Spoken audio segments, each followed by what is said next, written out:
I am Uchiha Yalon. 5 years ago, heeding my brother's advice for the sake of the village's peace and the stability of our clan, I, a Jonin, resolutely accepted an S-rank mission to gather intelligence on the aftermath of the war in the Hidden Mist village. Little did I know that on my way back, I would be caught in a storm and swept away to an unknown island. After enduring countless hardships, I finally returned to the village, only to be met with the shocking news that the Uchiha clan had been annihilated. The very perpetrator of this massacre was none other than the son of the clan leader. Was I truly the last survivor of the Uchiha, the brother of the one who extinguished our lineage? And my brother? The wielder of the Mangekyo Sharingan did not come to my aid? What? He is dead, and his body remains unfound? Chapter 1. The Return. In the early morning, before the sun had risen, a thick mist enveloped the land. Kamizuki Izumi and Kanetsu Tetsu arrived at the gates of Konoha, ready to commence a new day's work. Tetsu yawned, still reminiscing about the comfort of his bed. Noticing his friend's weary appearance, Izumi teased, "What mischief did you get up to last night?" "Nothing at all. I merely indulged in a novel until I lost track of time." "What novel could captivate you so thoroughly?" Izumi inquired. "Hee, I must tell you, it's the latest work by Lord Jiraiya." Tetsu lowered his voice conspiratorially. As they conversed, the sound of footsteps approached the gates. They looked up to see a boy with black hair standing before them. He appeared to be around 14 or 15 years old, standing at 177 centimeters tall. His somewhat tousled hair was oddly charming, with bangs that partially obscured his eyes, giving his youthful face an even more innocent appearance. Izumi instinctively noted that the boy was not wearing the forehead protector of the Hidden Leaf village and surmised that he might be a visitor from another village or perhaps an ordinary person drawn to the upcoming Chunin exams. "Hello, what brings you to Konoha? Which village do you hail from?" Izumi asked, adhering to protocol. The boy lifted his head slightly, revealing piercing eyes hidden beneath his bangs. The intensity of his gaze caused both Izumi and Tetsu to tense up. They suddenly realized this boy was no ordinary person. "I am a Konoha ninja, just returning from a mission," he stated, turning slightly to reveal the weathered forehead protector hanging from his waist, suggesting it had not been replaced in quite some time. "Are you a member of the village?" "I don't recall having seen you before," Tetsu remarked, still guarded. Given the boy's age, it was likely that he had not yet become a ninja when they began their duties, and they were familiar with most villagers. This boy was an unfamiliar face. The boy, sensing their wariness, explained, "I encountered some unforeseen circumstances during my mission and drifted on a deserted island for a long time. I have only just returned, and this mission was personally assigned to me by the Hokage." His account seemed reasonable, yet the direct reference to the Hokage felt somewhat awkward. Izumi replied, "We will report this to Lord Hokage. Please wait here for a moment." He then signaled for Tetsu to relay the message and continued, "May I ask your name for our report to the Hokage?" "My name is Uchiha Yalon." The boy responded without a second thought. Upon hearing his name, the two men's expressions shifted dramatically. Tetsu stammered, "Why, you are of the Uchiha clan?" Yalon furrowed his brow at Tetsu's words. After such a long absence, had the village's prejudice against the Uchiha not yet dissipated? "What have you done, Shursui?" "Indeed, I am of the Uchiha clan. Is there a problem?" Yalon replied, his impatience evident as his black pupils rapidly transformed into the three-tomo Sharingan, his sharp gaze reminiscent of a fierce beast. The two men instinctively grew tensed at three-tomo Sharingan. "Calm down. We are merely surprised to encounter a member of the Uchiha clan. Come, I will take you to see Lord Hokage." Izumi hastily gestured for Yalon to follow, noting the three-tomo in his eyes. "Surprised?" Yalon questioned, puzzled. "Did the Uchiha rarely undertake missions nowadays?" "Well, you must have been away from the village for quite some time. Lord Hokage will explain everything to you," Izumi replied, unwilling to divulge too much information, as some matters were beyond the purview of a mere jonin. At the Hokage's office, Sarutobi Hiruzen was preparing to commence his work. The upcoming Chunin exams had made an already busy schedule even more hectic, leaving him little time to indulge in his relaxation technique. Knock, knock, knock. A hurried series of knocks echoed through the office. Furrowing his brow, Hiruzen wondered who could be so frantic so early in the morning. Taking a drag from his pipe, he called, "Enter." Upon receiving permission, a leaf ninja wearing sunglasses rushed into the room, panting. Hiruzen recognized him as Yamashiro Aoi, known for his lack of composure. "Hokage-sama, Tetsu contacted me via radio, stating that a ninja has returned from a lengthy mission and requires your verification. Aoi gasped. Is Jiraiya back? Hiruzen's first thought was of his pupil, but then he realized that Tetsu would certainly recognize Jiraiya. He said the returning ninja's name is Uchiha Yelan. Aoi added, catching his breath. Are you certain you heard correctly? Hiruzen's expression shifted instantly. He remembered the name Uchiha Yelan. He recalled that this boy was the younger brother of Uchiha Shursui, who 5 years ago, at the age of 10, had been recommended for an S-rank mission. The mission involved gathering intelligence on the hidden Mist Village, which had remained isolated after the war, leaving uncertainties regarding its internal affairs. Hiruzen had dispatched a small team to undertake this mission. To mend the rift between the Uchiha and the village, Shursui had proactively endorsed his brother for this assignment. Uchiha Yelan, a prodigy possessing the double Tomo Sharingan at the tender age of 10, none of a ninja involved in that mission had returned. Reports from the Umbu suggested that the team had encountered an unprecedented maritime storm, presumed to have perished. Afterward, the matter was largely forgotten, especially with the Uchiha clan's obliteration. Yet, who would have thought that after all these years, Uchiha Yelan had returned? How was he to convey the current state of the Uchiha clan to Yelan? After a mere mission, all his kin had perished. The only survivor was the brother of the one responsible for the massacre. Hiruzen felt a headache coming on as he pondered. He instructed Aoi, go summon Danzo and the 2 advisors. After Aoi left, Hiruzen took a deep breath, feeling an overwhelming sense of trepidation and trouble regarding the events that were about to unfold. Chapter 2. What nonsense is this? Before long, a knock echoed at the Hokage's office door. Enter. Hiruzen watched as a young man stepped into the room. Though his appearance had changed somewhat, Hiruzen could not mistake who he was. Yelan, thank you for your efforts. I had not anticipated such significant losses from this mission, Hiruzen said, his previously tense demeanor softening. Please, Hokage-sama, there is no need for such formalities. The Uchiha are also part of Konoha. Fulfilling my duties is my responsibility, Yelan replied, producing a scroll from his pocket. The intelligence may be somewhat outdated, but I have endeavored to accomplish the task you assigned. Sarutobi Hiruzen took the scroll with a hint of curiosity. The prolonged isolation of the hidden Mist Village over the past few years had rendered other ninja villages incapable of gathering any useful intelligence. Nightwave's ability to bring back information this time could be considered a successful mission in recent years. The major incident in the hidden Mist Village involved Zabuza's failed assassination of the Mizukage, which led him to become a rogue ninja, and he subsequently met his demise at the hands of Kakashi as for the current state of the hidden Mist Village. Konoha was somewhat in the dark. The intelligence brought back by Nightwave was, in fact, more significant than he had anticipated. Hiruzen swiftly skimmed through the contents of the report. Initially, he paid little attention, still assessing Nightwave's condition, but the more he read, the more astonished he became. Is this information credible? Sarutobi Hiruzen found it hard to believe the intelligence submitted by Nightwave. The hidden Mist Village had reportedly engaged in a large-scale massacre of families possessing bloodline limits, and civil strife had erupted. The 4th Mizukage, Yagura, was the one who implemented this policy. This situation is indeed accurate. At that time, the hidden Mist Village was in utter chaos. Moreover, they propagated the notion that those with bloodline limits were calamities and monsters. Aside from the initial resistance from some jonin, the rest were orphans roaming the streets, Nightwave stated gravely. Ultimately, this conflict was a matter between families and the village, and he had not anticipated such extremity from the 4th Mizukage. Considering the relationship between the Uchiha clan and the village, Nightwave feared such occurrences. Resistance, you say? Sarutobi Hiruzen gazed somberly at Nightwave. This intelligence is of immense value to the village. Is there anything you require, Nightwave? The village will certainly reward you. I hadn't thought of that. I've been away from home for quite some time. Hoko-sama. I merely wish to return home to rest and see my fellow clansmen. As it has been quite a while, Nightwave pondered momentarily and expressed his thoughts. Half-heartedly, there's no need for such formality. The village will require more young individuals like you in the future. I recall that besides fire, you possess chakra in both water and wind attributes.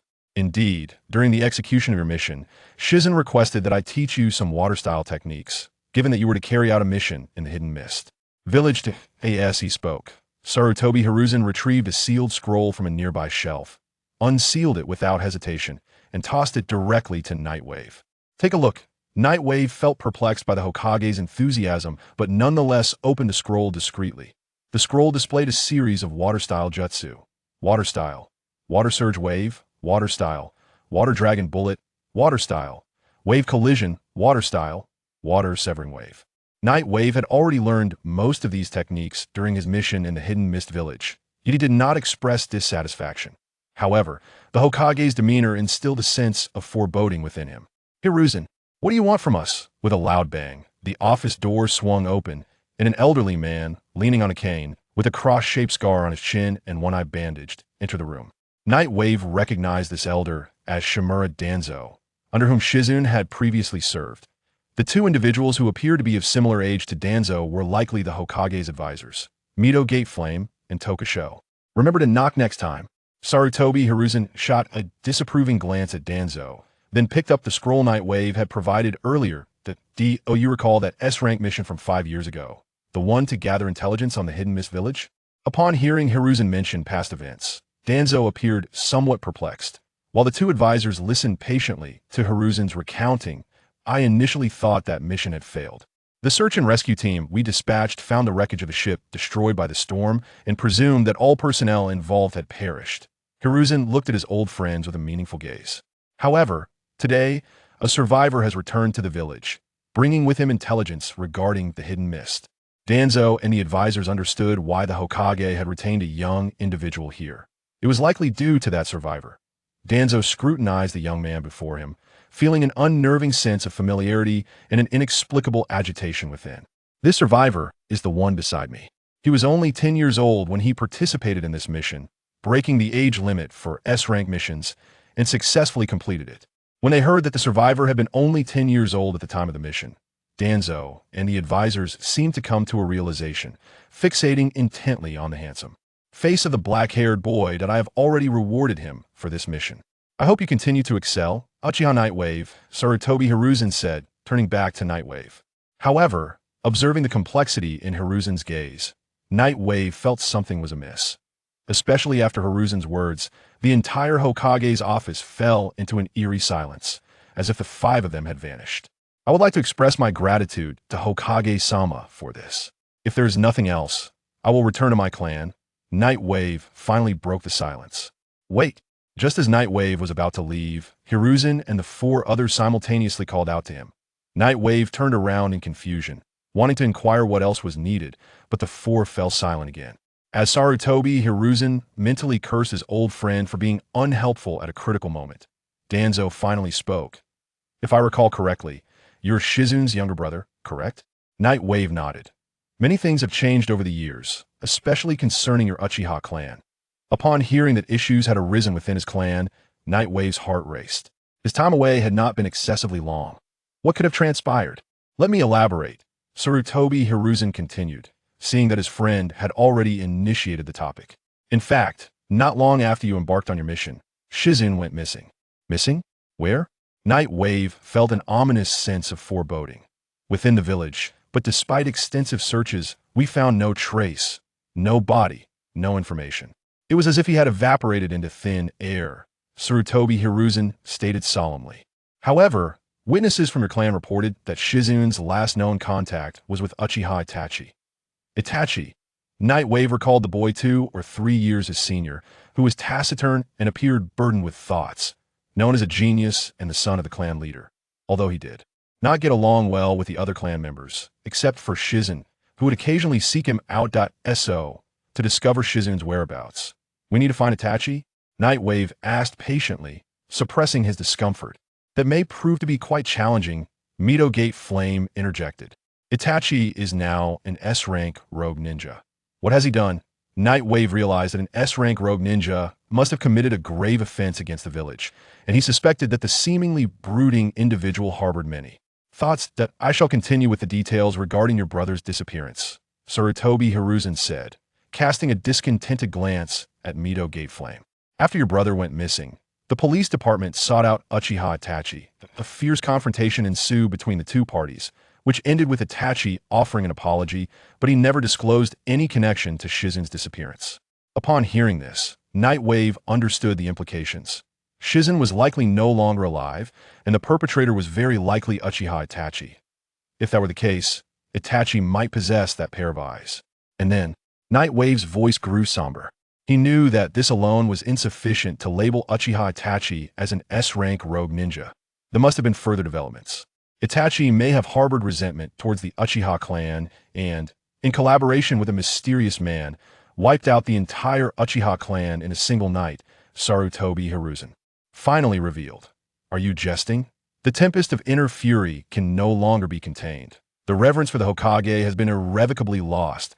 A chilling and bone-piercing black chakra erupts from Uchiha Yalan, as the bangs upon his forehead are relentlessly stirred by the turbulent air. The three tomo within his pupils slowly rotate, seemingly poised to transform into a different form at any moment. Chapter 3. Special Jonin Yalan, please remain calm. I share your sorrow regarding the Uchiha clan's plight, but we must focus on resolving the issue at hand. Sarutobi Hiruzen observed Yalan's demeanor with mild surprise. The intensity he had just displayed surpassed that of most Jonin. Although the specifics of his strength were unclear, it was undoubtedly formidable. Perhaps influenced by the Hokage's words, Yalan gradually regained his composure. He closed his eyes, reflecting on the actions and behaviors of those he encountered since arriving in the village. The circumstances surrounding the Uchiha clan were far from simple. Despite being only 15, Yalan had also experienced 9 years of compulsory education in Blue Star in his previous life. He realized he could not blindly accept what others said. As he slowly opened his eyes, the tomo in his pupils had vanished, reverting to their normal black state, much to the relief of Sarutobi Hiruzen and the others. I wish to visit the Uchiha clan's graveyard, Yalan declared. Upon arriving in this world, he had been filled with curiosity and anticipation. He had never heard of such a ninja realm, where individuals could wield a mysterious power known as chakra to perform dazzling jutsu. However, fate dealt him a heavy blow when his mother passed away shortly after giving birth to him. This plunged the young Yalan into a period of sorrow. But he was fortunate to have a loving older brother, a grandfather who taught him ninjutsu, and a group of kind and warm-hearted clansmen to accompany him as he grew. Their presence enveloped Yalan in infinite warmth and support, enabling him to gradually emerge from the anguish of losing his mother. He began to identify with his clan and felt a profound sense of pride in being an Uchiha. During the time Shursui was alive, Yalan had often told him that some matters could not be changed solely by individual will. He understood well the complexities of the world, recognizing that people's thoughts and actions are often influenced by various factors beyond personal control. In contrast, Shursui naively believed he could achieve anything, prompting Yalan to shake his head in resignation, deeming such aspirations nearly impossible. Yet Shursui remained steadfast in his conviction that he could foster mutual understanding between conflicting parties, leaving Yalan perplexed and regarding him as a fool. Oh, my foolish brother, he mused. Before long, they arrived at the Uchiha clan's graveyard. The Hokage accompanied Yalan to a grove of tombstones not far from the ruins of the former Uchiha residence. The scattered gravestones bore no names, prompting Yalan to glance quizzically at the Hokage. Ahem, virtually all members of the Uchiha clan perished. The Umbu buried them, and since they were unfamiliar with the Uchiha, they did not inscribe names. Mito Gate Hayashi interjected. Yalan, unwilling to accept such a clumsy excuse, was certain that the circumstances surrounding the Uchiha clan were far more intricate than presented. However, he had noticed a detail. So, you are implying there are survivors? He inquired. Sarutobi Hiruzen shot a glare at Mito Gate Hayashi before clearing his throat and responding. Indeed, there is one survivor named Uchiha Sasuke, who just graduated and has recently become a genin. Uchiha Sasuke? Yalan found himself incredulously amused. He was well acquainted with this individual. After all, he was Itachi's younger brother, the brother who slaughtered the clan, and the victim who survived. Furthermore, considering Itachi's prowess, it was hard to fathom how, even with allies, they could eradicate so many Jonin in a single night. What truly transpired within the Uchiha clan? What role did Shursui play in all of this? The information was scant. It seemed he would need to reassess his perspective on Konoha. Sasuke had been rescued by the Umbu. He had been practicing shuriken techniques outside and returned home late, narrowly escaping the massacre. Sarutobi Hiruzen adjusted his Hokage hat and said, Hokage-sama, I have a favor to ask. I wish to apply for the position of Jonin and accept the task of pursuing Uchiha Itachi. Absolutely not. Before Sarutobi Hiruzen could respond, Shimura Danzo had already outright rejected the proposal. Hokage-sama, the entire Uchiha clan consists of only Sasuke and me now. I graduated from the Ninja Academy at 9, became a Chunin at 10, and have executed an S-rank mission. I believe my abilities are sufficient. Moreover, with an S-rank rogue ninja like Uchiha Itachi at large, Konoha lacks even a single Uchiha Jonin. Though the noble clans may not voice their concerns, they undoubtedly harbor some opinions. Yalan understood that stating such words would likely irritate or intimidate the Hokage's faction, yet he had no other options. He needed to ascend ranks to access classified information, which would potentially uncover the truth behind the Uchiha clan's demise. What nonsense are you spouting? The nobles would care about your Uchiha clan, Danzo exclaimed, his frustration evident. Yalan narrowed his eyes slightly at Danzo. He had never harbored a favorable impression of this elder, and he regarded him as a prime suspect. Enough. Sarutobi Hiruzen interrupted Danzo's tirade. After a moment of silence, he added, regarding the Jonin position, you have not completed enough missions. For now, take on some tasks with the lower-ranked ninjas. Later, I will grant you the title of Special Jonin. Hiruzen, you will come to regret this, Danzo retorted, his grip tightening on his cane as he stormed out of the room, vexed. Soon after, Mito Gate Hayashi and Yamanaka and Noichi departed as well, leaving behind only Yalan and the Hokage. Before long, the joint Chunin exam will take place. I intend for you to serve as an examiner for the second round, Sarutobi Hiruzen remarked, outlining his plans for Yalan. The joint Chunin exam. Yalan recalled his previous experience during the Chunin exam. This time, candidates from Sunagakure would be present, including the 4th Kazekage, along with various nobles. Konoha's security would need to be impeccable. Sarutobi Hiruzen sighed. This joint Chunin exam was necessary not only to display strength, but also to reinforce the alliance with Sunagakure. He did not wish to witness another ninja world war in his twilight years. His frail body could hardly endure such a strain. I will follow Hokage-sama's directives. Yalan did not refuse, fully aware that one must invest before reaping rewards. I have arranged your accommodation. The Umbu will escort you there shortly. There is nothing more for me to attend to, so I shall take my leave. Age has its limitations compared to your youth.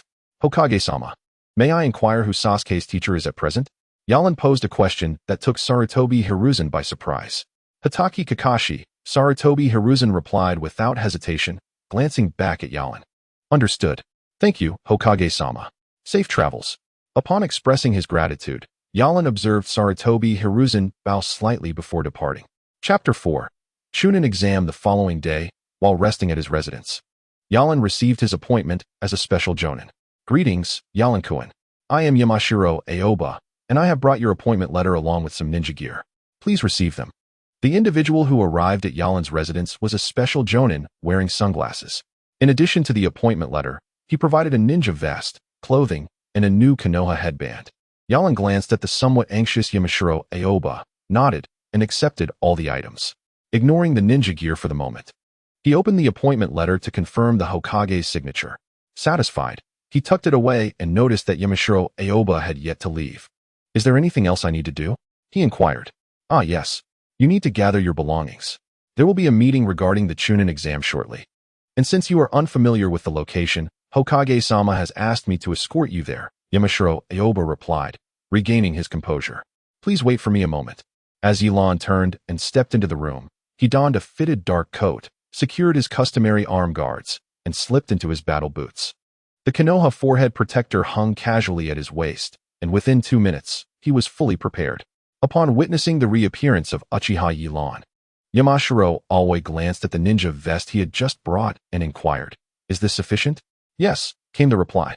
While Konoha had no explicit regulations mandating the wearing of ninja vests outside of wartime, many special Jonin and Jonin preferred their own comfortable attire.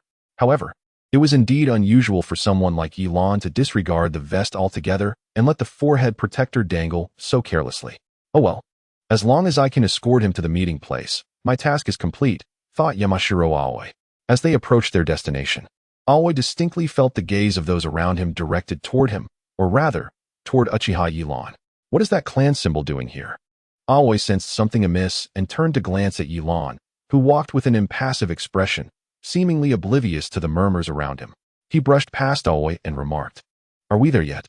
It was then that Aoi noticed the Uchiha clan emblem emblazoned on the back of Yalan's coat. albeit small, positioned just behind his neck, clearly indicating his lineage. Adjusting his glasses, Aoi quickened his pace to return in front of Yilan. "Almost there. I trust you all understand the reason for my summons," said Sarutobi Hiruzen, seated at the head of the table. "Indeed, it has come to this," remarked a female ninja with crimson eyes. "But when exactly will it take place?" "In 1 week," Hiruzen replied, taking a deep drag from his pipe. "How urgent!" exclaimed a silver-haired ninja. "This joint exam will attract nobles from other countries. Thus the safety of Konoha lies in your capable hands," Hiruzen continued. While Hiruzen elaborated, Kakashi found his thoughts drifting, only to be jolted back to reality when his friend Might Guy nudged him from behind. "What is it, Guy?" Kakashi whispered. "Look over there, Kakashi. That child in the corner. His clothing bears the Uchiha clan emblem, doesn't he it?" Guy whispered back, aware of the delicate nature of the situation. However, several familiar jonin caught wind of Guy's comment and turned to gaze at Yilan in the corner. With his black hair and eyes, and the dark coat adorned with the Uchiha crest, there was no mistaking it. At that moment, Hiruzen announced, for the second stage of the exam, the chief examiner will be Mitarashi Anko, with Uchiha Yilan as the proctor. When the name Uchiha Yilan escaped Hiruzen's lips, all eyes turned toward him, filled with curiosity, confusion, skepticism, animosity, and schadenfreude, an uncomfortable array of glances. Silence. "Any questions?" Hiruzen asserted his authority as Hokage, and the whispers around the room quieted. "Excuse me. I would like to inquire about this Uchiha ninja." One ninja posed a question. "An Uchiha jonin who recently returned from an extended mission. There is no cause for alarm." Hiruzen clarified, indirectly informing the assembly that Yilan had been dispatched on a mission prior to the Uchiha massacre. However, this did little to quell the curiosity of the audience. A jonin, regardless of whether they were a special or regular one, was a core figure within the village, and Yilan appeared remarkably young, intensifying their intrigue. Unperturbed by the glances and whispers, Yilan stood resolutely, resembling a statue. At that moment, a hand landed on his shoulder. A young female ninja in her 20s remarked, "So you're my new colleague. I didn't expect a handsome Uchiha like you." Suppressing the urge to shake off her hand, Yilan looked at the woman dressed in a brown coat with a pineapple ponytail and said, "Mitarashi Anko, jonin. I look forward to working with you." "Absolutely. I was worried you might be difficult to approach. Let me treat you to some dango later." Anko replied enthusiastically, giving Yilan several more playful pats on the shoulder. "Now, regarding the upcoming exam, do any of you have recommendations for Genin?" Hiruzen swiftly redirected the conversation to the jonin present. Though surprised initially, Kakashi and the others quickly adapted and began listing the names of their subordinate genin. "Very well. I understand," Hiruzen said, preparing to conclude the meeting when suddenly, someone interrupted. "Hokage-sama, though it may be meddlesome, those students are ones I have taught. While I acknowledge their talents, it's still premature. They should focus more on executing missions and honing their skills," Irika interjected. "I was 6 years younger than Naruto when I became a chunin," Kakashi noted, aware of Irika's primary concern. "Naruto is not like you." "Hey, Captain." Disregarding the argument between Irika and Kakashi, Yilan initiated a conversation with Anko. He spoke without formalities, and Anko did not mind. "What is on your mind? Is there anything I should be aware of regarding the second stage of the exam?" No need to worry about the details just yet. We have a week. We'll set up the examination site then, but primarily, we'll be monitoring for any cheating among the students," Anko explained. "If there is nothing else today, I have some personal matters to attend to," Yilan stated as he made his way toward Kakashi. "I suppose Irika has a point," Hiruzen mused, exasperated by the ongoing quarrel. "Perhaps we should prepare a preliminary exam." "A preliminary exam?" Irika exclaimed, still trying to grasp the situation when Yilan approached him directly. Then, "Hokage-sama, I will take responsibility for Uchiha Sasuke's preliminary exam." Chapter 5. First encounter with Sasuke. To Hiruzen's surprise, he agreed to this arrangement. Kakashi observed the young man behind him. Hokage has his reasons, Yilan reflected while watching Kakashi ahead of him, having heard many tales of his exploits within the village. Particularly, the fact that he, not being of the Uchiha clan, wielded the Sharingan had a profound impact within the clan. Shursui had previously mentioned his name. He was the only outsider to master the Sharingan to such an extent. "I understand your concerns. The events from 5 years ago have already been conveyed to me by Hokage-sama, and I have no intention of troubling a child," Yilan pointedly addressed Kakashi's unspoken worries. You seem to be more at ease than I expected, Kakashi replied, somewhat reassured. Shall we meet him together, or would you prefer to handle it yourself? You can oversee things. Rest assured, I will not harm him, Yelan replied with a smile, harboring some thoughts of his own. Just don't go too far. After all, he is still my subordinate. Kakashi cautioned, feeling a renewed sense of concern at Yelan's smile. He is your subordinate, but also a ninja of Konoha. Do not forget. He bears the Uchiha name. What do you intend to do? Kakashi's wariness heightened. Rest assured, Kakashi, Yelan responded after a moment of silence. My attitude toward him will depend on his stance regarding Itachi. As the sun shone brightly, the 3 genin of Team 7 languished on a bridge within Konoha village. Why does that guy call everyone out and make us wait for him? Sakura, with her pink hair, was the first to voice her frustration. Exactly. Beside him, Naruto chimed in, while Sasuke, standing off to the side, observed the two as they quipped about Kakashi's lateness, pondering how these two could be so lively so early in the morning. Yo, good morning, everyone. Just as Naruto and Sakura were engaged in their banter, Kakashi, arriving fashionably late, finally made his appearance. I got lost on my path of life, he remarked. You're lying. Naruto and Sakura had long since ceased to believe such nonsense. Well, actually, I was busy handling some matters for you, Kakashi said, exhibiting no embarrassment at being exposed. He stepped forward and revealed 3 application forms. I have recommended you 3 for the Chunin exams. Here are the application forms. Chunin exams? Sakura was momentarily taken aback. Kakashi continued, let me clarify. This exam is not mandatory. Whether you participate is entirely up to you. That's fantastic. Kakashi-sensei must really like you. Unlike Sakura, Naruto instantly embraced Kakashi in excitement. Alright. If you agree, just sign the application forms, and we'll meet back at school in 5 days. Kakashi released Naruto, stating, the Chunin exams. It seems we will encounter many formidable opponents. Sasuke mused silently when Kakashi interjected, Sasuke, someone is looking for you. Huh. Just as Sasuke was about to respond, a hand clapped down on his shoulder from behind, sending a shiver of killing intent coursing through him. Uchiha Sasuke, what does Uchiha Itachi mean to you? The figure behind him was none other than Yelan, who, at that moment, unleashed a chilling wave of chakra that enveloped the entire bridge. Still reeling from the oppressive aura, Sasuke heard that name he loathed to the core, which instantly sent him spiraling into a frenzied state. His pupils constricted, and his irises began to shift to crimson. Kakashi-sensei, what is going on? Naruto's legs trembled, while Sakura, overwhelmed, collapsed onto the ground. This was far more terrifying than their encounter with Zabuza. The speed of Yelan's chakra was incomprehensible, far exceeding that of a typical jonin, leaving them in awe of what Yelan had experienced in his 15 years. Speak. What does Uchiha Itachi signify to you? Yelan gazed at Sasuke, disappointment flickering in his eyes. At 12, Sasuke was still an academy student, while others like Shisui and Itachi had already surpassed their peers, possessing the 3-tomo Sharingan. Despite being raised in a sheltered environment by the Hokage, Sasuke's abilities seemed woefully inadequate. I won't allow you to utter that name. He battled against the discomfort induced by Yelan's aura, barely processing why Kakashi remained inactive. Drawing a kunai from his pouch, his Sharingan spun wildly, and he thrust the weapon backward. Yelan effortlessly grasped Sasuke's arm, retracting his chakra.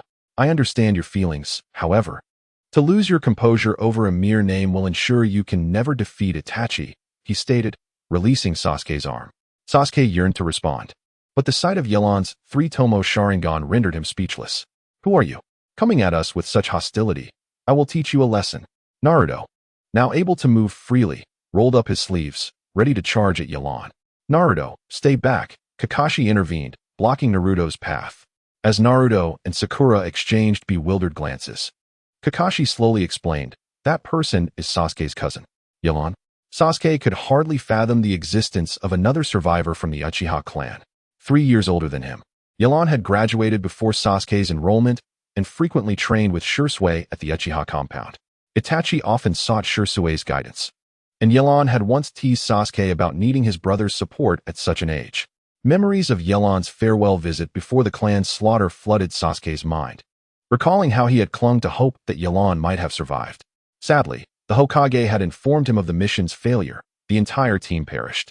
It seems you still remember me. Yelan displayed no signs of joy as he turned to Kakashi. Kakashi, I need to take Sasuke to the clan's grounds. With that, He gestured for Sasuke to follow. Kakashi paid it no mind, while Naruto began to express his frustration. What's the deal? Even if he is Sasuke's brother, he shouldn't be so rude. Kakashi-sensei, I never heard about Sasuke having a brother. What is going on? Sakura inquired, equally perplexed. He is a cousin, not a brother. Yelan has been away on missions for many years and has only recently returned. This visit is merely coincidental, Kakashi replied casually. But I sense Sasuke is quite surprised. Sakura pressed, believing Sasuke's shock stemmed not only from Yelan's arrival, but also from something deeper. She wondered who Uchiha Itachi was and why it provoked such anger in Sasuke. Alright, let us conclude for today. As for the Chunin exams, consider your options. As your teacher, I cannot impose my opinions. I will definitely participate in the Chunin exams. I will surely become a Chunin. Naruto's fervor ignited at that moment. Sakura observed his enthusiasm, shaking her head in exasperation. By the way, Kakashi-sensei, what about Sasuke? He should agree to join the Chunin exams, right? Naruto's concern for Sasuke lingered, hopeful that Team 7 would participate as a whole. As for Sasuke, rest assured, Yelan will ensure his participation, Kakashi clarified. Oh, and by the way, Yelan will be your examiner for the second round. Consider this a heads up. That stoic guy is an examiner? How old is he? Naruto exclaimed, incredulous. Yelan is 15 and already a jonin, so technically, you should address him as sensei. Moreover, you felt his power. I assure you he surpasses Zabuza, whom you encountered before, Kakashi instructed as he began to depart. 15. A jonin. Stronger than Zabuza. Naruto contemplated the disparity between his own abilities and those of someone who seemed his age, yet vastly surpassed him in skill. The realization of his own limitations urged him to strive harder. Sakura, contemplating Kakashi's words, pondered the implications of Yelan's age and experience. What on earth transpired within the Uchiha clan? Chapter 6. Conversation. Sasuke followed Yelan's footsteps to the former Uchiha clan grounds. He could hardly believe that Yelan was still alive. His mind racing with questions, yet unsure where to begin. Sasuke.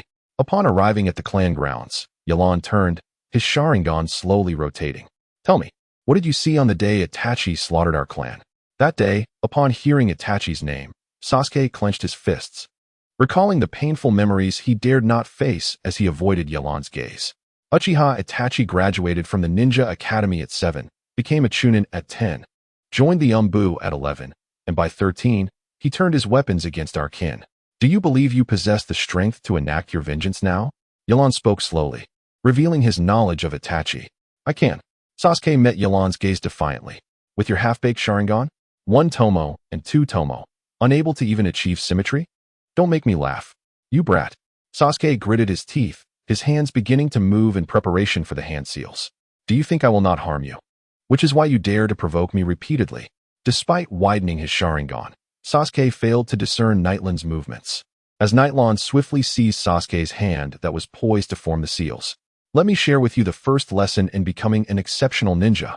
One may feel anger, but one must always remain composed.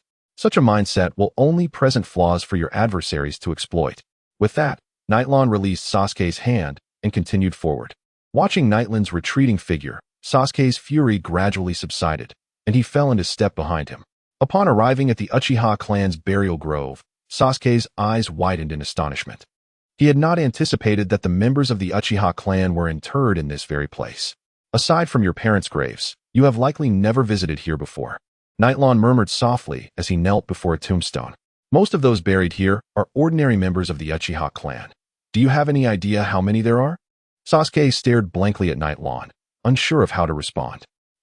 257 individuals. I counted them one by one last night. Among them were Aunt Jiang, Uncle Shou, and Grandpa Yaowei, all gone, buried by the village's Umbu, who did not even have the means to inscribe their names on the tombstones. Sasuke, I need to ascertain something. Did you witness Itachi lay hands on your family with your own eyes? Upon hearing that figure, Sasuke was taken aback. His emotions towards Itachi had always been complex, and he had even harbored a sliver of hope that Itachi had some unspoken reason. However, when confronted with the number 257, he suddenly felt that his hatred for Itachi paled in comparison to Nightland's. I returned home late that day. When I arrived at the clan grounds, I saw bodies strewn everywhere and signs of a struggle. At that moment, all I could think about was getting home. Sasuke knew he could not escape his past. Resting a hand on his forehead as he recounted what he had seen, Nightlon did not interrupt Sasuke's recounting of these unrelated matters, listening patiently. When I arrived home, I only found Mom and Dad lying in a pool of blood, and Itachi held a ninja blade in his hand, stained with blood. Sasuke seemed to recall something dreadful. Crouching down, "You did not see Itachi strike?" Nightlon's brow furrowed. "No, while I did not see it with my own eyes, when I was questioning Itachi. He attacked me and cast a Jinjutsu on me with his Sharingan, in which I witnessed him killing my parents." Sasuke continued, "When I awoke from the Jinjutsu, I only wanted to flee. I had no courage to confront him." "Itachi did not kill you?" Nightlon's pupils sparkled with crimson light. "No, it seemed he said I should come find him once I possessed eyes like his." After speaking, Sasuke appeared unable to maintain his composure, collapsing to the ground. The situation seemed to grow ever more convoluted. What purpose did Itachi have in sparing Sasuke? What could have driven him to commit such heinous acts? Even if Itachi had allied with others, how could they have eradicated an entire clan in such a short span? Even with the Mangekyo Sharingan, it could not have been accomplished so swiftly. And how could Konoha have remained oblivious to such a commotion? What role did the Hokage's faction play on that absurd and unimaginable night? From Sasuke's words, Nightlon could only analyze so much information. He concealed his Sharingan and resolved to use Jinjutsu to extract more information from Sasuke. As it stood, Sasuke seemed only to grasp superficial details regarding that fateful night. Sasuke slowly opened his eyes, greeted by an unfamiliar ceiling and bed. He abruptly sat up, surveying his surroundings, his mind brimming with confusion. "You're awake?" Suddenly, a familiar voice emerged from a corner of the room. Sasuke turned to find Nightlon quietly leaning against the bedroom door, his gaze calm and steady upon him. Sasuke was momentarily taken aback, unsure of what to say. Noting his silence, Nightlon continued, "Don't just stand there. There's food on the table. Finish it. Then head to the training ground. I will be waiting for you there." With that, he turned and exited the room, leaving Sasuke in a state of bewilderment. After a while, Sasuke regained his senses, rising to leave the room and enter the living area. There, he immediately spotted a steaming meal laid out on the table, emitting an enticing aroma. However, he did not immediately reach for his chopsticks, but instead stood silently before the table, his expression gradually dimming. Upon Sasuke's arrival at the training ground, Nightlon wasted no time and directly inquired, "Sasuke, what do you believe is the most crucial aspect of being a ninja? Powerful techniques?" Sasuke replied upon hearing Nightlon's question. Nightlon shook his head and responded, "With such a mindset, you will never rise to the rank of Chunin. The most vital aspect of a ninja is intelligence. No matter how formidable a technique may be, there exists a counter. Once you acquire all the intelligence on a ninja, eliminating them becomes easier than you might imagine." Sasuke's gaze snapped up at Nightlon's words. "Indeed, I am referring to Itachi." Nightlon casually mentioned this name again, keen to observe Sasuke's reaction. This time, Sasuke did not erupt in rage, but his slightly trembling hands betrayed his inner turmoil. Sighing, Nightlon continued, "Furthermore, every ninja must learn to conceal their own intelligence. Even if you possess a powerful ninjutsu, if others are aware of it, they will be prepared, rendering what you believe to be a trump card solvable in their eyes. In this regard, your teacher Kakashi performed admirably, yet you have not learned a thing." As he spoke, Nightlon raised his left arm, biting his right thumb and drawing a line of blood across his left forearm. Sealing, release. A cloud of smoke enveloped the scene, and a katana materialized in Nightlon's right hand, which he pointed at Sasuke, declaring, "No amount of words will suffice. See what intelligence you can glean from facing me." Sasuke regarded Nightlon with uncertainty. "Fear not, I will restrain my strength to that of an ordinary Chunin." Perhaps sensing Sasuke's apprehension, Nightlon offered him reassurance. Upon hearing Nightlon's words, Sasuke steeled himself, drawing his kunai and preparing to launch an attack. "By the way, let me make it clear. If you do not impress me, I will not permit you to participate in the Chunin exams to save the Uchiha clan from disgrace." Chapter 7, Uchiha. Without further ado, Nightlon did not wait for Sasuke to make the first move, rushing directly at him. As he faced the oncoming Nightlon wielding his blade, Sasuke's Sharingan clearly tracked his movements. "I can see." Sasuke swung his kunai to block, successfully deflecting the strike. Yet before he could revel in his success, Nightlon delivered a swift kick. Crack! Fortunately, the speed was not overwhelming, allowing Sasuke to react in time and raise a hand to block the attack. The kunai was too short to counter a ninja's blade. Sasuke aimed to close the distance, But Nightlawn understood this well and retreated, creating space between them. Sasuke sought to pursue, only to meet Nightland's descending strike. Initially, Sasuke managed to parry a few blows. But soon he had to abandon those attacks that posed no lethal threat, as Nightlawn wielded the blade's flat side, leaving only bruises and pain. Otherwise, Sasuke would have been severely injured. Realizing his lack of effectiveness, Sasuke voluntarily distanced himself, fingers forming seals. Nightlawn did not advance, but regarded Sasuke with indifference.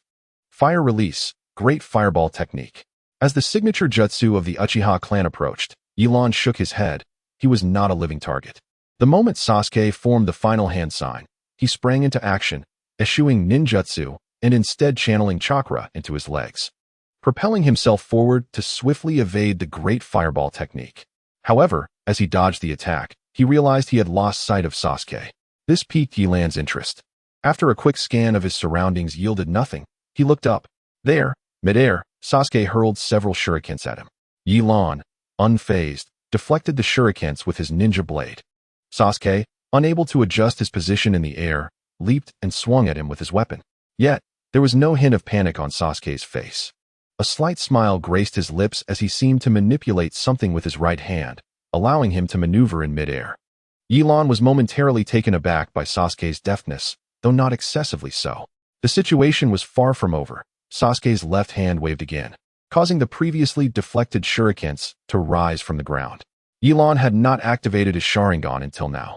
Realizing that fine steel wires were tied to both of Sasuke's hands, one end connected to a nearby tree, the other to the shurikens. With no means to escape in the air, Yelan found himself ensnared by the wires. Fire release, fire dragon technique.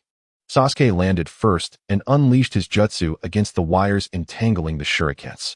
A fiery dragon surged along the wires towards Yelan, the scorching heat illuminating his face as if he were on the brink of being consumed by the flames. Uchiha style, blade leap flame. Yelan's ninja blade ignited with flames, effortlessly severing the wires binding him. The blade leap flame, a technique belonging to the Uchiha clan, not only allowed for the infusion of fire chakra into the blade, but also exhibited wind chakra characteristics, making it adept at cutting through the wire. Sasuke, having seldom studied the Uchiha swordsmanship, had not reached the age to learn it while his clan was still intact. Moreover, the Uchiha clan, particularly the Fugaka branch, was renowned for their ninjutsu rather than their sword techniques. Once Yelan landed, he wasted no time. Gripping his ninja blade, he charged towards Sasuke like a phantom. Sasuke, noticing this, hastily employed the body replacement technique in an attempt to evade Yelan's attack. Yet, Yelan anticipated this move and continued his relentless pursuit toward the location of Sasuke's substitute. Fire release, Phoenix fire technique. Sasuke strained to utilize the scant chakra within him, hoping to halt Yelan's advance. Just as he completed the hand signs and prepared to unleash his jutsu, Yelan's blade was already pressed against his throat. Your taijutsu is inadequate. The strength and speed I just displayed were merely at the level of an average chunin, and I used only one jutsu. In this battle, aside from learning that I am a chunin capable of wielding fire-release ninjutsu, you glean nothing. Your reckless reliance on ninjutsu has left you drained of chakra. Even if you were to miraculously defeat one enemy on the battlefield, you would surely be overwhelmed by the others. Yelan's critique was merciless. Sasuke lowered his hands, staring at the ground in silence. He acknowledged the truth in Yelan's words. Though he felt a surge of frustration, he could muster no counterargument. Take a short break. We'll continue afterward. Observing Sasuke's silence, Yelan recognized he had absorbed the lesson, and his subsequent progress would depend on his aptitude. The remainder of the afternoon was spent in practical training, not only in direct confrontations, but also in scenarios where Sasuke attempted ambushes or vice versa, and even in guerrilla warfare. Each encounter culminated in Sasuke's defeat. During one instance, while Yelan set a simple trap to attract Sasuke's attention, he swiftly subdued him with a single move. Sasuke noted how Yelan never squandered his stamina, rarely resorting to ninjutsu, exerting only the necessary force each time, which consistently left Sasuke in a state of disarray. As Sasuke grew more familiar with Yelan's combat style, the fierce blade techniques, and elusive movements, he observed that not only could Yelan apply fire chakra to his blade, but he could also wield wind chakra, cleaving through the trees where Sasuke had sought refuge with a blue chakra blade. When Sasuke inquired if this was the strength of a chunin, The answer revealed that this technique was one Yilan had mastered prior to achieving Chunin status. Factoring in the Sharingan, Yilan's prowess surpassed that of his earlier training sessions with Sasuke. Before long, the sun began to set. Yilan looked at Sasuke, who was panting on the ground, and stated, "Tomorrow during the day, I have a mission. You should find a place to train your physical abilities. Your taijutsu is lacking. Most genin possess little chakra and cannot execute many jutsu. Excellent taijutsu is foundational for any ninja. I will see you tomorrow evening." Yilan's expression remained stoic as he watched Sasuke, who had yet to respond. After a moment of silence, he raised his voice, "Do you hear me?" Startled from his rest, Sasuke hesitated before slowly nodding. "Remember, Itachi has fallen from the Uchiha. You and I must reclaim it." With that, Yilan departed, leaving Sasuke to ponder. Surprisingly, he felt no anger at the mention of Itachi's name. Though he bore the name Uchiha Sasuke, he realized he did not truly understand what being an Uchiha meant, or what it represented for Itachi, Yilan, and himself. "Sasuke, what are you doing here?" Just as Sasuke exited the Konoha pharmacy with his medications, he encountered a familiar figure, his teammate, Haruno Sakura, who had openly expressed her affection for him. "What happened to you? You're covered in wounds," Sakura exclaimed, concern etched across her face as she observed Sasuke's disheveled state. Then a thought struck her. Was it your cousin? Sasuke, feeling a surge of irritation at Sakura's probing, recalled Yilan's advice to maintain composure as an exceptional ninja, swallowing his reprimand, and simply stating, "It's none of your business." "How can it not be? We are teammates. I have decided to participate in the Chunin exams. Let us go together then." Sakura, unaware of Sasuke's changes, grasped his injured arm with both hands. "This is too much. I'm going to tell Kakashi-sensei," she declared, her face flushed with anger as she prepared to seek out their teacher upon seeing the bruises on Sasuke's arm. "Don't. Sakura, it's just training." Though surprised by Sakura's swift determination, Sasuke blocked her path to prevent her from reporting him. "Are you sure?" "Yeah, Yilan is quite strict with his training." Sasuke struggled to explain, unable to disclose that he had been bested by Yilan's Chunin strength. "Is that so?" Sakura questioned, sensing something amiss. "You seem different today. Is the test still ongoing? Is this Sasuke a facade?" As Sakura grew increasingly anxious, Sasuke gestured to bid her farewell, saying, "Let us meet at school in 5 days. That is all for today?" "Okay." Sakura waved her hand in confusion, feeling as though she hadn't been caught in a genjutsu. Chapter 8. The Demon of the Uchiha Clan. Finally, it's done. After placing the last surveillance camera, Akamichi stretched luxuriously, casting a satisfied glance at Yilan. "As expected of the Uchiha, your efficiency in completing tasks is remarkable. With this, the second examination site is fully prepared," Yilan replied calmly. "Now, we merely wait for the candidates to arrive. Indeed, we have several days to rest before that. Would you care to join me for some drinks, Yilan?" Akamichi suggested cheerfully. "Captain, I am still underage." Though they had spent only a brief time together, Yilan had already discerned Akamichi's personality, charmingly straightforward and carefree, albeit somewhat thoughtless. "Don't be so dull," Hongdo teased with a smile. "Come on, let's go. At worst, I'll treat you to some juice." "I'm sorry, Captain, but I have some personal matters to attend to." Yilan recalled that she still needed to train Sasuke. It was not yet time to rest. "What a pity." Hongdo mused. When Lord Hokage announced the Chunin exams, Kakashi mentioned that some of his students would also be participating, and one of them is from your clan, right? Yilan nodded. "Let me think, what was his name?" "Uchiha Sasuke." After a moment of contemplation, Hongdo remembered. As the last survivor of the Uchiha clan had indeed caused quite a stir in the village. "You're not planning to go back and give him special training, are you?" Hongdo had already sensed what Yilan's personal matter was. "It's merely basic training. That kid still has a long way to go before reaching Chunin level. I didn't expect you to care so much about your clan brother," Hongdo remarked, slapping Yilan on the shoulder, as if he had no sense of boundaries.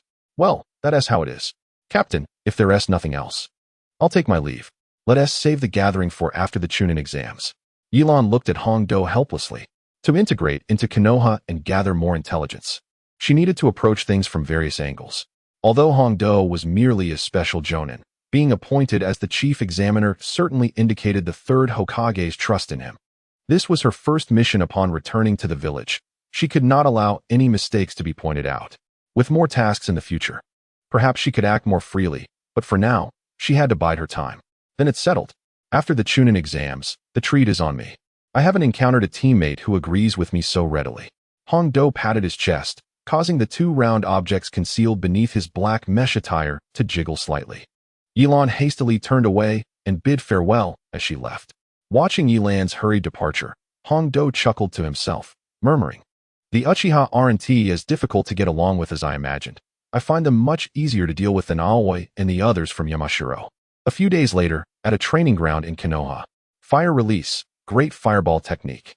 Sasuke, launching a surprise attack, leaped down from a tree, immediately unleashing a great fireball towards Yilan.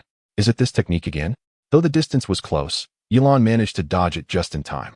As she glanced past the fireball in search of Sasuke's whereabouts, she noticed unusual movements behind the fireball. To her surprise, Sasuke was concealed within the flames. Shielding his mouth and nose with his arm as he charged through, his Sharingan fixed intently on Yilan. Seeing the Sharingan slowly rotating in Sasuke's eyes, Yilan felt a sense of foreboding. Jinjutsu, this is not the way. This was the only technique Yilan had taught Sasuke over the past few days. A C-rank jutsu. With the Sharingan, Sasuke learned it swiftly. This technique could make the target believe they were witnessing something entirely different, thus impairing their judgment. It consumed little chakra, making it a highly practical ninjutsu. Under normal circumstances, this technique would not affect Yilan in the slightest. However, without the use of the Sharingan and limited to Chunin-level abilities, it would still influence her for a second or two. Just as she completed the hand signs to dispel the Jinjutsu, Sasuke's kunai was already hovering at her throat. This was the first time Sasuke had succeeded during their training over the past few days. Before he could revel in his victory, Yilan's voice echoed from the nearby woods. "Not bad. It seems you have made some progress these past few days." As another Yilan emerged from the woods, Sasuke couldn't help but scoff. "Just a shadow clone, huh? What did you expect? That you could actually defeat me after just a few days of training? Besides, controlling your strength at Chunin level is most conveniently done with shadow clones." With that, Yilan dispelled the clone in front of Sasuke. Sasuke understood that merely a few days of training was insufficient, and he replied, "Let us go again. If I succeeded once, I can succeed again." Noticing Sasuke's enthusiasm, Yilan scratched her face with her finger and remarked, "Did you forget? This afternoon is the deadline for submitting the Chunin exam application." Upon hearing this, Sasuke realized that 5 days had already passed. Time had flown by unexpectedly. "You can head back to organize your thoughts first, and then go to register with your teammates this afternoon," Yilan instructed. "Is that it? I didn't even feel like I trained much." Sasuke felt as though he had just entered the flow when he was informed it was time to conclude. "Don't think too much. You've actually made considerable progress these past few days. The tomo in your eyes have finally aligned." Yilan observed Sasuke's pupils, adding, "You also understand how to leverage your advantages to defeat your opponents. Judging the timing of attacks and defenses, you no longer fight without thinking as you did before. And your taijutsu has improved a bit. Moreover, you are Kakashi's student. Although we share blood, I cannot overstep my bounds." Observing Sasuke's somewhat bewildered expression, Yilan continued, "After hearing what I said, you should realize that you have indeed improved significantly compared to 5 days ago. You may not have learned any powerful ninjutsu, nor has your chakra volume increased much, but I am confident you could easily defeat the version of yourself from 5 days ago. I understand. Thank you for your guidance these past few days." In the end, Sasuke expressed his gratitude to the man before him, prompting disbelief from Kakashi and his previous classmates, who would have been astonished by this change. Perhaps it was Yilan's mentorship that rekindled a sense of warmth within Sasuke, or perhaps it was their shared goal.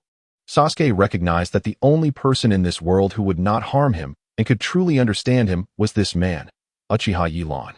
Yilan looked at the appreciative Sasuke with surprise. When Sasuke noticed Yilan's gaze, his face flushed suddenly, and he quickly said goodbye and departed. "Before you go, let me impart a piece of wisdom." Hearing Yilan's words, Sasuke halted his steps. Just as a ninja gathers intelligence, some information is true while others are false.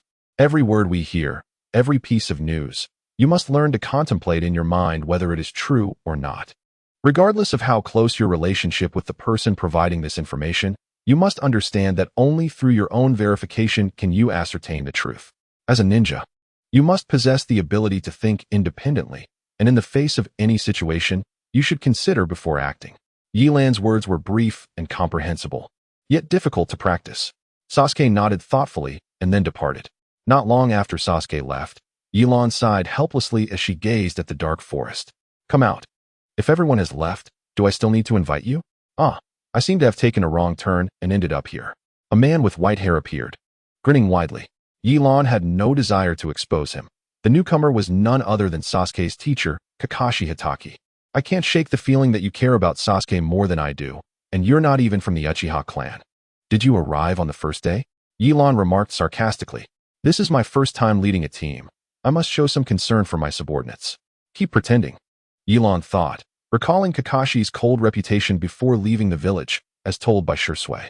Yilan smirked. If there's nothing else, I'll take my leave. Wait. Kakashi's smile faded, and he looked seriously at Yilan. What I'm truly concerned about is the last thing you said to Sasuke. Is there something you wish to teach me, Kakashi-sensei? Yilan regarded Kakashi with curiosity. Yilan, I know you have just returned to the village, and the events surrounding the Uchiha clan have deeply affected you. However, I believe you must not let hatred blind your vision. Revenge leads only to undesirable outcomes. Senpai, preaching is suited for those lower-ranked ninjas. What gives you the right to teach me? Yilan's voice turned progressively cold. All this time, she had been suppressing her emotions, fully aware that the mysteries surrounding the night of the massacre were far too complex to be resolved with mere impulsive thoughts. Do you believe your words can honor the 257 souls resting in the Uchiha graveyard? Can you envision a mother, brimming with joy as she prepares a sumptuous meal, only to be greeted by the blade of a butcher's knife? Can you fathom the anguished pleas of an elderly person, too frail to walk, lying helplessly in bed? Can you picture a child, dragged from beneath the bed, meeting his demise before the eyes of his parents? The Sharingan in Yilan's eyes burned crimson, and his calm words narrated a chilling tale. Kakashi could only remain silent. Perhaps he had contemplated these horrors, yet he would never confront them. How could I survive without avenging such a great grievance? Yilan glanced past Kakashi, declaring, I am the vengeful spirit risen from the depths of hell that is the Uchiha clan. I shall offer the heads of all participants from that day upon the gravestone of my kin. Chapter 9. The Chunin exam commences. Kakashi returned home. Opening the door with his usual greeting, I'm home. He removed his shoes and stepped into the living room. As the sun dipped below the horizon, shadows cloaked much of the room. Just as Kakashi approached to turn on the lights, he noticed a strange shadow within the living space. Suddenly, the once bright outside world plunged into darkness, and before he could comprehend the abrupt change, a thunderous clap echoed through the sky. The flash of lightning illuminated the shadow, revealing a middle-aged man, strikingly similar to Kakashi, lying on the floor with a ninja blade protruding from his abdomen, a sight he had long repressed from his childhood memories. Father. Kakashi jolted awake, sitting upright in bed, breathless and devoid of the calm demeanor of the copy ninja. Was I truly plagued by nightmares? It seems Yilan's words that day have indeed affected me. As he glanced outside, he realized dawn had begun to break. Today marks the Chunin exam. I hope nothing untoward occurs. Ah, Yilan, your clan brother seems to have begun the first round of exams. Aren't you going to take a look? Hongdo remarked casually, observing Yilan at the monitor. Captain, as the chief examiner of the second testing venue, is it wise to let your subordinates abandon their posts? Yilan felt exasperated with the captain, whose intellect seemed lacking despite his prominence. Well, I was merely concerned you might be bored. The exam should conclude swiftly. By the way, aren't you worried your clan brother might not pass? Hongdo chuckled. He was the top of his class. If he fails the first round, he might as well renounce the Uchiha name. He possesses the Sharingan. Even without it, passing should be a breeze. Yilan, having participated in the Chunin exam himself, felt no anxiety. How could I forget the Uchiha Sharingan? A mere glance would suffice. Hongdo finally grasped that the first round was the simplest for the Uchiha. By the way, will you accompany me to welcome the students who passed the first round? I've yet to meet this year's newcomers. They should be quite intriguing. Hongdo said enthusiastically. I think I'll pass, Yilan replied, sensing that Hongdo's quirky nature might lead to unforeseen circumstances. Join me. Let us see your adorable juniors. It's an essential life lesson. You may one day become a guiding jonin, so you should familiarize yourself. With that, Hongdo draped her arm around Yilan's neck, determined to have him accompany her. Yilan felt a sudden warmth against his neck, causing his face to flush. Please let go. I'll go with you. With the conclusion of the first round of the Chunin selection exam, Marino Ibiki announced to the remaining genin, congratulations on passing the first round. The chief examiner offered the participants a choice. Those unwilling to continue could leave and forfeit this exam to participate in the next Chunin exam. Those who chose to remain would face the final question, but failure to answer correctly would result in immediate disqualification and a ban from future Chunin exams. This choice sent many genin into a frenzy, yet those who remained were swiftly declared successful by Ibiki. Fantastic! I passed the exam, Naruto exclaimed, dancing with joy. Having skipped answering any questions and still managed to succeed in the first round. Just as Ibiki announced the exam's conclusion, a circular object shattered the classroom window. As it flew in, two kunai hung a large cloth in front of the podium, obscuring Ibiki. Honestly, only you would do this. Ibiki remarked awkwardly at the sight of the cloth.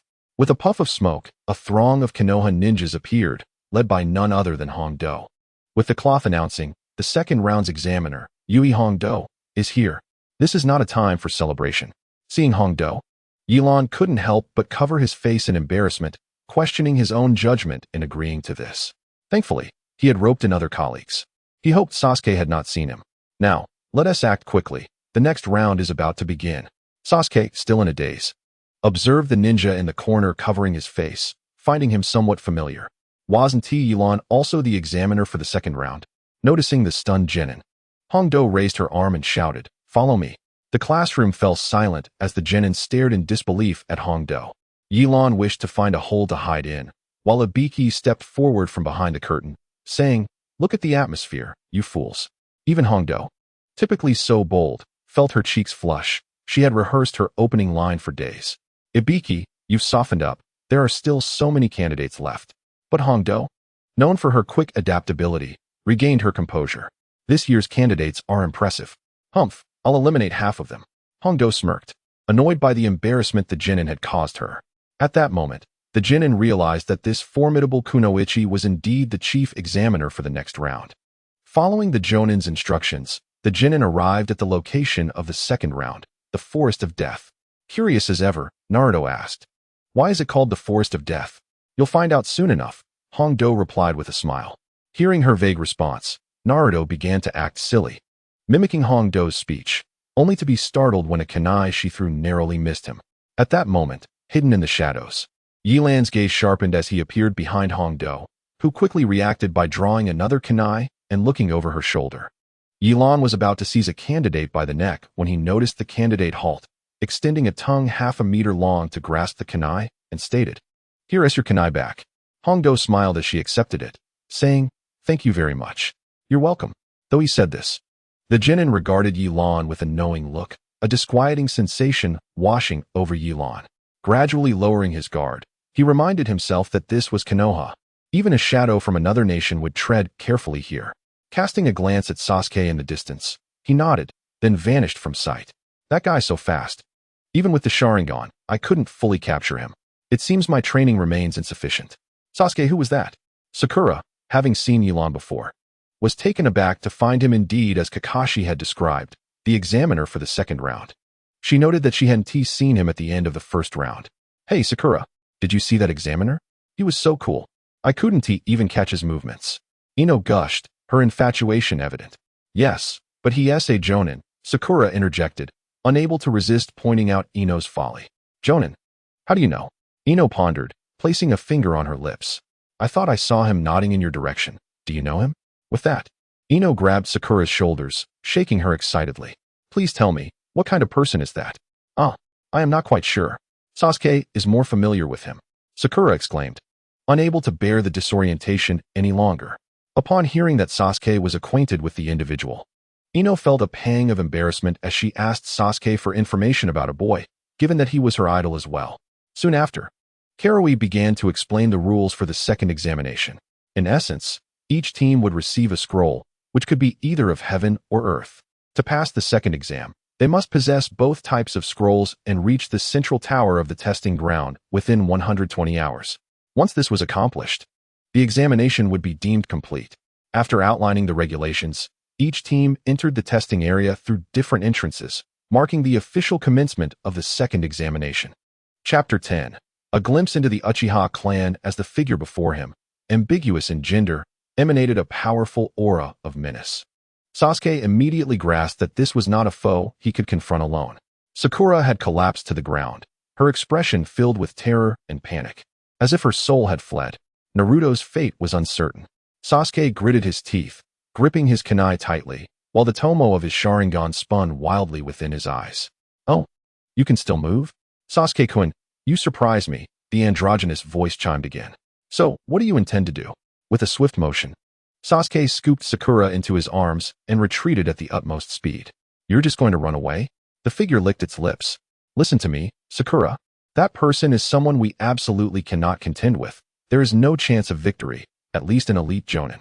Sasuke gasped, speaking urgently to Sakura. "You must escape immediately. Head back to the entrance we came through, find the proctor, and inform them of what's happening. No, it's best to locate Yelan and have him deal with this." Sakura stared blankly at Sasuke, still processing the situation. "Did you hear me, Sakura? Where are you going?" A chilling voice echoed once more in Sasuke's ears. That very same figure. Karui, in the midst of sipping her red bean soup leisurely, was approached by a Chunin who rushed over. While Yelan remained puzzled, Karui soon returned. Her expression grave as she addressed Yelan. "There are dangerous individuals in the examination area, incredibly powerful. I've already notified the Hokage and summoned the Umbu. Now, I must pursue them. You will accompany me." Karui understood that most of the proctors in the second examination were Chunin, rendering them nearly defenseless against one of the legendary Sannin, Orochimaru. Her only hope rested with Yelan. "I'll head straight to that entrance. My speed surpasses yours, and my Sharingan will prove useful in locating them. Once I find them, I'll signal you." Yelan promptly organized his ninja tools and agreed. "All right." Then, suddenly, Orochimaru observed as Naruto, in a fit of rage, unleashed the five-element seal upon him, causing Naruto's chakra to dissipate and rendering him unconscious. "Damn it."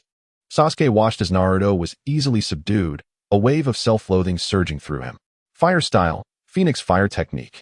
Sasuke refused to remain passive. If escape was not an option, he would fight with all his might. "Very well, let us play," Orochimaru mused, as he effortlessly evaded the flames, closing in on Sasuke and launching a fist aimed at his head. "How swift, but I can barely keep up," Sasuke thought, continuously blocking Orochimaru's relentless assaults. Yet, the speed of those attacks escalated, akin to a cat toying with a mouse, leaving Sasuke struggling to keep pace. When you encounter someone far stronger than yourself, and realize your eyes cannot follow their movements, do not overly rely on the Sharingan. Instead, contemplate the possible attack vectors of your enemy. Although the human body has many weaknesses, when attacked at speeds that exceed your dynamic vision, subtle shifts in air currents will betray their intent. Defend in that direction. Echoed Yelan's training advice. Sasuke had practiced this technique before, albeit sparingly. For someone of his rank, it felt daunting, as his primary objective had been to surpass Yelan, who was of Chunin level. Recalling Yelan's words, Sasuke relinquished his reliance on the Sharingan, gradually closing his eyes to attune himself to the flow of air, successfully blocking Orochimaru's strikes. How intriguing, a member of the Uchiha clan who does not solely depend on the Sharingan. "You truly delight me, Sasuke," Orochimaru noted, maintaining his relentless assault, eager to observe what further surprises Sasuke might unveil. Sasuke sensed the direction of the incoming attack, his legs, arms, chest, the back of his head, and finally straight ahead. At that moment, he opened his eyes and locked onto Orochimaru, executing the Genjutsu he had recently mastered, the place of non-existence. "What? This little brat can use Genjutsu?" Orochimaru was taken aback, remembering Kakashi teaching a lowly genin such a formidable technique. The sight of the Sharingan before him evoked a shameful memory. Orochimaru momentarily hesitated, and in that fleeting half-second, Sasuke seized the opportunity, not employing ninjutsu. He gripped his kunai and lunged toward Orochimaru's chest. Just as the kunai grazed Orochimaru's skin, penetrating less than 2 millimeters, Orochimaru regained his composure and kicked Sasuke away. Ugh! The force of the kick was far more potent than any prior attack, sending Sasuke sprawling and coughing blood, unable to rise. "Humph! The Uchiha clan excels only at such petty tricks," Orochimaru sneered as he approached Sasuke, genuinely irate. At that moment, the sound of a fuse igniting echoed, and an explosive tag affixed itself to Orochimaru's back. "This little brat, was it when he stabbed me with the kunai earlier?" Orochimaru recalled the earlier encounter. "The Uchiha clan's reputation is not for you to judge." Sasuke struggled to his feet. Shuriken technique. Sasuke hurled shuriken entwined with wire, ensnaring Orochimaru to a tree trunk with layer upon layer of binding. Fire style, Dragon Fire Technique. A fire dragon surged along the wire, striking Orochimaru, who let out a harrowing scream. Sasuke witnessed the flames consuming Orochimaru's flesh, eliciting a sigh of relief. Perhaps he had finally secured victory. Sasuke marvelous. We won. Sakura rejoiced upon witnessing the scene. Just as Sasuke was about to smile at Sakura, he noticed the charred corpse beginning to speak. The voice had morphed from the previous androgynous tone to a hoarse, aged male voice. Truly, you are the descendant of the Uchiha clan, so much like your brother, Itachi. The charred figure revealed another presence beneath the singed skin. Who are you? How do you know my name and Itachi's? Sasuke's heart raced with questions. Finally seizing the chance to inquire. My name is Orochimaru, and I know you wish to kill Itachi. However, with your current strength, you cannot achieve that. Would you be willing to follow me? I can grant you the power to slay Itachi. Orochimaru's voice possessed an alluring quality, tempting the deepest desires of the heart. What nonsense! I would never follow someone like you. No matter the persuasion, Sasuke remained steadfast, unyielding to Orochimaru's words. Knowing you would respond thus, I shall gift you a token today, allowing you to experience the sensation of power. As he spoke, Orochimaru formed hand seals, his neck elongating instantaneously, opening his gaping maw to bite Sasuke. Uchiha style, my style, wind strike. 3 massive slashes tore through the trees, aimed at Orochimaru's neck. Orochimaru relinquished Sasuke, expelling a sword from his mouth to barely fend off the attack, retracting his neck back to his body. Orochimaru's countenance darkened as he fixated on the ravaged trees. And soon, a figure emerged. To his astonishment, the examiner reacted swiftly. It seemed that during his prolonged absence from Konoha, capable ninjas had surfaced. Nevertheless, Orochimaru maintained a composed smile, believing that aside from his disciple, Akane, the examiners were merely special jonin and not formidable adversaries. What right do you, a filthy insect lurking in the shadows, have to utter such words? He mused, realizing that during his long absence, some had evidently forgotten his reputation. Never before had he faced such blatant disrespect, and he had already devised a plan to teach this ninja a lesson. When Yelan approached Sasuke, Orochimaru's eyes widened in disbelief upon recognizing the Uchiha clan Sharingan, 3 tomo, no less. Sasuke, take your teammates and leave this place. The individual before you is not a participant, and this is beyond your capacity to handle. Yelan then produced a signal flare and launched it into the sky. Seeing Yelan brought Sasuke a sense of relief. He understood that the situation was finally under control, yet he still warned Yelan, this man is Orochimaru. He is aware of Itachi and my existence, and for reasons unknown, he has attacked us. Yelan recalled Orochimaru, a figure he hardly knew. When Orochimaru betrayed the village, Yelan was merely 3 or 4 years old. He had only learned from clan records that Orochimaru was one of the legendary 3 ninjas, having defected shortly after the Ninetales attack, and was classified as an S-rank rogue ninja with exceptional strength. Who are you? Aside from Itachi and Sasuke, there are no other survivors of the Uchiha clan. Orochimaru exclaimed in disbelief, unable to fathom that another Uchiha could still be alive and appeared to be quite young, familiar with Sasuke, and seemingly only 15 or 16 years of age. Feeling a sense of foreboding, Yelan proclaimed, I am merely a malevolent spirit of the Uchiha clan, risen from the depths of hell. Chapter 11. Within the realm of Byaetian, Orochimaru was dissatisfied with Yelan's response, as he witnessed Sasuke assist Sakura in moving the unconscious Naruto. He swiftly launched an attack at Sasuke. Shadow Snake Hand.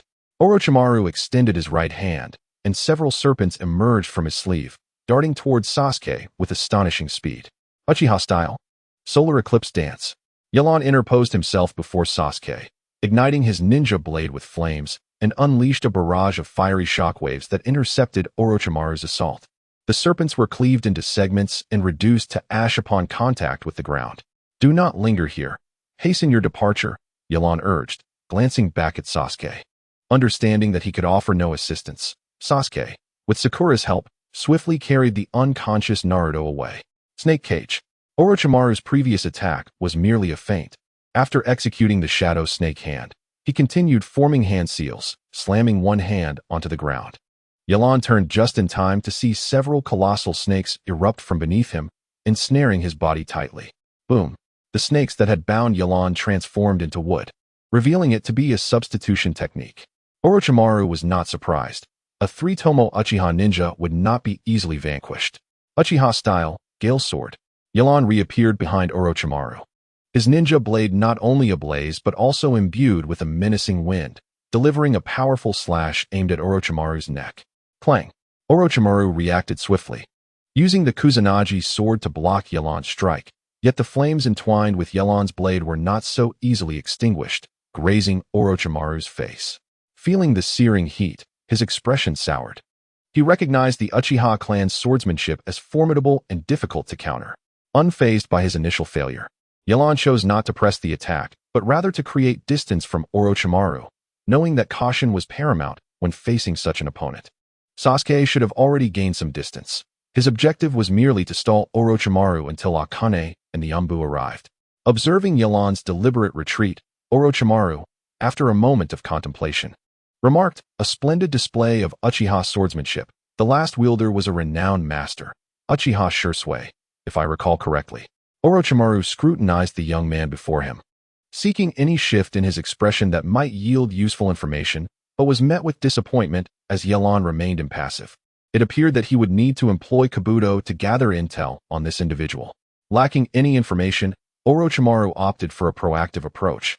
He rolled up his sleeve and, using a bitten finger, inscribed a mark on his forearm where the technique had already been drawn. Summoning Jutsu, Serpent. A cloud of smoke enveloped the area, and several large snakes materialized at Orochimaru's feet, all charging toward Yelan at his command. Yelan's fingers moved rapidly, forming seals, culminating in the sign of the rat. Fire release, great fire annihilation. A torrent of flames erupted from Yelan's mouth, coalescing into a fiery tempest before him. The approaching snakes, with little time to react, were incinerated, while the remaining serpents fled in terror, refusing to heed Orochimaru's commands. The once lush forest had transformed into a sea of flames, the air thick with oppressive heat. Yet, Yelan was not finished. He amplified his chakra release, the flames shifting from a fiery orange to a blinding white, indicating an alarming rise in temperature.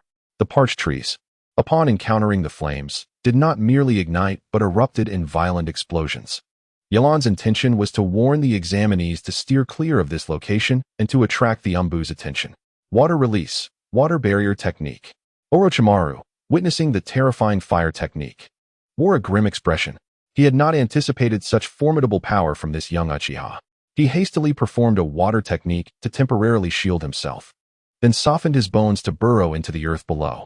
Boom! The sound of the great fire annihilation reverberated throughout the exam grounds, causing Sasuke, who had distanced himself, to glance back in astonishment. He had not expected the confrontation between Yelan and Orochimaru to be even more intense than the battle he had previously endured against Zabuza.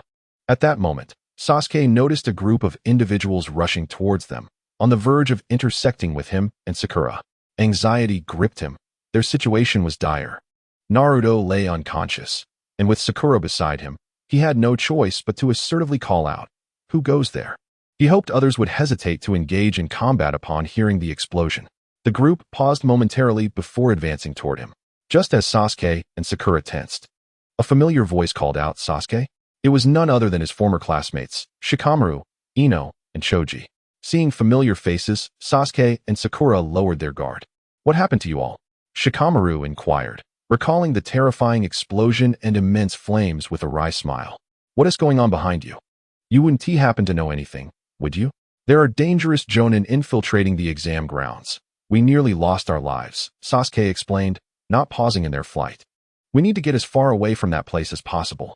Understanding that this was not the time for conversation, Shikamaru kept pace with Sasuke. "If even Naruto, the most energetic of us all, has been knocked out, I can only imagine the peril you faced. How did you manage to escape?" The examiners arrived just in time. "They are currently engaged with that dangerous individual," Sakura replied, her voice laced with anxiety. "Is the examiner Akane?" Ino interjected. "No, it was that male examiner you've met. His name is Uchiha Yelan." Sakura surprisingly refrained from arguing with Ino. "Uchiha?" As the expressions of Shikamaru and the others shifted, Sakura, though somewhat oblivious to the intricacies of the Uchiha clan, was aware that the adults in her household had spoken of it. That individual was Sasuke's elder cousin, who, according to Kakashi-sensei, had recently returned to the village. Noticing that Sasuke's demeanor remained unchanged, Sakura continued her explanation. The group turned their gazes towards Sasuke in unison. having never encountered such information before. Feeling somewhat uneasy under their scrutiny, Sasuke finally spoke, asserting that the matters at hand were beyond the involvement of mere Chunin, suggesting they seek a place to rest. Flames swept across the ground, transforming a vast expanse of the forest of death into barren land. As the surface flames began to dwindle, Orochimaru emerged from the earth, wisps of white smoke rising from his form, revealing that life underground was not without its challenges. It had been a long time since he had felt so disheveled. Once again, he found himself consumed by a near-morbid obsession concerning the Uchiha clan. In that moment, Orochimaru unleashed his ultimate technique, the serpent's formation. With a mighty roar, he opened his mouth, releasing countless colossal serpents that surged forth. These serpents writhed through the air, resembling a multitude of sharp blades aimed at Yalan. Their speed was astonishing, and in the blink of an eye, they were upon him. Yalan, expressionless, swiftly formed hand seals. Water release, grand waterfall technique. Where flames had once raged, now towering waves surged forth, colliding with Orochimaru's serpentine assault, creating a colossal splash that cooled the air around them. The serpents that had been poised to strike were swept away, and the relentless tide surged toward Orochimaru. Summoning technique, triple gate of the netherworld. 3 massive gates rose from the ground, halting the deluge after it breached the first gate. Orochimaru stood atop it, gazing sternly at Yalan. At that moment, a sudden attack, Shadow Snake Hand, came from the newly arrived Anko. Orochimaru evaded it with apparent ease, but Anko pressed on, wielding her kunai toward him. Orochimaru formed a hand seal and bellowed, "Huh?" Anko, who had been advancing, suddenly clutched her throat and collapsed, having fallen victim to Orochimaru's curse mark, rendering her powerless against him. "Anko, you're a jonin. Using the techniques I've taught you against me is rather laughable, wouldn't you agree?"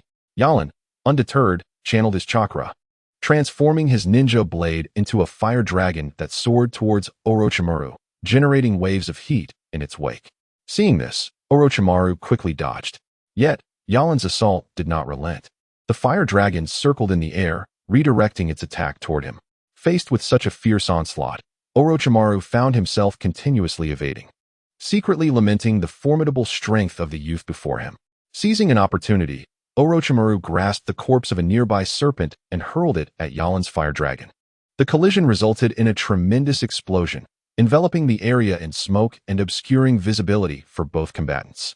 As the mist began to dissipate, Orochimaru's figure had vanished without a trace. Just as Yalan was contemplating this disappearance, he sensed a surge of chakra beneath him. Instinctively, he turned to protect Anko, but the ground beneath her suddenly fractured, and a massive white serpent erupted from the fissure. Alarmingly, the serpent's head bore a striking resemblance to Orochimaru's. It swiftly coiled around both Yalan and Anko. "Anko, you truly are my disciple.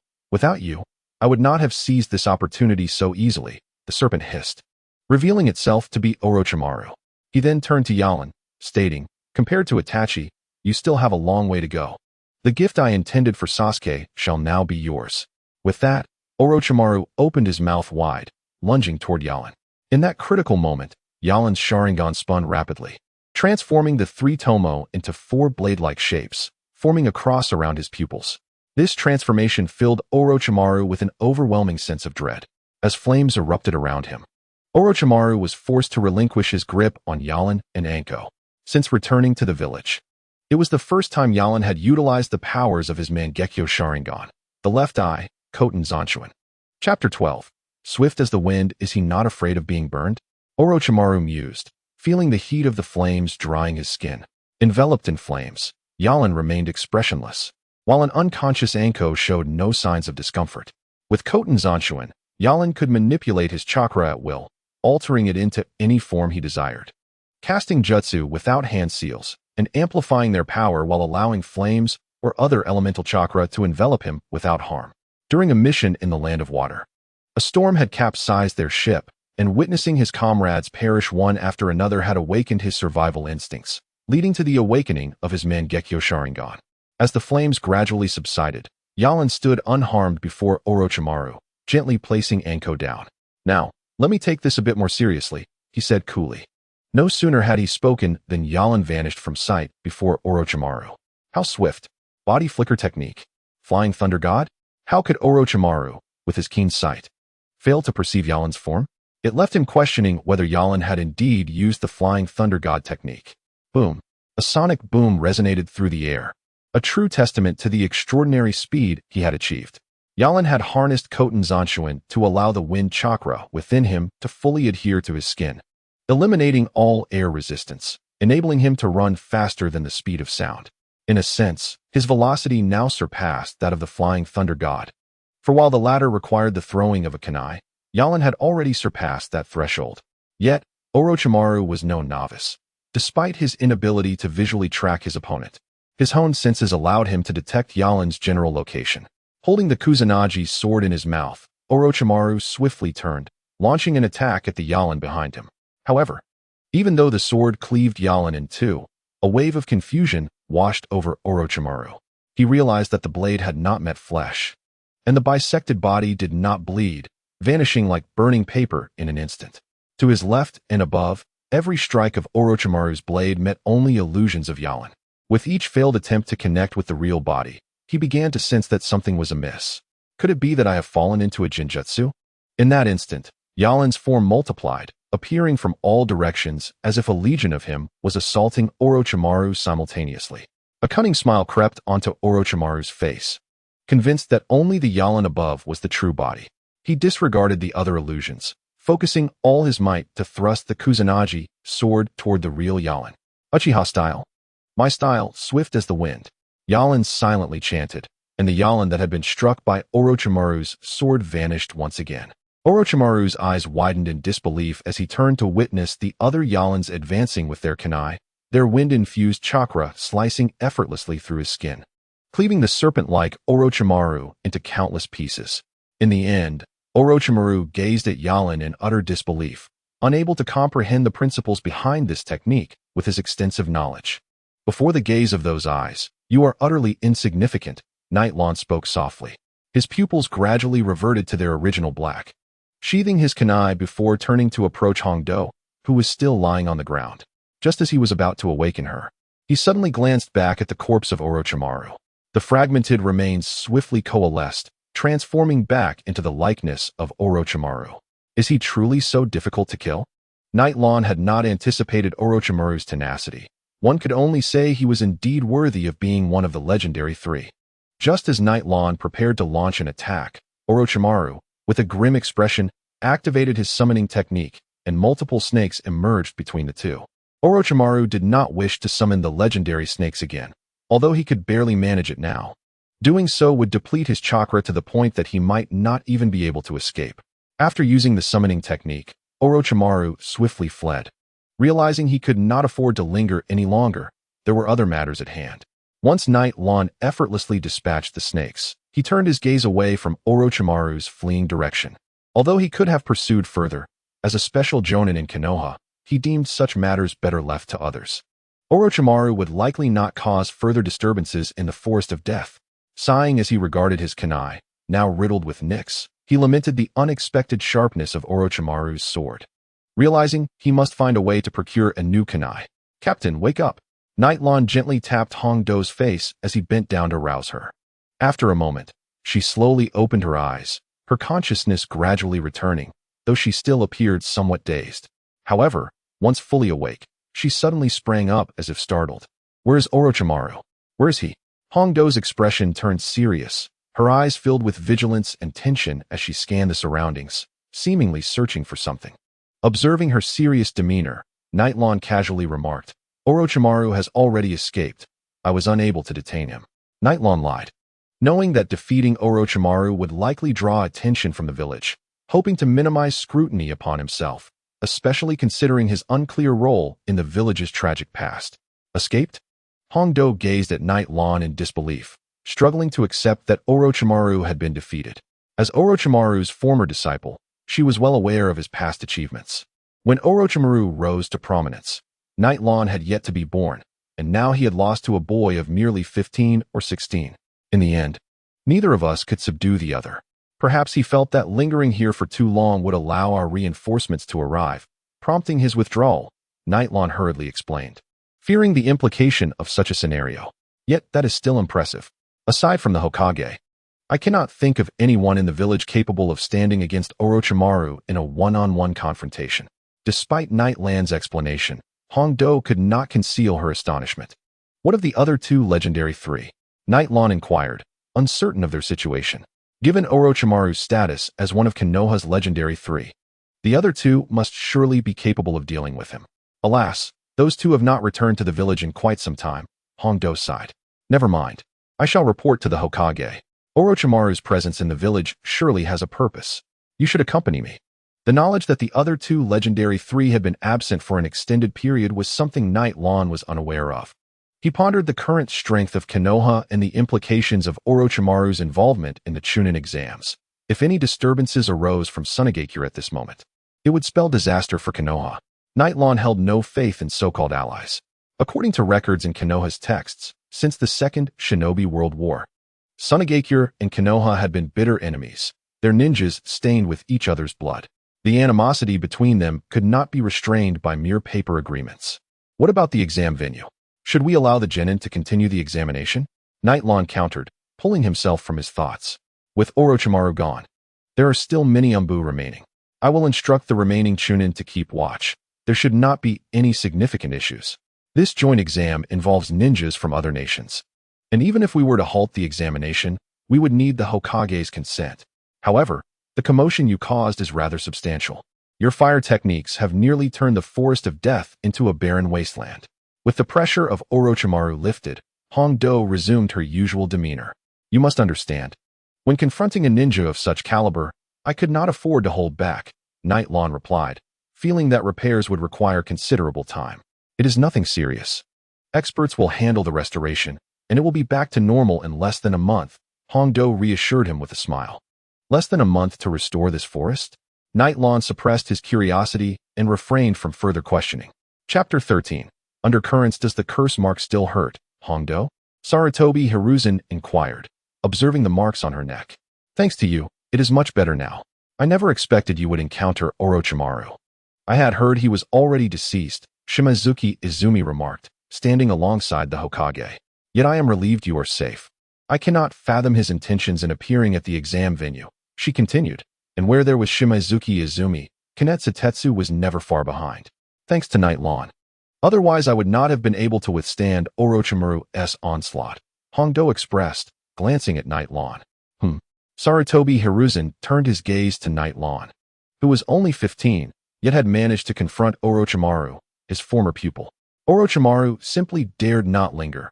Otherwise, the one to be defeated could very well have been me. Nightlan clarified. The acknowledgement from Nightlan drew the attention of both Shimazuki Izumi and Kinetsutetsu, who understood the renown of the legendary three and were astonished that Nightlan could contend with one of them, evidently without suffering significant harm. I wonder what Orochimaru's true intentions are upon returning to Konoha, Hongdo mused aloud. It concerns Sasuke, Nightlan interjected. Although I am unaware of the specifics, when I arrived, Sasuke was engaged in battle with Orochimaru, and it appeared he intended to do something to Sasuke. Now, seeing the curse mark on the captain, I suspect that finding Sasuke was indeed his objective. Upon hearing Nightlan's words, the others' expressions grew solemn. Nightlan continued, when I arrived, Orochimaru was reaching out to bite Sasuke's neck, which now aligns with the position of the captain's curse mark. Is that so?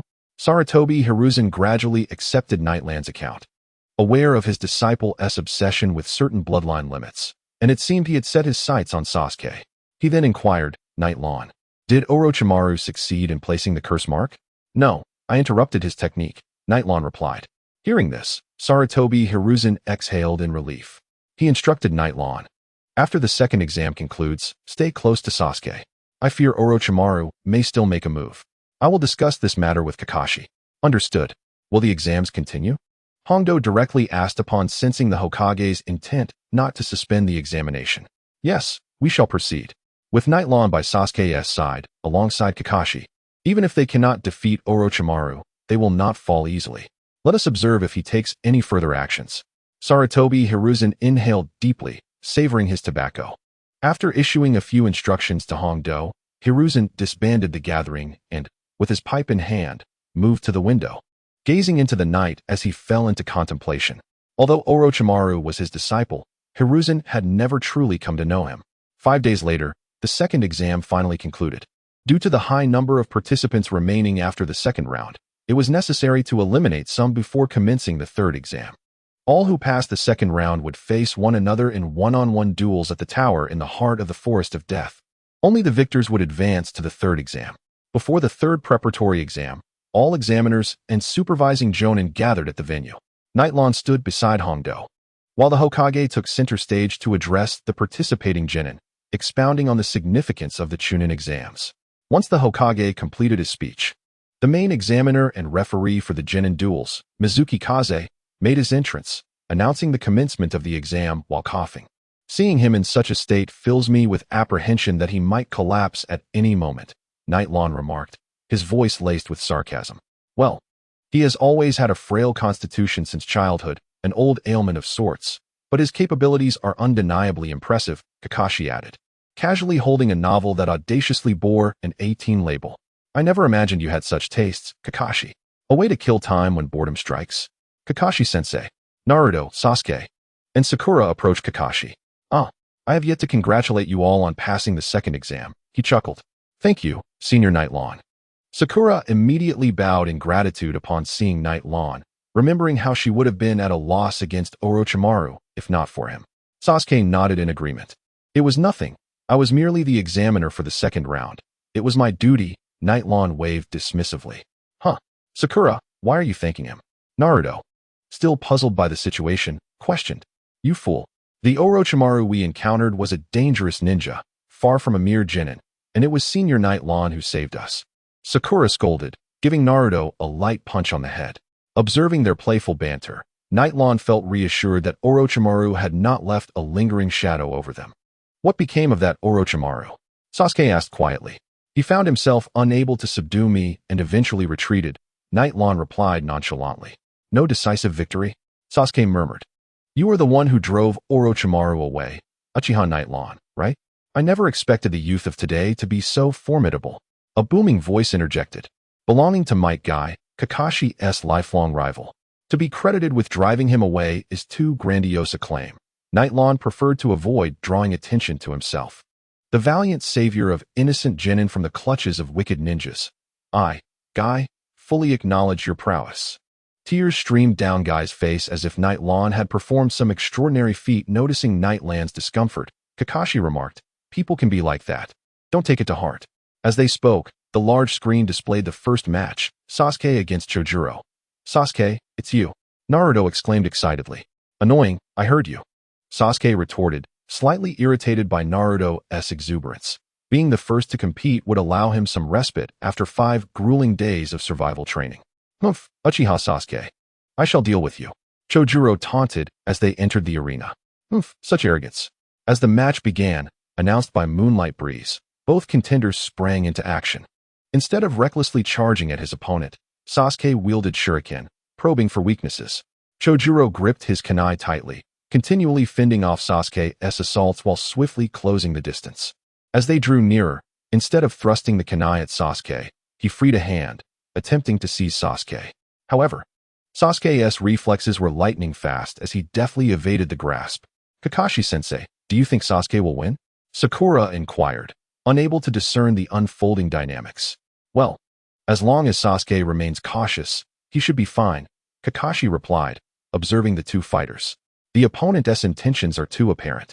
If Sasuke comprehends that the free hand signals a jutsu, he will secure victory. Nightlawn explained from the sidelines. Is that so? Naruto turned to Kakashi for confirmation. It should be, Kakashi nonchalantly replied. All right.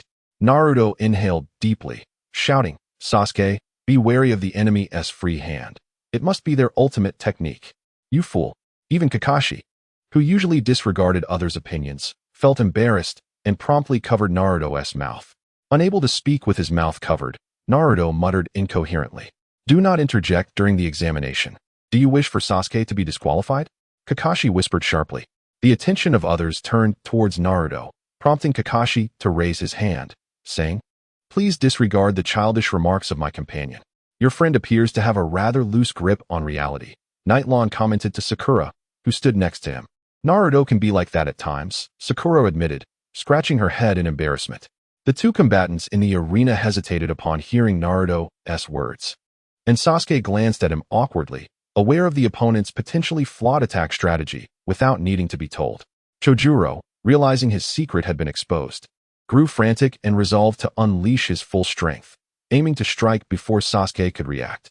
Chojuro's attacks intensified, and despite Sasuke's efforts to defend, he was ultimately caught off guard and seized by the shoulder. Just as Chojuro believed he was about to secure victory, he locked eyes with Sasuke, who stared back with his Sharingan glimmering ominously. Illusion technique. This is not a mere trick. Chojuro suddenly found his consciousness slipping away, his body trembling uncontrollably. In an instant, Sasuke unleashed a flurry of strikes, finishing off his opponent. The victor is Uchiha Sasuke, Moonlight Breeze announced, signaling Sasuke's advancement to the next round. As expected, Sasuke won with such ease, Ino remarked joyfully, observing how effortlessly he triumphed. Humph, Uchiha clan truly lives up to its reputation, Neji added, arms crossed, his Byakugan retracted. That illusion technique was taught to Sasuke by you, wasn't he it? Kakashi turned to Night Lawn, his gaze returning to the match. It was merely a simple illusion technique. For the Uchiha clan, not to utilize such skills would be unusual, Night Lawn replied casually. However, the execution was impeccable, demonstrating no waste of chakra. Sasuke is already displaying qualities of a Chunin. Though Naruto initially felt joy at Sasuke's victory, he grew uneasy upon hearing Kakashi's praises for Sasuke and declared, I too will win as decisively as Sasuke. Yes, Naruto, you must do your best, Kakashi consoled him as one would a child. Sasuke, congratulations. Upon Sasuke's return, Sakura stepped forward to offer her congratulations. Nightlawn furrowed his brow, sensing something amiss, yet he chose not to dwell on the joy of the others. His gaze traversed the crowd, landing on the opposite viewing platform. There, an upper ninja adorned with the Sound Village headband sat quietly, fixated on Sasuke, observing intently. A peculiar sensation stirred within Nightlawn. His instincts warned him that this individual harbored ulterior motives towards Sasuke. His body tensed imperceptibly, prepared to confront any imminent threat.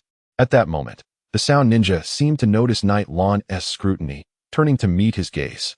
Their eyes locked, and Night Lawn discerned a chilling light within the other's eyes, accompanied by a sinister smile. This individual, Night Lawn murmured to himself. Recognizing that this person was no benign character, he might pose a significant threat. Yet, when he attempted to alert Kakashi, he found that Kakashi had already turned away, disappearing into the crowd. What is it? Have you noticed something amiss? Upon hearing Kakashi's words, Sasuke and the others turned their eyes towards Nightlawn. Nothing much. I merely thought I saw an acquaintance, Nightlawn replied, not wishing to divulge too much. The Sound Ninja should be the same Orochimaru we faced earlier. I would not mistake that aura. Kakashi, understanding Nightlawn's reluctance to elaborate, chose not to press further and returned his gaze to the large screen. The second exam is about to commence. Let us see which of the genin will succeed. The next match featured Aburame Shino against one of the Sound Ninjas. And under the Aburame clan's mastery of insect manipulation, Shino emerged victorious. What is that? It's so disgusting, Naruto exclaimed, reacting to Shino's combat style. The secret technique of the Yamanaka clan involves manipulating insects through chakra for combat. Moreover, the clan excels in reconnaissance and tracking, making the acquisition of intelligence on the battlefield significantly easier with a Yamanaka ally. Yelan explained to Sasuke and his companions that participants in the Chunin exams are typically elite ninjas from each village, showcasing their unique combat styles. Regardless of whether they pass this examination, their perspectives will be greatly broadened. Upon seeing Shino return to the team, Yelan noted his companions, a girl with Byakugan and a lower-ranking ninja accompanied by a small dog. It appeared their team was quite distinctive, comprising ninjas from the village's most skilled clans in reconnaissance. Yelan quietly remarked that the Hokage's team assignments had some merit. Although he had yet to discern much about Sasuke's two teammates, one a somewhat clever yet ordinary girl, and the other the boisterous Naruto, leaving him curious about their hidden talents. The next match featured Kankuro from Sunagakure and his companion, the puppeteer, who had been deceived by the opponent's puppet, prompting Naruto to exclaim that it was unfair. Yelan commented on Kakashi's need to better educate his students, noting Naruto's naivete, which reminded him of Anko, though perhaps even less reliable. Kakashi chuckled. acknowledging Naruto's poor foundation and realizing he needed to provide him with more guidance. However, such opponents were indeed challenging. To defeat them, one must first neutralize their puppets. Sakura expressed her concern as she observed the contestants' distinct combat styles.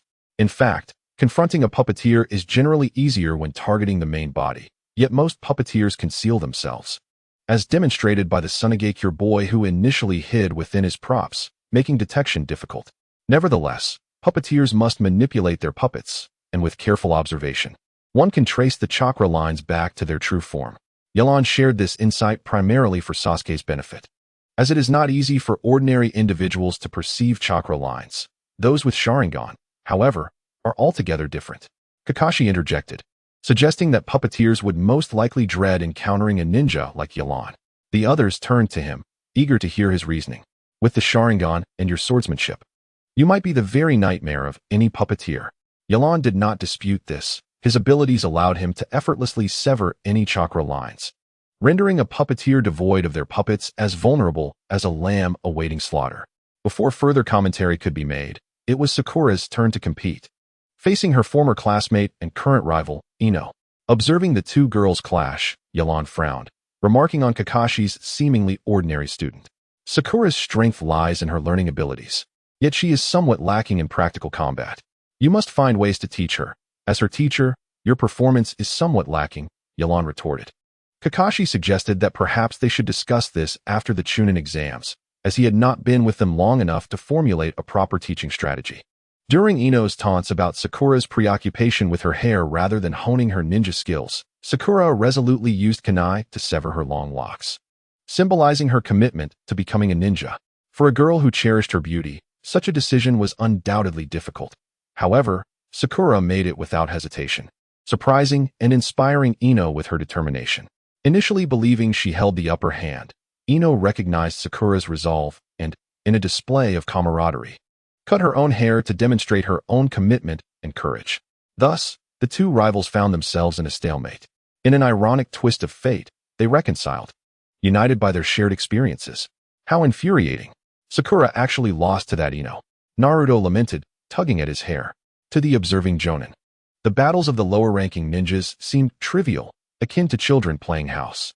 Without the foundation of a clan, these ninjas possessed no trump cards, reliant solely on the dedication of their Jonin instructors.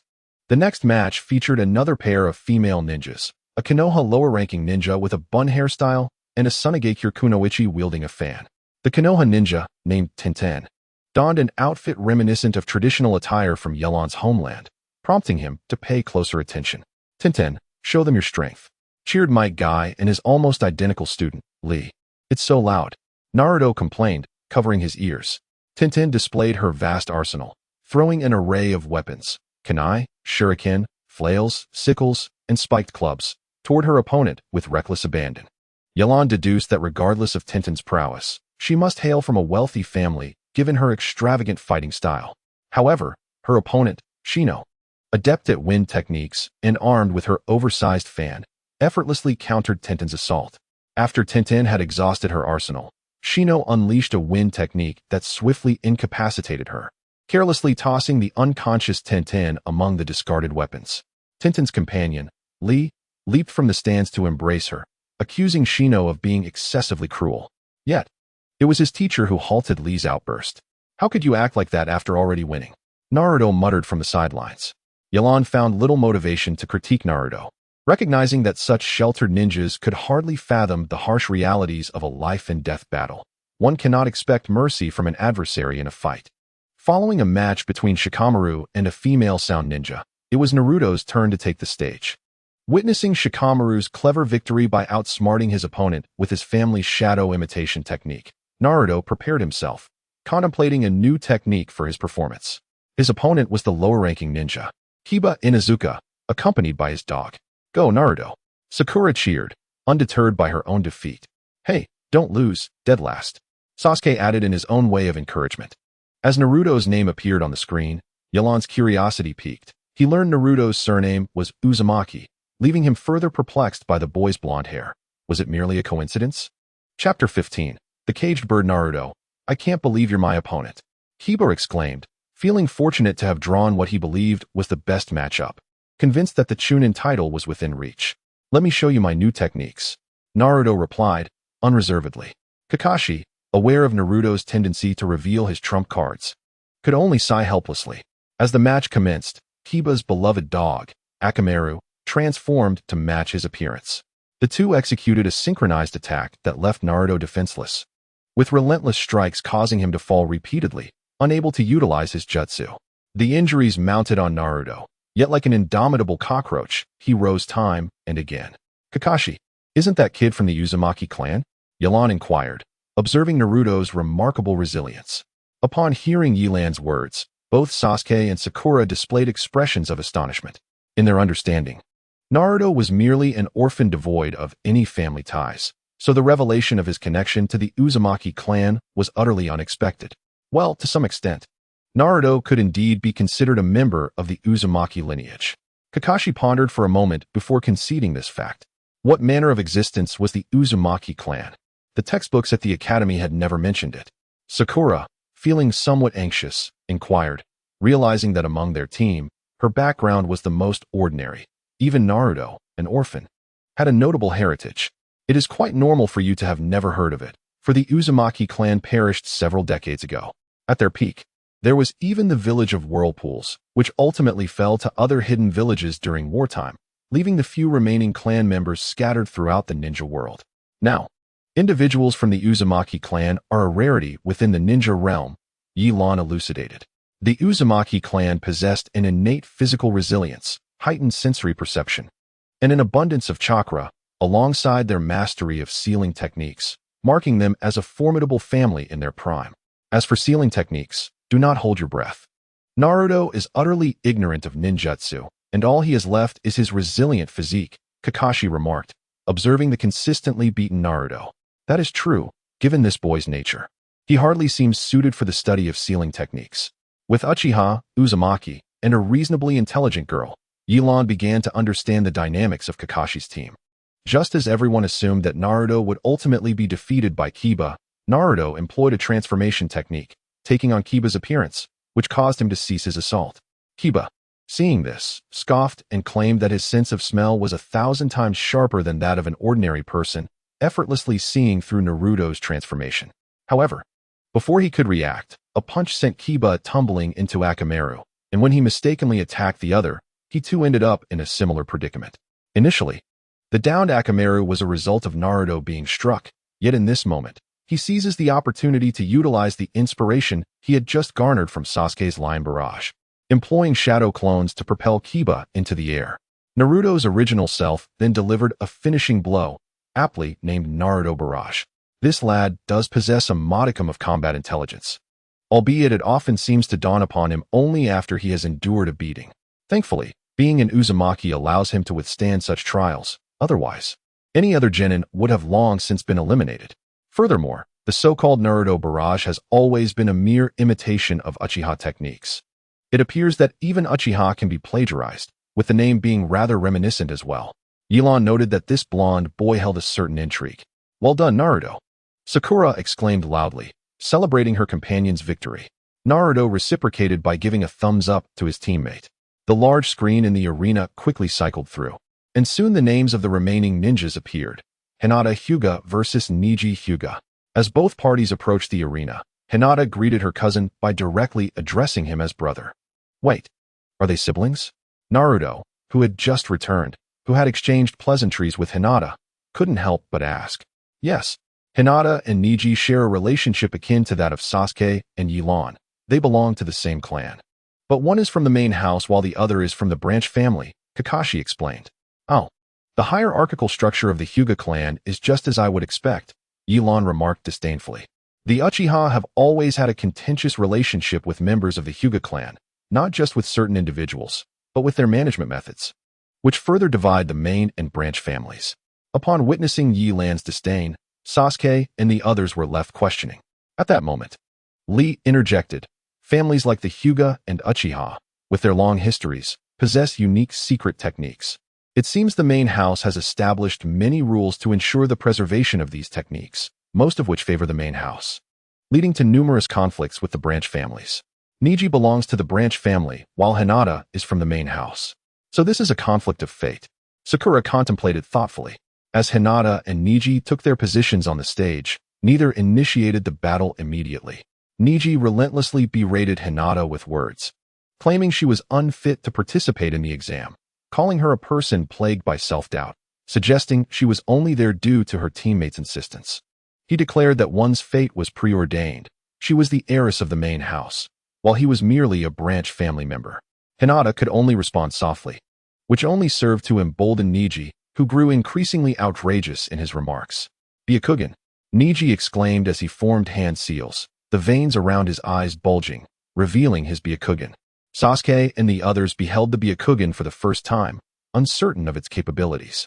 Similar to the Uchiha Sharingan, the Byakugan allows one to perceive the opponent's taijutsu and ninjutsu, surpassing the Sharingan in observational prowess, and when combined with the Hyuga clan's martial techniques, it can yield devastating results, Kakashi elucidated. While the Byakugan is relatively strong compared to a Sharingan that has not yet matured to 3 Tomo, once the Sharingan evolves, most Hyuga ninjas find themselves outmatched, for the Uchiha clan once held dominance over the Hyuga clan. Yelan mused. Niji continued to taunt Hinata, seemingly able to read her inner turmoil, exposing her timid psychological state, while Hinata remained silent, akin to an injured puppy unable to rebut. Do not so casually criticize another's heart, you fool. Naruto bellowed, still clutching the healing ointment Hinata had just given him, unable to tolerate Niji's arrogance. Defeat that presumptuous fool. Hinata, this boy, Yelan observed, watching Naruto shout fervently, exhibited a certain peculiar quality. Hinata appeared to take his words to heart, adopting the same hand gesture as Niji and activating her Byakugan. Regardless of the verbal exchanges, the true measure of their abilities would ultimately unfold in combat. However, the disparity in their strengths remained vast. Hinata initially managed to mount an offensive, but soon found herself on the receiving end of Niji's strikes, her arms marred with bruises from his gentle fist techniques.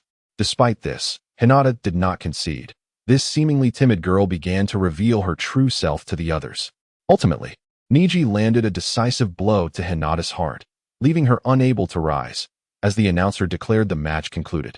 From the sidelines, Naruto yelled for Hinata to stand once more, and as she rose, she pointed out Niji's inner confusion.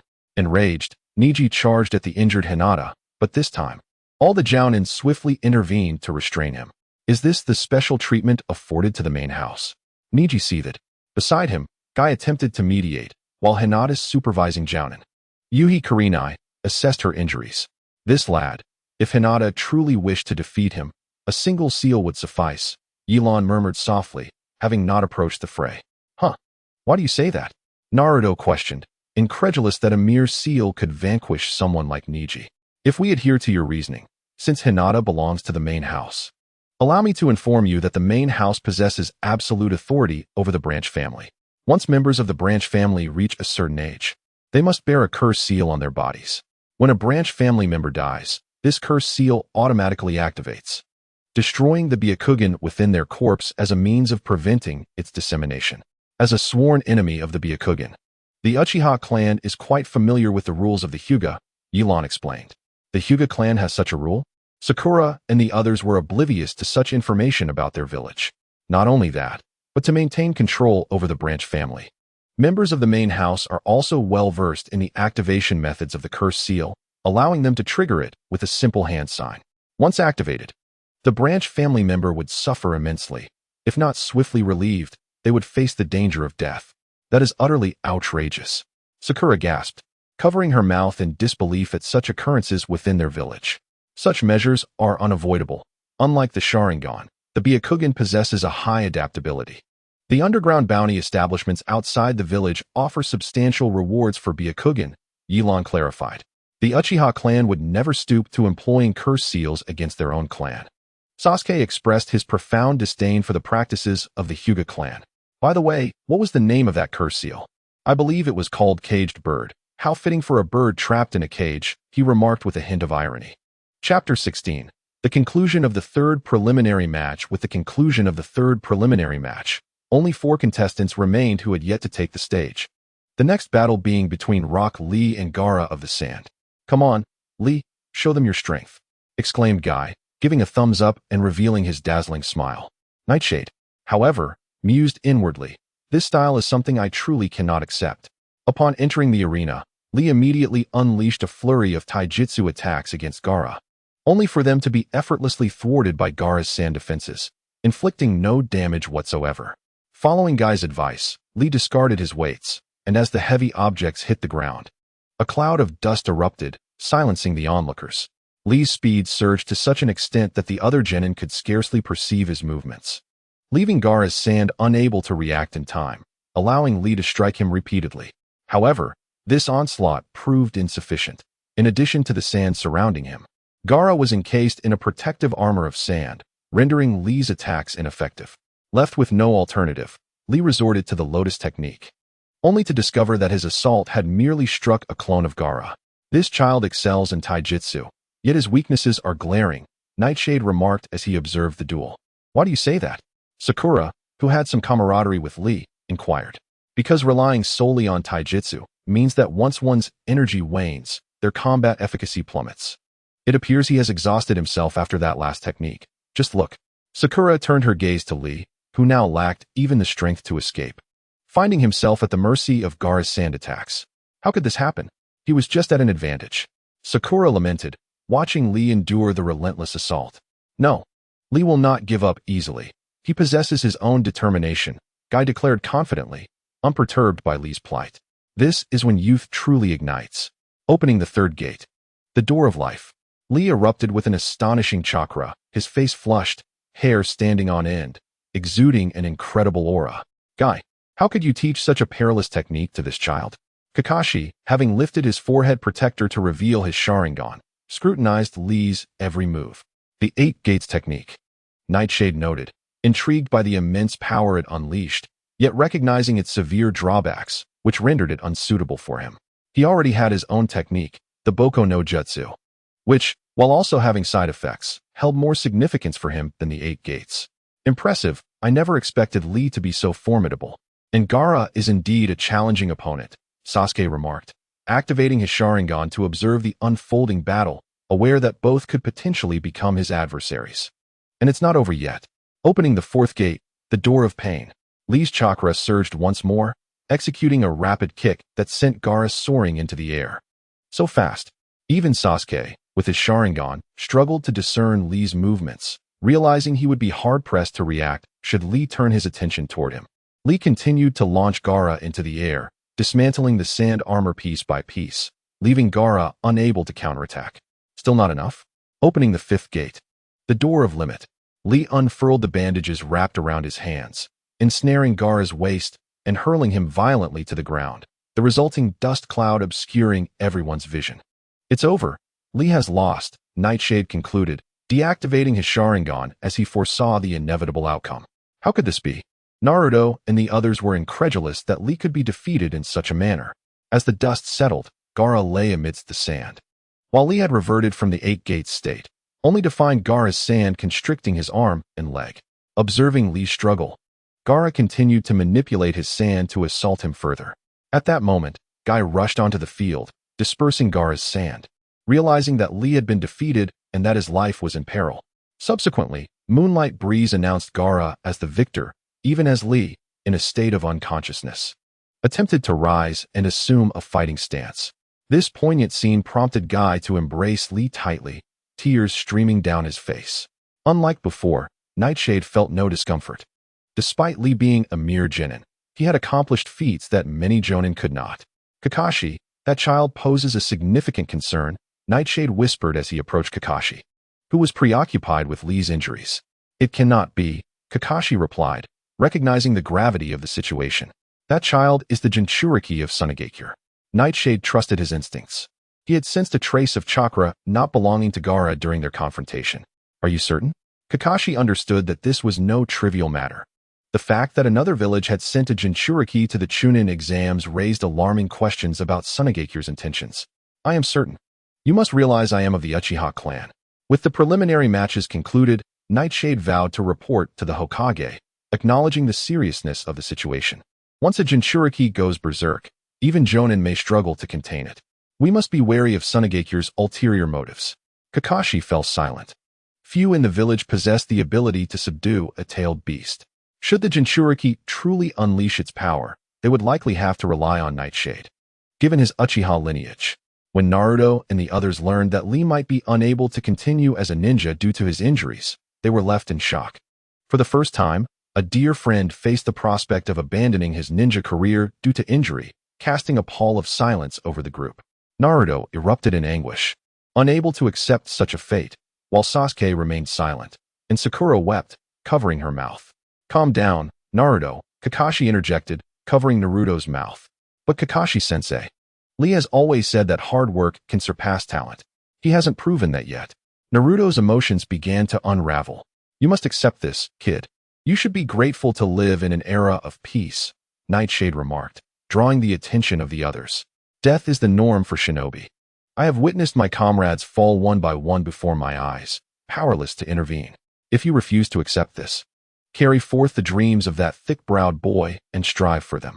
Nightshade, despite appearing only slightly older than them, had experienced such tragedies, leaving Sakura stunned by his words. Observing Naruto's defiance, Nightshade continued, "Let me tell you, every Jonin present has faced the loss of comrades. They withhold this truth not to reopen their wounds. But we must live on, bearing the wills of those who have fallen." "Stop it, Nightshade. Such topics are too premature for them," Kakashi cautioned, wishing to shield his students from mental distress.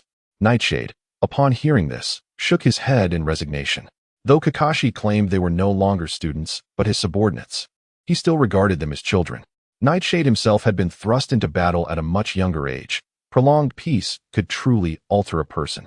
As the final match concluded with Sound Ninja Tosu's victory over Choji, the Hokage reappeared before the crowd, announcing that the third exam would officially commence in a month. It would entail one-on-one confrontations, attended not only by the participating shinobi, but also by nobles from various nations. He urged everyone to diligently enhance their skills in the upcoming month, so they could present their best selves at the event. Chapter 17. Training arrangements. A few days after the conclusion of the second exam, the Hokage summoned the Jonin of the village to the Hokage building. Yesterday, the Umbu discovered the body of Moonlight Breeze, Sarutobi Hiruzen stated somberly from his central seat. Could it be Orochimaru?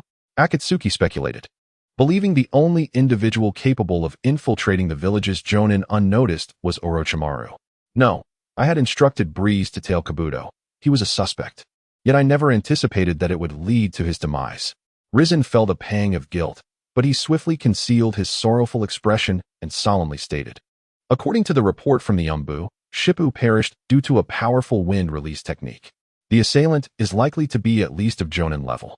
Potentially the work of Yakushi Kabuto or his accomplices. We cannot ascertain that it was Orochimaru. We must prepare for the possibility of other adversaries. In a month, the final phase of the Chunin exams will commence, and nobles from other nations, along with the Wind Shadow, will arrive. The vigilance of Konoha must be heightened to the utmost. I will instruct the Umbu to participate in this security effort. Everyone must remain alert." Following this, Risen orchestrated a series of arrangements, and upon issuing commands, the Jonin departed. Finally, he turned to Yelan and said, "Yelan, you performed admirably by thwarting Orochimaru's plans in the Forest of Death. This is the reward I have decided upon for you." He then handed her a scroll, and upon opening it, Yelan was taken aback, not expecting such a ninjutsu as a reward. "Hokage-sama, this technique belongs to the second Hokage." Risen waved his hand dismissively. "You are the descendant of Kagami and the brother of Shursui. I sincerely regret the circumstances surrounding Shursui. He was a commendable individual who tirelessly worked for the harmonious coexistence of the Uchiha clan and the village. Now, only you and Sasuke remain of the Uchiha clan, and I hope you can inherit his will." Yelan fell silent, burdened by the myriad questions surrounding Shursui's disappearance. His presence in the village was solely to uncover the true reasons behind the Uchiha clan's extermination. His casual wearing of the Konoha forehead protector and avoidance of the ninja vest indicated his lack of attachment to the village. Observing Yelan's silence, Risen sighed. "I understand you harbor some concerns regarding the Uchiha clan, but now is the time when the village desperately requires strength. I must unite everyone in the village. I implore you to consider this an old man's request." Noticing the age spots on Risen's face, Yelan nodded. "Hokage-sama, what do you need me to do for the upcoming Chunin exams?" Upon hearing Yelan's response, Risen smiled faintly. Kakashi has informed me that there is a participant from Sunagate here who is a Jinchuriki. I trust your judgment. On the day of the competition, I need you to supervise that Jinchuriki at the venue. Should any uncontrollable situation arise, you must intervene immediately. The village cannot withstand the destruction a Jinchuriki may cause. After imparting a few more instructions, Yelan acknowledged his orders and took his leave. Is it truly wise to pass on the teacher's technique to that child? After Yelan departed, Nara Shikamaru spoke up. We owe too much to both Kagami and Shursui. We cannot allow the last two Uchiha to feel despondent. Sasuke is not yet fully developed. We require Yelan's strength. Perhaps due to advancing age, Risen's disposition had softened considerably. If Jiraiya and Tsunade were here, how could we have become so passive? I wonder where those two are now, Mito Monzen remarked indignantly. Hearing the names of his other two disciples, Sarutobi Risen fell silent. None of his students remained to inherit his legacy. They had all departed the village. In a sense, he felt like a failure as a mentor. Yelan. As Yelan exited the Hokage building, he found Kakashi waiting for him at the entrance. I have something I would like to discuss with you, Kakashi said, his gaze wandering. Seemingly unable to meet Yelan's eyes, it appeared he had steeled himself before continuing. You know there is only a month left until the final exam. I plan to conduct special training for Sasuke, but unfortunately, Naruto, who also requires guidance, has no one to teach him. Would you be able to know? Yelan firmly interrupted before Kakashi could finish his thought. It's not that I refuse to help, but Naruto's nature fundamentally clashes with mine, and my combat style is incompatible with his. Can you envision Naruto adopting my fire techniques or swordsmanship? It's simply unfathomable. Kakashi sighed, clearly troubled over Naruto's situation. Moreover, the boy's foundation is too weak. He cannot even properly control his chakra. If it comes to teaching, I would prefer to instruct another girl in your class, Haruno Sakura. Seeing Kakashi's disappointment, Yelan offered words of comfort. Perhaps due to Sasuke's influence, our relationship has deepened considerably. Are you willing to teach Sakura? Then it's settled, Kakashi exclaimed, taking advantage of the moment. But Sakura doesn't even need to participate in the competition. What can I teach her? Besides, isn't Sasuke's training more pressing?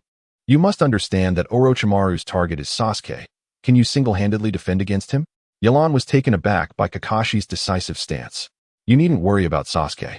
I will find a discreet training location and enlist some Umbu assistants. Sakura didn't pass the exam, so I want her to further her studies. Rest assured, Sakura has a strong foundation and an excellent capacity for learning. She merely requires some refinement in her combat thinking and a few decisive techniques. You can guide her as you see fit, Kakashi explained rapidly. I will have Sakura meet you at the training ground tomorrow. You must come. Without waiting for Yelan's response, Kakashi transformed into a cloud of smoke, revealing that he had merely left a shadow clone in his place. This guy has clearly been plotting this for some time. Yelan thought resignedly, realizing he would have to take things one step at a time. The following morning, Kakashi brought Sakura to the Konoha training grounds. Sakura, you must learn diligently from Yelan. I have worked hard to secure his agreement.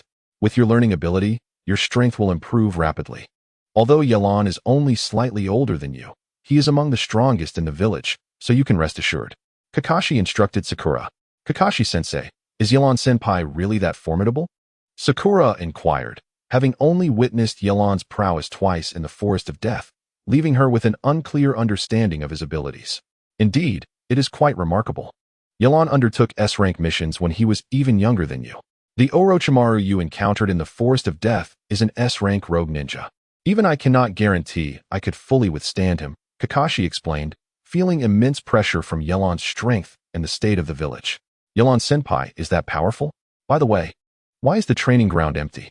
He wouldn't have decided not to come, would he? Kakashi thought awkwardly, glancing around the deserted training area. You certainly make decisions without consulting others, Kakashi. Just as Kakashi pondered how to continue conversing with Sakura, Yelan finally appeared before them. Ha, you've arrived. Sakura, quickly greet your teacher, Kakashi said, scratching his head awkwardly and smiling. Yelan-sensei? Sakura addressed the 2 to 3-year-older Yelan before her. No need. I am not that much older and cannot be considered a teacher. Yelan waved his hand, making Kakashi and Sakura believe he was unwilling to teach. Just call me brother, like you do with Sasuke. Although that little brat has never called me that. I must emphasize, Sakura, my training is quite rigorous. Even Sasuke initially found it challenging. Are you determined to commit? Upon hearing Yelan's words, Sakura felt somewhat at a loss. She did not feel the pressure of the competition at that moment. Training was not an urgent matter for her. However, when she reflected on how Sasuke and Naruto had consistently protected her in the Forest of Death while she had not contributed significantly, and with them both advancing past the preliminaries, she felt a sense of uncertainty about her own purpose. With that thought, the confusion in Sakura's eyes gradually transformed into resolve as she looked into Yelan's eyes and declared, "Yelan brother, I have made up my mind." Chapter 18. Training Sakura. Do you understand the direction in which you most urgently need to train? Yelan inquired directly after Kakashi left. Sakura shook her head. Ninjutsu, illusion techniques, and physical techniques. Among these three, what you most urgently require is to cultivate your physique. Girls inherently possess less physical strength than boys, and physical techniques are crucial for lower-ranking ninjas. Your primary focus must be on enhancing your stamina. Yelan pointed out Sakura's current shortcomings, instructing her to run 10 kilometers and swim 3 kilometers daily. After completing this, he would teach her other skills, running 20 kilometers and swimming 5 kilometers. This volume of training may be somewhat excessive for a girl, leaving little energy for her to absorb other knowledge afterward. This is merely the beginning. The intensity shall progressively increase. Furthermore, you are prohibited from utilizing chakra. You must rely solely on your physical strength to accomplish this. Yelan would not supervise Sakura. It entirely depended on her self-discipline. Sakura was taken aback by the severity of the training regimen. Go ahead, come to find me once you've completed it. I shall await you at this training ground, Yelan stated, subsequently ignoring her, as he was at an age where his strength was rapidly growing, and he could not afford to halt his own training. Taking a deep breath, Sakura motivated herself. She understood that this training was aimed at enhancing her capabilities, striving to become a more proficient ninja. With determined steps, she commenced her arduous run, each stride imbued with resolve and conviction. Yelan arrived at the lakeside of the training ground, unfurling the scroll bestowed upon him by Sarutobi Hiruzen, which contained 5 ninjutsu techniques, all of B-rank difficulty or higher. Among them were Water Release, Heavenly Cry, Hard-Slicing Water Blade, Water Dragon Bite, followed by the unique chakra sensing technique developed by the second Hokage, the art of dark movement. For now, Water Release would be set aside. Successfully mastering the chakra sensing technique could allow one to perceive chakra from miles away. Yet, currently, no one had reached the level of the second Hokage, and Yelan would be content if he could sense chakra within a 100-mile radius. The art of dark movement, an A-rank illusion technique, was specifically designed by the second Hokage to counter the Sharingan, completely obscuring the opponent's vision and plunging them into darkness, an exceedingly valuable technique. Let us begin with the chakra sensing technique, Yelan decided. After perusing the scroll, he closed his eyes and began to release his chakra according to the method outlined. As dusk fell, Sakura finally completed her training. Panting, she arrived at the training ground just as Yelan was preparing to depart. Have you finished your training? I anticipated it would take you a few more days, he remarked, sitting down. Sakura complied and sat on the ground, curious about what ninjutsu he would teach her. Yelan slowly raised his right hand, instructing Sakura to observe his hand movements closely, emphasizing the necessity of concentrating chakra in her palm. However, he cautioned against gathering excessive chakra. It should be amassed gradually. Sakura focused intently on Yelan's every action, then emulated him, lifting her right hand.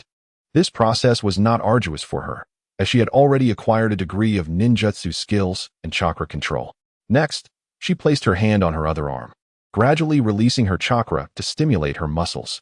Will this enhance my stamina? Sakura inquired, intrigued. It merely aids in relaxing your muscles. After your workout, your muscles will undoubtedly be tense.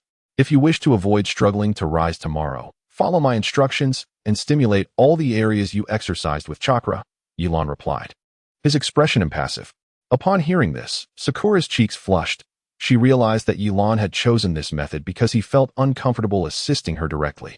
Once Sakura demonstrated that she had grasped the concept, Yelan stood up and declared, "We shall conclude here for today. If you wish to learn more, complete your physical training earlier each day." Understood, Sakura nodded, brushing off the dust from her clothes before departing. The following day, Sakura arrived at the training ground half an hour early. Upon her arrival, she found Yelan with his eyes tightly shut, his body half squatting, a finger pointed at the ground, seemingly engaged in some activity. Sakura hesitated to interrupt, and simply observed from the side. "You've arrived," Elon stated, opening his eyes. Sakura was momentarily startled but nodded in response. Elon retrieved a card from his ninja tool pouch and tossed it to Sakura, stating, "This is chakra paper. Used to detect chakra attributes. Inject a small amount of your chakra into it." Sakura complied, gently infusing her chakra into the paper.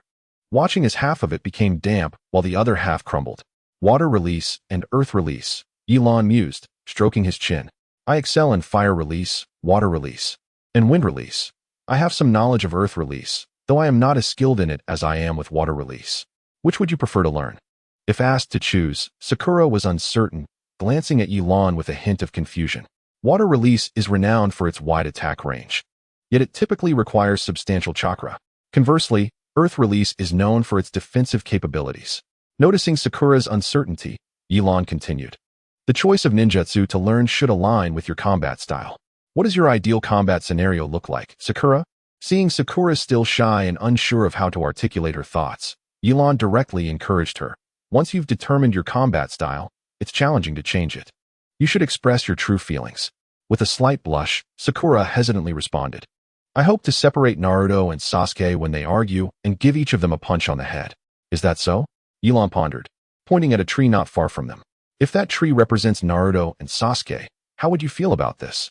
He sprinted toward the tree, forming several hand seals along the way. Upon reaching the tree, he swung his fist and struck it with force. To Sakura's astonishment, the tree split in two. "I want to learn that." Sakura's heart soared with excitement. As Elon turned to see the glimmer in Sakura's eyes, he understood that she had made her decision regarding her combat style. This technique is called Earth Release, hardening technique. It enhances your physical abilities and fortifies your defenses, reducing physical damage. Quite a practical ninjutsu, Elon elucidated. Sakura nodded, resolute in her desire to learn this technique, having already envisioned the scene of Naruto and Sasuke receiving her blows.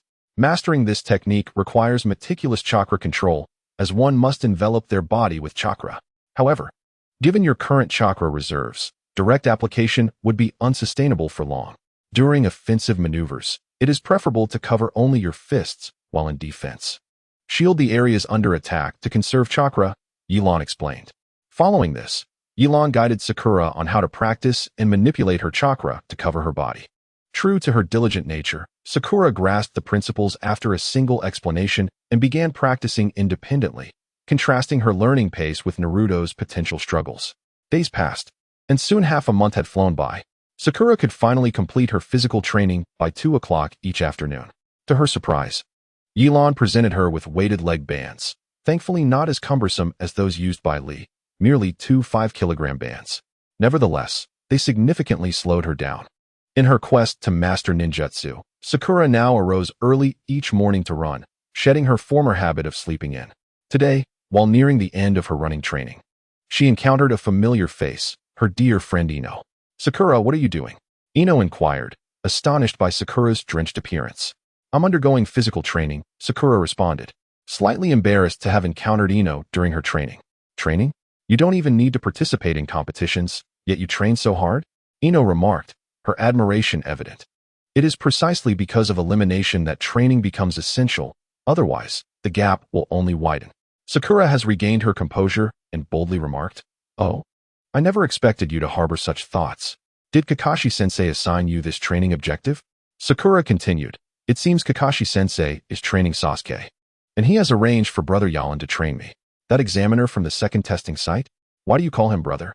Ino exclaimed, surprised, even more so than when she saw Sakura training. "He asked me to address him that way, claiming he is not much older than I am.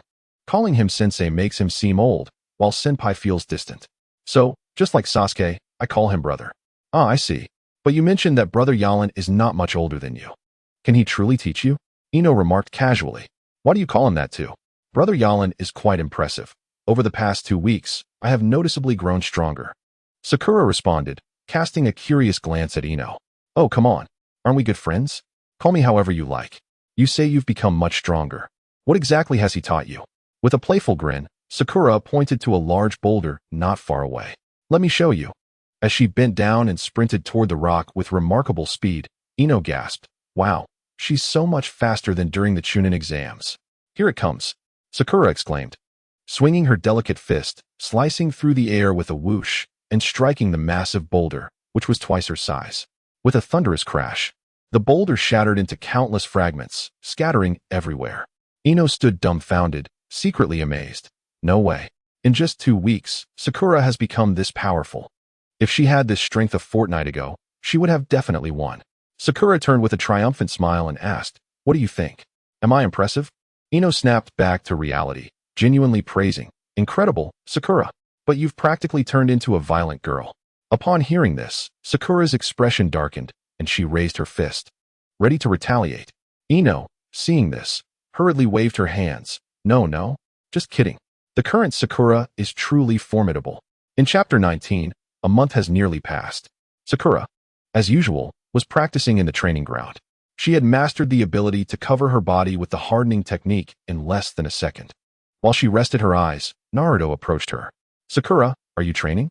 he asked sheepishly, scratching his head. "Naruto, aren't you undergoing special training?" Sakura noted that she hadn't seen Sasuke or Naruto in a while, and his sudden appearance puzzled her. "Yes, I've been training hard. My instructor is quite formidable. I came to talk to you about something," he stammered. "What is it?" Sakura inquired. Naruto fidgeted, twiddling his fingers in front of his chest, but struggled to articulate his thoughts. Sakura felt a wave of impatience rising within her, knowing she had important training to complete. "What do you want to say? Hurry up." Yet, Naruto hesitated, fumbling over his words, unable to express himself smoothly. Unable to endure his procrastination any longer, Sakura turned to resume her training in ninjutsu. "Wait, Sakura!" Naruto called out, rushing to catch up but failing to notice the uneven ground beneath him. He stumbled and fell, careening towards Sakura. If he had wished to, Naruto could have steadied himself with his abilities. However, an impulsive thought crossed his mind. Perhaps this would lead to an embrace with Sakura. Hence, he let himself fall towards her. Sakura sensed his intentions immediately, her expression shifting to one of anger. "What do you think you're doing?" Without hesitation, she swung her fist, landing a solid blow to Naruto's face. Despite not utilizing the hardening technique, her month of rigorous physical training had significantly enhanced her speed and strength. Naruto felt a flash of light before being sent flying like a kite severed from its string, tumbling through the air before landing awkwardly. Dazed and disoriented on the ground, Naruto saw shimmering golden stars swirling around him. He couldn't fathom how Sakura had become so powerful, sending him flying with just one punch. How can the girl I like be so violent? She truly resembles Tsunade in her prime. Jiraiya, who had been secretly observing from the sidelines, mused. Clearly, this month of training had yielded fruitful results. Satisfied with her punch's power, Sakura turned to head towards Yalin's training area. She intended to greet him, but was astonished to see the lake before him seemingly boiling. Water release, water dragon bomb. The water coalesced into a massive whirlpool before spiraling upwards, transforming into a colossal water dragon that roared through the air. It surged towards the center of the whirlpool, creating a deafening splash that sent fish darting in all directions. Yalin withdrew his hand, a slight smile gracing his lips, satisfied with his technique. Sakura, having never witnessed such an exaggerated water release, was momentarily stunned before excitedly rushing to Yalin's side. "Brother Yalin, that water release technique was incredible. It was decent. I still haven't perfected it and need more practice," Yalin replied casually. "Tomorrow, you won't need to do physical training. Just come to the training ground. I have something to discuss with you," he instructed. Sakura nodded, intrigued about what Yalin wished to convey. The following day, as instructed, Sakura arrived at the training ground. "Sakura, today you will engage in practical training with me. I will use a Chunin-level shadow clone to spar with you. Don't hold back. I want to see how far you can go," Yalin stated upon her arrival. "Understood," Sakura replied, excitement coursing through her as she prepared for combat. Though it was merely a clone, she remembered Yalin's impressive water release and remained vigilant. "Remove the weights from your legs. In the future, do not wear them if you are not doing physical training. Prolonged use may hinder your growth, as you are still at a developing age," Yalin advised before the training commenced. Once Sakura removed the weights, the practical training began. She aimed to close the distance to Yalin, confident that a single punch would defeat his clone. However, Yalin's clone maintained a distance, utilizing speed to keep her at bay while throwing shurikens to disrupt her advance. Sakura dodged left and right. Despite her enhanced strength and speed from a month of training, she could not match the clone's pace and was left on the defensive. Realizing she couldn't continue like this, Sakura quickly ducked behind a massive rock. Remembering Yalan's words about practical training and the absence of a rule against hiding, she devised a plan. If the clone wanted to attack, it would need to approach her, and that would be her perfect opportunity to counterattack. Yalan observed Sakura's actions, a smile creeping onto his face. He commanded the clone to move towards her hiding spot. The clone approached slowly, but upon reaching the rock, it was astonished to find Sakura had vanished without a trace. At that moment, the shadow clone above detected some faint sounds and cautiously began to evade to one side. Simultaneously, a cloud of smoke enveloped the area, and an arm suddenly emerged from the mist, firmly grasping one of the shadow clones. It turned out that Sakura, after concealing herself, had skillfully employed a transformation technique to disguise herself as a pile of rubble beside a rock. The Sakura that appeared above was merely a clone. "Got you, brother Yalan," Sakura exclaimed with excitement. She then gathered her strength and delivered a powerful punch that struck the captured shadow clone, instantly transforming it into a wisp of smoke that dissipated into the air. Yalan witnessed everything and couldn't help but applaud as he approached Sakura, saying, "Well done." Embarrassed by the praise, Sakura smiled shyly. However, Yalan continued, "But Sakura, have you identified your shortcomings? Is my speed still insufficient?" Sakura pondered, believing that if she were faster, she could resolve battles more swiftly. "In a sense, yes, but you must realize that there are many ninjas faster than you during missions. No matter how much you train, you cannot reach the absolute pinnacle of speed. There will always be someone swifter. Your current flaw lies in your lack of ranged attack methods. And sometimes you need not approach your opponent directly," Yalan elaborated. "Consider how a ninja would think upon encountering you." Seeing Sakura deep in thought, Yalan pointed out, "Medical ninjas or some ordinary kunoichi, for instance, certainly would not anticipate that your forte lies in your fists." Enlightened by Yalan's words, Sakura mused, "So, the enemy would approach me on their own? In that case, they are not particularly formidable, and I still need to confound my opponent." Yalan handed Sakura a scroll. This contains 3 ninjutsu: Earth Release, Rock Pillar Spear, Earth Release, Rock Fist, and an illusion technique, Fox Heart Technique. As he spoke, Yalan began to demonstrate the hand seals. First, a spike of earth suddenly formed in the distance, piercing through a tree. Then, Yalan's fist was enveloped in rock, expanding significantly. The Rock Pillar Spear is a ranged attack technique that can catch your opponent off guard in certain situations, while the Rock Fist enhances the power of your punches. After demonstrating the Rock Fist, Yalan continued, "As for the illusion technique, its primary effect is to ensnare the enemy in a mirage, allowing for a more advantageous attack. I share this to convey that during combat, you can first utilize the Rock Pillar Spear and the illusion technique to strike, making the enemy perceive you as a ninja focused on ninjutsu, thus encouraging them to engage you in close combat, which would allow your fists to shine." Sakura, accepting the scroll, appeared contemplative, as if she had discovered a new approach to battle. "The competition will commence in a few days, and thus my training for you concludes here. The rest relies on your own efforts. I consider it my fulfillment of Kakashi's entrustment," Yalan stated. "Is this really the end?" Sakura felt a pang of reluctance, recognizing that this past month had been the most rapid period of growth in her abilities throughout her life. And it seemed to end all too soon. "Yes, it has concluded. I am not suited to be your teacher. I have imparted all I can. Our combat styles are different, and you will encounter teachers more fitting than I in the future. The path ahead is for you to traverse alone," Yalan said, gently ruffling Sakura's hair. She did not resist, though her cheeks flushed slightly. "There is one more thing," Yalan remarked, reminded of Sasuke upon seeing Sakura's demeanor. "You have feelings for Sasuke, don't you?" Sakura, already blushing, felt even more embarrassed, especially since Yalan was Sasuke's cousin. The question felt akin to meeting a parent unexpectedly. "How much do you know about the Uchiha clan?" Yalan asked directly, having confirmed Sakura's feelings. "The Uchiha clan?" Sakura, looking puzzled, realized that most civilians and lower-ranking ninjas in the village were unaware of the events surrounding the Uchiha clan. 5 years ago, shortly after I left the village, a gruesome incident befell the Uchiha clan," Yalan recounted slowly. "I learned of it only upon returning to the village. One night, Uchiha Itachi, in collusion with an unknown master, orchestrated a massacre of the Uchiha clan. It was the first time Sakura had heard of this. This Uchiha Itachi is Sasuke's older brother. He personally killed their parents and every member of the Uchiha clan. After that night, only Sasuke and I remained." "Killing one's own parents?" How could such a thing happen? Sakura realized why Sasuke always appeared so cold. She recalled that he had been absent from school for several days 5 years prior, during the very time this tragedy had occurred. Sasuke and I share a singular purpose: to find Uchiha Itachi and avenge our clan. This is not only for ourselves, but also for those Uchiha who perished, Yelan continued, narrating the tragic tale of the Uchiha clan. I share this with you to inform you that while I will not admonish you for your feelings for Sasuke, he likely has no intentions of romance at present.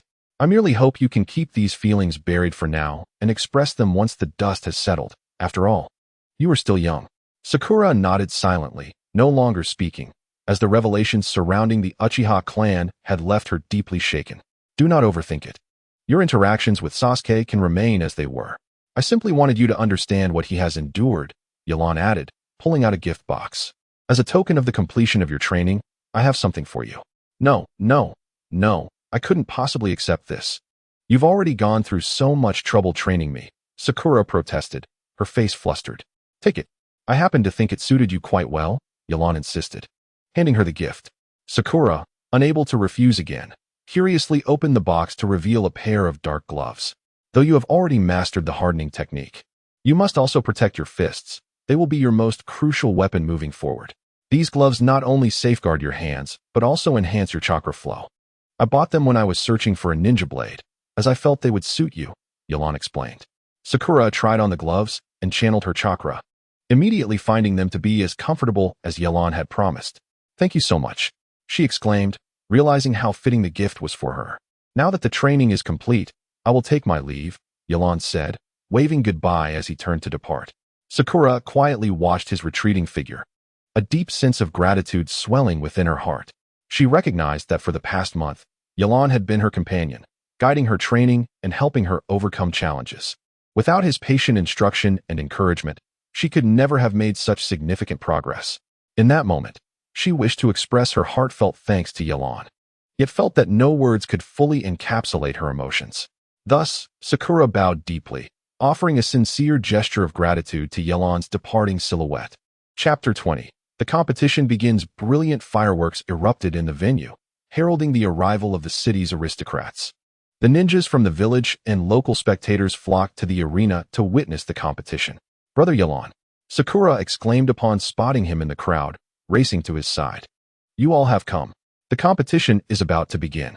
Yelan noted that Ino was accompanying Sakura, as they had agreed to attend the event together. Since we have met, let us enjoy it together. Perhaps you can offer us some analysis afterward, Ino suggested, her excitement evident. That would be agreeable. Although Hokage entrusted him with the task of monitoring Gaara to prevent any outbursts, there were no specific stipulations regarding his precise location within the venue. Additionally, if he remained with Sakura and the others, he could ensure their safety should any unforeseen circumstances arise. After some contemplation, Yelan ultimately agreed to this arrangement. Speaking of which, whom do you favor in the first match between Naruto and Neji? Once seated, Sakura expressed her concerns, revealing that despite her usual dismissive attitude towards Naruto, she was genuinely worried about him during the competition. Neji will undoubtedly triumph.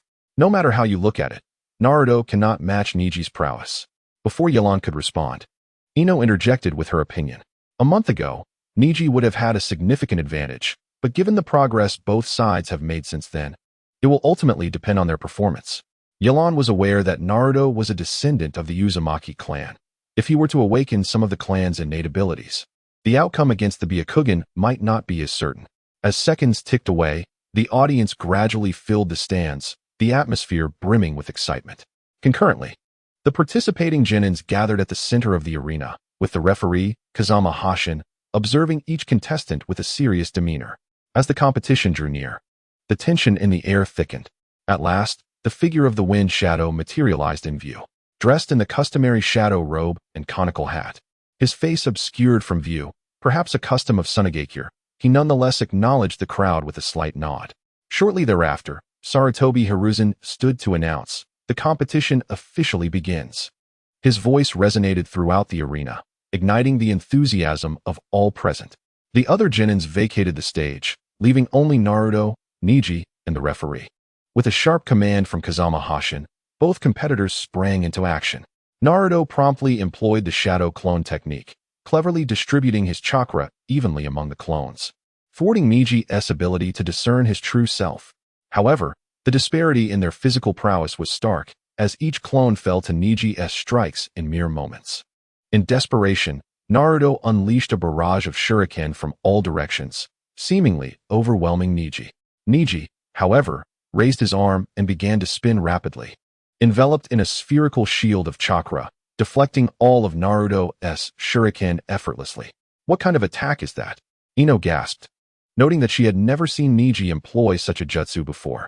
It's the Kaiten, Yelan explained to Sakura and Ino, fully aware of the Hyuga clan's secret techniques. Yet only the main family members can utilize it. Niji, being a branch family member, must have learned it on his own, which is impressive. Kaiten provided 360-degree defense against physical attacks, effectively serving as an absolute shield. But how can Naruto win if every attack is countered by Kaiten? Sakura voiced her apprehension. Even the mightiest jutsu hinges on its application. Moreover, Kaiten consumes a considerable amount of chakra. Niji cannot use it indefinitely. We shall see how Naruto adapts, Yelan reassured her. As the minutes passed, Naruto's clones were swiftly dispatched, leaving only his original form facing Niji. Seizing the opportunity, Niji executed the 8 trigrams 64 palms, knocking Naruto to the ground. It's over. Naruto has lost, Ino lamented, covering her face in despair. Yet, Naruto struggled to rise again, his chakra disrupted by Niji's gentle fist technique. Observing Naruto's disheveled state, Niji began to mock him, asserting that his fate was sealed, reiterating the cruel history of the Hyuga clan towards his father, even revealing the caged bird seal on his forehead to emphasize his words. Unlike Hinata, Naruto did not retaliate with words, but declared that if he became Hokage, he would abolish the Hyuga family's oppressive traditions. Niji scoffed at Naruto's naivety, deeming him a fool lost in his own fantasies. Just as the crowd anticipated Naruto's defeat, a surge of crimson chakra erupted from him, instantly healing his wounds. That chakra, Yelan exclaimed, recognizing the source. It's the Nine Tails. This individual is the legacy of the 4th Hokage, the Uzumaki clan. The Nine Tails, so he is the village's Jinchuriki.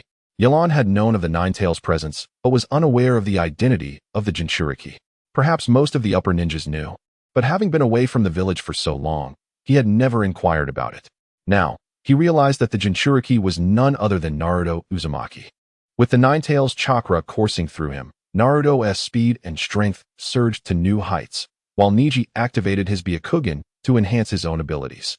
The two engaged in a fierce exchange, the sound of kunai clashing resonating through the arena, and the billowing dust signifying the intensity of their battle.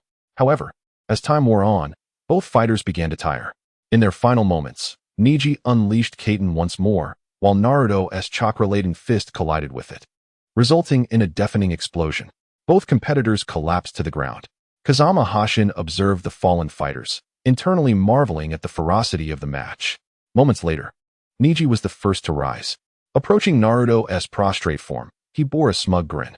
"Sorry, dead last, but this is reality," he declared. In that instant, the ground beneath them trembled, and before Niji could react, Naruto erupted from the earth, delivering an uppercut that caught Niji off guard. Struck by this unexpected assault, Niji was sent reeling backward, crashing to the ground, unable to rise again.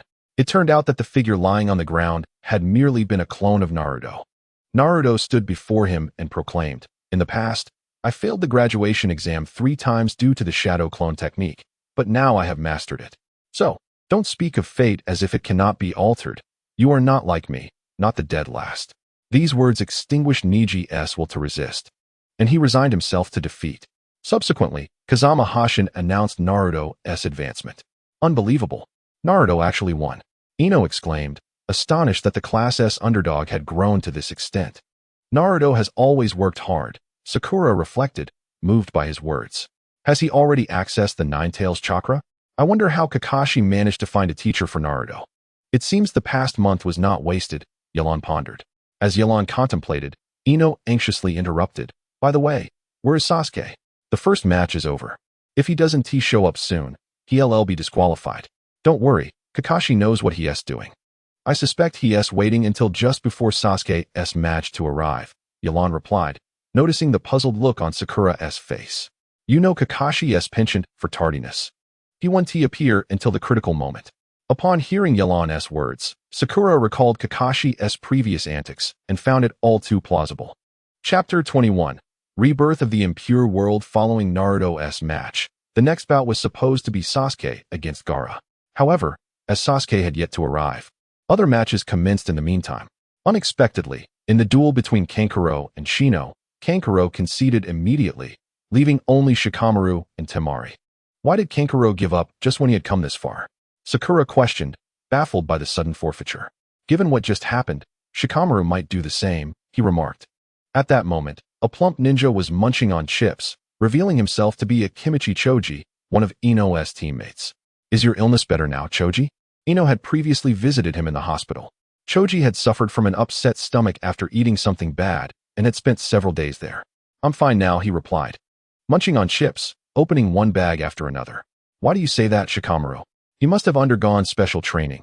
He might not necessarily lose to Temari, Sakura inquired curiously. You all really don't understand Shikamaru. That guy has never shown much enthusiasm, Choji remarked. Hearing his words, Sakura and Ino turned their gaze towards Shikamaru in the arena.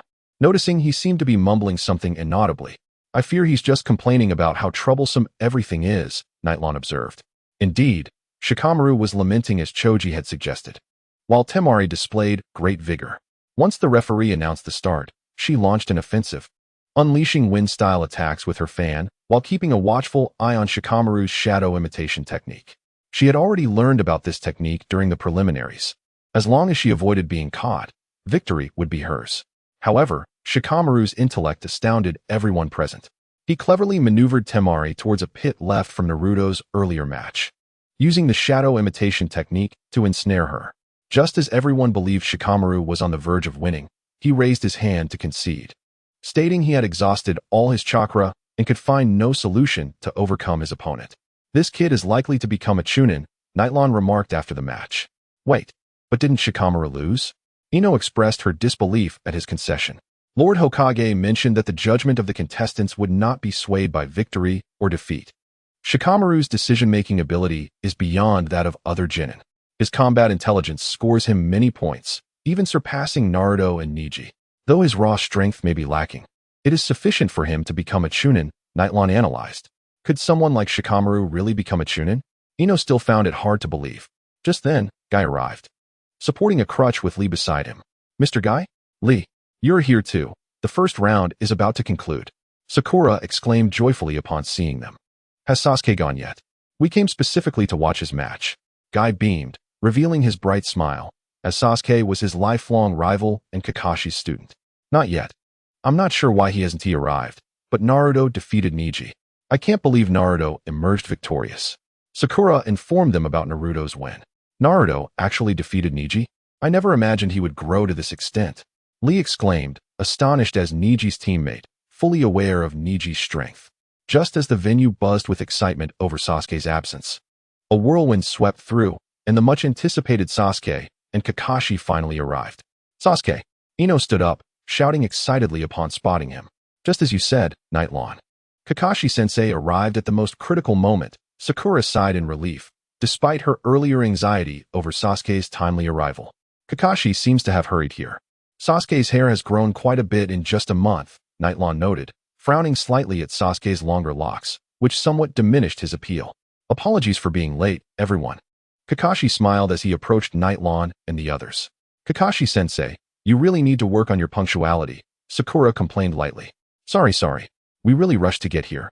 Kakashi explained, though Sakura wondered if he had once again gotten lost on the way. You'll find out during the match. Sasuke will undoubtedly astonish you, Kakashi said mysteriously. As the final match of the first round commenced, Sasuke launched a swift physical attack against Gaara. His speed rendered Gaara's sand defenses ineffective. And what was even more astonishing was how Sasuke's techniques mirrored those of Lee when he faced Gaara. In just a month, Sasuke had honed his physical skills to this level. This child is indeed a genius, just like you, Guy remarked, astonished. He knew how much effort Lee had put in to achieve such speed, while Sasuke had done it in merely a month. The disparity was hard to fathom. I concede that Sasuke has some talent, but it's impossible to reach this level solely through physical training in just a month, Nightlon interjected. Having trained Sasuke, He understood the extent of his abilities. Kakashi, you taught him how to stimulate his body with lightning chakra, didn't he you? True enough. You're quick to deduce my training methods, Nightlawn. Yes, Sasuke is of a similar ninja type as me in certain aspects. I taught him to use lightning release to invigorate his muscles, significantly enhancing his physical prowess, Kakashi admitted, surprised that Nightlawn had figured out Sasuke's training methods so easily. So, you taught him that technique too? Nightlawn inferred that besides fire release, Sasuke possessed a decent talent for lightning release. Indeed, I did, Kakashi replied, engaging in a riddle-like conversation with Nightlawn. Ino, puzzled by their exchange, asked curiously, what technique are you talking about? Chidori, Nightlawn stated directly. Am I correct, Kakashi? That is your signature jutsu, after becoming a Jonin. However, it will take some time for Sasuke to master it. You taught Sasuke Chidori. How could you do something so dangerous? Guy, who understood Kakashi well, was fully aware of Chidori's peril. He was taken aback by the inherent risks of Kakashi's special training. You can't criticize me in this regard, can you, Lee? Kakashi bent down to explain to Lee, reminding them that Guy had taught Lee the 8 gates. Nightlawn refrained from commenting. The advantages and disadvantages of Chidori were evident. It couldn't compare to Kakashi's perfected Raikiri. Chidori involved a high-speed charge to attack the opponent without the ability to change direction mid-course, making it challenging to hit agile ninjas. While the power was considerable, the attack style was rather rigid. Kakashi-sensei, hurry and stop Sasuke's match. Gaara is a ruthless killer. Naruto and Shikamaru, who had advanced in the first round, rushed over. Don't worry, with all of us Jonin here, Sasuke will be fine, Kakashi reassured Naruto. Amidst their conversation, Gaara had encased himself within a sand sphere, completely blocking Sasuke's assault. Seeing Gaara motionless, Sasuke decided to create distance, forming a brilliant lightning orb in his hand. With the sound of 1,000 birds chirping, Sasuke dashed forward, leaving a trail of destruction behind him. He ultimately drove Chidori into the sand sphere, which had previously thwarted him. A smile appeared on Sasuke's face as he felt Chidori penetrate Gaara's flesh. However, before he could revel in his triumph, a wretched scream echoed from within the sand sphere, and Sasuke suddenly felt an immense force gripping his Chidori hand. He screamed in panic, yanking his hand away. Kakashi. Nightlawn stood up, activating his Sharingan. His earlier perception was accurate. It was indeed the chakra of a tailed beast. Kakashi's expression turned serious. Aware that Nightland's task was to monitor the Jinchuriki from Sunagakure, and he too sensed the malevolent chakra. Tailed beasts were typically beyond the capability of even Jonin to handle. It was time to halt the exam. As Kakashi contemplated intervening to halt the exam, an extraordinary shower of feathers descended from the sky, causing all spectators to succumb to drowsiness. Kakashi quickly discerned that it was an illusion, and the Jonin and Umbu present promptly dispelled it. At that moment, the Sound Ninja, disguised as the audience, revealed themselves, and a violent explosion erupted from the stands of the Hokage and Kazekage. When Yelan glanced back, she saw the Hokage and Kazekage ensnared within a square purple barrier. Had the Sound Ninja allied with the Sand Village? It appeared their adversaries had come prepared. Kakashi seized a kunai, while Yelan and Guy focused on the unconscious Genin nearby. Kakashi, it seems Sasuke has gone after Gaara. Gunma is holding off that Sand Jonin. But Sasuke is unaware of the peril posed by the Jinchuriki. He won't be able to handle it alone, and Orochimaru has yet to make his appearance. I fear he may target Sasuke, Yelan remarked beside Kakashi. What is your plan? Kakashi inquired, surveying the chaotic scene filled with Sound Ninja. The Umbu had all rushed to assist the Hokage, leaving only the 3 of them behind. Cover me. I will break through with Sakura and Naruto to find Sasuke and simultaneously subdue the Sand Jinchuriki. If the Jinchuriki unleashes its full power within the village, many lives could be lost. Yelan articulated her thoughts. Kakashi and Guy nodded, fully aware of the dangers posed by the Jinchuriki. Kakashi instructed the now-awakened Sakura to rouse Naruto while they dealt with a portion of the Sound Ninja. Orochimaru. Just as Yelan and the others confronted the Sound Ninja, they discovered that the imposter Kazekage trapped within the barrier was none other than Orochimaru himself. The 2 former students clashed immediately, unleashing B-rank jutsu. Following a barrage of powerful techniques from the Hokage, Orochimaru swiftly formed hand seals, shouting, summoning, reanimation jutsu. Yelan observed the battle between Orochimaru and Sarutobi, and after the latter invoked the reanimation jutsu, 2 coffins emerged, from which the first and second Hokage materialized. They greeted Sarutobi, appearing to retain a semblance of consciousness. Such a technique can resurrect the dead. Yelan's eyes sparkled with intrigue. He had never heard of such a ninjutsu before. Chapter 22. Breaking the Army Shikamaru. You weren't caught in the illusion? Sakura's voice jolted Yelan from his thoughts. Given Shikamaru's abilities, he could have easily seen through the illusion, but feigned being ensnared out of convenience. I pretended to be unconscious to avoid this sort of trouble. He replied resignedly after being awakened by Sakura. What on earth is happening? Naruto, still dazed, rubbed his eyes. Yelan, Guy shouted as he landed a powerful punch on a sound ninja, sending him crashing against the wall, which cracked like a spider web.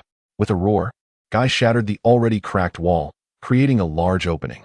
Seizing the opportunity, Yelan approached the opening and called to Sakura. Let us go, Sakura, Naruto. Without hesitation, he leaped through the opening, and Sakura, holding on to Naruto and Shikamaru, followed suit. Why are you dragging me along? You didn't even call my name. Shikamaru grumbled, feeling indifferent about the situation with Yelan present. Just trying to give you something to do. As they descended, the wind whipped through Sakura's hair, causing Shikamaru to miss her words. Summoning Jutsu, Thunder Falcon. Yelan formed hand seals mid-fall, summoning a colossal falcon beneath him. The bird, adorned in pale blue feathers with snow-white wings and a distinctive black tuft on its head, possessed eyes that gleamed with human-like emotions. Upon being summoned in Konoha for the first time, the falcon observed its surroundings and spoke. Yelan, is this the village you long to return to? It seems rather lacking in natural energy. When will you master what I taught you? This is not the time for such discussions. I summoned you for assistance. This Thunder Falcon was the same one Yelan encountered on a deserted island after being caught in a storm. Initially, the falcon treated Yelan as an intruder and gave him a thorough scolding, but spared his life. Understanding Yelan's plight, the falcon allowed him to stay on the island. Yelan eventually defeated the falcon, earning its allegiance as a summoning beast. As Naruto and the others landed on the falcon's back, they marveled at the size of this summoning beast, realizing Yelan possessed such a magnificent creature. I call it Break Army, but its temperament is rather fierce. So hold on tight, Yelan declared, closing his eyes and forming hand seals to employ chakra sensory techniques to locate Sasuke. Though he had yet to reach the proficiency of the second Hokage in this skill, Yelan could now sense the entirety of Konoha. The village was teeming with sand ninja and enormous summoning snakes, but the Hokage's defenses had effectively thwarted the enemy's invasion, alleviating concerns. I've pinpointed Sasuke's location. Yelan opened his eyes, pointing in a direction. Break Army that way. There is a fellow clansman of mine. Their chakra resembles mine. Hold on tight. Break Army flapped its wings, reaching exhilarating speeds, causing Sakura and the others to press against its back, unable to lift their heads against the fierce wind. Break Army sliced through the air like a bolt of lightning, racing towards Sasuke's direction, leaving the pursuing sound ninja dumbfounded. They questioned if this invasion could still succeed against such a ferocious summoning beast. Sasuke fixated intently on Gaara and his companions, troubled by the chakra emanating from Gaara. To his astonishment, he found himself gripped by fear stemming from Gaara, fueling his desire to defeat him to redeem past failures. This ends now. Sasuke finally caught up with Gaara and the others. Kankuro, take Gaara and run. I'll hold him off. Temari, as the elder sister, asserted. Temari, don't be foolish. Just go. At that moment, a piercing sound sliced through the air above them, casting a large shadow that obscured the sunlight. Figures began to descend from the shadow. You want to escape. Surrender peacefully. As the shadow passed, blinding sunlight returned, revealing the figure of Uchiha Yelan. Even if you're an examiner, you're hardly older than us. I doubt you possess any remarkable strength. Kankuro scoffed, having never witnessed Yelan's prowess. Is that so? In a flash, Yelan darted forward like a specter towards Temari and her companions. His speed was astonishing, rendering them unable to react. Don't underestimate me. Temari swung her fan, unleashing a gust of wind, yet she failed to detect Yelan's presence. Where did he go? Yelan vanished from Temari's sight. Temari, behind you, Kankuro shouted in warning. Temari turned frantically to see a pair of three-tomo Sharingan eyes. Uchiha? That was the last coherent thought Temari had before she succumbed to unconsciousness. One down, Yelan murmured, not pausing as he charged towards Kankuro. This is bad. Quick, use the crows. Kankuro attempted to command the crows to defend, but he hadn't even begun when Yelan struck him in the abdomen, causing him to kneel helplessly, his stomach churning. Impressive. He is scarcely older than us, yet wields such strength. If I faced him, no strategy would suffice. Shikamaru observed Yelan effortlessly dispatching Temari and Kankuro while he struggled to subdue Temari despite exhausting his chakra. Ugh, Yelan is my rival. Seeing Yelan prepare to attack Gaara, Sasuke could not help but shout. Are you certain you can handle him?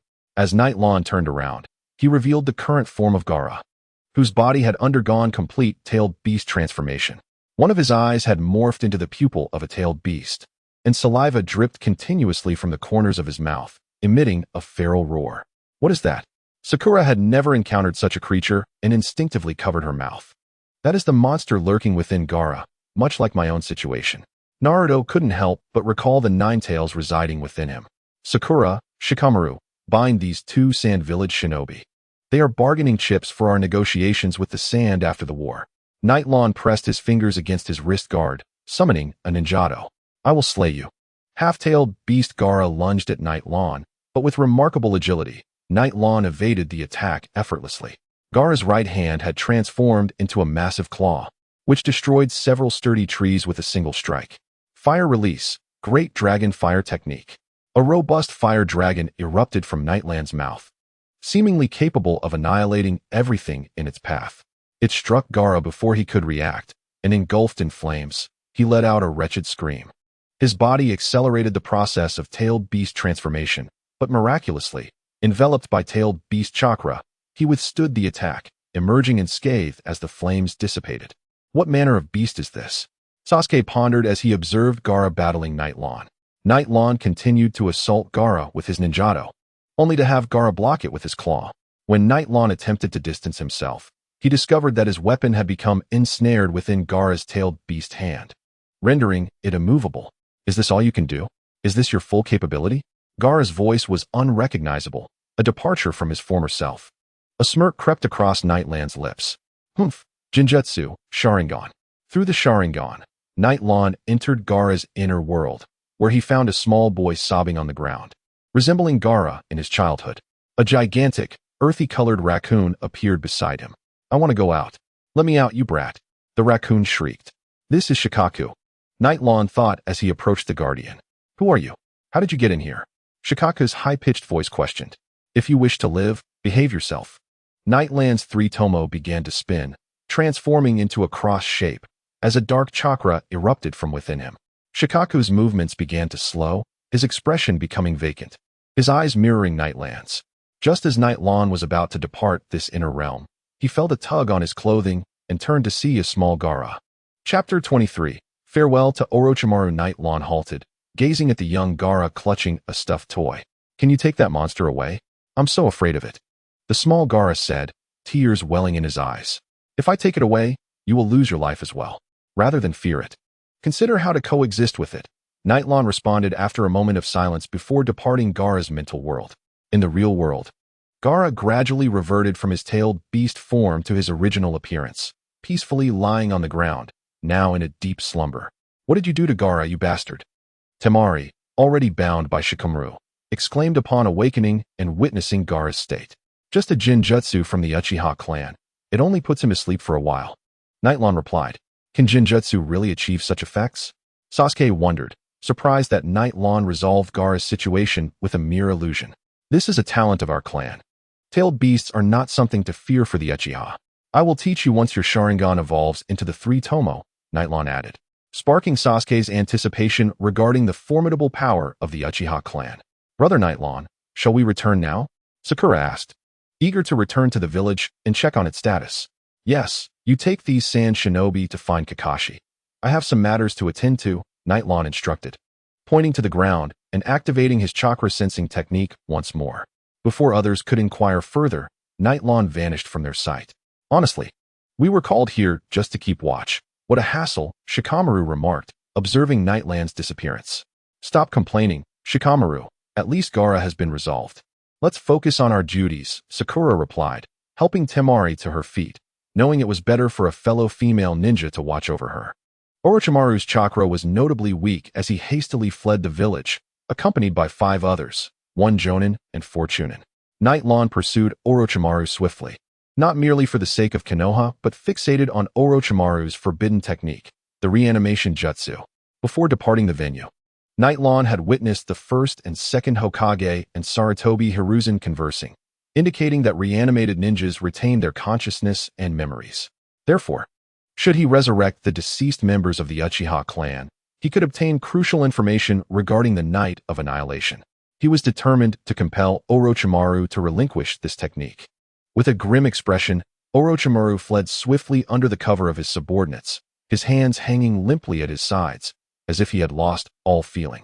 He had not anticipated that Sarutobi Hiruzen had mastered the fourth Hokage's techniques, sealing part of his soul within the Shinigami, rendering him incapable of forming hand seals with his hands, thus having his combat effectiveness. It appeared that his plan for the destruction of Konoha had failed. Who goes there?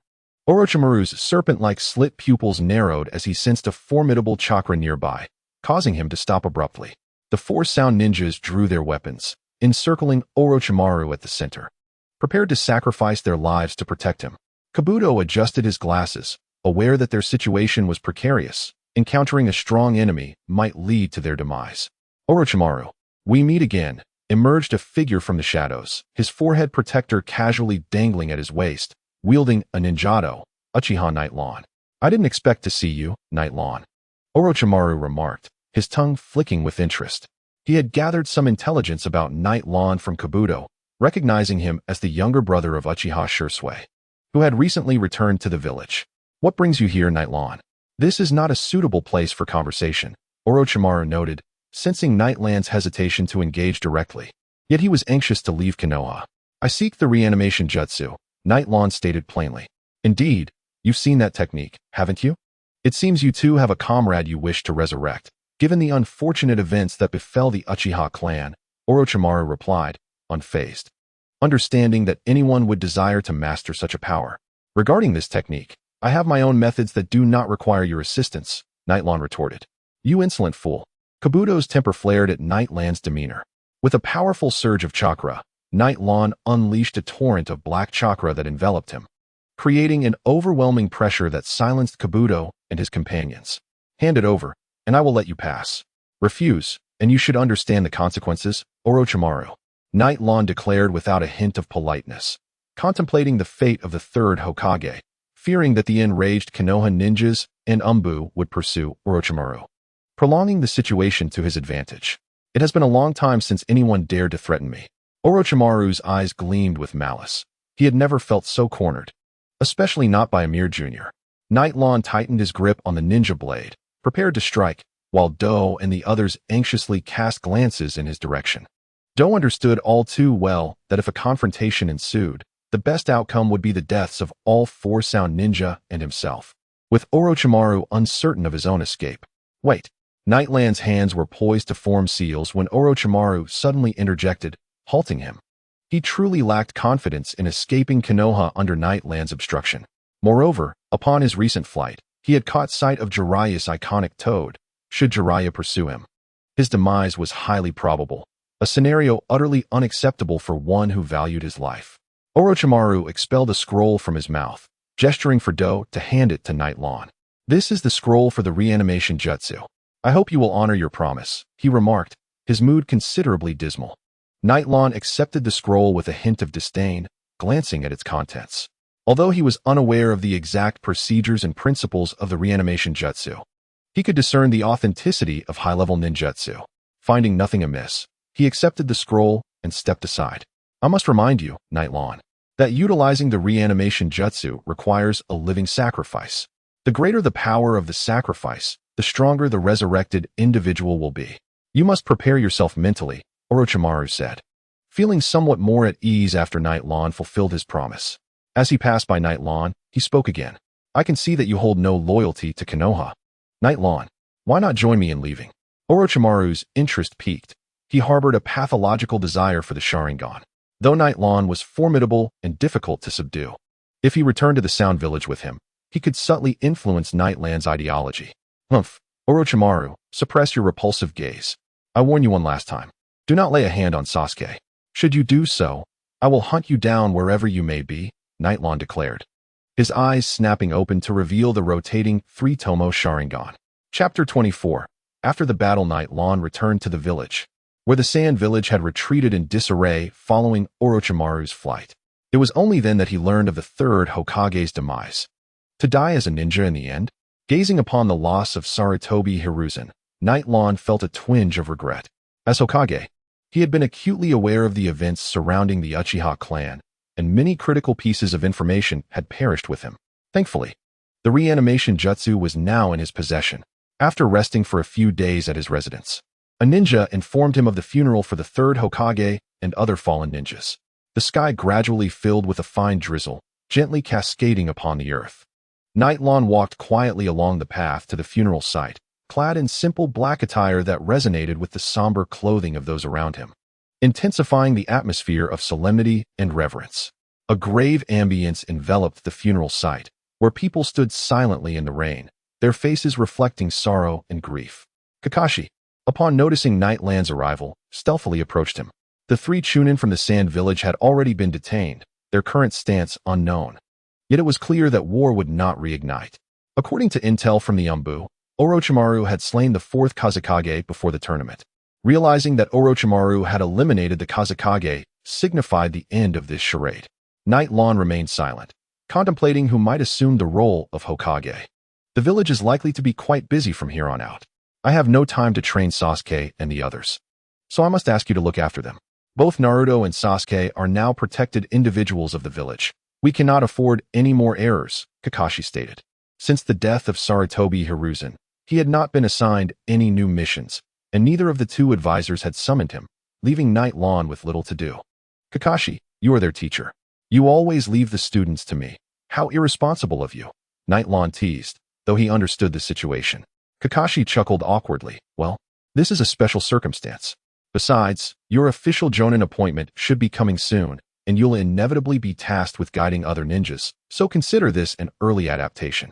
Having thwarted Orochimaru and personally captured the Jinchuriki from the Sand Village, Night Lawn was aptly dubbed the hero of Konoha. Though the higher-ups had not made a fuss about it, the title of Special Jonin was no longer fitting for him. You make it sound so easy. Night Lawn thought to himself, reluctant to invite trouble, yet he ultimately did not refuse Kakashi's request. After leaving the funeral site, Night Lawn encountered a familiar face, Akane. Captain, Night Lawn greeted. There's no need to call me Captain anymore. The Chunin exams have concluded, and we are no longer on the same team. Just call me Akane. She replied, patting him on the shoulder. You're still the same. Night Lawn silently increased the distance between them. Yet, she seemed oblivious and continued, Night Lawn. Remember we promised to grab a drink after the Chunin exams. Are you free tonight? Akane, I'm not of age to drink, Night Lawn began, but was cut off by her. I know you're underage. A juice will suffice, right?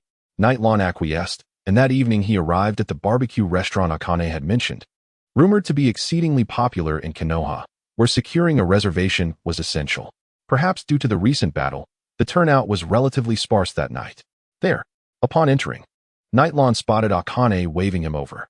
Upon approaching, he discovered not only her, but also Noera, Yamashiro, Iwaishi, and Kamizuki among others. You were also invited by Akane. Noera greeted. Night Lawn nodded, surveying the group before taking a seat.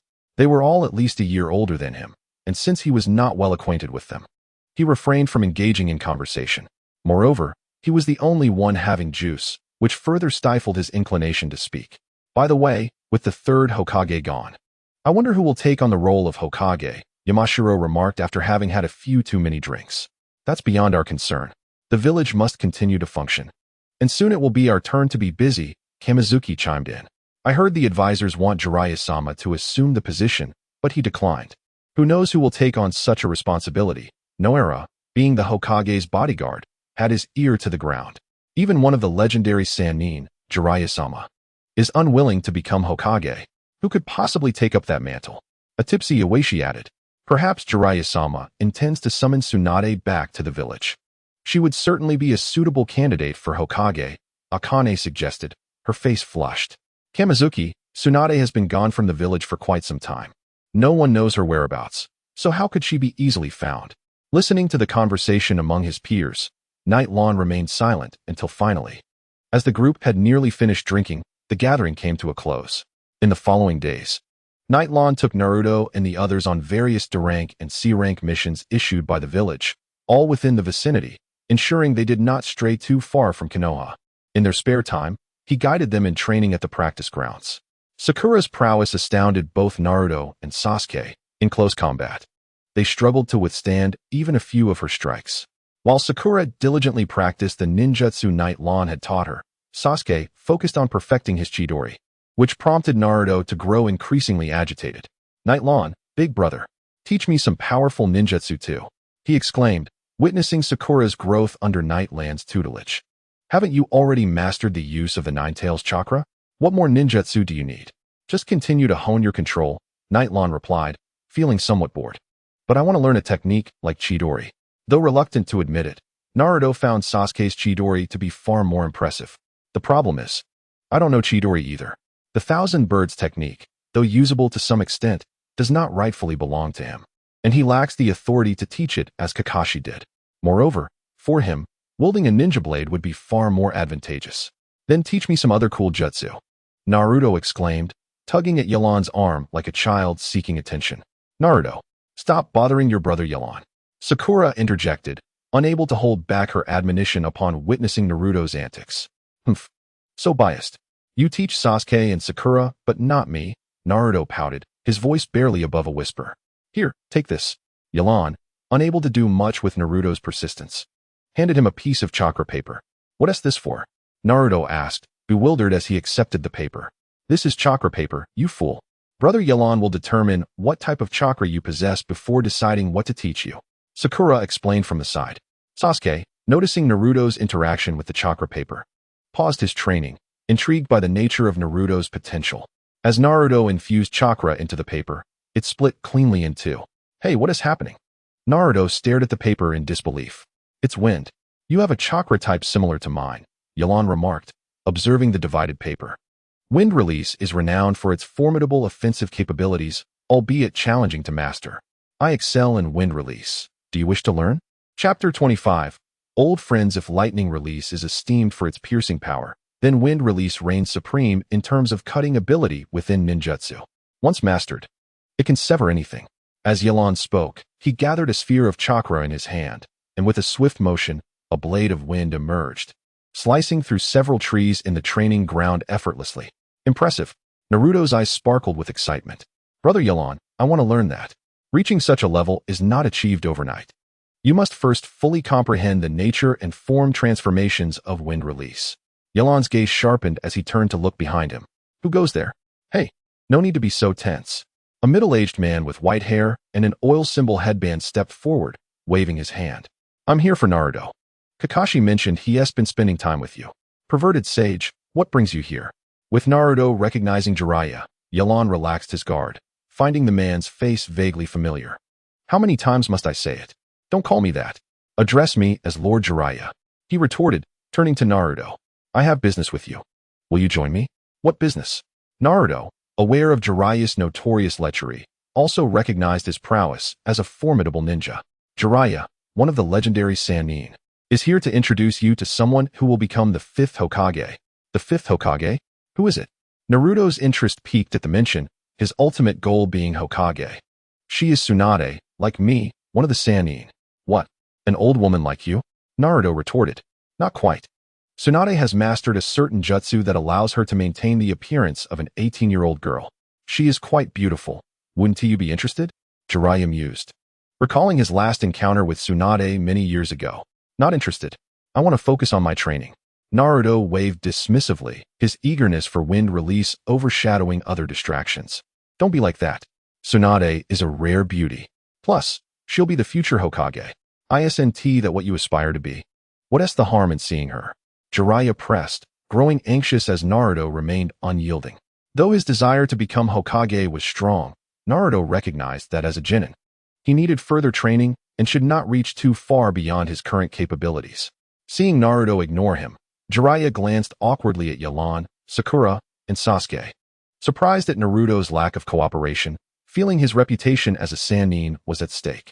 "Naruto, Lord Jiraiya possesses numerous powerful jutsu. Learning even a fraction could make you significantly stronger," Yelan offered, giving Jiraiya a lifeline. Naruto tilted his head, looking at Jiraiya. Is that true?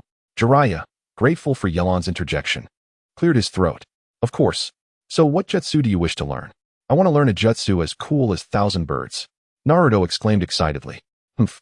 I'll teach you something even more formidable than Thousand Birds. Jiraiya extended a hand, and chakra began to coalesce, forming a glowing sphere.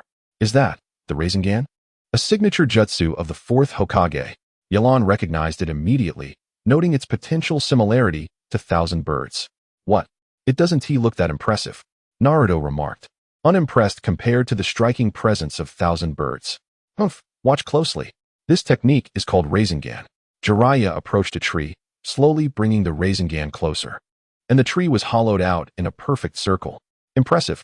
This technique is so stable. How can you control the chakra so consistently in your hand? Sakura observed, grasping the essence of the technique. Seeing Naruto still unfazed, Yelan interjected, Naruto, do not underestimate this technique as subtlety. While it may lack grandiosity, once it connects with an opponent, they are unlikely to recover. Moreover, this technique suits you perfectly. Haven't you noticed? It requires no hand signs. Jiraiya nodded approvingly at Naruto. So what do you think? If you want to learn, come with me. I can teach you in no time. After a moment of contemplation, Naruto agreed, all right, I'll follow you. Once Naruto departed with Jiraiya, Sasuke approached Yelan, seemingly casual. Is Rasengan really more powerful than Thousand Birds? Yelan regarded Sasuke before responding. The true strength lies not in the technique itself, but in the one who wields it. Noticing Sasuke's lingering doubts, Yelan patiently asked, in your opinion, what flaws does Rasengan possess? Having seen Rasengan only once, Sasuke pondered briefly before shaking his head. Its advantages aren't obvious. It requires no hand signs. But it must be used at close range. Compared to Thousand Birds, Rasengan lacks speed. Hitting an enemy necessitates precise timing, or it results in wasted chakra. Sasuke nodded thoughtfully. Whether it be Thousand Birds or Rasengan, both techniques hold great potential. Once you master Thousand Birds, Sasuke, you must strive to develop your own unique jutsu. My own jutsu? Sasuke questioned, puzzled. Though you are still a Genin, I perceive you as already at the level of a Chunin. If you wish to grow stronger, contemplate your future path alongside Kakashi's teachings. Every Jonin possesses their own distinct combat style. Relying solely on learning from others will not suffice for long, Yelan advised. Also, while you advance, so too will others. The progress of your teammates is beneficial. It signifies smoother execution of missions and reduced dangers. Do not be petty like a child. A temporary gap does not equate to a lifelong disparity. Feeling exposed by Yelan's insights, Sasuke's cheeks flushed as he mumbled, "You're so verbose." Meanwhile, Sakura stifled a laugh, finding this side of Sasuke quite rare. Seeing Sasuke resolve his inner conflict and resume training, Yelan picked up a book to read, not a frivolous romance novel, but a reference on the ninja world. In recent days, Yelan had often visited the library in Konoha, a habit cultivated since childhood. After a while, as Sasuke was practicing Chidori, a sudden surge of chakra erupted from Yelan. Just as Sakura and Sasuke wondered what was happening, Yelan turned to Sasuke and said, "It seems we have an old friend visiting Konoha." Yelan had activated his Sharingan, and his sensing technique had been enveloping the area of Konoha. He had just detected a unique chakra belonging to the Uchiha clan, and apart from Yelan and Sasuke, the only other person in the world with such chakra was Itachi Uchiha. Chapter 26. The assailant allow me to demonstrate the true power of the Sharingan, Itachi stated. Clad in a black cloak adorned with red clouds. You two must close your eyes immediately. Do not look into his eyes, Kakashi shouted, realizing the danger and warning Asuma and Kurenai, while only opening his left Sharingan. Kakashi-san, although you possess the Uchiha clan Sharingan, your body is not of their lineage. Moreover, there are disparities even among Sharingan, thought Itachi's companion, Kisame Hashigaki. Is Itachi going to use that technique? It has significant repercussions on his physical body. Itachi opened his eyes once more, transforming his three-tomo Sharingan into a pinwheel shape, Tsukuyami. Kakashi suddenly found himself no longer in Konoha, bound to a wooden cross. Standing beside him was Itachi. Is this an illusion of the Sharingan? Before Kakashi could ponder further, Itachi began to explain. In this Tsukuyami realm, I control time, space, and matter. Itachi drew a knife and plunged it towards Kakashi, who felt the agonizing sensation of the blade piercing his flesh. Such pain could exist within an illusion. For the next 72 hours, you shall endure this. We have 71 hours, 59 minutes, and 59 seconds left. Countless figures of Itachi emerged around Kakashi, each wielding a knife aimed at him. Kakashi could not suppress a scream. In mere moments of reality, he collapsed onto the water's surface, having endured 3 days of torment within the Tsukuyomi. His mental state was nearing collapse. Kakashi, what has happened to you? Asuma, with his eyes tightly shut, spoke with urgency. Surprised that Kakashi had fallen immediately after advising them to close their eyes. What is your purpose for coming to Konoha, Itachi? Kakashi managed to lift his head, determined to gather intelligence despite the odds. I do not wish to kill you, Kakashi-san. We are merely here to retrieve something, Itachi replied. His Sharingan returning to its three-tomo form, his tone calm. Retrieve something? Is it Sasuke? Kakashi gasped, struggling to hold on. No, we seek the legacy of the fourth Hokage. As soon as Itachi's words reached them, Asuma and Kurenai were taken aback, realizing that Itachi had set his sights on the Nine Tails. The target is the Nine Tails within Naruto. So this is indeed your Akatsuki's objective? Upon hearing Kakashi name their organization, both Itachi and Kisame were startled. Itachi decisively commanded, Kisame, take Kakashi away. Do not concern yourselves with the others. Just as Kisame was about to act, a sudden whoosh of air echoed. Konoha's great whirlwind. Guy arrived, delivering a powerful kick that sent Kisame stumbling back. Who goes there? Kisame, irritated by the kick, swung his sword and inquired. The Azure Beast of Konoha. My guy? The Azure Beast? More like a bizarre creature. Kisame retorted, preparing to engage Guy, but was stopped by Itachi. Kisame, this individual is troublesome. The Nine Tails is not here. We should avoid unnecessary conflict. Itachi, upon seeing Guy, contemplated retreat. Itachi, if that guy knew you were here, he would likely be quite excited, Kakashi remarked, leaving Itachi in a state of confusion before he could no longer control his chakra and collapsed into the water. Is it Sasuke? As Itachi pondered, both he and Kisame noticed a disturbance in the river beneath them. Just as they prepared to leave, a massive whirlpool enveloped them. Why are Konoha ninjas so adept at water techniques? I feel as if I've returned to the hidden mist village, Kisame grumbled, yet his actions did not falter. Water style, water prison technique. The surrounding water coalesced into a sphere, encasing Kisame and Itachi, protecting them from the whirlpool's onslaught. However, it was not so simple. The whirlpool merely hindered their movements, as above them, a colossal water dragon formed, roaring and crashing against the water prison technique. Itachi and Kisame were taken aback. This was the first time since arriving in Konoha that they were genuinely astonished. The crashing waves stirred the once tranquil river, and Asuma and Kurenai, under Guy's guidance, reopened their eyes, astonished by the mastery of water techniques displayed by Konoha's ninja. Could it be Guy? Having withstood the water dragon's assault, Itachi and Kisame reappeared before the Konoha trio, no longer calm, but drenched and appearing quite disheveled. Water style, water blade. Before the water settled, a swift figure darted across the water's surface, a spiraling water javelin aimed directly at Itachi. How fast? Itachi barely caught a glimpse of the assailant before instinctively forming hand seals. A water clone emerged to block the attack, then swiftly moved behind the attacker. Wind style, wind cutter. A blade of wind materialized from his hand, slicing towards the assailant, only for the attacker to dissolve into a pool of water. A water clone. A sharp whistle filled the air, akin to a piercing blade against skin. Itachi turned just in time to see the aggressor's figure.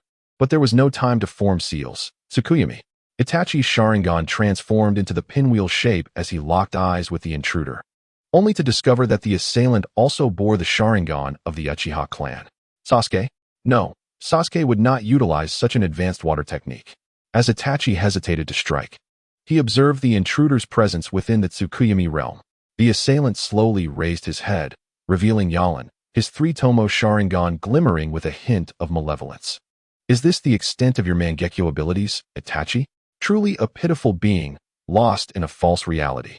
Itachi widened his eyes, not out of anger at the words spoken, but due to the familiarity of the face. Based on his intelligence, this individual had long been considered deceased on a mission. It's Uchiha Yalan. Itachi slowly spoke Yalan's name. As a former friend of Shursui, he recognized him all too well. Yalan's current appearance mirrored that of his memories, and there was no mistaking it. When did you return to the village? In the Tsukuyomi realm, where time was meaningless, Itachi was astonished to see Yalan in Konoha. Uncertain of Yalan's current intentions and thoughts, he resolved to extract information first. It hasn't been more than 2 months since my return, Yalan replied, as if he were an old friend of Itachi. However, his tone shifted. What transpired in Konoha upon my return is truly beyond belief. Itachi, fully aware of what Yalan referred to, remained silent for a long while before responding. The Uchiha clan can no longer satisfy my ambitions. All I do is for the sake of acquiring greater power. Yalan chuckled, covering his face, surprised by Itachi's response. Was it truly for such a reason? Itachi silently regarded Yalan, reluctant to disclose his true thoughts, believing that even if he did, Yalan would never comprehend the actions he had taken. This burden of anguish was one he would bear alone. In a sense, silence represented acknowledgement. Yalan's smile faded as he continued. Then I have one more question for you. Is Shirsui's eye in your possession? Chapter 27. The directly calamitous Tsukuyomi. Itachi raised his head slightly, meeting the murderous gaze of Yalan, acknowledging, yes, it was I who killed Shirsui. Only after his death did I awaken the Mangekyo Sharingan. Upon hearing Itachi's confession, Yalan seized his ninja blade and charged at him in a fit of rage. This technique is called Tsukuyomi. In this realm, I wield dominion over time, space, and matter.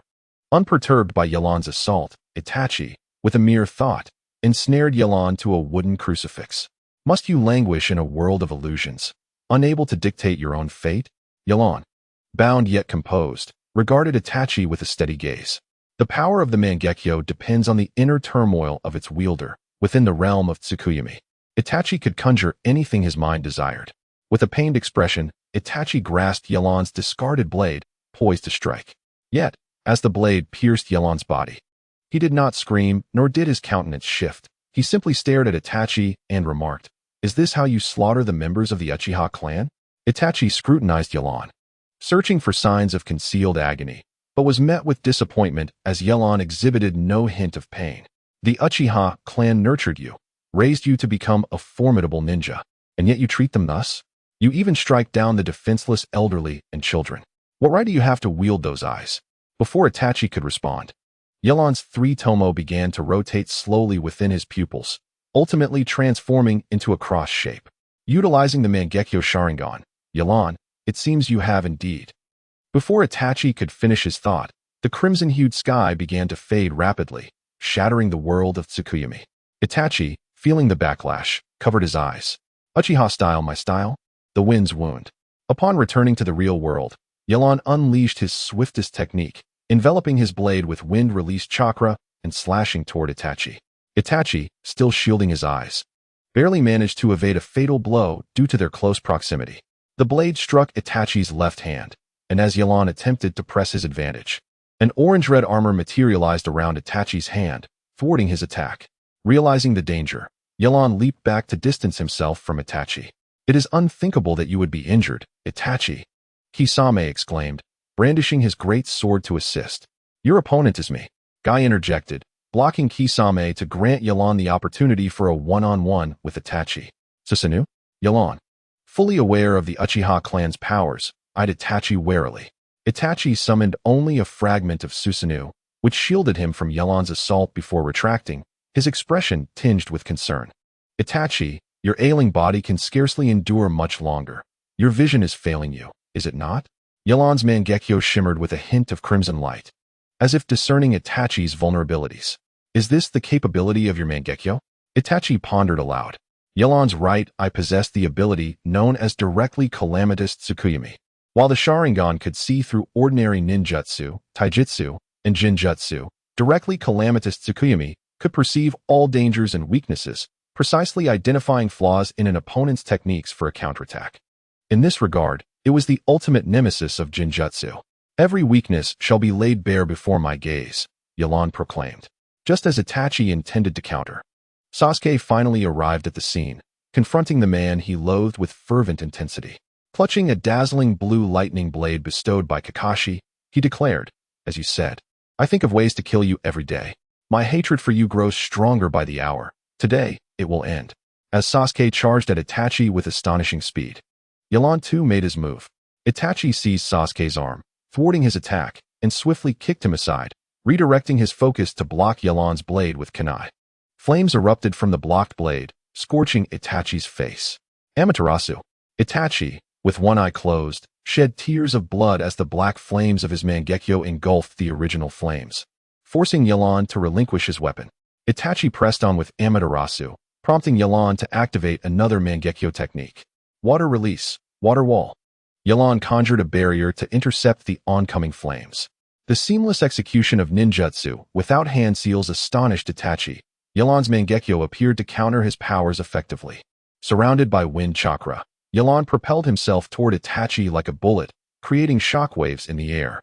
So swift, Itachi realized that his Amaterasu could not reach Yelan. Just as he had used a water clone to deflect a prior attack, Yelan closed in once more. With no other choice, Itachi summoned Susanoo. But even before it fully manifested, Yelan's assault cracked its form. Had Itachi not reacted swiftly, he would have faced dire consequences. What is that? Sasuke, lying on the ground, marveled at the clash before him, witnessing a half-giant manifest from Itachi, whose crimson and orange form shook his understanding of the world. Very well, I shall take this seriously. Itachi. Yelan halted, as a colossal black skeletal figure began to materialize around him, mirroring Itachi's transformation into a chakra giant, yet exuding an even greater sense of oppression. The appearance of two Susanoo captivated all present, exceeding their comprehension of ninjas. Each attack reverberated with seismic force, causing rivers to splash and rendering the battlefield inaccessible to all. Is this the power of the Uchiha clan? Asuma remarked in astonishment, feeling utterly outmatched against either of them. Itachi has resorted to such measures. The situation is dire. And I must not hold back, Kisame declared, merging his great sword, Samahata, with his body, transforming into a half-man, half-shark form that allowed for rapid movement in water and the ability to absorb chakra. Realizing the gravity of the situation, Asuma sensed impending doom. While Guy activated the eighth gate, the opening of the initial gate, Guy understood that this was no time for restraint. He initiated the first of the 8 gates, unleashing a surge of blue chakra that enveloped him, his eyes turning white, radiating power comparable to the Susanoo of Yelan and Itachi. Yelan, commanding his Susanoo, wielded a colossal sword in relentless assault, while Itachi, like a tortoise retreating into its shell, focused solely on defense, his Susanoo's Yata mirror capable of repelling all physical attacks. Contrary to Itachi's expectations, Kisame found himself at a disadvantage against Guy, who pressed the attack with Asuma's support, making Kisame's defeat merely a matter of time. Realizing that the situation could no longer be prolonged, Itachi endured the searing pain in his eyes from the Mangekyo and gathered power into the Totsuka blade behind the Yata mirror. Upon reaching a critical point, he thrust the Totsuka forward. Sensing danger, Yelan evaded, only to witness the Totsuka unleash a formidable orange flame toward him, obliterating everything in its path, trees, structures, parting the world as if cleaving it in twain. Kisame. After using this technique, Itachi let out an unusual roar. Kisame, receiving the information, released a water shark bullet and immediately dropped Might Guy to join Itachi. Following that, he formed hand seals, unleashing a tremendous torrent of waves from his mouth. Itachi promptly dismantled Susanoo and leaped onto Kisame's body. Utilizing the fusion form of the shark's skin, Kisame swiftly navigated through the waves. By the time Yelan and the others regained their senses, Itachi and Kisame had vanished without a trace. Chapter 28. South He Shrine. Itachi, is that all you have?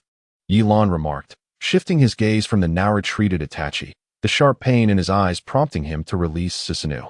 It appeared that training in natural energy needed to be prioritized. When Yelan obtained his pair of eyes, he was aware that excessive use of the Mangekyo Sharingan could lead to blindness.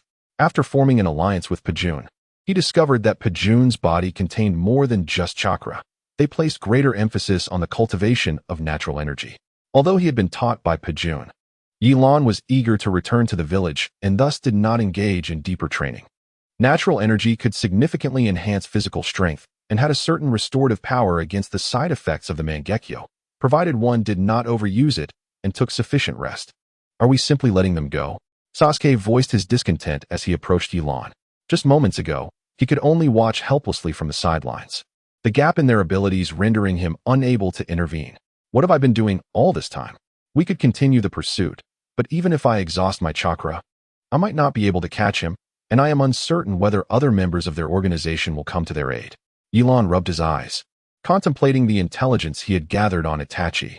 Next time we encounter him, I will not let him escape so easily. Seeing Sasuke's frustrated expression, Sakura couldn't help but look at him with concern. What was that giant technique? Is it a jutsu of the Uchiha clan?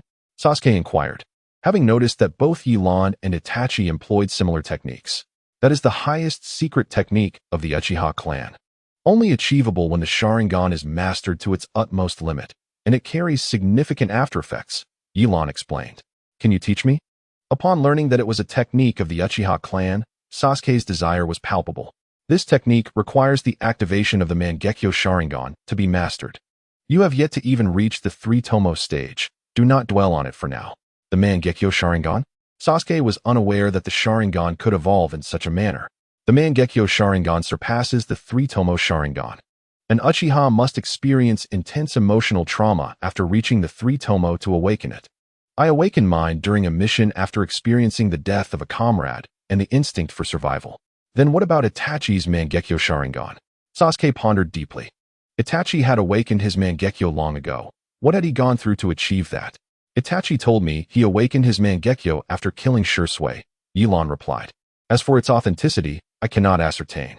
Although Itachi admitted to killing Shursui, I have not witnessed it with my own eyes, so I cannot fully trust his words. He killed Shursui? Sasuke was taken aback. Shursui was, after all, Itachi's closest friend. Despite his hatred for Itachi, he could not deny the bond they shared. Have you forgotten what I said, Sasuke? You must exercise your own judgment.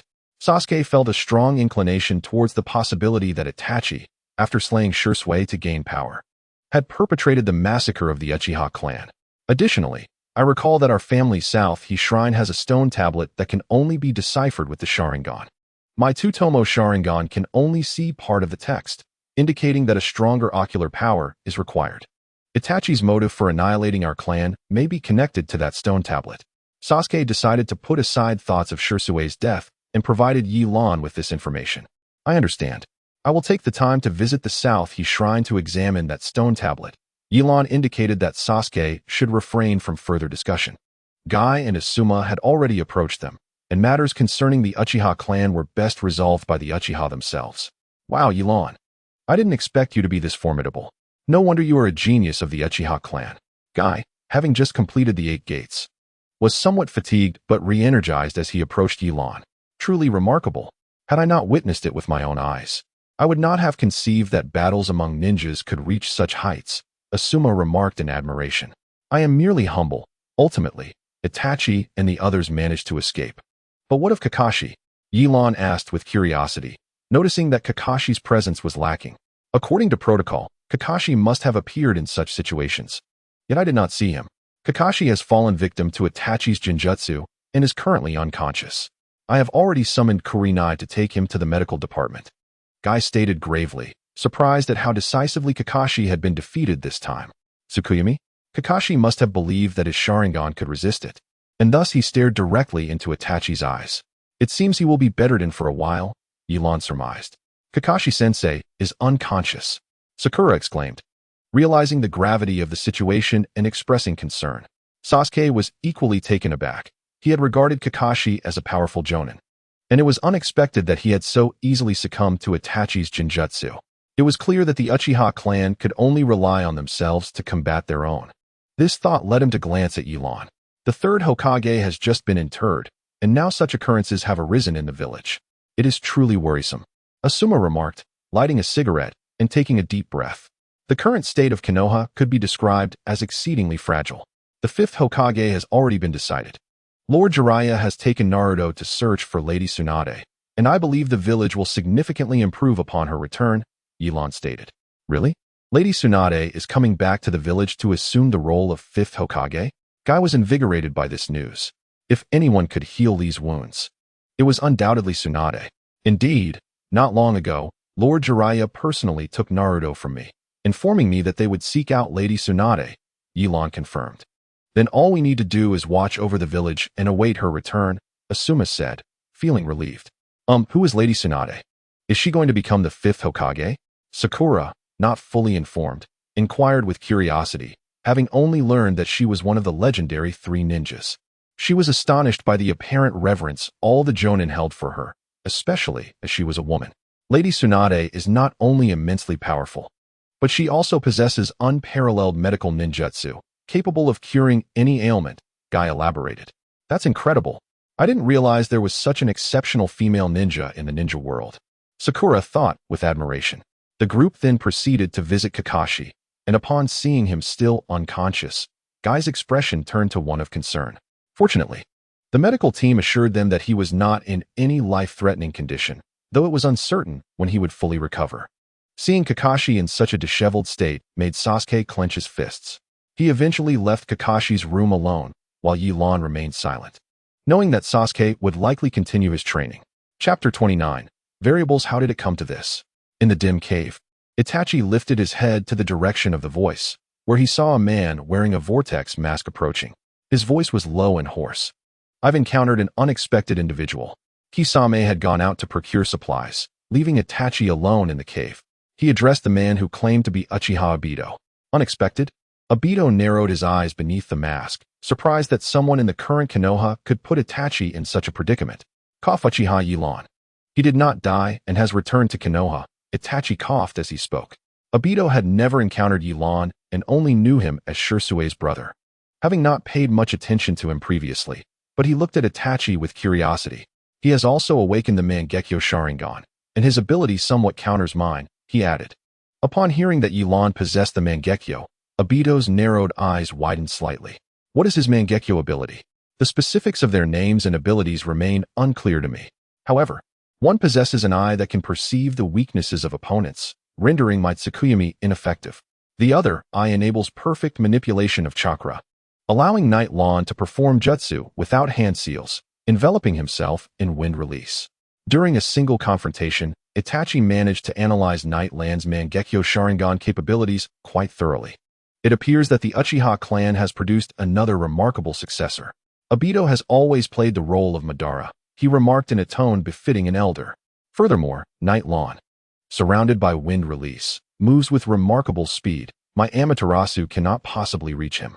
Although I have yet to witness the Reikage, reputed to be the fastest in the ninja world, I surmise that Night Lan's speed would not pale in comparison. Itachi continued, his abilities are indeed quite troublesome.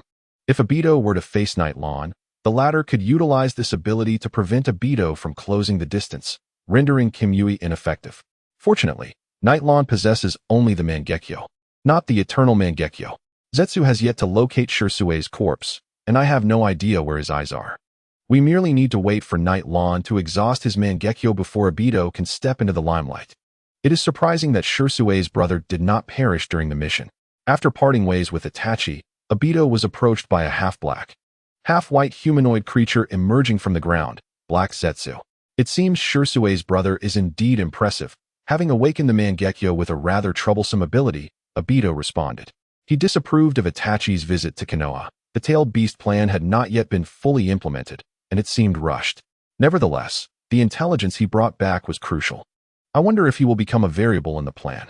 You should be cautious, Obito, Black Zetsu ominously advised. For now, do not concern yourself with Uchiha Night Lan. The plan will proceed, as usual. Given his demeanor, he is bound to clash with Itachi. Obito's Sharingan gradually transformed into a shuriken's shape. And I have told you not to mention that name. I am now Uchiha Madara. Yes, Madara-sama. Black Zetsu replied with a faint chuckle before vanishing alongside Obito. Night Lan reopened his eyes, furrowing his brow. Indeed, the progress was exceedingly slow. Ever since Itachi's departure, Night Lan had been diligently training with natural energy, which is unruly and difficult to control compared to chakra. If it spirals out of control, it poses the risk of petrifying his skin, necessitating a gradual acclimatization. Night Lan Onaiken. Sakura hurriedly approached. Naruto has brought Lady Tsunade back. They are heading to treat Kakashi and Lee. Has Lady Tsunade returned to the village? Night Lan followed Sakura to the Konoha hospital. Upon arriving at Kakashi's ward, they heard a young woman's voice. How could you let two little thieves do this to you? Kakashi, I once thought you were a genius. As they entered the room, they beheld a young woman clad in a green robe with golden hair styled in twin tails. Reprimanding Kakashi. I truly apologize, Lady Tsunade, Kakashi said, his eyes drooping, filled with embarrassment. She is indeed Lady Tsunade. How beautiful, Sakura mused, her first impression of Tsunade. Tsunade turned to face Night Lawn and Sakura, her gaze lingering on Night Lawn. You must be Uchiha Night Lawn. Jiraiya mentioned you repelled Orochimaru during the Chunin exams and triumphed over those two little thieves last time. I never expected such a genius to emerge from the Uchiha clan after my departure from the village. I am merely fulfilling my duties as a Konoha ninja, Lady Tsunade. Night Lawn responded, aware that this woman was about to assume the position of the fifth Hokage and would soon be his superior. He slightly bowed in respect. You need not be so formal. Unlike the third Hokage, I am not well versed in the affairs of the Uchiha clan and hold no particular opinions. Do not overthink it. Tsunade waved her hand casually before leaving the room to check on Lee. Night Lawn chose to remain in Kakashi's ward, observing the bedridden Kakashi. Are you almost fully recovered? Quite nearly. Just a day or two more of rest, and I'll be completely fine. I must say, it's quite impressive for a Hokage, Kakashi replied. I heard from Guy that you also faced Itachi. The commotion you caused startled the entire Konoha. Was it really that exaggerated? Night Lawn asked nonchalantly as he sat nearby. Peeling an apple. It would be abnormal if it weren't. That jutsu is beyond the comprehension of ordinary ninjas. Kakashi felt a sense of pressure. He had not anticipated that these younger ninjas would possess such extraordinary strength. It seemed that once he fully recovered, he would need to train diligently as well. In the end, Itachi managed to escape, Night Lawn remarked, taking a bite of his apple. You are quite ungrateful, Kakashi observed, exasperated at Night Lawn's demeanor. As he was the patient, I have watched over your students for so long, and you have never treated me to a meal. What is wrong with me enjoying an apple? Night Lawn shot a glance at Kakashi, making him feel slightly guilty. Well, putting that aside, I intend to request Lady Tsunade to promote Sasuke to Chunin. Kakashi shifted the topic. Sasuke's strength is sufficient. Allowing him to undertake more challenging missions will broaden his horizons. Kakashi continued, once Lady Tsunade assumes the Hokage position, the village will likely become busy again. I heard from Guy that there is a significant backlog of tasks. It was likely that Night Lawn would also have the opportunity to lead missions then. After discussing village matters for a while, Night Lawn confirmed Kakashi's condition was stable and prepared to take his leave. Chapter 30, New Mission Knock, Knock, Knock. Come in. Tsunade did not look up. The mountain of paperwork on her desk had accumulated to overflowing since she became the fifth Hokage, and she was so busy that she had no time even to enjoy a drink. Only when the visitor stood before her did she glance up and say, Night Lawn, please wait a moment while I finish this document. Night Lawn remained silent, unsure of what business he had been summoned for. After a mere 10 minutes, Tsunade stretched, indicating she had completed the previous document. I'm exhausted. No wonder Jiraiya was reluctant to become Hokage, she complained before turning her attention to Night Lawn. Your Jonin appointment has arrived. Here it is. Night Lawn accepted the scroll. Achieving the rank of Jonin within a few months is remarkably swift in any village, signifying not only a recognition of his strength, but also granting him access to more information within the village. After confirming that the scroll posed no issues, he inquired, Is there anything else, Lady Hokage? Indeed, there is a task that requires your assistance. The Jonin in the village are occupied with other missions, and I truly have no suitable candidates. After much consideration, I believe you are the most fitting choice, Tsunade explained, resting her chin on her hands. Following the attack on Konoha by Sunagakure, and with Orochimaru's disappearance, Sunagakure has announced their surrender and wishes to renegotiate a peace treaty with us. Their request is for us to return the Jinchuriki you captured, along with those two genin. Did we not propose any conditions? Night Lawn asked perplexedly. Is it truly that simple for Sunagakure to merely apologize? Many ninjas perished during the attack, not to mention the third Hokage's sacrifice. Shouldn't we demand some form of war reparations? The reason Sunagakure initiated the attack was due to their own financial struggles. They can no longer afford to sustain themselves. Their Kazekage was also killed by Orochimaru, leaving them without a leader. Sunagakure is in a far weaker position than Konoha. For now, we must acquiesce to their requests, especially with other major nations watching, Tsunade lamented. However, Sunagakure has agreed to transfer some of their mission quotas to Konoha, as our village is currently overwhelmed with tasks. I have dispatched all the ninjas I can to undertake missions. Night Lawn nodded, acknowledging that this matter was beyond his control. Tsunade's willingness to share additional information was already a sign of respect. He refrained from inquiring further about the details of the transaction between the two villages and redirected the conversation to the task at hand. What do you need me to do? He asked. Your mission is to safely escort the Jinchuriki to Sunagakure. Once there, you will sign a treaty and finalize certain details. I will have Kurenai accompany you and your team. Your sole responsibility is to ensure their safety during the journey. The envoy from Sunagakure has been residing in Konoha for several days, so you should return quickly to prepare. We aim to depart by this time tomorrow. After discussing a few more details, Nightlon left the Hokage's office. How slow can it be, Kurenai? Who else are we waiting for? Kiba grumbled, balancing Akamaru atop his head. The prospect of embarking on an A-rank mission had him buzzing with excitement, and he had risen early that morning. Upon reaching the village gates, Kurenai informed them that they were still waiting for someone, which only heightened his impatience. Alongside them were several elite shinobi from Sunagakure, standing with Gaara. Leading the group was Gaara's mentor, Maki, accompanied by two other Sunagakure ninjas, a male and a female. The female, named Kyuka, wielded a massive scroll and was proficient in sealing techniques, while the male, Yura, donned sunglasses and possessed sensory ninjutsu. We have 10 more minutes. Let's wait a little longer, Kurenai said. Although the task was not particularly difficult, she harbored concerns about potential unforeseen circumstances. Tsunade had assured her that a formidable jounin would be dispatched, mitigating any major issues. Temari and her brothers remained silent. Although they had been detained in Konoha for some time, they had not suffered ill treatment. However, after their release, they struggled to readjust. The thought of finally returning to their village brought mixed emotions, especially with the loss of their father weighing heavily on Temari's heart. Here they come, Maki announced, ever alert, a testament to his experience as the former right hand of the fourth Kazekage. The last attack had been a mystery, but now he was here as an envoy in Konoha. As the morning mist began to dissipate, the group gradually recognized the approaching figures, one of whom was Uchiha Nightlon. To his surprise, Nightlon discovered he was the last to arrive, despite believing he had 5 minutes to spare. I didn't expect it to be you, Lord Tsunade's envoy, Kurenai remarked, a hint of surprise in her voice, though she felt reassured as she had heard of Nightlon's prowess from her friends, Anko and Asuma. Nightlon-senpai. Kiba and his friends greeted him, having encountered Nightlon during the Chunin exams when he served as an examiner. No need for formalities. Sakura and the others call me Big Brother. You may address me similarly, Nightlon replied amiably, acknowledging Kurenai and the others. He then turned his gaze toward the Sunagakure ninjas. Temari regarded him with a hint of hostility, as he had been involved in capturing Gaara in the past. As we embark on this task together, I hope we can set aside any past grievances, especially since Konoha and Sunagakure have renewed their alliance. Nightlon addressed Maki, choosing not to linger on Temari's gaze. Nightlon, you are too courteous.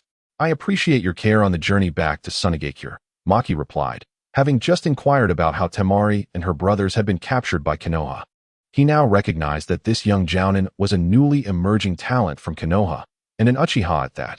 His Sharingan was renowned throughout the shinobi world. After exchanging pleasantries, the group set off. Kurenai instructed her students to take turns scouting the area, and they encountered no immediate threats. They finally reached the borders of the Wind Country. For the first time, Temari felt a sense of familiarity with the desert landscape, eagerly anticipating her return home. Though sadness washed over her at the thought of her father's passing. Wow, it's scorching. What kind of place is this? Kiba exclaimed, shedding his outer garment as Akamaru huffed in the heat. The climate of the Wind Country proved challenging for the Leaf Ninjas. I apologize.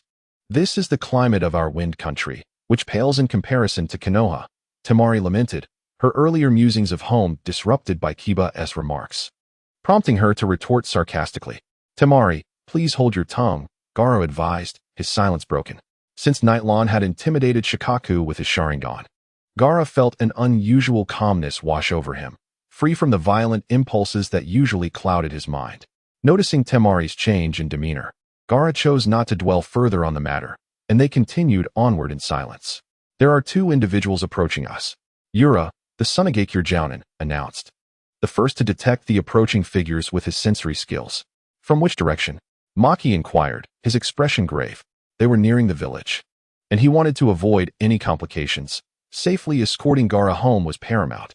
Northwest, about 1,000 meters away. They spotted me and are accelerating towards us, Yura warned, his face paling. It appeared that their visitors were not friendly. Shino, Kurenai called for her student, who understood and released his insects for reconnaissance while everyone else took cover. Shino, what do the approaching ninjas look like? Kurenai asked as they concealed themselves. Red clouds on black cloaks, and they're wearing straw hats. I can't see their forehead protectors, Shino reported, having caught a glimpse of the intruders through his insects. Chapter 31. The artistic duo Brother Scorpion. What do you think upon encountering comrades from the village again? Deidara, sporting a golden ponytail, inquired. If you continue with such trivial chatter, I shall transform you into an eternal work of art, Scorpion, concealed within his puppet, replied in a low voice. With Itachi's mission having failed, they could not afford to be complacent. With you and me collaborating, the mission is sure to succeed. Deidara hastened to keep pace with Scorpion. They are from the same organization as Itachi. Kurenai's expression turned serious upon hearing Shino's report. She had witnessed the capabilities of Itachi and Kisame. Those affiliated with their organization were undoubtedly formidable. Maki, they might be targeting Gaara, not the one tail within him, Nightlon interjected, addressing Maki directly. Are you certain? Who would dare to assault a Jinchuriki? Maki asked incredulously. He might believe that other shinobi villages would attempt such a thing, but as Kurenai suggested, an organization would possess the audacity to make such a move. Indeed, they had previously shown interest in Konoha's Nine Tails. Kurenai and I have crossed paths with them before, Nightlon explained. Moreover, Orochimaru was once part of this organization. The last time we faced them, they consisted of various S-rank rogue ninjas from different villages, a force not to be underestimated. As Maki pondered the implications of this revelation, the figures of their assailants became visible, two individuals discarding their straw hats. The taller of the two was a young man with blonde hair, wearing the forehead protector of a Wagakure, marked with a deep scar from a kunai, a sign of his defection from the village. He casually declared, "Everyone here need not hide. We are merely here to retrieve something." The desolate sands echoed only with the sound of the wind, providing no response to his proclamation. Deidara, your approach is ineffective in drawing them out, Scorpion remarked, his mechanical tail surveying the surroundings before targeting a specific location. With a swift movement, Scorpion's tail extended sharply towards that direction. Windblade. Maki reacted swiftly, using ninjutsu to deploy a scroll to block the attack. He was astonished to discover that their adversary wielded Tsunagekyu's puppet techniques, but he remained uncertain of the ninja's true form. You all remain here. Kurenai, if the situation turns dire, do not concern yourself with me. Immediately escort Shino and the others back to Konoha, Nightlon commanded. I too am a jonin. How could I simply stand idly by? Hong, upon hearing Yilan's statement, felt a twinge of dissatisfaction. We lack the habit of cooperation. Besides, I should be able to handle this alone. With that, Yilan directly appeared beside Maki. Why are there only two of you? Where has the Jinchuriki gone? Deidara looked at the two blocking their path with annoyance, feeling that he and Sasori were being underestimated. Fool, these two are the strongest from their side. It seems we must deal with them first, Sasori admonished Deidara, his disdain for children evident. Seeing Deidara as no different from an immature child. You must have stolen such remarkable puppets from Tsunagekyur. Maki had already instructed the others to retreat quickly, sensing something amiss. He feared that the enemy would lure them away, which is why he ordered Gaara and the others to remain still. Steal? Ha ha ha. It seems that after so many years away from the village, few recognize me now. Maki, your strength has certainly increased over the years. But has your intellect not kept pace? Sasori said with a smirk, clearly recognizing Maki. Could it be that you are? Maki's expression changed drastically as sweat dripped from his brow. He had come to understand the identity of the newcomer. Yilan, you take care of that kid from a Wagakure. I shall handle this puppet master before us, but you must be swift. I fear I cannot hold out for long, Maki stated, outlining his plan. Agreed. Yilan did not say much more, conjuring a ninja blade and swiftly charging towards Deidara. Sasori, this one is coming for me. It seems I have been underestimated. Humph. Deidara, unperturbed, retrieved clay from his ninja pouch, appearing as if he were still rummaging for items, even as Yilan approached. The blade did not deliver the sensation of striking flesh, and Yilan dismissed it as merely a substitution. However, Deidara's substitute did not vanish immediately, but began to swell rapidly, and Yilan sensed danger. Art is an explosion. With a loud shout, the original substitute erupted violently, its power several times that of an explosive tag. What kind of ninjutsu is that? Such a combat style exists? The observant Inuzuka could not help but inquire. If I am not mistaken, this is the battle style of the Iwagakure Demolition Squad. I did not expect the Akatsuki to have such individuals, Hong clarified, her knowledge expansive. The demolition squad? This is the first I have heard of such a term, Shino remarked. In simple terms, it is a special unit that employs explosions as a means of attack, the trump card of a Wagakure. However, I had not heard of any members defecting, Hong pondered aloud. Sasori, does this kid seem weak to you? I took him down with a mere explosive clone. Deidara is merely a 16-year-old boy, slightly older than Yilan, and lacks the battle experience he will possess 3 years hence. Deidara, you fool. He is behind you. Sasori, deftly handling Maki, glanced at Deidara upon hearing his words, only to find the fool reveling in his own arrogance. It was only then that Deidara turned to look behind him, the glint of the ninja blade sending a chill down his spine. Narrowly, he evaded a lethal blow, with Yilan's blade merely shearing off a few strands of his hair. Yilan sighed regretfully. Had it not been for Sasori's warning, that strike would have decapitated Deidara. Compared to Itachi and Kisame, you are quite weak. Are you even part of their organization? Surely you are not merely an intern? Yilan taunted the young Deidara, words he would not have uttered to Sasori. You scoundrel! Do not mention that bastard Itachi. Who says I am weaker than them? You shall see. Deidara's eyes glinted with malice as he was indeed provoked easily by Yilan.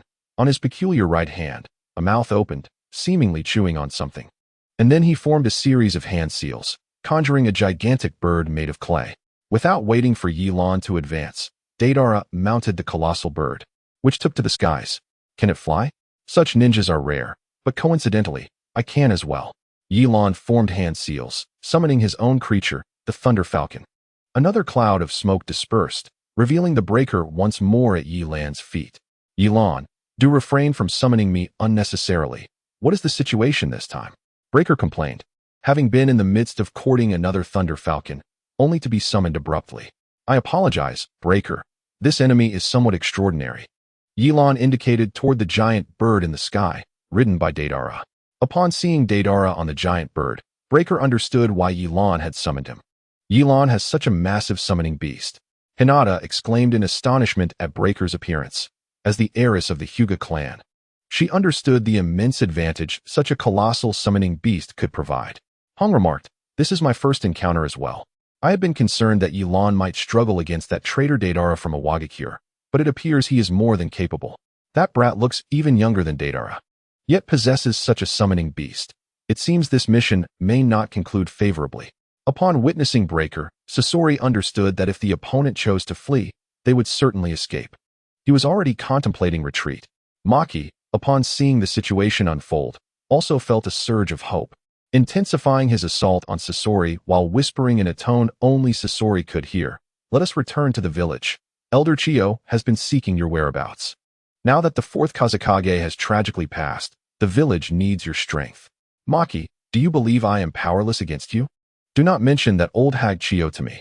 Sasori replied, visibly agitated. He had no desire to see that wretched old woman again. Elder Chiyo is merely concerned for your safety. You are the most talented puppet master since the days of Sunagakure, and it is only fitting that you inherit the position of Kazekage. Maki continued to persuade, using wind techniques to fend off Sasori's attacks. Ha ha ha, Kazekage. Upon hearing Maki's words, Sasori's smile turned grim as he ceased his assault. Maki thought Sasori was swayed by his words and was about to elaborate further. But Sasori interrupted him, stating, then let me show you my masterpiece. If you still believe I can be Kazekage afterward, I shall consider it. Chapter 32, Crisis Now. Allow you to witness my eternal art. Sasori unsealed a scroll, and a humanoid puppet appeared before Maki. Maki, unable to believe his eyes, stared in disbelief at the puppet's visage. It bore an uncanny resemblance to the long-missing third Kazekage. I invested considerable effort into crafting this puppet. Maki, allow me to remind you of the strongest Kazekage, the wielder of magnet release. Under Sasori's control, the third Kazekage opened his mouth, revealing a mechanism within. And then a mass of black magnetic sand spewed forth, transforming into sharp needles aimed at Maki. Magnet release, iron sand shower. The ability to wield even the third Kazekage's magnet release. Indeed, the third was murdered by Sasori. Maki refrained from further persuading Sasori, cautiously evading the magnetic attacks, as the pressure from the puppet was overwhelming. The onlookers from Sunagakure were taken aback upon witnessing the magnet release. This was a secret technique of their village that had not been passed down since the third's disappearance, and they were astonished to witness it in their adversary. That is a human puppet. It is said that puppets made from human corpses can retain the ninjutsu they possessed in life, a forbidden technique of Sunagakure, designated for Jonin. Kankuro, as a puppet master, of course, had heard of such forbidden techniques and could not contain his excitement. The ability to utilize magnet release means that puppet is the third Kazekage. I met the third when I was very young. I cannot be mistaken. It is said that the third's disappearance triggered the third Shinobi World War. In fact, there was another Sunagakure ninja who vanished alongside the third. Kankuro reminisced. Who was it? Shinjitsu and her companions had not experienced the Great Ninja War, thus their understanding of the secrets surrounding these villages was rather superficial. It was the renowned puppet master from the village, Chiyo's grandson, Sasori, who articulated with deliberate precision that had it not been for the amalgamation of intelligence, he would not have reached such a conclusion. The evidence before her provided an 80% certainty that the formidable opponent Maki faced was indeed Sasori. Such a reality implied that even the elite Jonin from Sunagakure, Maki, would not stand a chance against Sasori. Sasori of the Red Sand. Are you certain? I thought he was dead, Kankuro exclaimed, overwhelmed by the revelations since his arrival in Konoha. The events unfolding felt bewildering, especially considering that the crow he utilized was a creation of Sasori himself. If it truly is Sasori, then Maki might not be his equal. I must assist him.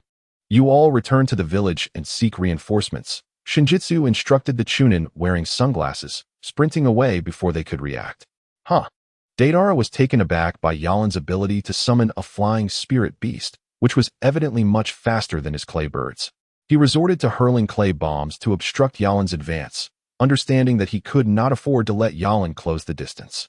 He believed that a mere half-second in close proximity would spell his doom. Damn it, I'm running low on clay. Even C3 would likely miss that guy. Should I use C2? Without further contemplation, Deidara retrieved his remaining clay, chewing it with his peculiar right hand before expelling a dragon-like creation of clay. Try this. Deidara launched the clay dragon, which grew exponentially in size until it surpassed even the speed of lightning, flapping its wings while unleashing explosive clay from its maw. The sky erupted in a cacophony reminiscent of fireworks. The density of the clay projectiles combined with the size of the dragon initially allowed Deidara to evade. But soon he found himself unable to escape the ensuing blasts, sustaining several hits.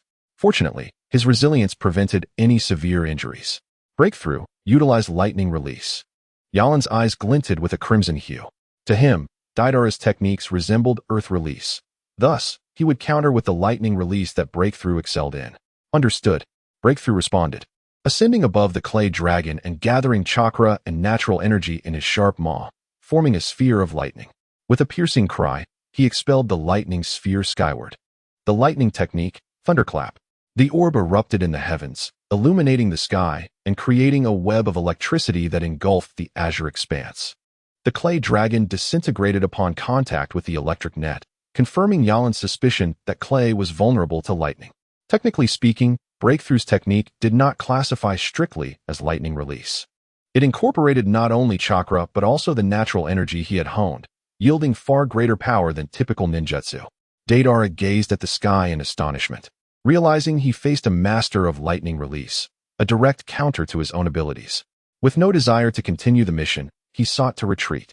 Just as Breakthrough unleashed Thunderclap, Yalan leaped from the heights, targeting Deidara, who was still in shock. The air resonated with a sharp whoosh as Yalan closed in. Deidara had underestimated the speed at which Yalan could approach him under Breakthrough's cover. In an instant, Yalan severed Deidara's right arm, the pain and psychological pressure causing him to spit blood. As he prepared to retaliate, his gaze met Yalan's, whose Sharingan spun ominously.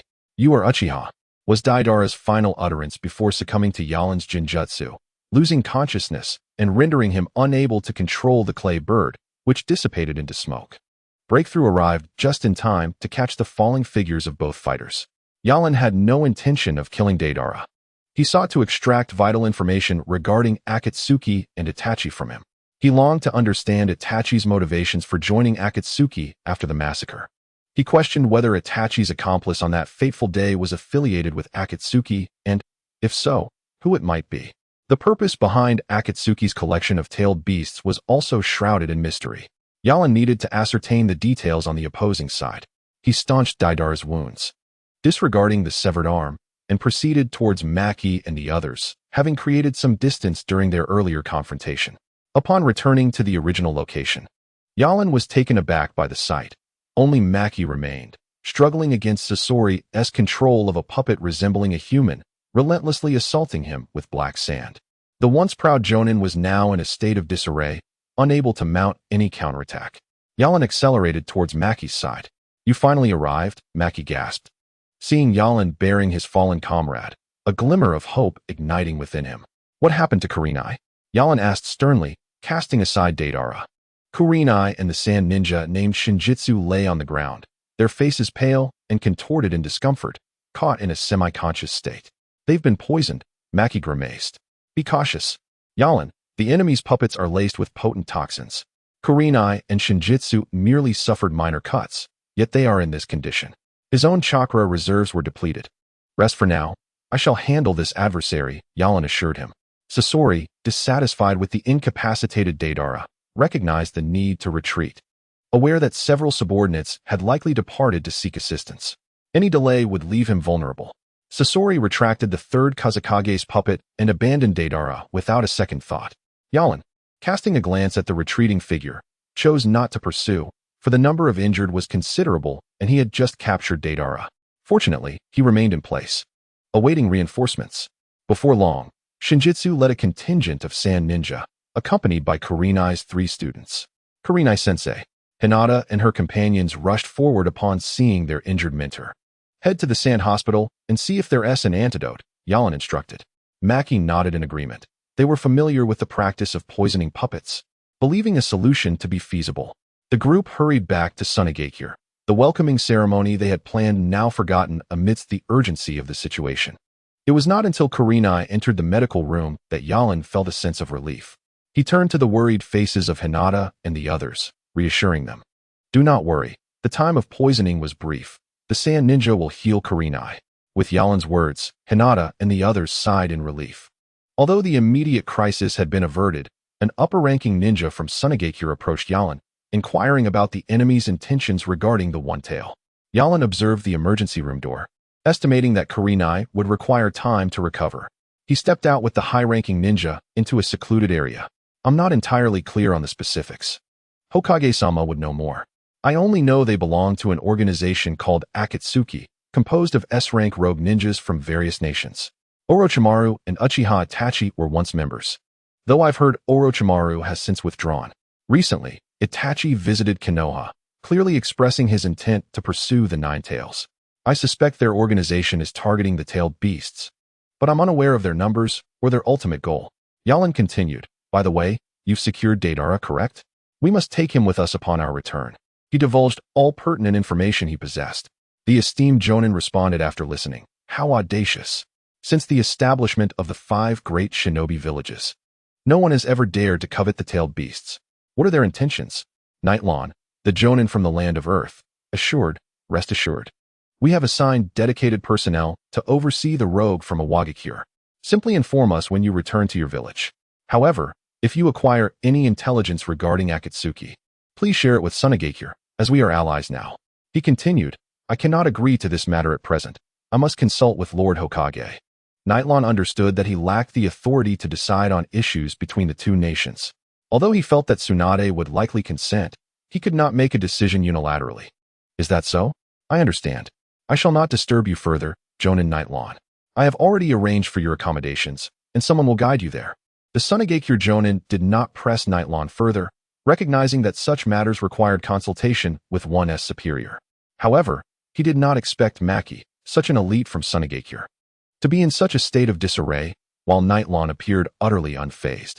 Typically, young, powerful shinobi possess a certain pride, yet Nightlon proved to be quite reasonable.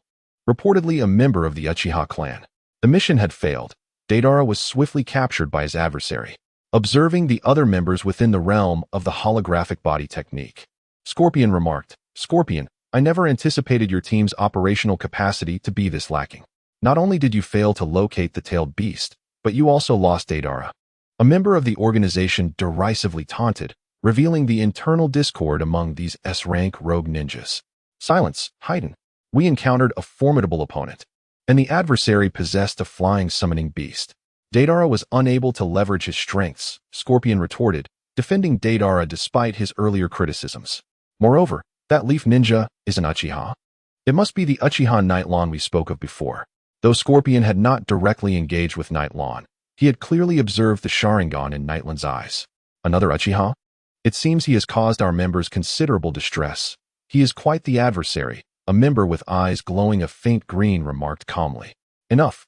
Let us maintain silence, commanded a central figure, prompting immediate quietude among the gathering, presumably the organization's leader. We must rescue Deidara. Xuanwu, investigate where Deidara is being held. If the opportunity arises, take action. Zhuke, move towards the land of wind. Should the need arise, provide support. Santai, your team shall continue with the bounty missions. After issuing commands, the leader departed the meeting. Kakuzu, I suspect that once we rescue Deidara, he will require your assistance. One of his hands has been severed and is currently in my possession, Scorpion noted as he observed the green-eyed member preparing to release the holographic body technique. That is of no concern. Simply instruct him to prepare the payment, and I assure you he will be satisfied when he seeks me out. The member replied before dispelling the technique. This fellow is truly obsessed with wealth, Scorpion mused as he watched Kakuzu exit. Well then, I shall seek out Deidara. The member known as Xuanwu stated before departing. Scorpion nodded, refraining from further instructions, as he held great regard for Xuanwu's intelligence-gathering capabilities. Jonin Nightlawn. The door to the emergency room abruptly swung open, and Nightlawn, leaning against the wall, felt a surge of foreboding. The toxin affecting Jonin Hong and Jonin 1 is not of any variety from Sunagakure, and with our current technology, we are utterly incapable of treating it. A medical ninja spoke anxiously to Nightlawn. The death of an ally within enemy territory, regardless of the circumstances, would undoubtedly strain relations between the two villages, especially for a Jonin. Surely, Sunagakure must have some means of remedying this? Nightland's expression darkened. He had not anticipated that Sunagakure would be unable to resolve this toxin. Had he known, he would have returned to Konoha to seek Tsunade's assistance immediately. Elder Chiyo may possess a solution, the medical ninja stammered, mentioning an elder with some hesitation. However, Nightlawn had no time for riddles. Lives were at stake, and every second was precious. Elder Chiyo has long secluded herself and ceased to concern herself with village affairs. I fear she may not intervene. Without waiting for the medical ninja to finish, Nightlawn turned on his heel, determined to seek out Maki for a resolution. Brother Nightlawn. Teacher Hong's eyes are swelling. I never imagined my first A-rank mission would turn out like this, and I feel utterly helpless, only able to pray, you lamented. Her eyes reddening. Do not worry. I am here, Nightlawn sighed, gently ruffling her hair. Chapter 34. Sunagakure, is that so? The medical team has reached an impasse. It is no wonder, for it is the Red Sand Scorpion, Maki reflected after hearing Nightland's account. You are acquainted with that member of Akatsuki? Nightlawn discerned the tone in Maki's voice, realizing the implications. Since we have reached this juncture, I shall not withhold any truths. That individual is none other than the once celebrated puppet master of Sunagakure, Scorpion, who is also the grandson of Elder Chiyo, Maki stated gravely. The former genius of Sunagakure has resurfaced, now the very perpetrator behind the death of the third Kazekage. It truly invites ridicule from the other villages. Who would have thought such a tragic connection existed? There is no time to lose. I shall seek out Elder Chiyo immediately. Jonin Nightlawn, please wait here, Maki declared before hastily departing. The poisoned individuals included not only leaf ninjas, but also those from Sunagakure. Regardless of the circumstances, they required Elder Chiyo's intervention, even if it meant risking their lives. In a secluded area of Sunagakure, an elderly brother and sister were leisurely fishing, one of their few pastimes. They spoke little, indifferent to how many fish they caught, merely passing the time in boredom. The elder brother, named Halazang, who had once engaged in intelligence work for Sunagakure, broke the silence. It seems many events have transpired in the village recently. Has that rogue, Rasha, perished as well? I never imagined he would precede us in death. The current ninjas of the village are increasingly ineffective. How could the Kazekage collaborate with rogue ninjas, ultimately gaining nothing and losing his life instead? Chiyo lamented, her voice tinged with age. Though they appeared reclusive, they possessed comprehensive knowledge of all village affairs, contrary to their retirement status. Well, sister, one must understand Rasha's predicament. Who, at this juncture, is qualified to assume the role of Kazekage? Heilazang expressed his concerns. At present, it seems no one in the village merits such a position. Although Rasha occasionally lacks respect for us, he has strength enough to lead. How could the village have once thought to abandon Pakura? If no suitable candidate for Kazekage arises, let the position remain vacant until a worthy successor presents themselves. Chiyo sighed in resignation. The former glory of Sunagakure had long since faded. In their time, the village's strength had far surpassed its current state. Will this not lead other villages to underestimate us? Do we not have Konoha as an ally? In times of weakness, we must humbly submit to the strong. Maintaining our relationship with Konoha is essential. I hear the newly appointed Hokage is that girl who plays with slugs. Her leadership will not unduly trouble Sunagakure. Through their discourse, the tone of Sunagakure's current situation was established. They were not as indifferent to the world as the outside believed. Shu, sister, someone approaches. Heilazang interrupted Chiyo's musings, directing his gaze towards the door. Chiyo quickly composed herself, falling silent and pretending to fish. Elder Chiyo, Elder Heilazang. I have urgent matters to report, Maki announced as he entered, kneeling on one knee to show his respect. You have come to the wrong place, Maki. We have not concerned ourselves with village affairs in quite some time. I simply wish to see my beloved grandson once before I depart this world. I am uninterested in anything else. Chiyo's eyes cracked open slightly, though she did not look at Maki. What if what I am about to share concerns your grandson? Maki gulped nervously. What did you say? Before Maki could fully comprehend the situation, Chiyo had already approached him directly, displaying a speed that even most jonin could not match. Maki was taken aback by Chiyo's fervent demeanor and bent down to explain. Previously, our village's Jinchuriki, Gaara, was captured by Konoha. During negotiations, Konoha agreed to return Gaara. Get to the point. I do not require information that is irrelevant, Chiyo retorted, her frustration evident as she noted Maki's leisurely pace. Observing Chiyo's growing agitation, Maki wiped the sweat from his brow and continued. On our way back, we were ambushed by two individuals, one of whom was Sasori, your grandson. Are you certain it was my grandson, Sasori? After all these years, his appearance must have changed. How did you recognize him? Chiyo, upon hearing the news of Sasori, regained her composure and inquired further. I am certain. Sasori not only acknowledged it himself, but he also showcased an item. Maki paused for a moment before continuing. During our confrontation, he employed the third Kazekage's puppet. Ah, I see, Chiyo responded, understanding immediately.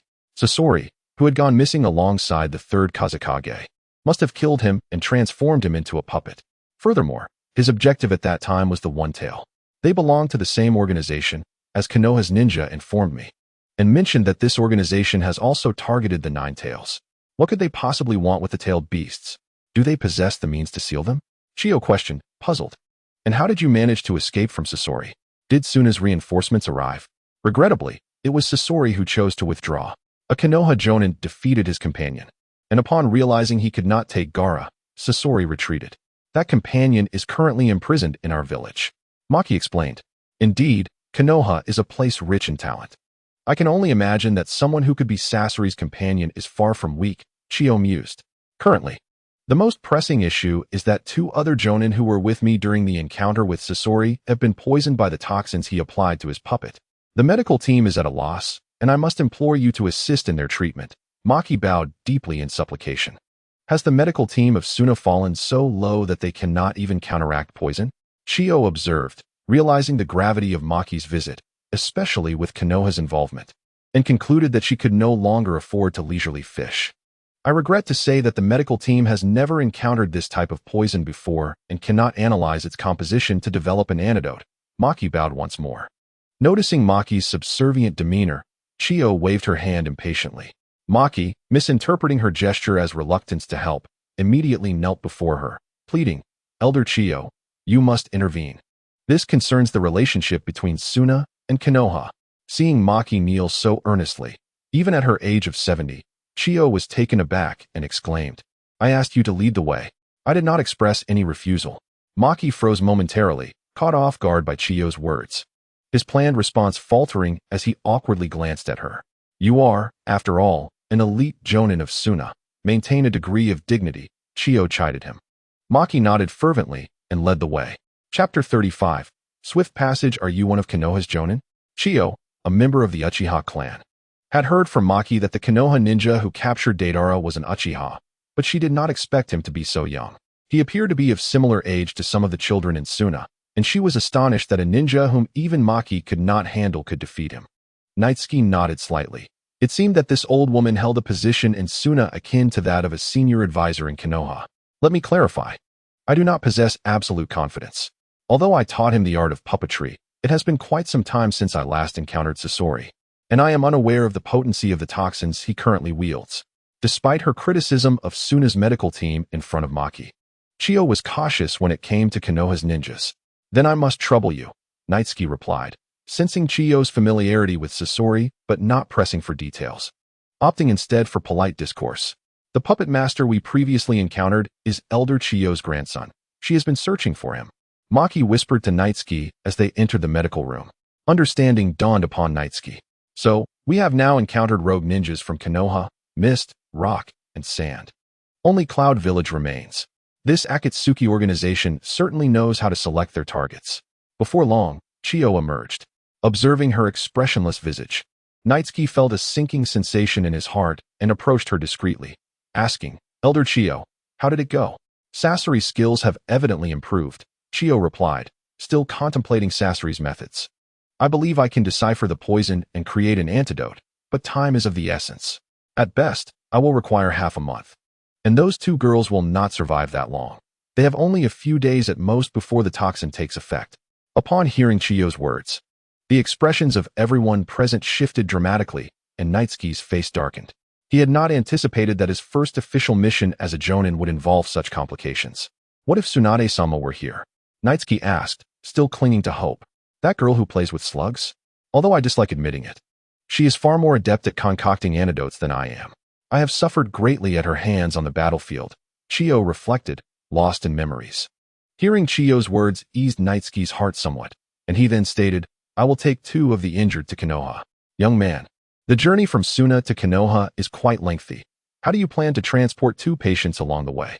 Chiyo remarked, having never encountered such a polite Uchiha before, which piqued her interest. Rest assured, but I will need the medical team to prepare 2 stretchers and ropes, Nitsuki replied. At that moment, Maki realized Nitsuki's intentions regarding his summoning beast and quickly nodded, I will arrange that immediately. Turning to the still on rest Hinata and her companions, Nitsuki sighed and added, Shino, you 3 wait for me here in Suna. I will return to meet you after escorting Kurenai. Seeing Nitsuki's calm demeanor, the anxiety in Hinata and her companions gradually dissipated, and they nodded in agreement. Following Nitsuki's instructions, several Suna ninjas carried Kurenai and Yuhi to the rooftop on stretchers, and Chiyo, curious about how Nitsuki planned to transport them back to Konoha, followed suit. Once preparations were nearly complete, Nitsuki performed the summoning technique. What brings you to summon me this time? The tone of the summoned creature, Pujuan, seemed rather jovial, suggesting that the female hawk had struck up a romance. Nitsuki solemnly explained the situation, and Pujuan, seemingly unconcerned, replied, You only need to bring these 2 girls to Konoha, correct? They require swift transportation. They cannot last much longer. Nitsuki elaborated on the distance between Suna and Konoha. Given the need to avoid excessive jolting, we should arrive within a day, Pujuan responded after consideration. Upon hearing Pujuan's answer, the expressions of those present brightened with excitement. Finally, there was good news. They proceeded to secure Kurenai and Yuhi onto Pujuan's back. Remarkable, Chiyo murmured softly from the sidelines, while Maki looked on in confusion. In this young man, I see the shadow of the legendary Sannin. No, at his age, he is bound to surpass them, Chiyo observed, gazing at the extraordinary summoning beast. Maki was taken aback by Chiyo's high praise for Nitsuki. Each of the Sannin, when considered individually, possessed true Hokage-level prowess. Although Nitsuki's current strength was formidable, having reportedly successfully resisted Orochimaru, his name had yet to achieve the widespread recognition of the Sannin. Perhaps in a few years, his name would draw the keen attention of every village. After the injured were secured, Yilan mounted on the back of Pujuan, waving to the ninjas of Suna and Hinata. Turning to Pujuan, he declared, Let us depart. Oh, Pujuan responded with a mighty flap of his wings. Soaring into the sky, the powerful gust generated clouds of dust that compelled the others to cover their mouths, creating a miniature sandstorm in the air of Suna. As the dust settled, All that remained was a mere speck in the sky. Such incredible speed, indeed. Maki, witnessing this, felt a sense of relief. The injured Kurenai was a jonin of Suna, one of the few ninjas knowledgeable in sealing techniques. Losing her would be a grave misfortune, especially now that Konoha and Suna were allies. I still wonder what Kakashi-sensei looks like. Naruto, alongside Sasuke and Sakura, reflected on their recent mission near the village. Realizing they had yet to see Kakashi's true visage, which piqued their curiosity, though they never managed to uncover it. It's your fault for being so easily seen through by Kakashi, Sakura complained. She recalled that when Kakashi finally removed his mask, there was yet another mask underneath, making Sasuke feel as though they had been played with by Kakashi. Suddenly, a sharp sound pierced the sky. The trio looked up to see a dark object soaring overhead, which upon closer inspection, revealed itself to be a large bird flying at high speed. That's it, Sakura exclaimed, recognizing it as Yilan's summoned beast. Isn't that Yilan summoning? Why is it returning to the village? I heard from Granny Tsunade that he was on a mission, Naruto remarked, also recognizing it. Clearly, there must be an urgent situation. Otherwise, Yilan would not summon his beast in the village. The direction it's flying is towards the hospital, Sasuke deduced, bidding farewell to Naruto and Sakura before sprinting toward the hospital. As they approached Konoha, Pajun began to descend. Mindful that most in Konoha had never seen him before and wishing to avoid any misunderstandings. Upon reaching the gates, he exchanged greetings with Kamizuki Izumo and Tetsuya, leaving behind a scroll detailing the situation and instructing them to notify Tsunade. Without dismounting, they continued directly to the hospital. Upon arriving, Pajun landed gently, faster than anticipated. After flying nonstop for over 10 hours, even this formidable summoning beast appeared fatigued. Thank you for your hard work, Pajun, Yilan said. Pajun shook his head in silence, longing only for rest. Seeing Tsunade and Konoha's medical team had already arrived. The medical staff hurried to untie the ropes binding Kurenai and bring her down. Just as Yilan was about to speak to Tsunade, she waved her hand, stating, I will perform the surgery first. We can discuss matters afterward. Chapter 36, Escape Yilan, brother. After watching Tsunade enter the operating room, a familiar voice called out. Yilan turned to find Naruto, whom he had not seen in a long time. Naruto, it's been a while. Have you mastered the Rasengan? Yilan asked, noting Naruto's unchanged boisterous demeanor. I've completely mastered it. You'll see it soon. Naruto replied. Now is not the time for that. Sakura interjected, turning to Yilan. Yilan, I saw your summoned beast. What happened? Sasuke, standing silently beside her, also bore a look of inquiry. During our mission, we were ambushed. Kurenai-sensei and a jonin from Suna were injured, so I used my summoning beast to expedite their return, Yilan explained. An ambush? Kurenai-sensei won't have serious injuries, right? Sakura asked, surprised by the turn of events. Kurenai was well-liked, being a teacher to Hinata and the others. Lady Tsunade is already in surgery. We must trust in her expertise, Yilan reassured them. The group fell silent, knowing they could do little at this moment. Sasuke then inquired, who attacked? Generally, common foes wouldn't dare to interfere with a joint mission between Suna and Konoha. Sasuke had recently been promoted to Chunin, alongside Nara Shikamaru, and upon returning, Naruto had expressed dissatisfaction at the news. They are from the Akatsuki organization, targeting the one-tail sealed within Gaara, Yilan disclosed without hesitation. Itachi? Sasuke recalled his previous encounter with him as a member of that organization. No, the attackers were a puppet master and a rogue from Iwagakure, stronger than the average jonin. I managed to capture the Iwagakure rogue. The puppet master retreated upon witnessing this. And where is the captured enemy now? Sasuke asked. Excitement brewing at the prospect of extracting more information about the Akatsuki from Deidara. He is currently detained in Suna's prison. I will bring him back when I return. Yilan replied. What are you all talking about? I don't understand. Akatsuki, puppet masters, what happened? Naruto scratched his head, having departed with Jiraiya when Itachi last visited the village, leaving him ignorant of the Akatsuki's affairs. Yilan chose not to elaborate. Naruto's identity was too sensitive, as the host of the Nine Tails, making him a target for the Akatsuki. We have already located Deidara, he continued. In a desolate area not far from Suna, black and white Zetsu emerged from the ground, addressing the air.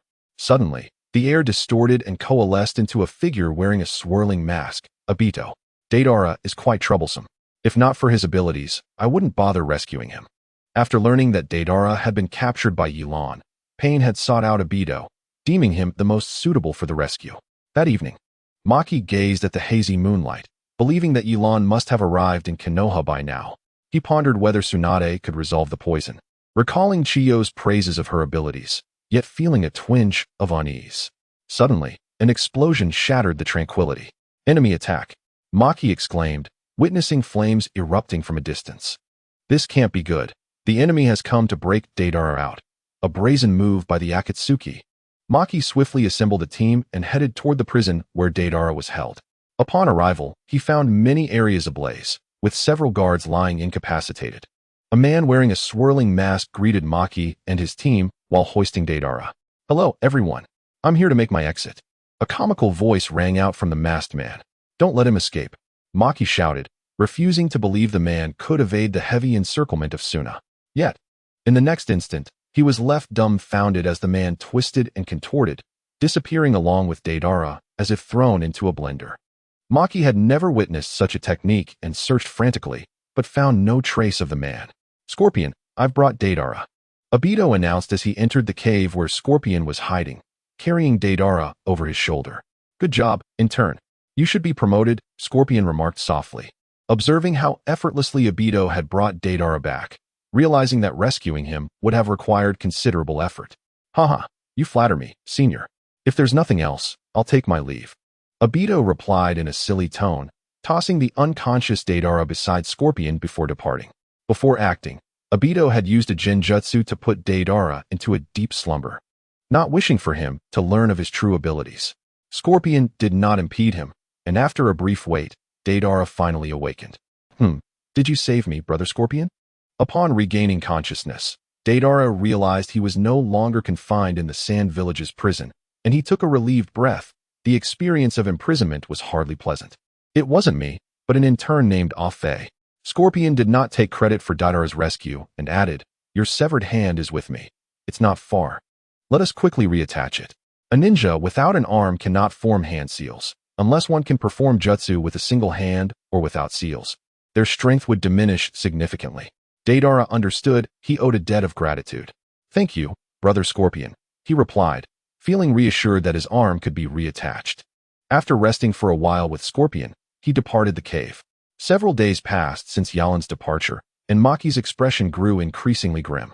He had been contemplating how to explain the situation to Yalan. The hard-captured Deidara had escaped, and despite searching the vicinity of the prison, no trace remained of him.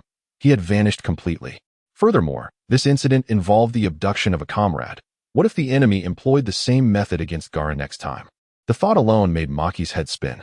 Lord Maki, the elite ninjas Yalan, Hong, and Wan from Konoha have returned, announced a Chunin from the Sand Village as he entered Maki's office. Maki's expression brightened at this news. He was certain Tsunade had successfully treated Hong and Wan. Observing the still somewhat fatigued Hong beside him, Yalan refrained from saying much.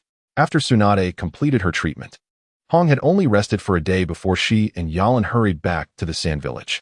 Although Tsunade advised her to take several more days to recuperate, asserting that the matters of the Sand Village could be entrusted to others, Hong insisted on returning to fulfill her duty. Thus they set off together. On their journey back, they did not summon the familiar summoned beast, as they preferred to walk at a reasonable pace.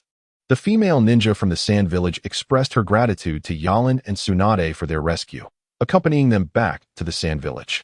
Upon seeing Maki's less-than-ideal expression, Yalan felt a twinge of concern. Maki's subsequent remark brought a sense of helplessness. He had not anticipated Deidara's abduction, stating that no one in the village could thwart the assailants, who had vanished right before his eyes. Yalan, upon hearing this news, felt powerless. He had not been present in the Sand Village at the time. Even if he had been, facing Toby, who was determined to leave, would have posed considerable difficulty. Hinata and the others breathed a sigh of relief upon reuniting with Hong. Subsequently, Hong discussed the details of some treaties with the Sand Village's higher-ups. They agreed to add a clause for sharing information regarding Akatsuki, as both sides recognized the organization posed a significant threat, targeting the Jinchuriki of their respective villages. They understood the necessity of intelligence sharing for a more comprehensive understanding of this formidable organization. Meanwhile, Yalan, indifferent to such matters, began to wander through the Sand Village, only to be unexpectedly halted by an unforeseen individual. Chapter 37. Gaara, what is it? Yalan inquired as he regarded the person blocking his path. Gaara. Gaara. Before Gaara could speak, his companion Temari rushed forward, puzzled as to why Gaara was stopping Yalan. Temari, I'm fine. I merely have some questions for Mr. Yalan, Gaara reassured her. His tone softer than usual. Yalan replied, So what is it? Calmed by Gaara, Temari looked at Yalan and said, Mr. Yalan, ever since the last time you met Shikaku, he has been much quieter, no longer causing a ruckus.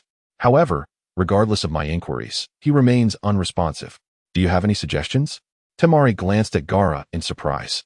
She had assumed Gaara had come to terms with his situation, only to discover it was due to Yalan's influence. Did Shikaku truly fear Yalan? To be honest, I don't have any solid advice. I'm not a Jinchuriki, nor do I have any friends who are, Yalan admitted candidly. He was aware that the Sharingan had a significant advantage over tailed beasts, but beyond that, he had little understanding of how Jinchuriki interacted with them. I see. I apologize for the interruption. Gaara's gaze dimmed slightly. He genuinely wished to resolve Shikaku's issues, as any future outbursts would inevitably affect him. Observing Gaara's despondent expression, Yalan contemplated and said, During my previous mission in the Land of Water, I heard that the fourth Mizukage was a perfect Jinchuriki, capable of fully controlling the power of tailed beasts. Achieving such mastery requires not only immense strength, but also a deep connection with the beast. If you're at a loss, focus on honing your own abilities. Strength is essential in any endeavor. Gaara halted his departure upon hearing Yalan's words. The term perfect Jinchuriki was unfamiliar to him. Yet he understood from Yalan's description that it represented tremendous power. Yalan was correct. He needed more training. Thank you, Mr. Yalan, Gaara said, bowing slightly. Temari was taken aback by Gaara's newfound politeness. Although she did not comprehend Yalan's words, she too bowed towards him, expressing her gratitude for Gaara's transformation. That child resembles Naruto in some ways, Yalan remarked, turning to find Hong had approached him. Are you finished with your tasks, Hong? Yalan inquired. Hong waved her hand, saying, No need for such formality. You saved my life. Just call me by my name. I've completed my tasks, and we can return to Konoha anytime. This mission is finally nearing its conclusion. In that case, I shall defer to your wishes, Hong. You are indeed as polite as Hongdo described. Certainly not like an average 15-year-old, Hong noted, as she and Hongdo were close friends who often enjoyed outings together. Have they confirmed the next Kazekage of the Sand Village? Yalan, wishing to steer the conversation away from pleasantries, inquired about other matters, hoping Hong might have insights into their upcoming decisions. No. I heard from the Sand's higher-ups that they have yet to determine a candidate for the next Kazekage, Hong replied, shaking her head. The Sand Village was currently weaker than Konoha, struggling to select a leader. I see. If they do not reach a decision soon, Gaara might assume the role of Kazekage. Yalan mused, stroking his chin. Gaara? Really? Isn't he a Jinchuriki? Hong expressed surprise at Yalan's analysis. His eyes have lost their hatred, and he has become more stable. Moreover, his mentor, Maki, is quite esteemed in the Sand Village and will guide him. The fourth Mizukage was also a Jinchuriki. There is a precedent for this, Yalan explained. After contemplating Yalan's assessment, Hong acknowledged the possibility, surprised by his foresight. Have they found any traces of Daidara's escape or Scorpion's whereabouts? Yalan inquired about Akatsuki. Having observed sand ninjas frequently departing the village, despite their current minimal workload, Hong sighed, No, the entire village has been searched, and there are no signs left by Daidara during his escape. Chio personally visited the battlefield but found nothing. It seems there should not be any further risks on our return journey. They likely left the Land of Wind, Yalan noted. Feeling helpless that Daidara had slipped away after being captured, he had hoped to extract intelligence from the artist's mind. The Land of Rain is perpetually drenched, characterized by humid air that hampers agricultural growth, necessitating substantial financial resources each year to procure food. In the heart of Rain-Hidden Village stands a towering structure, into which various individuals have gradually entered. Had Yalan been present, he would have recognized several familiar faces, Itachi, Kisame, and, notably, Daidara, who had recently reattached his arm, alongside Sasori. It was unexpected to discover that the Akatsuki's main base was situated within Rain-Hidden Village. The leader has summoned us. What could be the reason? It has been quite some time since we have gathered as a complete unit. I still have bounty missions to attend to, remarked Kaku, his emerald eyes reflecting an unfriendly demeanor. The leader has called us together to announce something significant. Please be patient, Black and White assured, emerging to calm the agitated members. Itachi and Kisame sat quietly to the side, as they were not known for their verbosity. When everyone had finally assembled, a man and a woman arrived. Both donned the Akatsuki uniform. The man sported a spiky yellow hairstyle adorned with various ornaments, and what was most striking were his eyes, resembling the legendary Rinnegan. The woman had short blue hair, a slender figure, and wore a paper flower atop her head, making her a rare beauty. "Is everyone here?" Pain surveyed the room, but no one dared to meet his gaze, the pressure of the Rinnegan overwhelming. He then announced, "The organization will temporarily suspend the tailed beast capture plan." This declaration took everyone by surprise, with Haiden loudly questioning, "Why the pause? Is it because Itachi and Sasori's teams both failed? We can't let our efforts go to waste." "Leader." His words incensed four members, causing Kisame to draw his sword, unable to restrain himself any longer. Witnessing the imminent conflict among the members, Pain felt a headache coming on. The strength of his subordinates was undeniable. They were all rogue ninjas from various villages, each with peculiar temperaments. Pain had contemplated the idea of coordinating a larger group to enhance combat efficacy, but with the current tension, an increase in numbers would likely lead to internal strife before engaging the enemy. Thus, meetings were kept minimal, often conducted through Pain's shadow technique. As tensions rose, Pain shouted, "Silence!" An unimaginable pressure enveloped the venue, and his authority as the Akatsuki leader quelled the unrest. "The Jinchuriki of the Three Tails has encountered issues and has unexpectedly perished. Even if we capture the other tailed beasts, we will need to wait 3 years for the Three Tails to be revived. This places us in a passive position. So during these 3 years, we must reduce the attention of other villages on us. Only when the Three Tails is close to revival shall we act." Upon hearing Pain's words, understanding dawned upon the group. The capture of tailed beasts would naturally incite the wrath of the ninja villages. Typically, such operations must be executed swiftly before the villages can react. If they were to attract the attention of those villages, it was highly likely that a coalition would form against the Akatsuki, thus derailing their plans. With the Three Tails requiring 3 years to resurrect, the Akatsuki strategy was to lower their profile, allowing for discreet development until the moment was right to strike. "What shall we do now?" inquired Kakazu, the eldest among them. Concealed within the room, Nagato reflected on the arduous existence of Rain Hidden Village with a sigh, as he commanded Tendo Pain to respond, "We will make money." Chapter 38. Natural Energy. After completing their mission, Yalan and his comrades returned to Konoha. On this day, Yalan visited the South He shrine mentioned by Sasuke, a clandestine location known only to the Uchiha clan. Upon arriving at the stone tablet described by Sasuke, adorned with intricate patterns, Yalan activated his Sharingan and was indeed able to comprehend the inscriptions. The tablet began with a narrative of the ancestral figures Indra and Ashura from the Uchiha and Senju clans, along with their father, the Sage of Six Paths, resembling a mythological tale. It then elaborated on the process by which the Uchiha could awaken their Sharingan.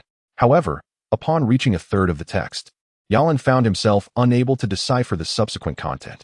At that moment, the three tomo in his eyes began to rotate, transforming into a kaleidoscope. The tablet's inscription became clearer, revealing that the kaleidoscope was not the ultimate power of the Uchiha. It could evolve further. Upon activating the kaleidoscope, if one were to transplant the kaleidoscope from a close relative into their own eyes, it would transform into the eternal kaleidoscope, an unquenchable power, significantly enhancing ocular abilities. Yalan was not particularly surprised by this revelation. It seemed evident that such a power came with its drawbacks, and the kaleidoscope was not the end for the Uchiha. However, to acquire a close relative's kaleidoscope, he would need to transplant Shirsue's eyes, which posed a challenge since Shirsue was deceased. It was likely that his eyes resided with Itachi, representing not only a legacy left by his brother, but also the key for Yalan to evolve into the Eternal Eye. Yet, persuading Itachi to part with them would not be a simple task. Moreover, even with the kaleidoscope activated, the tablet's content only allowed him to perceive 2/3 of the information. To uncover further details, only the eternal kaleidoscope would suffice. After reviewing the content several times, Yalan departed from the shrine.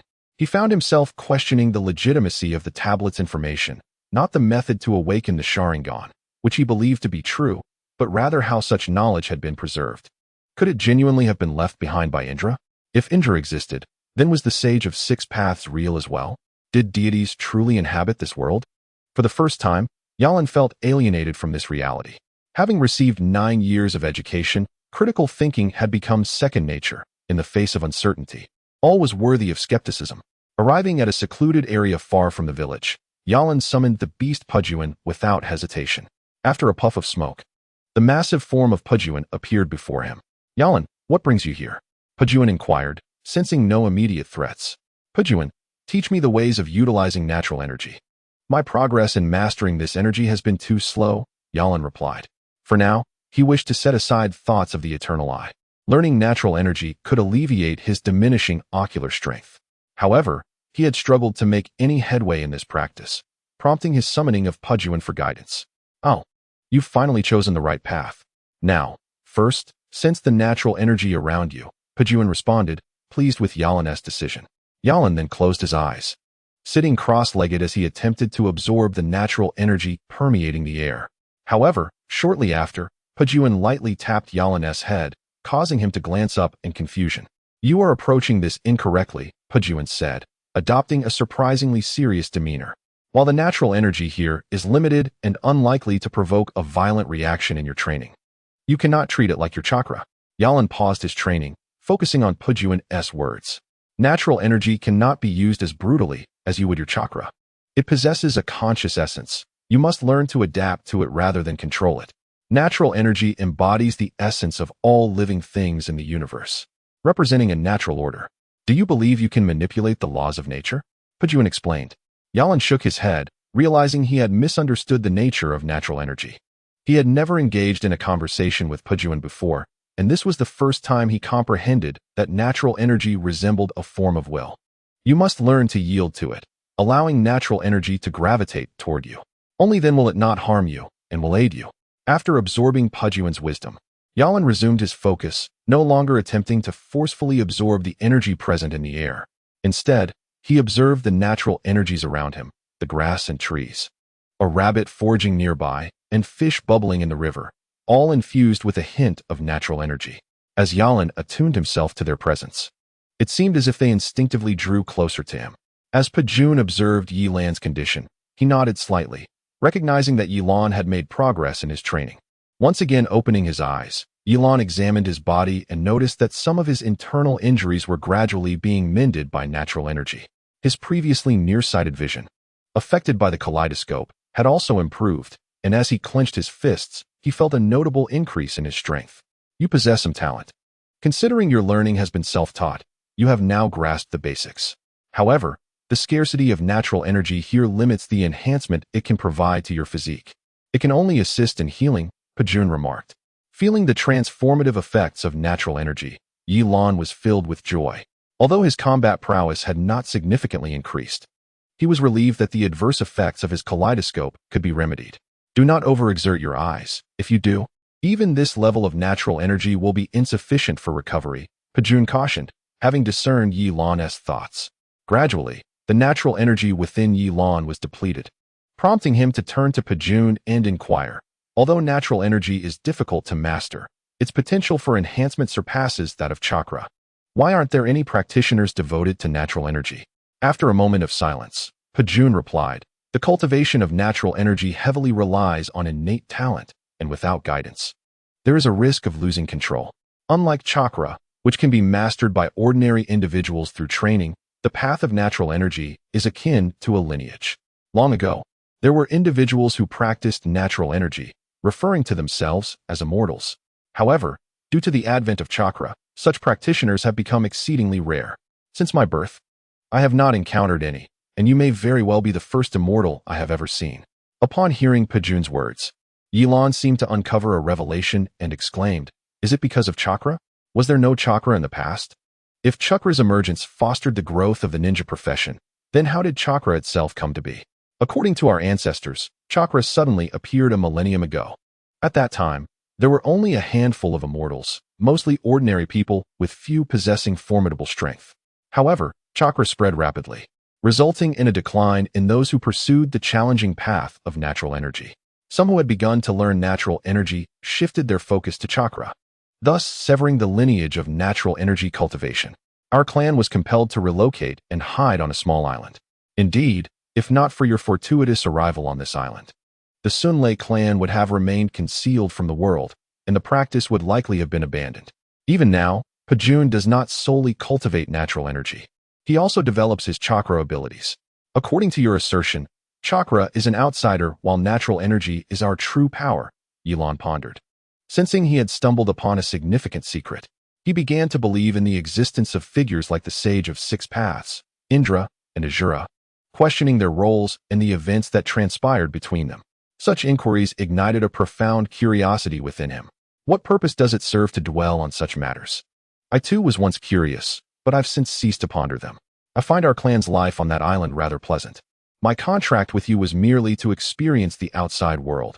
I never cared whether others practiced chakra or natural energy. Overthinking only burdens oneself. Pajun chuckled at Yilan's contemplative expression. However, my father mentioned that there are still some summoning beasts in the ninja world practicing natural energy who have not completely retreated. They still interact with certain ninjas. You may encounter ninjas who practice natural energy in the future, Pajun added. Yilan had yet to meet any ninjas practicing natural energy. However, such abilities were unlikely to be employed unless faced with dire circumstances, and mastering them was arduous. Just perceiving energy required considerable time, and without extensive training. Using it in combat would be challenging. Perhaps he would encounter such individuals in due course. Chapter 39. Leading the team, what could Granny Tsunade want us to do? Naruto asked his teammates as they made their way to the Hokage building. Recently, their missions had been rather mundane, and hearing that Kiba's team had undertaken an A-rank mission made Naruto envious. I have a new task for you, Tsunade stated, handing them a scroll upon their arrival. Sasuke, as a Chunin, accepted it immediately. Let us see what level this task is, Naruto said excitedly, believing that a mission personally assigned by Tsunade could not be too simple. B-rank, a protection mission? Sasuke noted, recalling their first mission outside the village, which was also a B-rank bodyguard task that had led them to confront Zabuza, a Jonin. What? Only B-rank?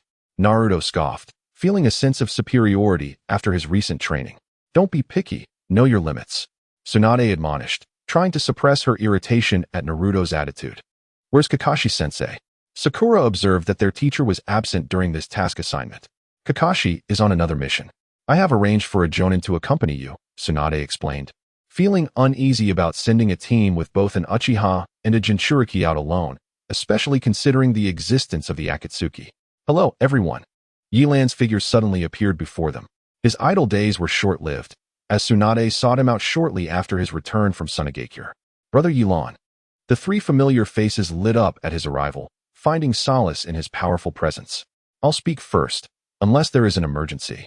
Yilan will not intervene in this mission. It will primarily be up to you to complete it, Tsunade clarified. With a B-rank task involving a Chunin from the Uchiha clan and two reasonably skilled Genin, the team was adequately equipped. Don't worry, we can handle the task without needing Brother Yilan's help, Naruto exclaimed confidently. Let us hope so, Tsunade thought. Reassured that Yilan's non-involvement indicated a lack of unforeseen complications, allowing her to relax. After several days of travel, the group was nearing their destination. During this time, aside from training, the trio occasionally sought Yilan's guidance, but he refrained from directing them too much, allowing them to express their abilities freely. Upon arriving at a restaurant, they decided to have their meal there before continuing their journey. I'm so tired, and I'm starving. Boss, Naruto shouted upon entering, ordering an ample amount of food, clearly showcasing his hearty appetite. Yilan joined them at the table, still holding a selection of books he had brought along. What have you been reading lately, Brother Yilan? Sakura inquired, curious about his constant immersion in literature, wondering if it was akin to Kakashi's infamous books. This, Yilan replied, displaying the book's cover, which read, Directions and Insights on the Development of Ninja, from Konoha. Upon seeing the title, the trio exchanged puzzled glances, questioning the nature of the book. Noticing their bewilderment, Yilan smiled and explained, this book offers learning experiences for civilian ninjas progressing from Genin to Jonin. It provides valuable guidance for a ninja's development. But Brother Yilan, you're already a Jonin. Does this still benefit you?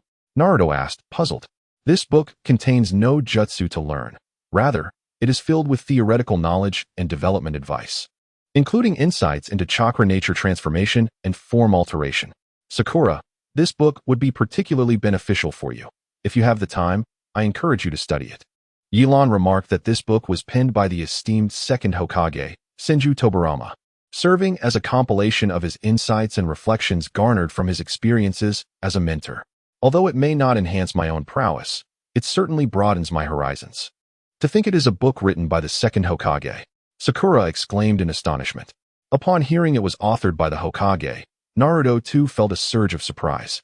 Yet the prospect of studying the text did little to ignite his interest. Seizing the opportunity for discourse, Yilan continued, Naruto, isn't your ambition to become Hokage? You must understand that, irrespective of the village, every Hokage possesses not only formidable strength, but also vast knowledge. Even Lady Tsunade continues to pursue learning relentlessly.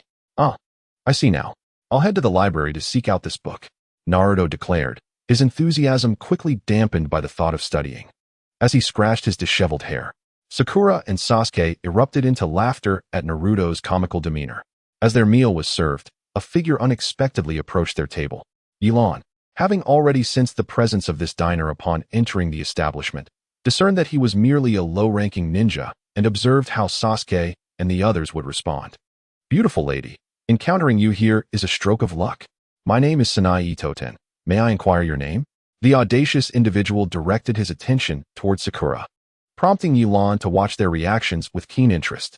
Sakura, taken aback, found herself at a loss for words, while Naruto, incensed, sprang to his feet and rolled up his sleeves, exclaiming, What do you think you're doing? Don't take the opportunity to flirt with Sakura. Oh, so your name is Sakura? Have you thought about your future? Itoten disregarded Naruto's outburst and continued. What future? Sakura's face flushed with embarrassment, unprepared for such advances. Abandon being a ninja and become my bride, Itoten declared with brazen confidence. You scoundrel, I'll make you regret those words. Naruto was ready to strike, but Sakura quickly intervened, reminding him that ninjas must not lay hands on civilians, especially in foreign lands. Naruto, ignore this ruffian. We have a mission to accomplish. Sasuke, now a Chunin, recognized the gravity of the situation and spoke up decisively. TCH, Konoha ninjas are so dull. It seems being a ninja is an easy job after all. Itoten surveyed the table, his gaze landing on Yilan, whose expression remained inscrutable. Abruptly, Itoten's demeanor shifted. Let us consider this a jest. I shall take my leave. Seeing that Itoten had departed, Naruto sat back down, a mixture of frustration and disbelief clouding his appetite. The owner of the establishment approached, presenting Sakura with 2 bills. 2 bills? Sakura queried, puzzled. The fellow who just left said you were together and would settle the bill, the owner explained. That scoundrel played us for fools. Naruto erupted, his earlier anger reigniting, while Sakura, equally incensed, could hardly believe such audacity. Sasuke leaned down, pressing his ear to the ground, discerning that the footsteps had receded a fair distance, indicating a swift escape. Yilan, I can't hold back any longer. We must teach that punk a lesson. Naruto insisted, seeking Yilan's counsel.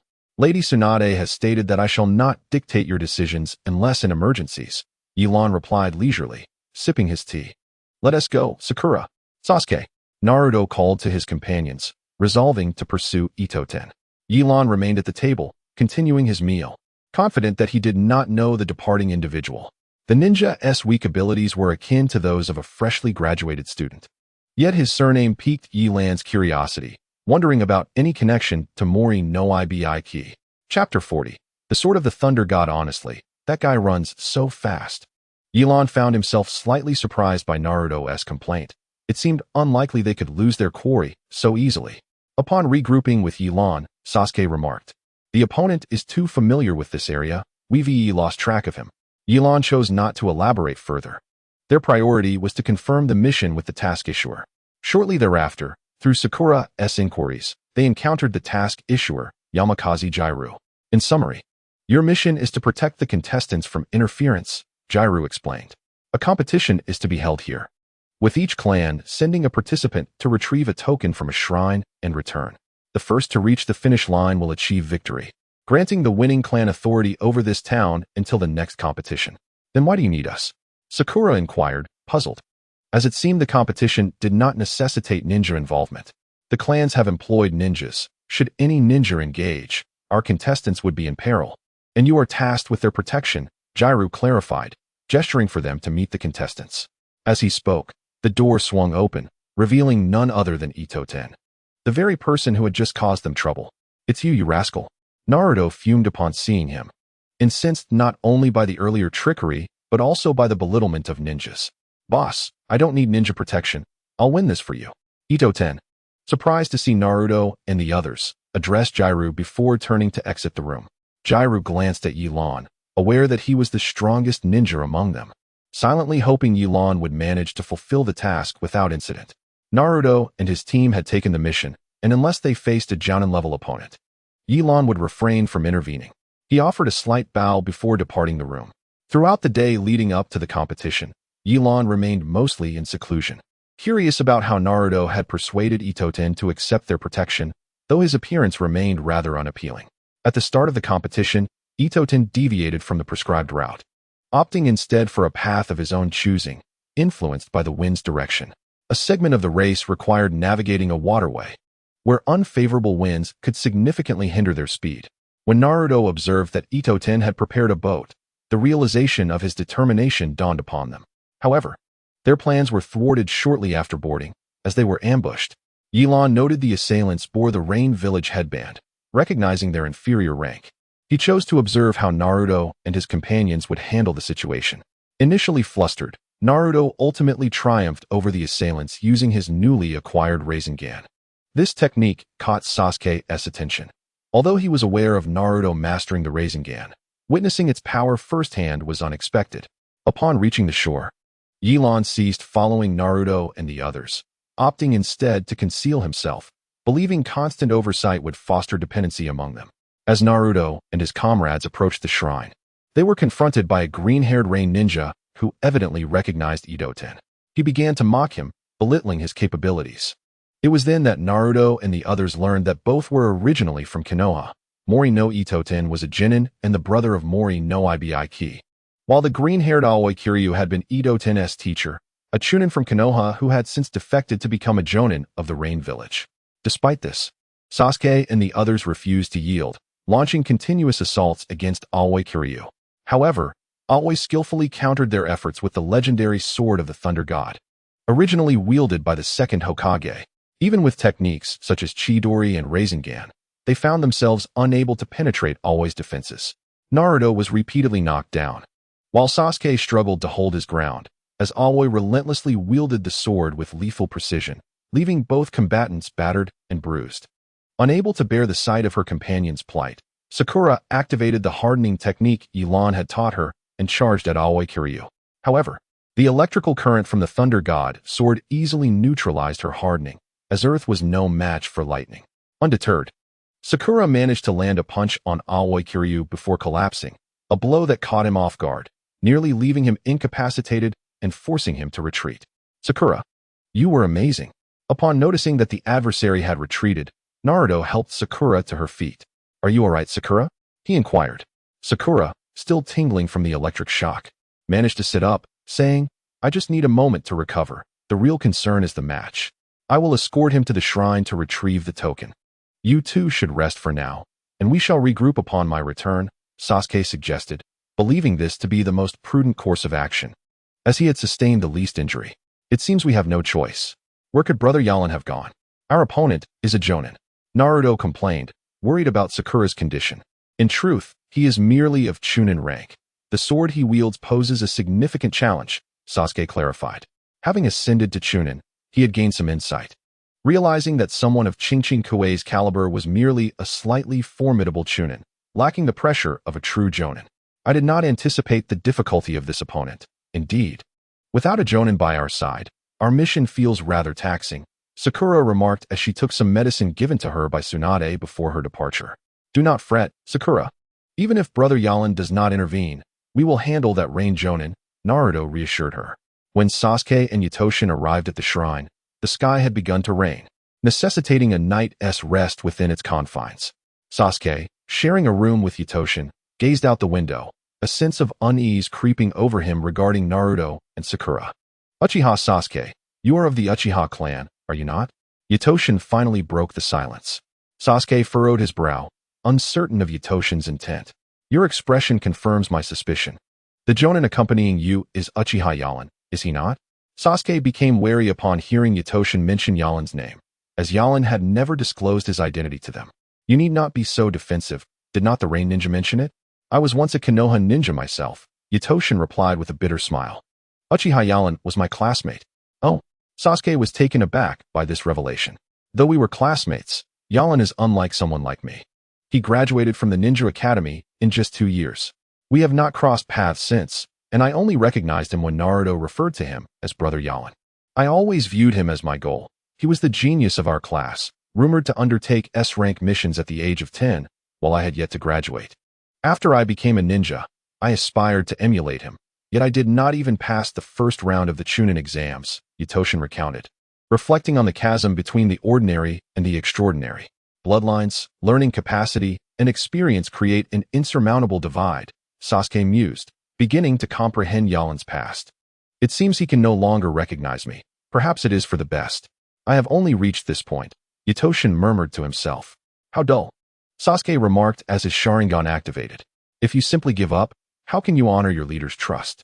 Is talent alone sufficient to invalidate the efforts of others? You have no idea of the weight carried by the name Uchiha. Both Yalin and I strive towards a common goal, regardless of the hurdles we face. We will forge ahead, for it is not merely about strength, but determination. Sasuke approached the door, flinging it open to be met by the torrential rain.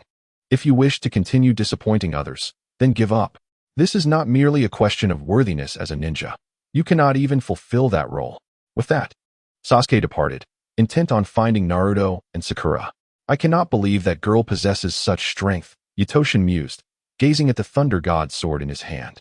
Indeed, with the Thunder God's sword, I am invincible. Humph. Do you find pleasure in bullying lower-ranked ninjas? A strange voice echoed in the room. Yatoshin, gripping the Thunder God's sword, scanned the surroundings warily. Who goes there? A chill crept up his spine as a crimson glimmer flickered behind him. It was a pair of 3 Tomo Sharingan. Yatoshin dared not turn around, his instincts warning him that doing so would be fatal. A fine sword. Consider it payment for your bullying of lower-ranked ninjas. I shall take it. Before he could react, Yatoshin realized the Thunder God's sword had vanished, and after a moment of stillness, he wiped the sweat from his brow, muttering. Was that the Jonin leading those lower-ranked ninjas? How terrifying. This mission is far too perilous. I cannot continue. With that, he hastily gathered his belongings and left the shrine under the cover of night. Chapter 41. New weapon having acquired the Thunder God's sword. Yalin returned to his quarters to examine the legendary blade. Upon closer inspection, he noted subtle cracks that were nearly imperceptible to the untrained eye.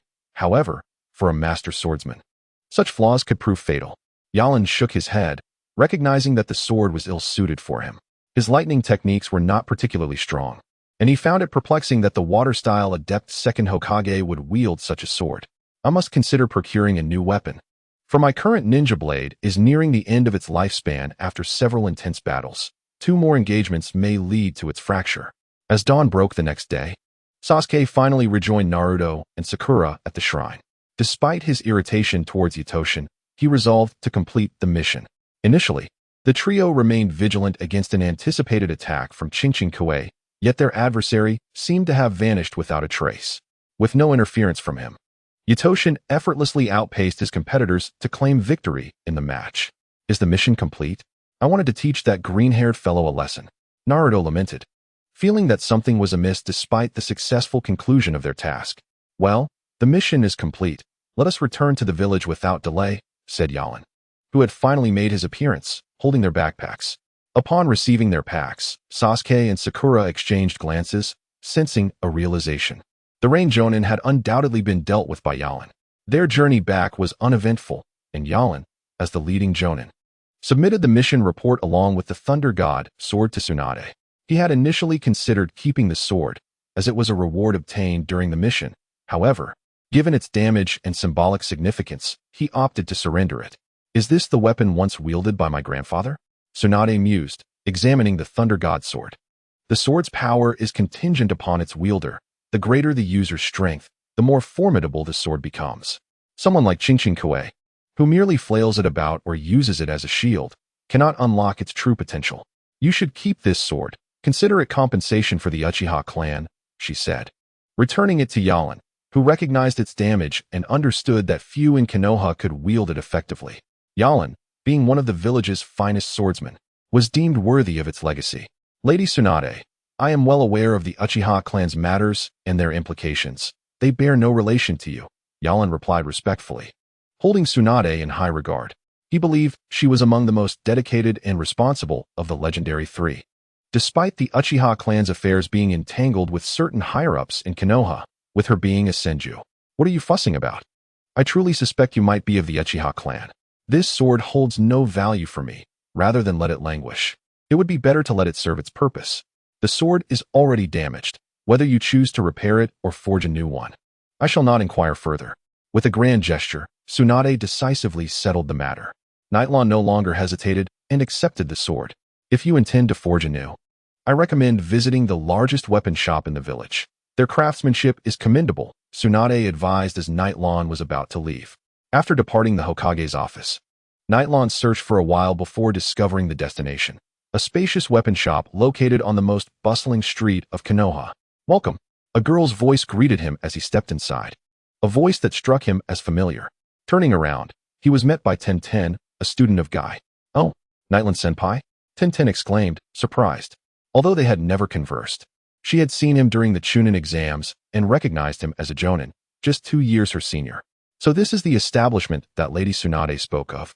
Nightlawn mused, recalling Tenten's remarkable battle style, which surely stemmed from a robust lineage. Did Lady Tsunade recommend you to us? I didn't realize our shop had gained such a reputation, Tenten said, a hint of bashfulness in her tone as she admired Tsunade, aspiring to emulate her prowess as a female ninja. Yes, I wish to forge a ninja sword, hence my visit, Nightlawn stated plainly. Sensing the inappropriateness of discussing matters in the hall, Tenten led Nightlawn to the second floor and summoned an experienced blacksmith. If you seek to forge a ninja sword, my uncle is exceptionally skilled, she informed him. As the middle-aged man entered, his skin weathered and hands calloused, Nightlawn recognized him as a seasoned craftsman. Dear guest, may I inquire what type of ninja sword you wish to create? Do you have materials prepared, or shall we provide them? The blacksmith asked. Having heard Tenten mention that this seemingly young man was a jonin and thus deserving of respect, with a flourish, Nightlawn unsealed the scroll, revealing the Raijin sword alongside his previous ninja blade. My former blade is damaged. I require a new one that can proficiently transmit various chakra types and is sharp, he indicated. The blacksmith examined the damaged sword and shook his head, realizing it was no ordinary weapon. The extent of damage suggests a formidable battle. Restoring it will be quite challenging. He then took up the Raijin sword, noting that it required chakra to reveal its edge. Having once been a ninja himself, he understood its function. Upon infusing a small amount of chakra, the sword emitted a brilliant glow, and the blacksmith's eyes sparkled with recognition of its rarity. Though he noted some damage on the blade. Are you considering repairing your original weapon using this sword? He tentatively inquired, observing Nightland's nod before continuing. However, I would advise against such an approach. Noticing Nightland's confusion, the blacksmith quickly elaborated, fearing dissatisfaction from a man wielding such an extraordinary weapon. While your previous weapon's material was commendable, it is relatively common. If we were to use it as a base, even incorporating the Raijin sword would not yield significant improvement and might, in fact, diminish its quality. I recommend using the Raijin sword as the foundation instead, he suggested, pointing to the Raijin sword. To be frank, I possess some proficiency in fire, water, and wind release, but my experience with lightning release is limited, Nightlawn admitted, voicing his concerns. In that case, I can extract the lightning release properties from this sword, allowing you to utilize them, the blacksmith proposed after a moment of contemplation. Upon hearing that the blacksmith could extract the lightning release, Nightland's interest was piqued. Could the extracted lightning release be used to forge another ninja sword? He inquired. The blacksmith hesitated, uncertain how to articulate his response. It's possible, but given that you only have materials for one sword, crafting a second of similar quality would incur a substantial cost, he finally conveyed, realizing the need for transparency. How much? Nightlawn asked, having completed numerous tasks in the village, rendering money a lesser concern for him. Including material and processing fees, it would be 30 million ryo, the blacksmith stated, believing Nightlawn to be affluent based on his demeanor. Chapter 42. Earning money upon hearing the price of 30 million ryo, Nightlawn could scarcely believe his ears. He had not anticipated that crafting 2 ninja swords would be so exorbitant. Embarrassed, he left the weapon shop. Finally grasping why Tintin's battle style was so extravagant, it was all about the money. Once again, he found himself grappling with financial constraints in this new life. While he possessed various ideas for earning money, their execution would be lengthy. To earn swiftly, he could only continuously undertake high-difficulty missions. As he pondered this, Nightlon cast a wry smile towards the Hokage building, realizing that Tsunade had foreseen this predicament. Indeed, there would be little time for leisure ahead. I have an A-rank protection mission. Are you interested? Tsunade asked playfully, knowing Nightlon was in need of funds. Absolutely, he replied without hesitation, aware that this was not the time for selectivity. Excellent. This mission involves protecting the daughter of a noble from the Land of Fire, who is traveling to the Land of Water to visit relatives. The reward is quite generous, and additional compensation will be provided should you encounter adversaries.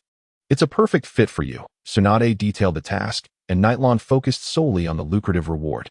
His eyes brightened at the mention of substantial compensation. Just as he prepared to take his leave, Tsunade added, "Don't rush off. You should take a few genin with you to help train them." Tsunade perceived that the mission posed minimal difficulty. The noble's status warranted a higher reward, thus classifying it as an A-rank mission. Having Nightlon mentor the genin would also hone his leadership skills. "I'll take Sasuke and his team," Nightlon decided, though he preferred not to include others, fearing it would hinder his efficiency.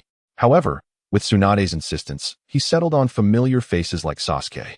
Sasuke's team is currently engaged in another mission. Select others, Tsunade promptly countered. Engaged in another mission? Nightlon exclaimed in surprise. If his memory served him correctly, Kakashi was also preoccupied with another task, leaving him astonished at Tsunade's confidence in their independence. Seeing no further explanation from Tsunade, Nightlon asked, "Could you recommend any outstanding genin?" Tsunade smiled knowingly, as if anticipating his request. "I have a few names in mind. They've had some downtime recently," she replied. The following day, at the gates of Konoha, Nightlon looked at the group arriving, his curiosity piqued. He could hardly believe his eyes. "Shikamaru, you've become a Chunin, haven't you?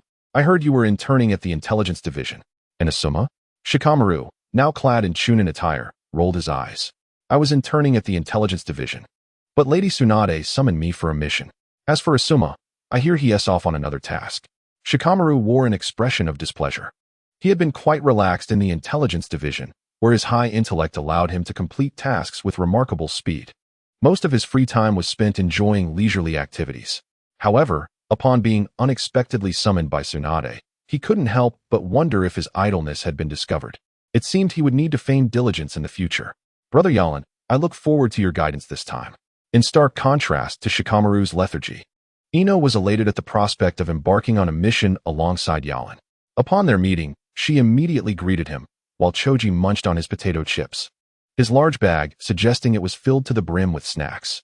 Yalan suspected it was indeed packed with chips. Shikamaru cast a puzzled glance at Ino, wondering how she had become so familiar with Yalan, yet he noted that her infatuation remained unchanged. Yalan nodded at Ino, in his eyes. She was the only one among the trio who could be deemed obedient. As for their abilities, the body flicker technique could be considered a clever skill. But Shikamaru wouldn't need to exert his intellect when he was around, and Choji's only contribution seemed to be his insatiable appetite. Yalan was well aware of the backgrounds of the trio, pig, deer, butterfly, but he had not anticipated Tsunade would recommend them to him. He could not discern the deeper implications behind her decision. Nonetheless, he mused that the elite shinobi of Konoha were exceedingly busy. Kakashi and his peers had neither the time nor inclination to train their own students. It seemed improbable that he would personally oversee these lower-ranked ninjas. "Are you all clear on the task?" Yalan inquired, ensuring they understood the mission's objective. "We are to escort a noble lady to visit her relatives in the land of hot water." Ino, brimming with enthusiasm, answered immediately. In truth, even if she had remained silent, neither Shikamaru nor Choji would have contested her response. Yalan nodded, but added that since the task had been assigned some time ago, the lady was still in the Land of Fire, and they would need to visit her residence before they could commence their mission. Nobles and dignitaries would hardly remain in a village like Konoha.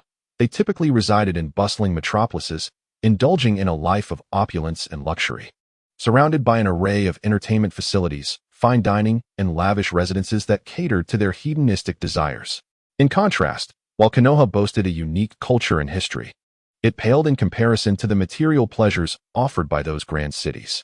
Thus, those who truly understood indulgence were the noble lords.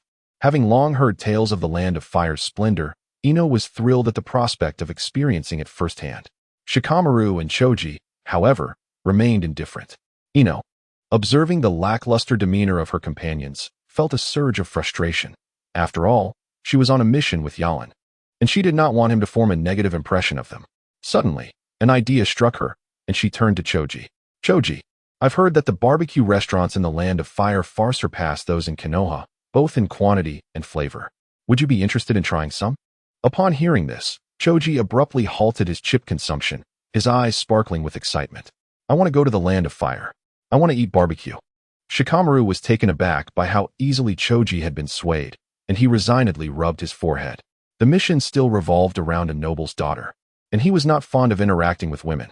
Amused by the suddenly animated Choji, Yalan couldn't help but chuckle, wondering what amusing antics this lively group might conjure along the way. After exchanging greetings with Kamizuki Izumi and Kanzo at the entrance, he set off with the others on their journey. Chapter 43. Nobility who can assist me with this task? I am willing to offer my entire fortune. A figure clad in black robes arrived at an underground bounty office, raising the attention of all present. In a place filled with eccentrics, it was rare to see someone so ready to stake everything on a mission. Curious bounty ninjas approached to examine the task details, only to shake their heads and depart. They were not foolish. While the reward was substantial, the risks were far too great for most. Hidden beneath his robe and remained silent, acutely aware that this mission was not only perilous, but could also offend certain noble families.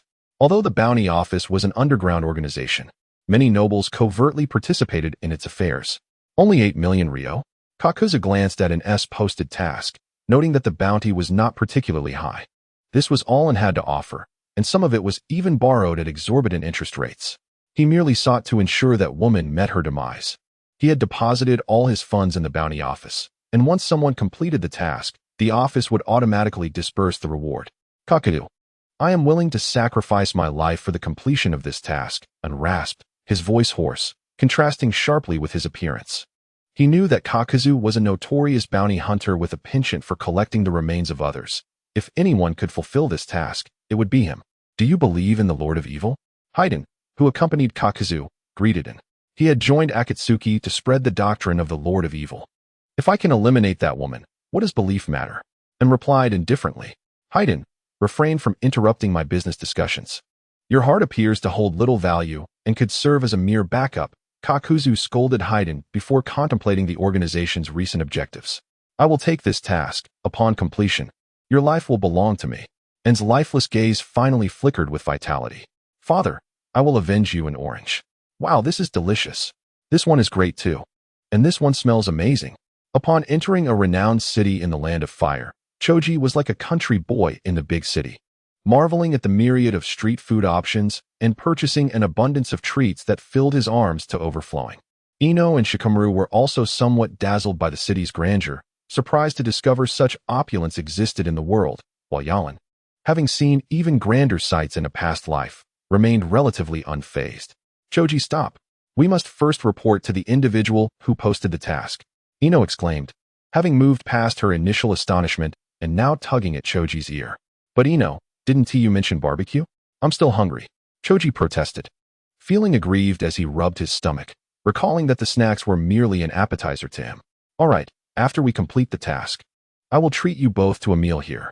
For now, we need to find the person who posted the task, Yalan reassured him. Upon hearing this, Choji obediently quieted down. It was a rare occasion for someone to offer to treat him to a meal, something Asuma seldom did. Shikamaru cast a concerned glance at Yalan, worried that his wallet might not withstand the expense. The task poster was Ito Kanagawa, a renowned noble in the Land of Fire. After a brief inquiry, they located his residence. Gazing at the extravagant estate, Ino and the others were left speechless. The entrance alone was 2 stories high, and the ground seemed to stretch endlessly. Yalan approached and knocked on the door. Shortly after, an elderly man opened it, glancing at Yalan and the others. Upon noticing their Konoha headbands, his previously cold demeanor transformed into a warm smile.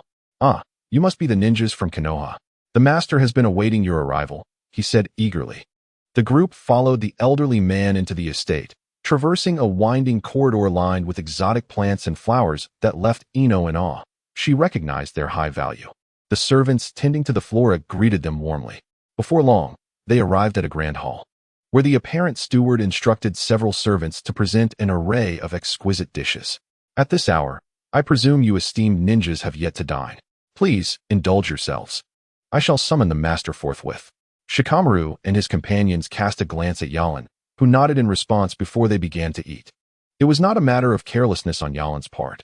As the one who issued the mission, Kanagawa was fully aware that Yalan and his team had come to execute it, and the chances of them being framed by Kanagawa seemed implausible. With Yalan's consent, Choji could no longer contain his hunger and eagerly devoured the exquisite dishes before him. It was his first encounter with such delightful flavors. And regardless of the dangers of the mission, Choji felt it was worth it. Observing Choji's voracious appetite, Shikamaru and Ino felt a twinge of embarrassment and lowered their heads. Yalan glanced at the servants attending to them. Noting that none displayed disdain, they maintained smiles and even proactively replenished Choji's plate when it was empty. Regardless of their inner thoughts, on the surface, Yalan found no fault. Haha, our esteemed guests from Konoha have arrived. A jovial voice boomed through the hall. A middle-aged man, somewhat portly and clad in a luxurious golden robe, entered with a warm demeanor. Upon recognizing him, Yalan immediately rose. He knew this man was Kanagawa Ito, the nobleman responsible for this mission. Yalan, as a jonin, there is no need for excessive formalities. I trust you will take great care in this mission, Ito said, waving his hand dismissively as he took the seat of honor. Seeing that Ito was amiable, Ino and the others chose to remain silent and sat down. Have you heard of me, Mr. Kanagawa? Yalan inquired, curious as to why a nobleman would seek information about him. As the executor of my mission, I certainly inquired with Lord Hokage. She spoke highly of you, and I have full confidence in your abilities to complete this task, Ito replied with a chuckle, clearly echoing whatever Tsunade had conveyed to him. The two then engaged in light conversation regarding Konoha and other trivial matters. Throughout, Ito expressed ample respect towards them and even offered financial support for Konoha's current struggles following the recent attacks by Tsunagakure and Orochimaru, which had left the village in disarray and mourning. As the conversation progressed, Ito stated, the primary objective of this mission is to ensure the safety of my daughter. Her mother passed away early, and her maternal relatives long for her. Hence, I sought Konoha's protection. There should not be any danger, but I fear encountering unreasonable individuals. I simply hope that you, Yalan, will safeguard her. With that, he gestured for his daughter to enter. All eyes turned towards the entrance as Ito's daughter, Kanagawa Meiko, stepped into the hall. Despite her simple attire, her captivating eyes overshadowed the splendor of the estate's decorations. With porcelain skin and a statuesque figure, she embodied the essence of beauty that could cause turmoil. Meiko offered a slight nod to Yalan and the others before moving to her father's side. Yalan then noticed a man in his late 20s trailing closely behind her, his demeanor soft and footsteps silent, clearly a skilled individual. It was the first time Ino and Choji had encountered such a stunning young lady, and they felt that only someone of her caliber could belong to such a noble lineage. Ito, pleased with their reactions, pointed to the man accompanying Meiko, saying, "This is Sakata Maki, an orphan I have taken in. Although not my biological child, he is family to me. He possesses notable talent and can employ several ninjutsu techniques. He will accompany you to protect Meiko." While Ino and Choji saw no issue with this arrangement, Shikamaru and Yalan furrowed their brows. Before Yalan could voice his thoughts, Maki interjected, "Is Konoha merely playing a ninja game? Lord Ito has provided such generous funding, yet has sent only a handful of children? How dare you?" Ito's voice boomed, exuding an authoritative presence. Maki, taken aback, glanced at the stern Ito and then at Meiko, who remained focused ahead and refrained from further argument. Bowing deeply to Yalan and stating, "I apologize." Initially taken aback by the unpleasantness, Yalan found himself feeling somewhat awkward. It was evident that Maki was young, and being questioned about his capabilities was somewhat understandable. He quickly waved his hand, signaling that no offense was taken. After Maki's apology, he took a seat beside Meiko, his expression devoid of discontent, embracing a silence. This incident dampened the group's appetite, and after exchanging a few more words, Ito instructed an elder to escort Yalan and his companions to their quarters for rest. Once Yalan and his party departed, Maki's expression darkened. "Lord Ito, Konoha clearly does not regard this mission with seriousness by sending only these children. You are still so impatient. Ito shot him a glare, reflecting that Maki was indeed not his biological son, while Mako had remained silent throughout. Do you know Yalan's surname? Ito's question prompted Maki to ponder. The surnames of Konoha ninjas were significant. Could it be that the young boy was from an esteemed clan? He is from the Uchiha clan, Ito revealed, and Mako, who had been quiet, paused momentarily in her actions with the teacups. Isn't the Uchiha clan down to a single orphan? I recall he is not registered as a ninja in any village, yet his strength is comparable to that of a jonin. He seems knowledgeable about the ninja world. Maki remarked, a trace of surprise evident on his face. Do not concern yourself with how he returned. I have heard that he successfully repelled Orochimaru. You must be aware of the infamous Sannin, Ito said slowly. Maki's eyes widened in shock. Orochimaru's notoriety was well known in the ninja world, especially following the recent assassination of the third Hokage by him. The thought that Yalan, at such a young age, could have thwarted Orochimaru was astounding. Father, what does Lord Tsunade intend by sending him? Mako's melodious voice broke the silence. To her, every action of the Hokage seemed laden with significance. Although an A-rank mission was no small feat, sending someone of Yalan's caliber felt excessive. Perhaps there are no ulterior motives. You are aware of Konoha's current situation, and he is accompanied by 2 genin and a chunin. It may simply be an opportunity for them to gain experience, Ito explained, demonstrating his thorough understanding of Konoha's circumstances. With their presence, this mission should proceed without issue. If you encounter any threats, ensure they are dealt with decisively. The two nodded in agreement, choosing not to delve further into the discussion. The following day, Mako prepared only a modest entourage. She readied a carriage with a single personal attendant and a driver, totaling 4 individuals, including Maki, as they set off with Yalan and his companions. Before boarding the carriage, Mako exchanged greetings with Yalan before entering the carriage, while Maki took on the roles of both guard and driver at the front. Yalan and his group opted not to use the carriage, as their speed far surpassed that of the vehicle, choosing instead to maintain vigilance around it. The journey to the land of water was not short. It would take over 10 days to travel back and forth by carriage, with a necessity to switch to boats along the way. As they distanced themselves from the bustling city, the group gradually left the borders of the land of fire. Adjacent to the land of fire was the land of iron, where the number of ninjas was exceedingly sparse, and the ruling class consisted predominantly of samurai who fought with swords rather than learning ninjutsu. Upon entering this new land, Yalan observed that the locals appeared gaunt and emaciated, a clear indication of famine. In the distance, a mother clutched her child, weeping inconsolably. The onlookers, including Aino and her companions, were taken aback by such a scene and dared not gaze upon it. At that moment, Mosey's personal servant, Xiao Na, emerged from the carriage, handing the coachman a small pouch and whispering instructions in his ear. Upon receiving her message, the coachman halted the vehicle, leaving Aino and the others perplexed. They watched as he directly handed the pouch to the grieving mother, from which glimmers of gold could be seen radiating forth.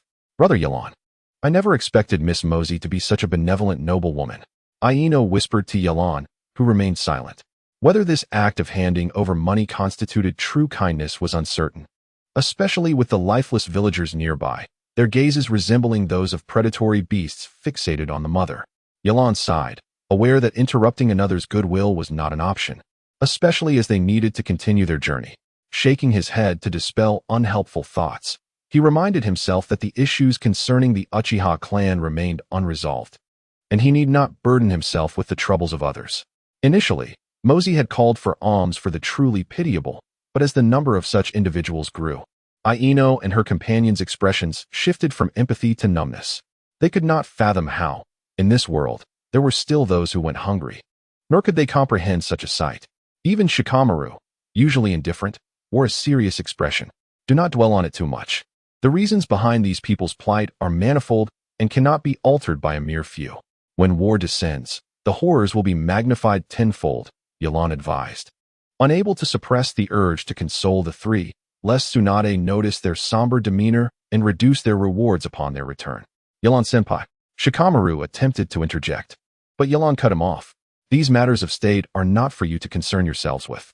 What can we, mere jonin, accomplish? If the Hokage cannot resolve these issues, who do you think can? Just remember, never let the land of fire reach such a state, and safeguard your homeland. in the preceding 3 shinobi world wars. Most conflicts had been directed against Konoha. Why? Was it hatred? That merely stoked the flames. The crux was that the Land of Fire possessed the most fertile lands and the lowest food prices. The motives behind warfare were fundamentally about resources. After hearing Yelan's insights, they began to grasp a new understanding of war, something not taught in their schools. Witnessing the calamities of other nations illuminated Yelan's words in a new light. Makai had been listening intently, surprised by the depth of understanding this youth had regarding war, a comprehension that eluded many who had spent their lives as shinobi. Kid, do you believe in the Lord of Evil? A ruckus ensued ahead as a young man with slicked-back hair dragged a scrawny boy, shouting, "Haiden, stop calling. That guy is already dead," Kaku remarked, unable to contain his irritation at the incessant noise. Were it not for Haiden's peculiar nature, he would have surely dispatched him. How dull. If you believed in the Lord of Evil, you wouldn't be dead, Haiden scoffed, tossing the boy aside and waving his scythe at Yelan and his group. That must be the target of this mission. Kaku glanced at the elaborately adorned carriage, adorned with the Kanagawa family crest, and nodded, confirming, indeed. Chapter 45. The undead Yelan regarded the 2 figures blocking the road with caution, for Pain had specifically instructed others not to don the Akatsuki uniform while carrying out missions. For a moment, Yelan was unaware that these 2 were also from Akatsuki. The guards appeared to be merely a handful of Konoha ninjas, seemingly lacking in prowess. "I'll take the lead," Kaku declared without hesitation. Typically, their group sent Haiden to probe the opponent's strength, with Kaku providing support. "Leave it to me," Yelan stated, placing a finger on his wrist, summoning the lightning sword of contract, manifesting a standard ninja blade in his hand. Given his current financial constraints, he could only make do with this ordinary weapon. As Yelan charged toward Haiden, seeking to engage in close combat, Haiden grinned, confident that no matter how strong an opponent was, he only needed a drop of blood. Just as that thought crossed his mind, Yelan vanished like a wraith, his scythe missing its mark entirely. "Is this all you can do?" Yelan's voice echoed from behind Haiden. Unfazed, Haiden exaggeratedly reversed his grip on the scythe and swung it at Yelan. Yet, Yelan's movements were swifter, with wind release coursing through his blade. He cleaved through Haiden's right hand as easily as slicing tofu, blood gushing forth like a fountain. "Ah!" Haiden screamed in agony, collapsing to the ground, unable to support his weight. That symbol, Kaku, spotting the Uchiha clan emblem on Yelan's back, felt a flicker of unease. Instead of acknowledging Haiden's plight, he cautiously inquired, "Uchiha Yelan?" Yelan turned to Kaku, surprised that this individual recognized him. Had his reputation spread to the land of soup? He offered no response, for the Sharingan in his eyes served as the finest testament to his identity. "Indeed, your name is spoken of far and wide," Kaku remarked, acknowledging the truth in his words. Yelan's renown had been propagated by some from Sunagakure. Unbeknownst to him, they had publicized his encounters with Orochimaru and Itachi, heralding Yelan as the last glory of the Uchiha clan. They had elevated Yelan's status to one comparable to the legendary Sannin. Kaku pondered the motives behind such glorification. While he was indifferent to such titles, having assassinated the first Hokage, known as the God of Shinobi, and lived for an unfathomable time, his interest in Yelan stemmed from the 2 instances in which Yelan had thwarted Akatsuki's plans. Both Itachi and Deidara had faltered in their confrontations with Yelan, the latter having been captured once. During meetings, Kaku would mock his peers. But facing Yelan for the first time, he felt the weight of pressure. Yet, this alone would not deter him. He could not leave without testing the waters, for that would not satisfy Kaku's temperament. Instantly, he raised a hand, detaching his fist from his body, connected by black tendrils like rubber bands, hurling his fist toward Yelan. Yelan had never encountered such a technique, but he quickly reacted, initially intending to sidestep. However, realizing Shikamaru and the others were behind him, he grasped his ninja blade to block. Clang! The impact against his blade felt not like a fist but akin to a bullet, producing a sound of metal colliding. Yelan did not retreat. Instead, he advanced toward Kaku, who disregarded Yelan, bypassing him entirely. His target was the Kanagawa Mozi.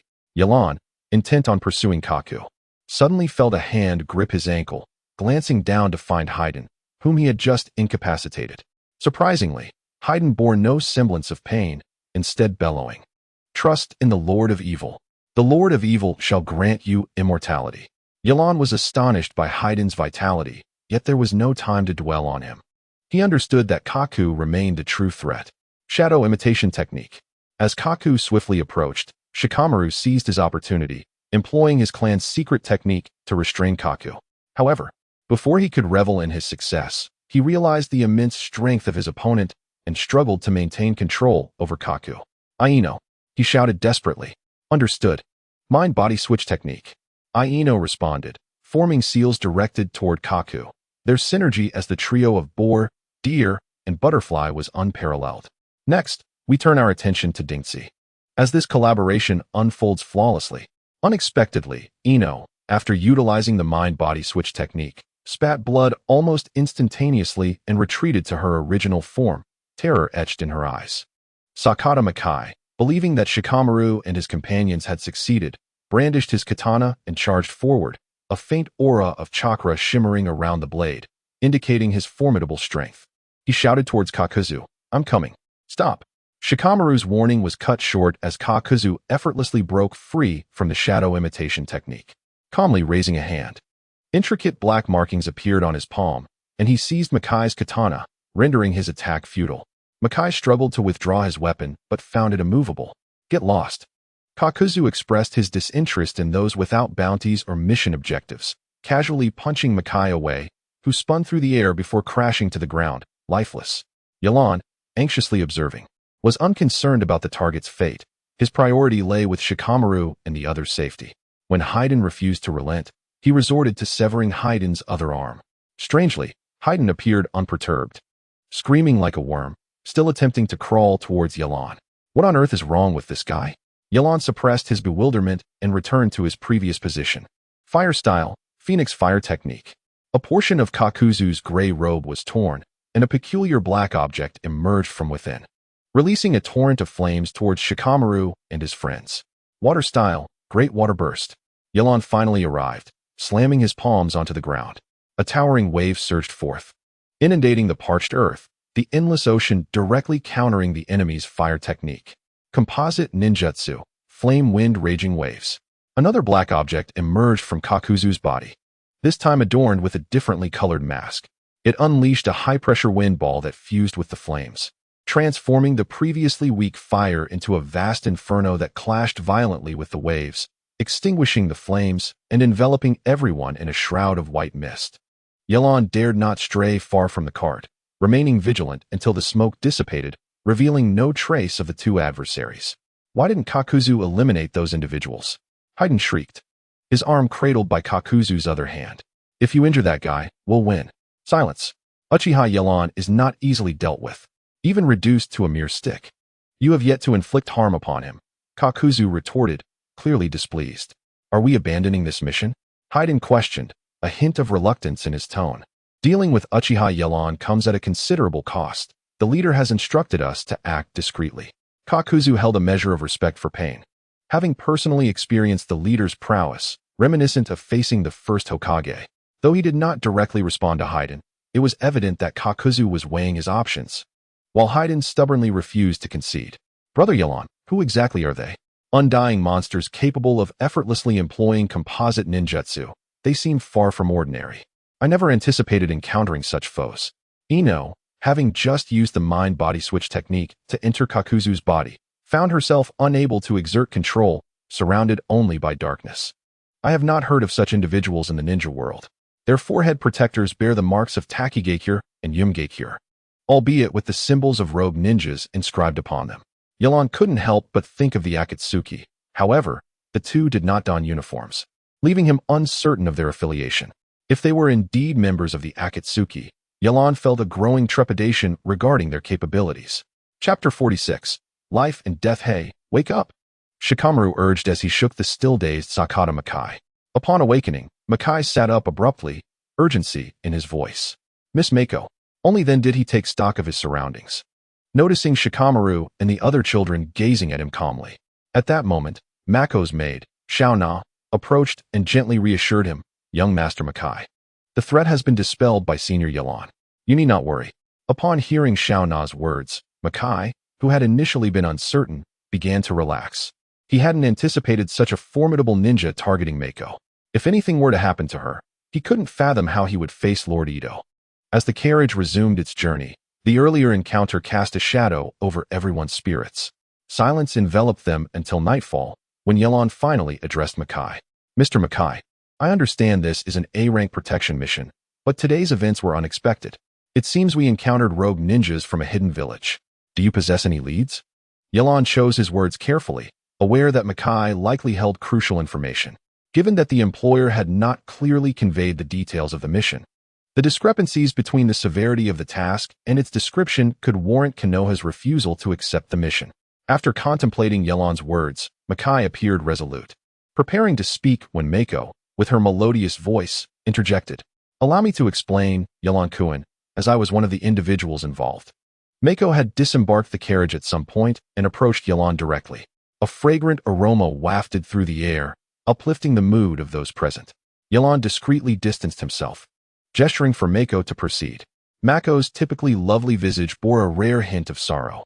This is partly my fault. Last year, I accompanied Makai-kun back to my grandmother's house. But an unfortunate incident occurred. What happened? Ino, sensing Mako's distress, couldn't help but ask. Last year, I heard that a local landlord had forcibly married my distant cousin's childhood friend. My grandmother, incensed, confronted him but was driven away. Wait, Mako, with your background. Your grandmother must be of noble lineage. How could they dare act so brazenly? Yelon, unaffected by Mako's tearful demeanor, posed a question. Though my grandmother's family possesses some wealth, they are not a prominent noble house. The landlord's son, a ninja from Takigakure, summoned some ninja friends to bully us, leaving us utterly powerless. At the time, Big Brother Makai intervened to protect me and was injured, bedridden for quite some time. As Mako spoke, tears streamed down her cheeks, evoking sympathy even from the hardest of hearts. Makai, with his head bowed, concealed his expression, likely feeling guilt for not being able to better protect Mako. At this juncture, Yelon had nothing further to say and listened as Mako continued. By the grace of the goddess of the moon, I later learned that a landslide had destroyed that landlord's home, resulting in the entire family perishing, including the girl they had abducted, who was swept away in the flood. Only the landlord's son, who was on a mission at the time, survived. He blames our family for their demise, despite our innocence in the matter. As Mako recounted this, she covered her face, weeping as if bearing an immense injustice. Yelon stroked his chin thoughtfully and asked, what was the name of that Takigakure ninja? Noting Yelon's lack of sensitivity, Ino shot him an annoyed glance before stepping closer to Mako to offer comfort. After some time, Mako raised her tear-streaked face, her makeup smudged, and slowly replied. That ninja's name was, and Yelon silently committed the name to memory and took his leave. Upon noticing Yelon's departure, Shikamaru pondered for a moment before deciding to follow him, straying far from the resting area until he found a slightly elevated mound of earth where he spotted Yelon. Senior Yelon. Yelon had not deliberately concealed his presence. Otherwise, Shikamaru would not have found him so easily. I feel that woman. Shikamaru began, but Yelon interrupted him. You need not elaborate, Shikamaru. Night Lawn did not look at him, instead gazing into the distant, pitch-black night. The truth had no bearing on their mission. Let us not forget that their duty was to protect Miss Mosey. After hearing Nightland's words, Lu Shou fell silent. Understanding that Night Lawn had already sensed something amiss with Mosey, the situation was certainly not as that woman had described, but what did it matter? The mission had been assigned to Konoha, and Konoha was obligated to carry it out. Finally, they were back. It felt much more comfortable here. Fadewan kicked open the door of the bounty office, stretching his newly stitched arm. You're so loud, Fadewan. I should have left you behind. Kakuzu could hardly tolerate his noisy companion. Had it not been for the trouble of finding another teammate, he would have long since had enough of Fadewan. Calm down, Kakuzu. Let us see if there are any other lucrative missions worth our while. Fadewan, realizing that it was indeed thanks to Kakuzu that they were back, softened his tone. Kakuzu ignored him. He was also displeased with the failure of their recent mission. He pushed through the noisy crowd and approached the front desk of the bounty office. The bounty hunters quickly made way for him, as Kakuzu's reputation in the office was anything but ordinary. Oh dear, Lord Kakuzu has returned. The front desk clerk immediately donned a professional smile upon his arrival. It seems you have completed your mission once again. I shall take you to collect your bounty. Noticing Kakuzu's indifference, the clerk wiped his brow in embarrassment. This mission had not been particularly challenging. Could it be that Kakuzu had not succeeded? Show me if there are any other high-reward missions. Kakuzu, feeling a bit humiliated, demanded.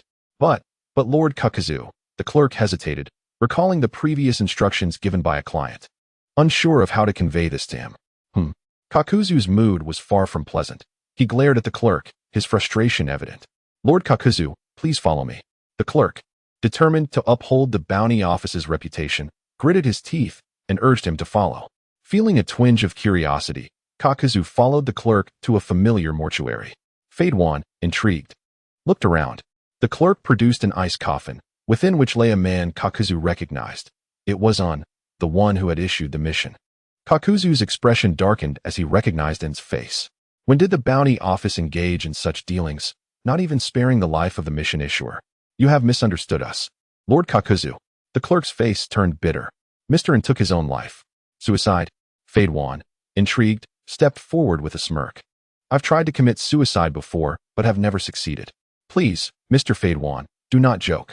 Did Mr. N not inform you, Lord Kakuzu, that upon the completion of the mission, his life would belong to you? The clerk sighed. Recently, Takigakure issued a bounty on Mr. N for treason. A mere 2 million ryo. Upon learning this, Mr. N took his own life and instructed us to ensure his bounty would go to you, Lord Kakuzu. Upon the mission's completion, seeing that Kakuzu was not angry, the clerk grew bolder, retrieving a box from beside the ice coffin. These are Mr. N's belongings. He said this was all he had left to give to you, Lord Kakuzu. Kakuzu's green eyes shifted to the box, the most striking item being the Takigakure headband, marked with scratches that signified his acknowledgement of being a rogue ninja, alongside various ninja tools. Kakuzu picked up a piece of paper that had been placed with the headband, which seemed to describe events pertaining to it. He glanced at it briefly before tossing it aside, turning to leave. This kid was also a ninja from Takigakure. Just like me, Fadewan exclaimed upon seeing the headband, only to turn around and find Kakuzu already intending to leave. Kakuzu, where are you going? We haven't accepted any missions yet. Kakuzu turned back, his green pupils devoid of emotion. He spoke slowly and deliberately. The previous mission remains uncompleted. Fadewan, fully aware of which mission Kakuzu referred to, grew excited. Great. I want to teach that Uchiha a lesson. I've never liked him. We can complete the mission without confronting Uchiha Night Lawn. Kakuzu's voice was deep. Not fighting. Uchiha Night Lawn cannot always stay with that woman. Chapter 47. Mozi. Neither Night Lawn nor Lusho spoke further on the matter, while Ino and Choji noticed nothing unusual, and Ino's relationship with Mozi gradually warmed, as they exchanged laughter and conversation daily. Along the way, they encountered no formidable foes, just a few hungry bandits, easily dispatched by Ma Jia with just a few blows, requiring no intervention from Night Lawn. It seemed he was eager to prove his worth, but each time he dealt with those bandits, he was particularly harsh. Had Mozi not said a word, he would have gone even further. After a series of stops, they finally reached their destination. It was not a grand city, but rather a prosperous town. Upon arrival, Night Lawn and the others noticed that the townspeople looked significantly better than the refugees they had seen along the way. Few appeared overweight, yet they at least seemed well fed. Mozi is back. As they approached a large courtyard, a robust middle-aged woman wobbled towards them, weighing at least 250 pounds. According to Mozi, this was her aunt. Initially, the aunt paid little attention to Night Lawn and the others, but upon observing Night Lawn's appearance, she enthusiastically grasped his hand, exclaiming, "This must be the bodyguard that Brother Ito hired for Mozi. I didn't expect such a young lad to bear such a heavy responsibility." Night Lawn discreetly withdrew his hand, merely offering a polite greeting. Sensing Night Lawn's discomfort, Mozi interjected, "Where's grandmother? I haven't seen her in quite some time." "Oh dear. My memory. Your grandmother is waiting for you. Come inside with me," the aunt exclaimed, bustling to pull Mozi along into the house. Night Lawn and the others refrained from joining the commotion, instead following the servants to their accommodations, a small courtyard adjacent to the main residence, which was relatively secluded. Night Lawn thought that nothing would occur until their return journey, but unexpectedly, Shauna visited in the evening, inviting them to dinner. Choji was quite pleased to hear this. He had observed the family's residence, and, while not as grand as Itu's, it was still quite luxurious, suggesting the meal would be delightful. After exchanging glances with Night Lawn and receiving a nod of approval, Lusho stepped forward to decline the invitation, stating that they were tired from their journey and should rest. Seeing that the group was unresponsive, Shauna did not press further and returned to report back. In the main hall, everyone was chatting and laughing, mainly Mozi's grandmother asking questions, to which Mosey would respond intermittently. Regardless of how Mosey answered, her aunt would always chime in with praise, creating a pleasant atmosphere. Just then, Xiao Na, having returned, whispered a few words to Mosey. Noticing the sudden dimming of Mosey's smile, her grandmother inquired, "What is the matter? They are just a few ninjas. Is it really necessary to be so concerned?" "Grandmother, they are ninjas from Konoha, and one of them is a jonin. My safety depends on them," Mosey explained. "Konoha? Humph. They are merely the gatekeepers of the feudal lords." "Grandmother." Before the last word could escape her lips, Mosey hurriedly interjected, "Such words should not be spoken. While the feudal lord is the ruler of the country, they have no authority over military matters. Ah, let us not dwell on such troubling thoughts on this joyous occasion. Come, let us eat." The aunt, noticing her mother's displeasure, quickly attempted to lighten the mood. "Grandmother, my apologies for being abrupt."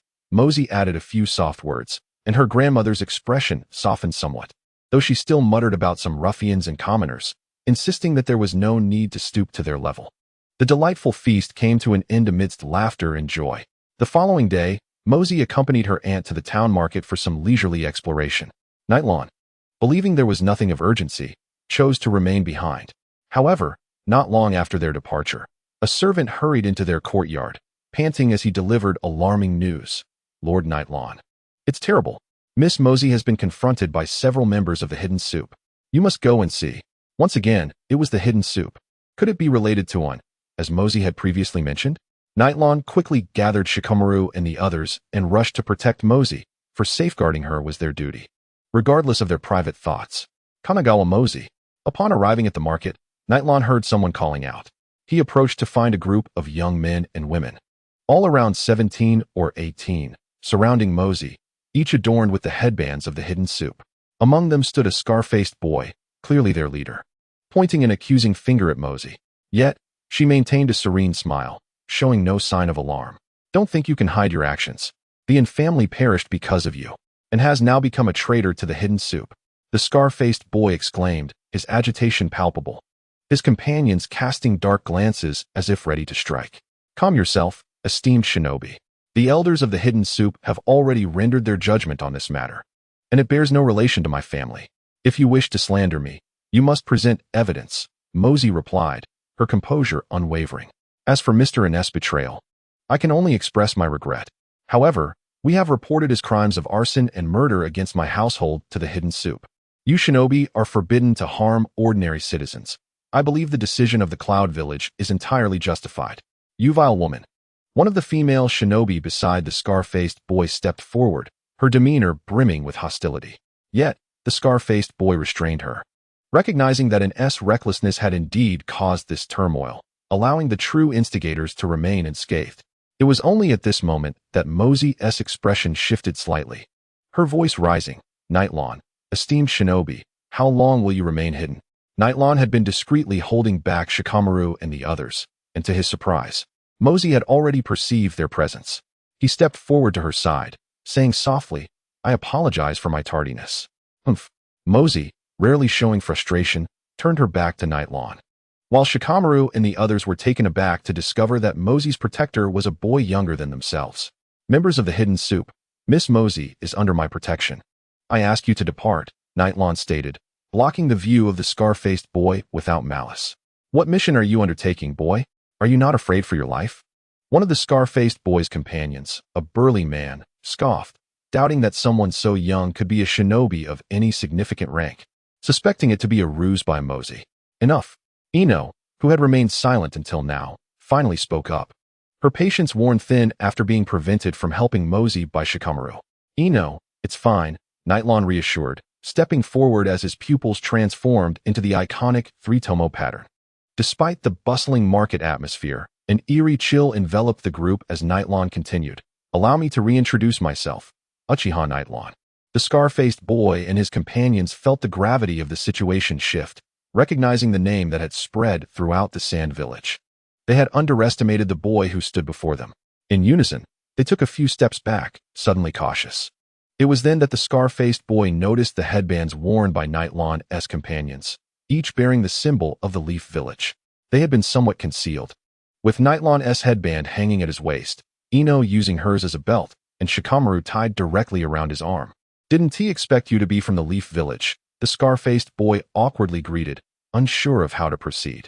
Everything is well. You may disperse, Nightlon said, his tone returning to normalcy as he sensed the hostility dissipating. The boy exhaled in relief, realizing that facing Nightlon had revealed the disparity in their strength. As Nightlon showed no intent to pursue the matter further, the scar-faced boy signaled for his companions to leave. As he passed Nightlon, he cautioned, "Be wary of that woman." Chapter 48. Flames. Nightlon was well aware that Mosey harbored issues, yet she had not violated any mission protocols. As a shinobi, he could not pry further.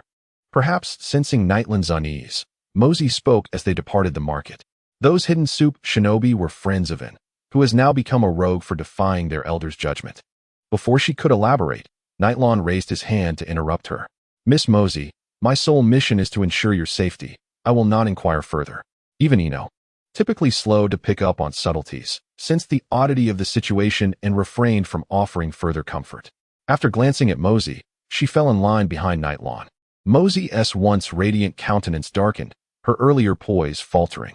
Facing so many shinobi had not unsettled her as much as this boy's penetrating gaze, which seemed to see right through her. In the days that followed, Nightlon and his companions rarely ventured out, remaining mostly within the confines of their courtyard. The somber atmosphere affected both Ino and Choji. Choji ceased his boisterous eating of grilled meat, while Ino, despite her many attempts to inquire, ultimately fell silent. Finally, after Mosey concluded her business, the group prepared to return. Nightlon reminded Shikamaru to stay vigilant, fearing another assault from Kakuzu and Haiden. The prospect of facing those two while ensuring Mosey's safety weighed heavily upon him. To Nightlon's surprise, their journey back to the Land of Fire was uneventful. He could only conclude that Kakuzu and Haiden had abandoned their mission. Regardless of his inner musings, they arrived in the city safely, each member breathing a sigh of relief. "Lord Nightlon, your mission has successfully concluded.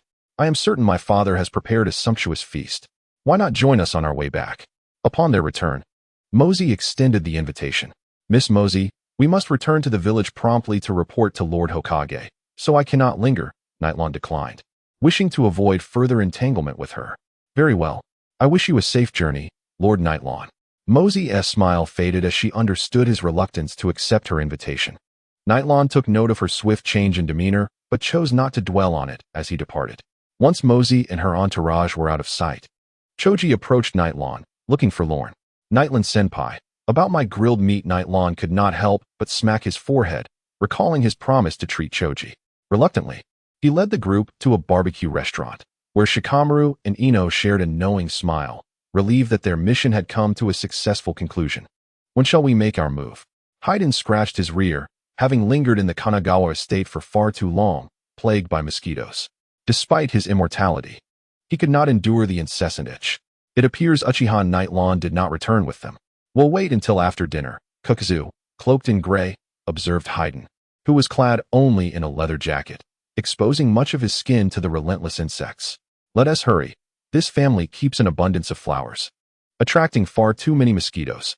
Inside the hall, Ito indeed had prepared a lavish feast, but only he and Mosey were present at the table. Magia was nowhere to be found. "Have all matters been resolved?" Ito inquired with genuine concern for his daughter, unfazed by Nightlon's absence. "Rest assured, father. The fields belonging to an family have been reclaimed by my aunt. We should see a considerable share next year," Mosey replied nonchalantly. Her primary reason for returning was not merely to visit her grandmother, but to manage the inheritance from an family. Within branded as a rogue ninja, they had easily acquired the most valuable land at a mere pittance. "Then all is well. It was worth the gifts I sent to the hidden soup." It was a moment of relief for Ito, but he quickly inquired, "What about Magia?" Upon hearing that name, a flicker of disdain crossed Mosey's eyes as she replied, "He has probably been cooped up for too long and is off drinking somewhere." "This rascal." Ito slammed his hand on the table, exclaiming, "What do you mean he doesn't know where to drink? He is likely off chasing after women." "Huh. To manipulate with money. To consume without remorse. Miss Mosey truly possesses a remarkable skill." At that moment, both Ito and Mosey's expressions shifted as they heard other sounds. They turned to see the door had swung open, revealing the two individuals Mosey had encountered earlier, Kakuzu and Haiden. With a swift motion, Haiden extracted his scythe from the body of a servant, licking the blood from its blade before spitting it out. "Tastes terrible. What do you want?" How much do you want? I will give you anything. Ito, realizing the gravity of the situation, felt a surge of panic at the unexpected intrusion into his home. Not much, just 10 million ryo, Kakuzu replied nonchalantly. Upon hearing the figure of 10 million, Mozi exhaled in relief, aware that such ninjas were motivated solely by monetary gain. Without hesitation, she declared, I will offer 100 million ryo for the life of the opponent. The ease with which Mozi announced such a sum caused even Kakuzu to pause, while Haydn exclaimed in surprise, Kaku, this is a big business. 100 million. Seeing Haydn's interest, Mozi chuckled lightly, amused by these ninjas who had clearly never encountered wealth. Suddenly, a piercing sensation made Mozi look down at her chest. Realizing Kakuzu's tentacle had pierced her heart, she could not fathom why a bounty hunter like Kakuzu would forfeit 100 million ryo. Ito cried out. Witnessing his daughter's demise, his usual bravado shattered. You're so noisy, Haydn remarked, digging into his ear before hurling his scythe at Ito. Ito barely took 2 steps before he was struck accurately, collapsing to the ground. Kakuzu approached the faltering Ito, confusion and resentment etched on his face. Struggling for breath, Ito pleaded, No, don't kill me. I will give you all my money. Without a moment's hesitation, Kakuzu delivered a blow that snuffed out Ito's life. As he stood, he murmured, In this profession, credibility is everything. After a prolonged silence beside Ito's corpse, Kakuzu pondered. Having been betrayed by a village himself, he now stood before a man who had also been betrayed, one who, even at the cost of his life, had trusted him. No matter how icy the heart, there exists a flicker of warmth. What a pity, just like that, 100 million ryo vanishes. Even Haydn, indifferent to wealth, felt a twinge of regret but did not intervene in Kakuzu's actions. Gather what's valuable and take it all. We can recover a significant portion of our losses. Kakuzu dismissed any further thoughts as he summoned the fiery essence of his jutsu, engulfing the scene in flames. Barbecue. Barbecue. Nightlong gazed at the table overflowing with food, feeling a pang of regret. Ino and Shikamaru chuckled, for Nightlong's expression mirrored that of Asuma's from the past. Not comprehending that the Akimichi clan was renowned in Konoha for their prodigious appetites. Boom. Rising from his seat, Nightlong opened a nearby window, drawn to the sound of a roaring fire. In the distance, he saw flames flickering. While they were not overwhelmingly large compared to the sky, they grew ever larger, as if striving to shatter the darkness of the night. Chapter 49. The gift. Does this mean the mission was a failure? Nightlong had returned to the village and was now reporting to Tsunade. Well, the mission is still considered accomplished. The Kanagawa clan has already compensated Konoha. But is there no trace left? Tsunade bit her finger, surprised by the outcome of the mission. I went back to survey the scene. All that remained were charred corpses. The assailants were clearly seasoned and left no trace. Nightlong recalled, initially unaware that someone would dare to act so brazenly in such a bustling city. However, Nightlong hesitated. I have 2 suspects. Who are they? Tsunade demanded, needing answers, for the death of a noble like Kanagawa would have dire repercussions. And the nobles of the Fire Country were urging her to find the perpetrators swiftly. Nightlong then recounted their encounters with Kakuzu and Haydn, though he was uncertain of their names, only knowing they appeared to be bounty hunters. Bounty hunters? Are you certain? Tsunade, incredulous, had not anticipated that such individuals would target nobles, as they were potential clients. If discovered, they could lose a significant number of them. Aside from that, I cannot think of anyone else. Nightlong sighed, lamenting the unexpected complications that often arose in his missions. You need not concern yourself with this matter. I will have someone investigate, Tsunade stated, shifting topics. Naruto may be accompanying Jiraiya outside the village for some time, and Sasuke has become a chunin. I have yet to decide on his internship placement. Do you have any suggestions? Regarding his cousin, Nightlong knew he must tread carefully. After a moment of thought, he replied, Such matters should be left to your discretion, Lady Tsunade. How dull. I shouldn't have asked you. You've learned to pass the buck at such a young age. Tsunade expressed her dissatisfaction, then candidly continued, Kakashi suggested I send Sasuke to the Umbu.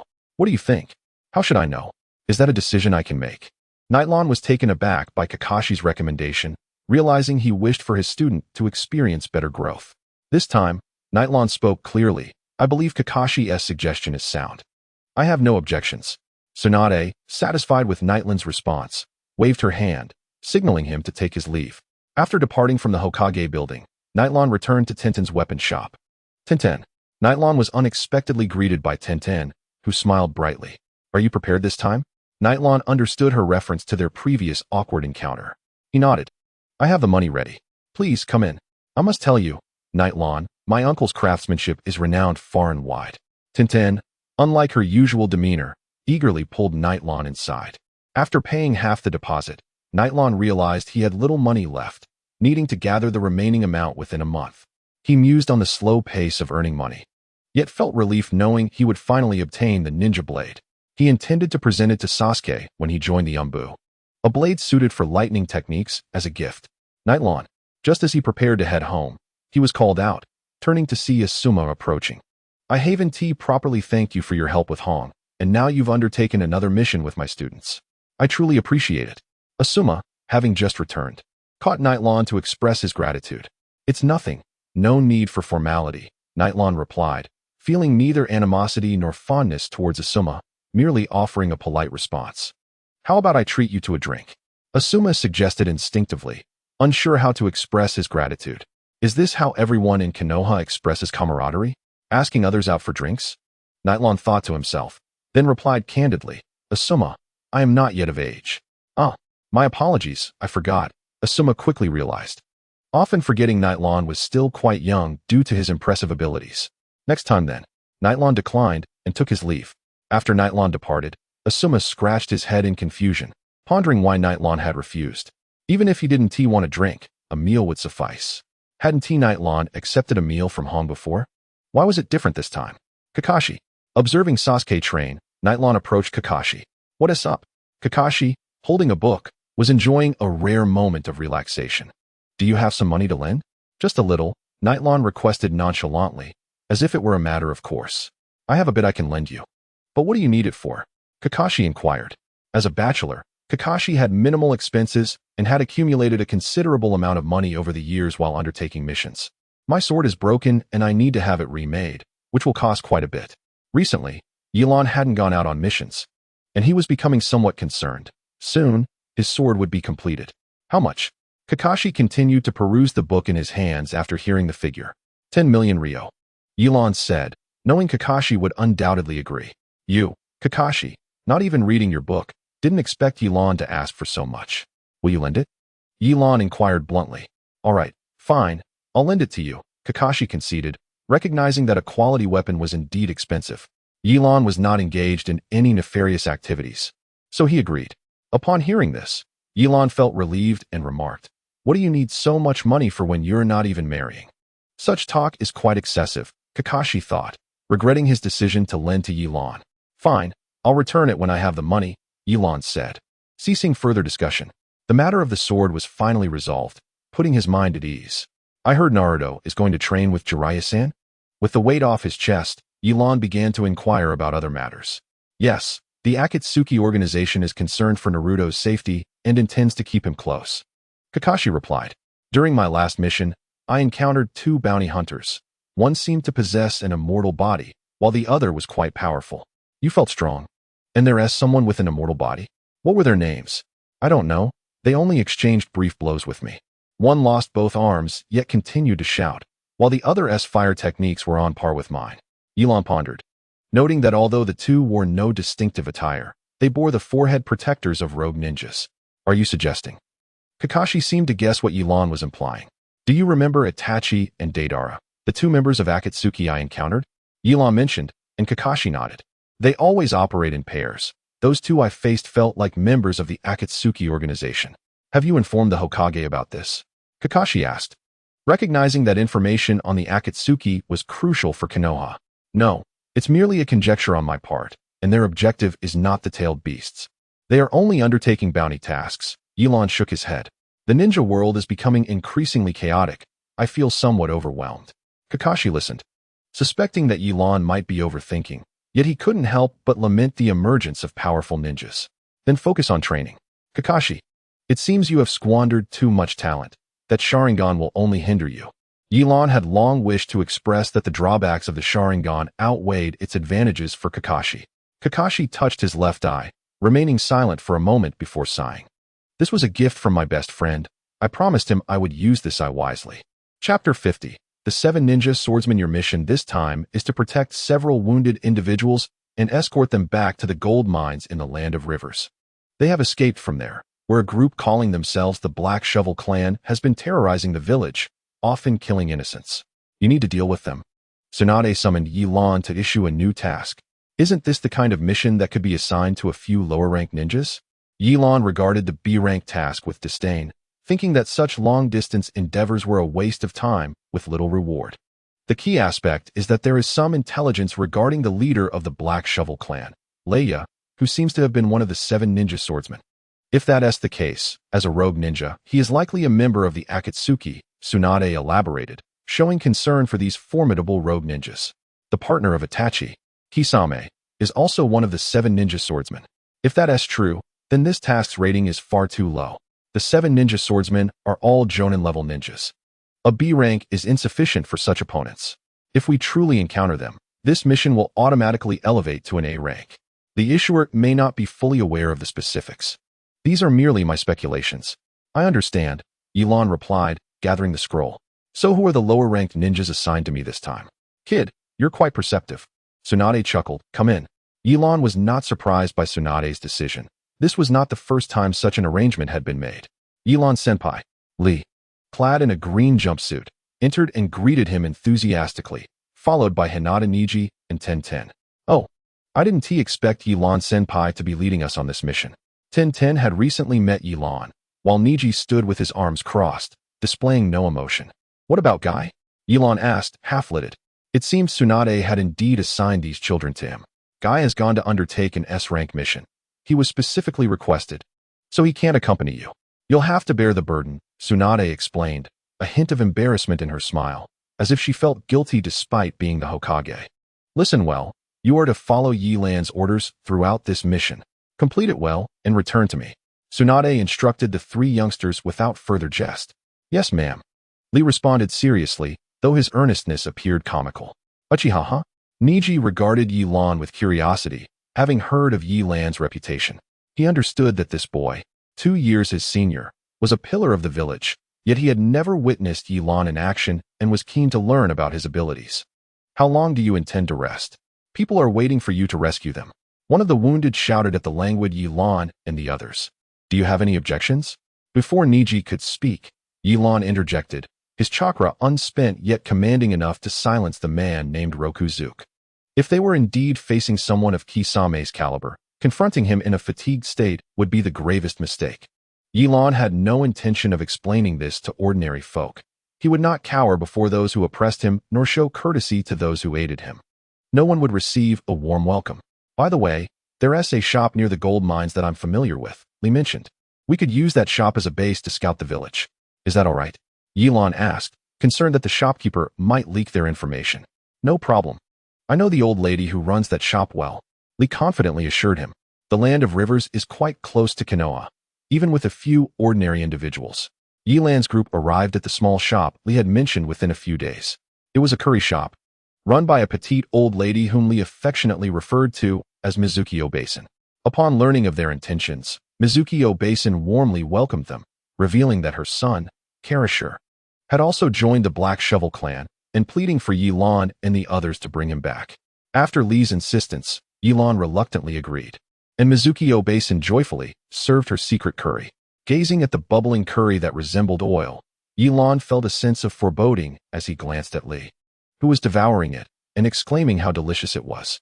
Except for Yi Lan, who had activated his Sharingan to analyze the curry's contents. The others were tempted to dig in. After taking a bite, Niji and Ten's faces immediately turned ashen, and even more dramatically, one of the ordinary individuals fainted. I thought my Sharingan had malfunctioned. Is this really food? Yi Lan nearly fell for Lee's prank. This was undoubtedly not fit for human consumption. That night, as everyone began to rest, Yi Lan suddenly noticed some movement and lifted his eyelids to see Rokuzuke, the one who had argued with him earlier. Rushing out of the room, Yi Lan did not intervene. The primary goal of this mission was to eliminate the Black Shovel Clan, and he had no time to concern himself with the lives of these individuals. Where has Rokuzuke gone? Early in the morning, Lu Zhu's companions roused Yi Lan from his slumber. Displeased, Yi Lan arose from his bed. Ning Xiai approached him with a serious demeanor, stating, Senior Yi Lan, What shall we do? You and a few others should disguise yourselves as villagers and return to the village to ascertain the situation. I will instruct Xiao Li and Tian Tian to remain at the village entrance. Should anything arise, you can confer with them. I shall investigate independently. Remember, if there is any change, you must retreat immediately. I will handle everything. Yi Lan, lacking the finesse of a tactical master and unfamiliar with teamwork, merely advised his companions to act according to the situation. Ning Xi nodded, quickly preparing and conveying the situation to the others, intending to head to the village. The two ordinary individuals, upon hearing the plan to return to the village, shook their heads in refusal. For them, the village was akin to hell, and they were unwilling to return. Despite Ning Xi's repeated entreaties, they remained resolute, leaving him no choice but to proceed alone, as his Byakugan would make him less detectable to the enemy. Xiao Li and Tian Tian followed suit, and Yi Lan bid farewell to Granny Shanjiao before departing from the shop. The Goldmine Mountain, true to its name, boasted a peak of considerable elevation. To gain the best vantage point over the village, one would need to ascend the mountain. This was Yi Lan's sole objective, as such locations often harbored the enemy's leader, who would relish surveying their domain. Should he encounter Yi Lan, it would also provide an opportunity to gauge the opponent's strength. Draped in a dark cloak, Ning Xi stealthily infiltrated the village, avoiding passers-by as he made his way toward the heart of the settlement. It appeared that no one had noticed him, except for the individual known as Leia, who slowly turned in the direction of Ning Xi's entry. Leia had enemies, and they were formidable. It seemed he carried something on his back, and a faint warning reached his ears. Chapter 51. Leia while stealthily navigating. Ning Xi discovered Lu Zhu being assaulted by the Heiqiao clan. Lu Zhu's pleas for mercy were utterly ineffectual. After their beating, they intended to entomb him alive. Observing Lu Zhu's imminent peril, Ning Xi disregarded Yi Lan's orders and leapt into action. "Who are you?" questioned a lackey of the Heiqiao clan, surprised by Ning Xi's sudden appearance. Seizing the moment, Ning Xi activated his Byakugan and unleashed the gentle fist technique upon his foes. The others from the Heiqiao clan, sensing hostility, disregarded Lu Zhu's fate and brandished their weapons to attack Ning Xi. Undaunted by the enemies encircling him, Ning Xi struck a pose and began to spin. "Reversal of heaven," he declared. This technique, a manifestation of his own understanding, was reputed to be an impenetrable defense, easily dispatching these underlings. Meanwhile, at the village entrance, Xiao Li and Tian Tian heard the sounds of combat and quickly deduced that Ning Xi had engaged the enemy. Exchanging glances, they resolved to assist him. Upon their arrival, they beheld numerous circular craters surrounding Ning Xi, who had efficiently dealt with all adversaries. Xiao Li, ever the admirer of Ning Xi's prowess, felt a wave of relief, while Tian Tian inspected Lu Zhu, noting that aside from some superficial injuries, he was not seriously harmed. She then reproached him. "What were you thinking? Do you not realize the trouble your escapade has caused us?" "My apologies. I merely thought my companions might still be alive and wanted to check," Lu Zhu replied, having worried for those who had been buried alive. However, after such time had elapsed, it was clear that anyone left behind would have perished. Ning Xi, Xiao Li, Tian Tian, stay vigilant. The enemy leader may still be nearby. Ning Xi kept his Byakugan active, attentive to any potential danger lurking about. As he issued this warning, thick fog began to envelop the area, prompting Ning Xi to recognize it as the Mist Village's concealment technique, indicating that the enemy was close by. Suddenly, from the mountain, a branch-like current of electricity surged toward them, and before they could react, they were struck down. "Thunder's Feast," Leia proclaimed, as he planted his ninja blade into the ground. This technique relied on his weapon, which harnessed the power of lightning, significantly enhancing his lightning techniques. A rare and formidable weapon. "Ha ha ha, is this the best the reinforcements can muster?" Leia laughed heartily, addressing the figure strapped to his back. "They are not dead, merely unconscious." Lan Wan cautioned from behind him. "Not dead. No matter, I shall conduct their funeral shortly." Leia replied in a somewhat deranged manner. "Are you finding this amusing?" "Who?"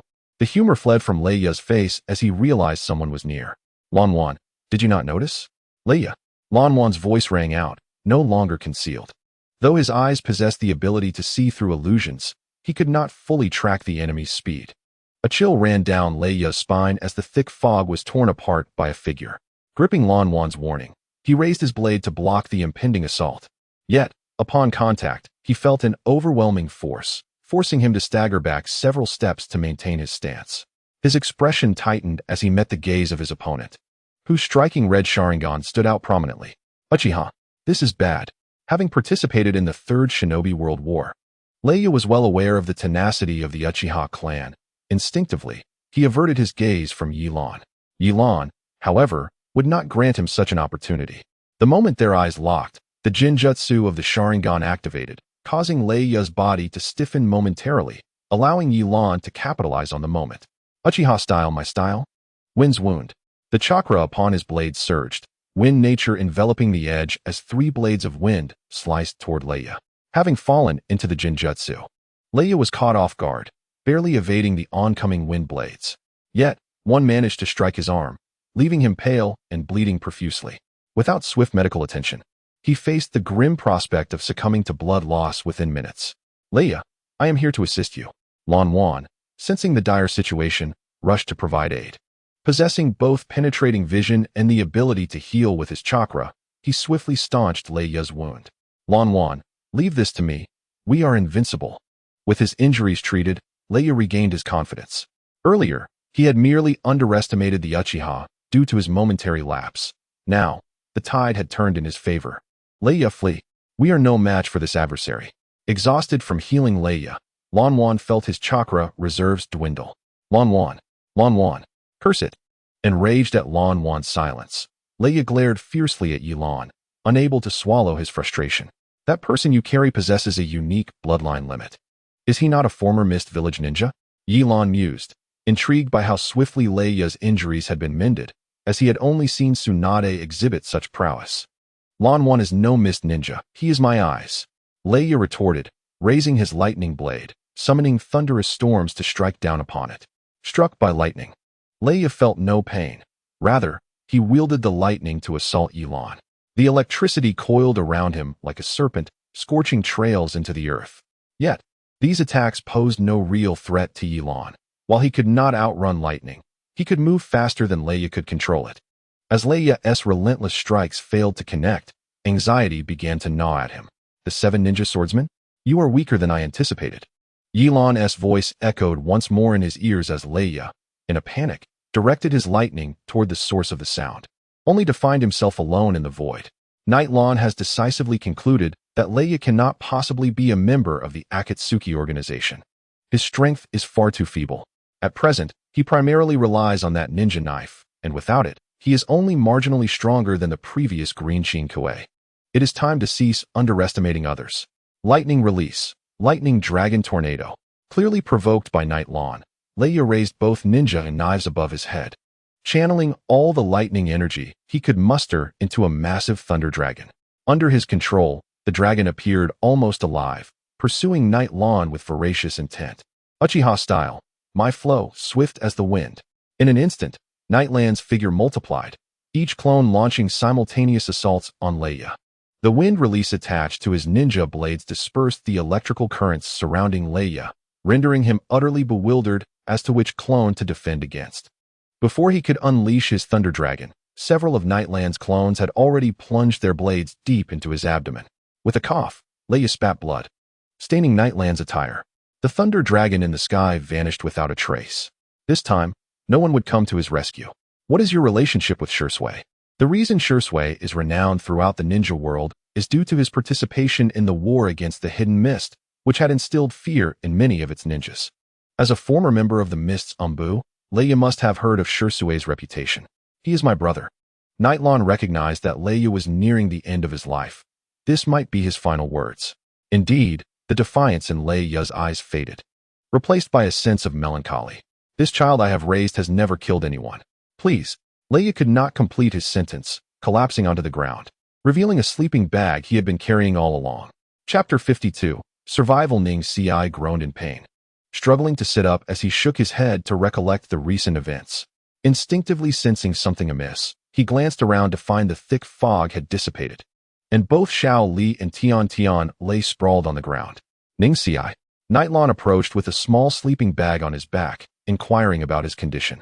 I'm fine, just a bit numb, Ning Ci replied, relieved to see Nightlan. Was our assailant the leader of the Black Shovel clan? Nightlon set down the sleeping bag and crouched to examine Tian Tian and Xiao Li, noting their minor injuries. Yes, it was Leia. I have dealt with him. Did you see anything? Xiao Li exclaimed, noticing that Nightlan's clothes were entirely unwrinkled, indicating a swift resolution. Ning Si analyzed the situation and glanced at the sleeping bag, puzzled by its significance. What about the enemy? At that moment, both Xiao Li and Tian Tian awakened, with Xiao Li immediately searching for their attacker. He has already been dealt with by Nightlon, Ning Si explained. Wait, what is this? Tian Tian discovered the sleeping bag and unzipped it to reveal a slumbering Lan Wan. These are Leia's eyes. He possesses a unique bloodline limit. Nightlon offered minimal explanation, feeling a headache at the prospect of how to handle the child. Killing a defenseless child was not in his nature.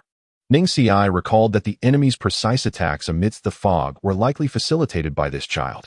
Leia, Leia. Lan Wan appeared to be trapped in a nightmare, repeatedly calling out Leia's name, evoking sympathy from those present. Ning Si Xiao Li, go eliminate the remaining members of the Black Shovel clan and inform the villagers that our mission is complete. Nightlon lifted Lan Wan onto his back, intending to deliver the child to Tsunade. He had witnessed Lan Wan's healing capabilities and believed that, if properly nurtured, he could become an excellent medical ninja.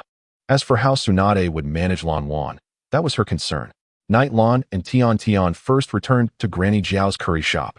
Upon seeing the group return safely, Granny Jiao's eyes brimmed with tears as she prepared a special curry, noticeably more flavorful than before. Before long, Xiao Li and Ning Si returned with a boy, likely Granny Jiao's son, Mustard. Nightlon asked no questions, viewing this as a gesture of gratitude for Granny Jiao's meals. The aroma of curry filled the room, and smiles graced their faces. It was evident that Ning Si and the others were pleased after completing their mission. Nightlon paused with his spoon when he noticed that Lan Wan, who had been lying in the sleeping bag, had sat up. The room fell silent as all eyes turned to the boy, who bore a gentle visage reminiscent of a girl, along with a pair of crimson eyes that, while lacking the tomo of the Sharingan, bore a striking resemblance. Kill me, Lan Wan implored, his gaze fixed on the group, fully aware that Leia had perished. Why would we do such a thing? Tian Tian, the first to speak, expressed her confusion. Leia is dead. I have always been with him. Without him, I wish to die as well. Besides, I am your enemy, am I not? Lan Wan's eyes dimmed with despair, consumed by a singular desire for death. He is gone. Yet you can still live well. We will not harm you, Tian Tian offered, her compassion evident. I have lived solely for Leia. He was my eyes, and I was his kin. Now that he is gone, my existence holds no meaning. I detest people like you. Can you not voice such defeatist thoughts? Tian Tian exclaimed. Exasperated, she found Lan Wan's appearance appealing, but his demeanor was intolerable. Before he died, Leia asked me not to kill you. I suppose I owe him that. You claim your only reason for living is Leia, but that is because you have only felt his kindness. You must interact with others and rediscover the meaning of life. If, after some time, you still wish to die, I will not stop you, Nightlon remarked, expending some effort in persuasion. Were it not for the child's potential usefulness, he would not bother. What do you plan to do with me? Lan Wan inquired, momentarily relinquishing his desire for death upon hearing Leia's last wish. I intend to take you to the village and hand you over to the Hokage, essentially our leader. She will arrange your future.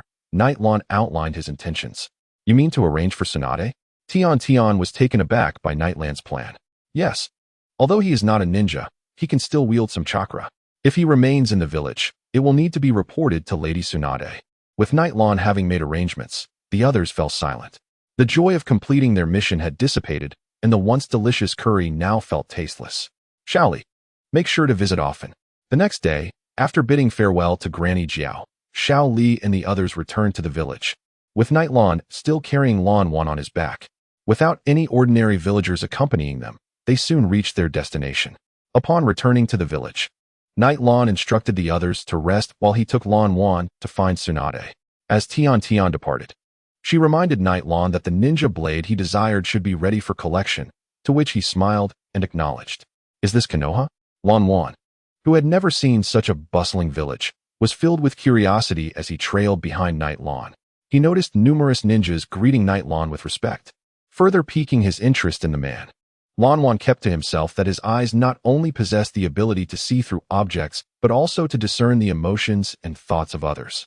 He had previously attempted to observe Night Lawn, but was met with an overwhelming darkness, leaving him entirely uncertain of who Night Lawn truly was. So, you completed your mission and brought back a child? Tsunade appeared perplexed, as if a series of lines had formed on her forehead upon hearing Nightland's report. Realizing that he had inadvertently created a dilemma for himself. Yes, I leave him in the care of the Hokage, otherwise he would struggle to survive on his own. Night Lawn produced a scroll from his belongings. This is the Thunderblade. I have temporarily sealed it. Upon seeing the scroll containing the Thunderblade, Tsunade's demeanor softened. The Thunderblade was of great significance to the Hidden Mist, and it was prudent for Night Lawn to turn it over to her rather than attempt to keep it safe himself, thus earning additional merit. Silence. A woman with short black hair stepped forward beside Tsunade. She was Tsunade's apprentice, who accompanied her during her outings and was the one she trusted the most. This child will be entrusted to your care, Tsunade stated. Although Yilan had introduced the bloodline limit of Lanmaru, Tsunade felt no particular interest. Her time was limited. So she left him in the hands of her disciple. Lady Tsunade me? Shizun pointed to herself, unable to believe Tsunade had made such a decision. Miss Shizun, Lanmaru is now in your charge, Yilan said as he directly handed Lanmaru's sleeping bag to Shizun. A bit flustered, Shizun accepted the child, realizing he was rather endearing. However, having never even dated, she found it quite absurd to suddenly take care of a child. She wanted to turn to find Yilan, but there was no sign of him in the office. Chapter 53, Danzo. This is for you, Sasuke, Yilan said as he arrived at the training ground, tossing a black long pouch to Sasuke, who was training. Sasuke instinctively caught it, feeling a slight weight that piqued his curiosity. This is a gift for your induction into the Umbu. Upon hearing this, Sasuke opened the pouch, revealing a beautifully crafted ninja sword, smooth and sharp, clearly of considerable value. Yilan had retrieved 2 ninja swords from Tintin's home and was quite satisfied with their craftsmanship. You can try infusing this sword with lightning release, Yilan suggested. Sasuke attempted it and found that just a small release of lightning release caused the sword to react, significantly amplifying its power compared to using it directly. Even the typically aloof Sasuke couldn't help but smile. I can teach you some techniques from the Uchiha style, but it's best to develop your own swordsmanship. This sword has a strong affinity for lightning release. Make sure to utilize its capabilities, Yilan advised. Sasuke, now more confident in his abilities, felt he needed to learn how to integrate and create moves that were uniquely his own, aiming to reach the level of Jonin. After hearing Yilan's words, Sasuke awkwardly thanked him and turned to study his new weapon. Did you really spend 10 million ryo on something like this? Kakashi appeared quietly beside Yilan. I made one for myself as well. Sasuke's was just a bonus. Yilan was accustomed to Kakashi's sudden appearances and inquired about Sasuke's companions, Naruto and Sakura. Naruto just left yesterday with Lord Jiraiya for a journey. I asked Lady Tsunade to take Sakura as her student. She should be reporting now. Will Lady Tsunade have the time to teach the girl? Yilan doubted the Hokage's capacity for such a task. Sakura is quite clever. She won't burden Lady Tsunade too much.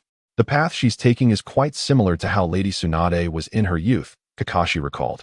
Remembering a mission where Sakura had easily defeated their enemies with just a few punches, feeling slightly embarrassed by how forceful Yilan had trained her. By the way, when will Sasuke join the Umbu? Yilan finally asked about the younger brother of his clan. I've already made arrangements. He'll report in a couple of days. Kakashi, having spent many years in the Umbu, had built connections and a reputation that other Jonin lacked. As long as Tsunade approved, Sasuke's entry into the Umbu was virtually assured. A few days later, Yilan was summoned by Tsunade, uncertain whether it was for a new mission. Upon reaching the door of the Hokage's office, he paused, intending to knock, when he overheard an argument inside. Tsunade, you cannot neglect the Uchiha clan. How can Sasuke join the Umbu? He should be entrusted to me. I will mold him into the finest tool for missions. An elderly voice called out to Tsunade, sounding familiar to Yilan, who recalled it was Danzo Shimura, whom he had met upon returning to the village. I don't need your advice on how to arrange Sasuke's future, Tsunade retorted, showing little respect for her teacher's classmate as they argued fiercely. Tsunade, Hiruzen promised the Uchiha's inclusion in the Umbu, and now we face uncontrollable circumstances. Are you really so stubborn? Danzo slammed his cane, clearly displeased with Tsunade, shocked that she would return to become Hokage after so long away, which diminished his own prospects. Enough. I don't care about past events. All I know is that Sasuke is a part of Konoha, and wherever he goes, He contributes to Konoha, Tsunade exclaimed, growing increasingly frustrated with Danzo's condescending demeanor. She couldn't resort to violence like Jiraiya, but she feared she might lose her composure and strike the old man. And what about Uchiha Yilan? His reputation has spread across the 5 great nations. I don't know what Suna has been thinking, but after defeating a few bandits, they boast about him being the last pride of the Uchiha clan. His renown now eclipses that of even the 5th Hokage. Danzo resorted to disparagement, knowing that Yilan was less manageable than Sasuke. Hearing this, Yilan hesitated at the door, curious about Tsunade's perspective. Huh, you old fool. I know Yilan better than you do. He doesn't care for such trivialities, nor do I. Everything he does upon returning to the village has been immensely beneficial. The louder his name, the less pressure I face.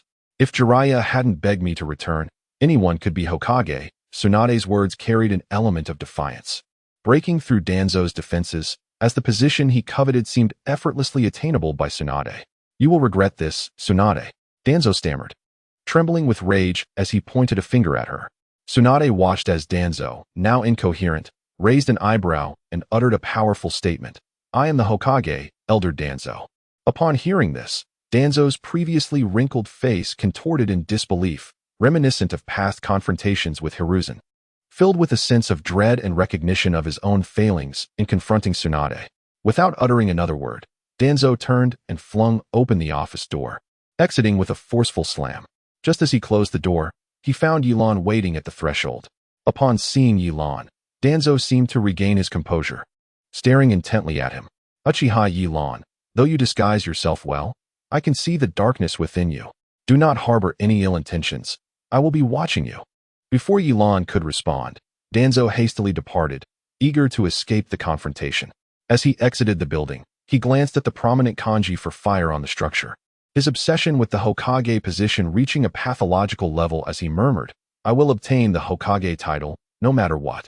Yilan silently watched Danzo leave, pondering a particular statement that intrigued him. Danzo's mention of an uncontrollable situation involving the Uchiha, who had previously joined the Umbu.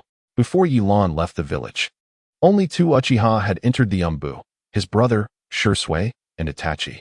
Was Danzo referring to the events of the Uchiha massacre? After the death of Hiruzen Sarutobi, he might be the most knowledgeable about what truly transpired within the Uchiha clan, but he currently lacked the qualifications to engage in such matters. This was not merely a question of strength, but of power. Even if he were to threaten Danzo directly, it was likely he would remain unyielding. Yilan understood he needed to explore this deeper for a considerable time. What are you lingering at the door for? Hurry up and come in. Tsunade's voice called from within, having noticed Yilan's presence. She likely realized he had overheard their earlier conversation. Yilan, unfazed, pushed the door open and entered, asking, What do you need me for, Lady Tsunade?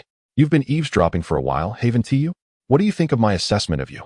Tsunade did not respond to Yilan's inquiry. Instead, she directly addressed her recent conversation with Danzo. As the Hokage, I believe your assessment is quite fair. Yilan showed no embarrassment, understanding that Tsunade's question indicated her trust in him. Well, Danzo is quite old, and his mind may not be as clear. He harbors some biases against your Uchiha clan, so do not take it to heart. Tsunade chose to spare her teacher's comrade some dignity in front of Yilan. Lady Tsunade, if I may speak candidly, individuals like Elder Danzo have long reached retirement age. His actions will only hinder the village's future decisions and development. Yilan did not hold back in his criticism. Despite Danzo's seemingly good temperament, he would not shy away from confrontation, even if it meant facing scorn. This is not your concern. Elder Danzo still holds significant responsibilities. Observing Yilan's demeanor, Tsunade decided to change the subject. Sakura has been taught remarkably well by you. Her foundation is solid. You do not resent me for taking your student, do you? Upon hearing Tsunade mention the pink-haired girl, Yilan appeared momentarily speechless, then replied, How could I? I am still quite young and not yet at the stage to take on disciples. I have much to learn. Having Lady Tsunade guide Sakura is undoubtedly the best arrangement. Tsunade saw that Yilan was sincere and could not help but admire him. His strength was not his only merit. He possessed qualities that many lacked. While others might be blinded by their own genius, Yilan remained grounded, interacting well with everyone in the village, exhibiting none of the aloofness often associated with the Uchiha.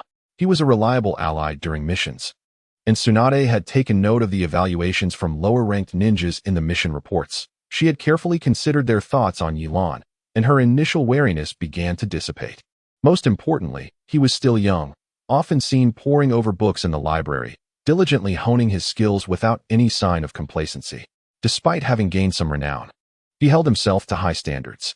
In him, she saw a reflection of Minato Namikaze, a true genius. Tsunade was uncertain if she would ever possess the strength to surpass Yilan in a few years. After deliberating, she resolved to tell Yilan. Both Orochimaru and Itachi slipped into Konoha far too easily. Although they were once ninjas of Konoha, the village's vigilance is woefully inadequate. The barrier team has failed to produce any perceptive defenses. What do they think this is, a backyard? Yilan listened attentively, aware that Tsunade was about to reveal the crux of her message. From your teaching of Sakura, I can see that your learning abilities are exceptional and that you possess your own ideas. I have decided to appoint you to oversee the restoration of the village's barrier. This decision was not made lightly. Only those closely aligned with the Hokage were entrusted with the village's defenses, a matter of utmost security. Effectively handing the village's lifeline to Yilan. Yilan was taken aback by Tsunade's decision, his typically placid expression betraying a hint of astonishment. Lady Tsunade, I am not well versed in barrier techniques. My knowledge is quite limited. It would be better to assign this task to someone else. Tsunade waved her hand, understanding that this decision would surely provoke discontent among many, especially Danzo and the two advisors. Her intention was clear. These advisors and Danzo wielded too much power. And with the existence of the Umbu, Danzo even commanded Root, an organization that disregarded the Hokage's orders. Whatever decisions she made had to consider their perspectives. While she was indeed the granddaughter of Hashirama Senju, she had been away from the village for a long time, and those she could truly trust were few. Many clans extended goodwill towards her, which was, in essence, a form of transaction. Rather than appeasing them, it was more prudent to rely on the Uchiha. Just as she recognized Yilan's desire to integrate into the village, and she was more than willing to assist him, the greater Yilan's accomplishments, the more they would reflect her vision as Hokage, and it was inevitable that he would clash with Danzo and the advisors, thereby indirectly diminishing their influence. Tsunade was not power-hungry, yet no one enjoys having their decisions consistently undermined. I will provide you with some texts on barriers and sealing techniques for your study. There are currently no experts proficient in sealing techniques in the village, so it would be a shame to let this knowledge go to waste. Tsunade produced several scrolls. You will have 1 month to prepare. The village's barrier must be restored by then. Your ability to maintain this supervisory role will depend on your results over the next month. Yes, Lady Tsunade, I will certainly complete the task. Yilan's face lit with a rare excitement as he accepted the scrolls. Seeing the desired effect, Tsunade smiled. This was the normal behavior of a 15 or 16-year-old boy. Had Yilan remained stoic, she might have questioned if he had ulterior motives. After exchanging a few more words, Yilan departed from the Hokage Tower. As he pushed open the door, sunlight once again graced his face. The earlier excitement had faded, and with a stoic expression, he glanced back at Tsunade's office. At that moment, Tsunade, still within, seemed to sense something, turning to look out the window towards him. Yilan smiled and waved, resembling a cheerful, radiant young man. Upon returning home, Yilan wasted no time and began studying the scrolls Tsunade had given him. As someone who had experienced rigorous examinations, he had developed his own methods for comprehension. For Naruto, tackling such intricate and theoretical texts on sealing techniques would have been a near impossible task. From the simplest binding formations to the more complex four-symbol seals, the scrolls Tsunade provided were filled with valuable content. Previously, Yilan had only managed to perform basic sealing techniques, which hardly qualified as genuine sealing arts. Having never encountered a sealing expert, he felt as though his eyes had been opened, preparing him to be vigilant should he ever meet one in the future. Mastering sealing techniques required not only precise chakra control, but also extensive study. The principles of each sealing technique often deterred many ninjas, not to mention the numerous hand seals required to execute them.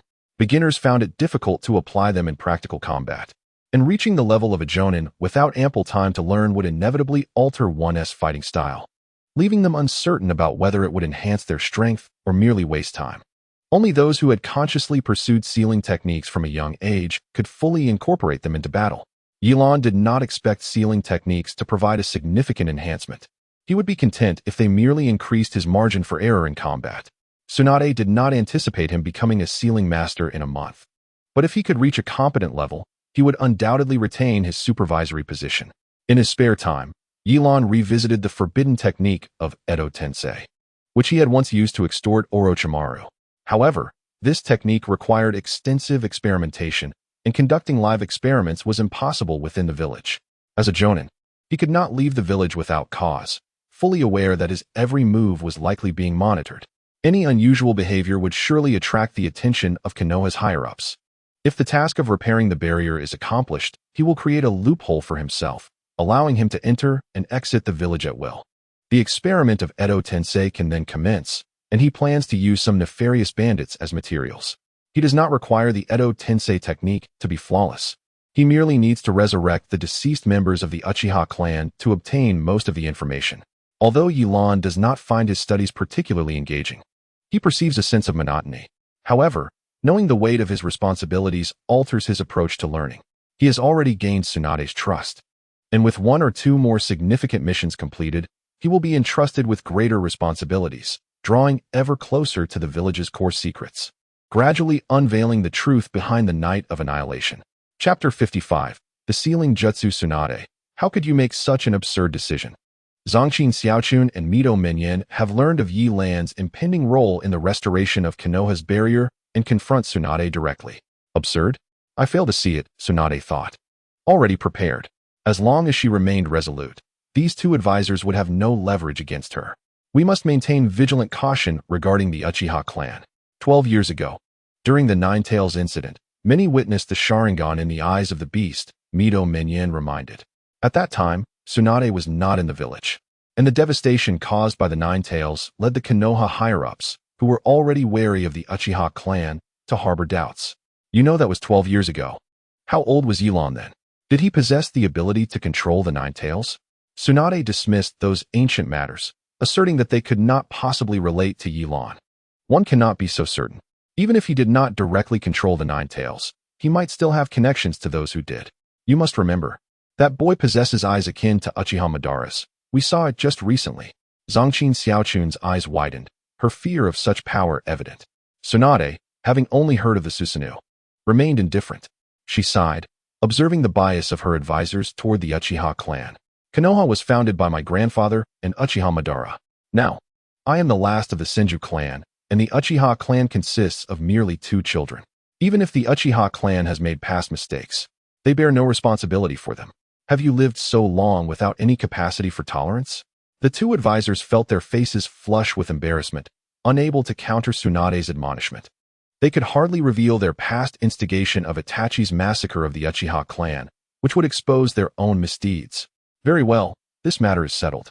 Now, we shall see how talented Yilan is in sealing techniques, Tsunade declared, taking the opportunity to finalize the decision without further alteration. Only you would think to have the Uchiha learn sealing techniques, Zongqin Xiaochun retorted defiantly. This is not about whether he is an Uchiha. He is Yilan. Tsunade harbors unwavering confidence in him. Returning to our Yilan, what is he up to?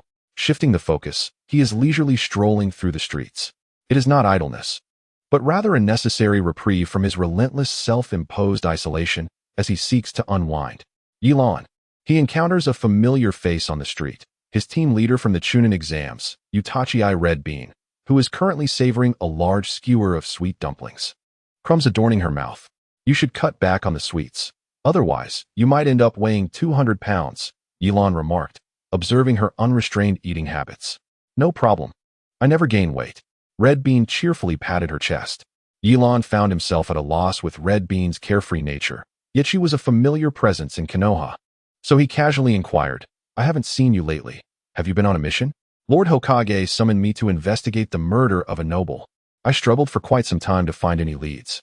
It seems a notorious bounty hunter was involved. What was his name? Kakuzu. I heard he even fought with the first Hokage. Red Bean mused, looking upward in thought. You're not investigating the massacre of the Kanagawa family, are you? Yilan interrupted, finding her description eerily familiar. Exactly. How did you know? I was tasked with protecting the eldest daughter of the Kanagawa family, but I did not anticipate that they would make their move right after I left, Yilan replied, shrugging his shoulders, surprised by the turn of events. It seems that having a significant reputation has its advantages. They dare not act while you are present, Red Bean quipped. Not quite so exaggerated. I have faced them, and they are formidable. If you encounter them, flee immediately, Yilan warned, uncertain of Kakuzu's past with the first Hokage, yet sensing he was no ordinary foe. Seeing Red Bean dismissing his warning, Yilan cautioned, that individual poses a threat comparable to Orochimaru. At the mention of Orochimaru, Red Bean's playful demeanor faded, her disbelief evident. Could it really be that serious? No, I have fought them and formed my own judgment, Yilan asserted, prompting Red Bean to nod in acknowledgement of the gravity. Does the curse mark still affect you? After discussing the mission, Yilan inquired about Red Bean's condition, recalling the time he was beside her when the curse mark activated, understanding its detrimental effects on her. Fortunately, as long as I do not exhaust too much chakra, it does not significantly impact me, she replied. How about I reinforce it with a sealing technique? Not being able to exert your full strength during missions could be detrimental, Yilan suggested, eager to test the extent of his recently learned sealing techniques. You can perform sealing jutsu? Red Bean found it hard to believe that Yilan, already proficient in ninjutsu and kenjutsu, would also delve into sealing techniques. I have only recently been inspired. Dealing with curse marks should pose no problem, Yilan replied, hesitant to admit he was still a novice, merely seeking a practical application. All right, shall we head to the training ground? Red Bean proposed, aware that many sealing techniques require complicated setups. Yes. Upon arriving at the training ground, Yilan first drew a sealing formation in an empty space. Observing Yilan's focused demeanor, Red Bean felt reassured. Sit within the formation and reveal your curse mark, Yilan instructed after completing the diagram. With little hesitation, Red Bean removed her long coat, leaving only a fitted mesh shirt, and sat in the formation. Yilan stood behind her, keeping his gaze steady as he observed the curse mark now visible on her neck. This may cause some discomfort. Red Bean was about to turn to ask how painful it would be when Yilan swiftly formed the hand seals in a second, completing the sealing technique. Chakra concentrated in his right hand as he pressed it against the curse mark. The special symbols drawn around the formation flowed toward the mark on Red Bean's neck, gradually forming a seal. Red Bean could no longer contain herself, letting out a cry. The pain was nerve-wracking, far beyond what an ordinary person could endure. Before long, both Yilan and Red Bean were drenched in sweat. The initial execution was somewhat clumsy, draining much of Yilan's energy, while Red Bean was merely overwhelmed by the pain. Finally, the sealing concluded, and a circle of symbols appeared around the curse mark on her neck, indicating success. Red Bean gasped, is it over? Yes. After a moment of contemplation, Yilan remarked, however, I believe the curse mark is not entirely detrimental. You might consider researching how to utilize it. Presently, my sealing technique has completely suppressed it. You could explore incorporating some of its power into your ninjutsu, which may yield unexpected benefits. Recently, Yilan, utilizing the sealing evil technique, distinctly sensed the power of the cursed seal. That energy bore a striking resemblance to the natural energy he had previously cultivated. Orochimaru had merely inscribed his own mark upon it, employing a method that was exceedingly crude. Prolonged usage would severely impair bodily functions. Realizing the principle behind the cursed seal, Yilan modified the application of the sealing evil technique, incorporating some of his own natural energy for balance, significantly diminishing the side effects. While the power was not as formidable as before, the risks associated with its use were virtually non-existent. Hongdo felt the cursed seal on her neck, noting the absence of the previous unsettling sensation, as it now felt like an integral part of her being. Chapter 56. Framing from now on, you will be a member of the Umbu. Have you decided on your code name?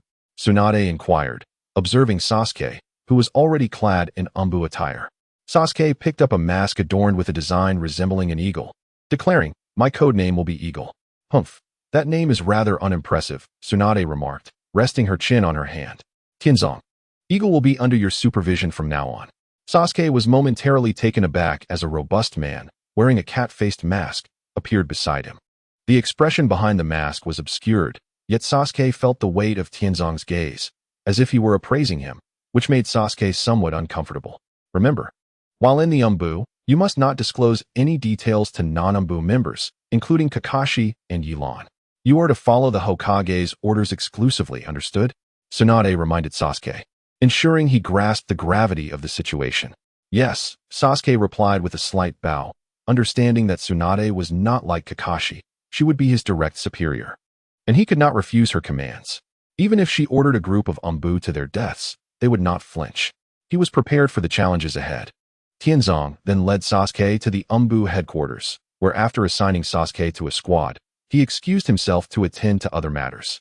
Tianzong, as the captain of the Umbu, would not be in the same squad as Sasuke. He merely greeted Sasuke's new captain before departing. The captain, codenamed Shadow, appeared relatively young and was currently unmasked, smiling warmly at Sasuke. Two other teammates included a long-haired woman, codenamed Antelope, and a tall man known as Mountain Mouse. I didn't expect you to be assigned to our squad, Uchiha Sasuke, Antelope said, her voice melodious, her golden locks enhancing her beauty. Seeing that the three already recognized his identity, Sasuke decided to drop his pretense, removing his mask and regarding his future teammates with a neutral expression. So this is how the Umbu operates?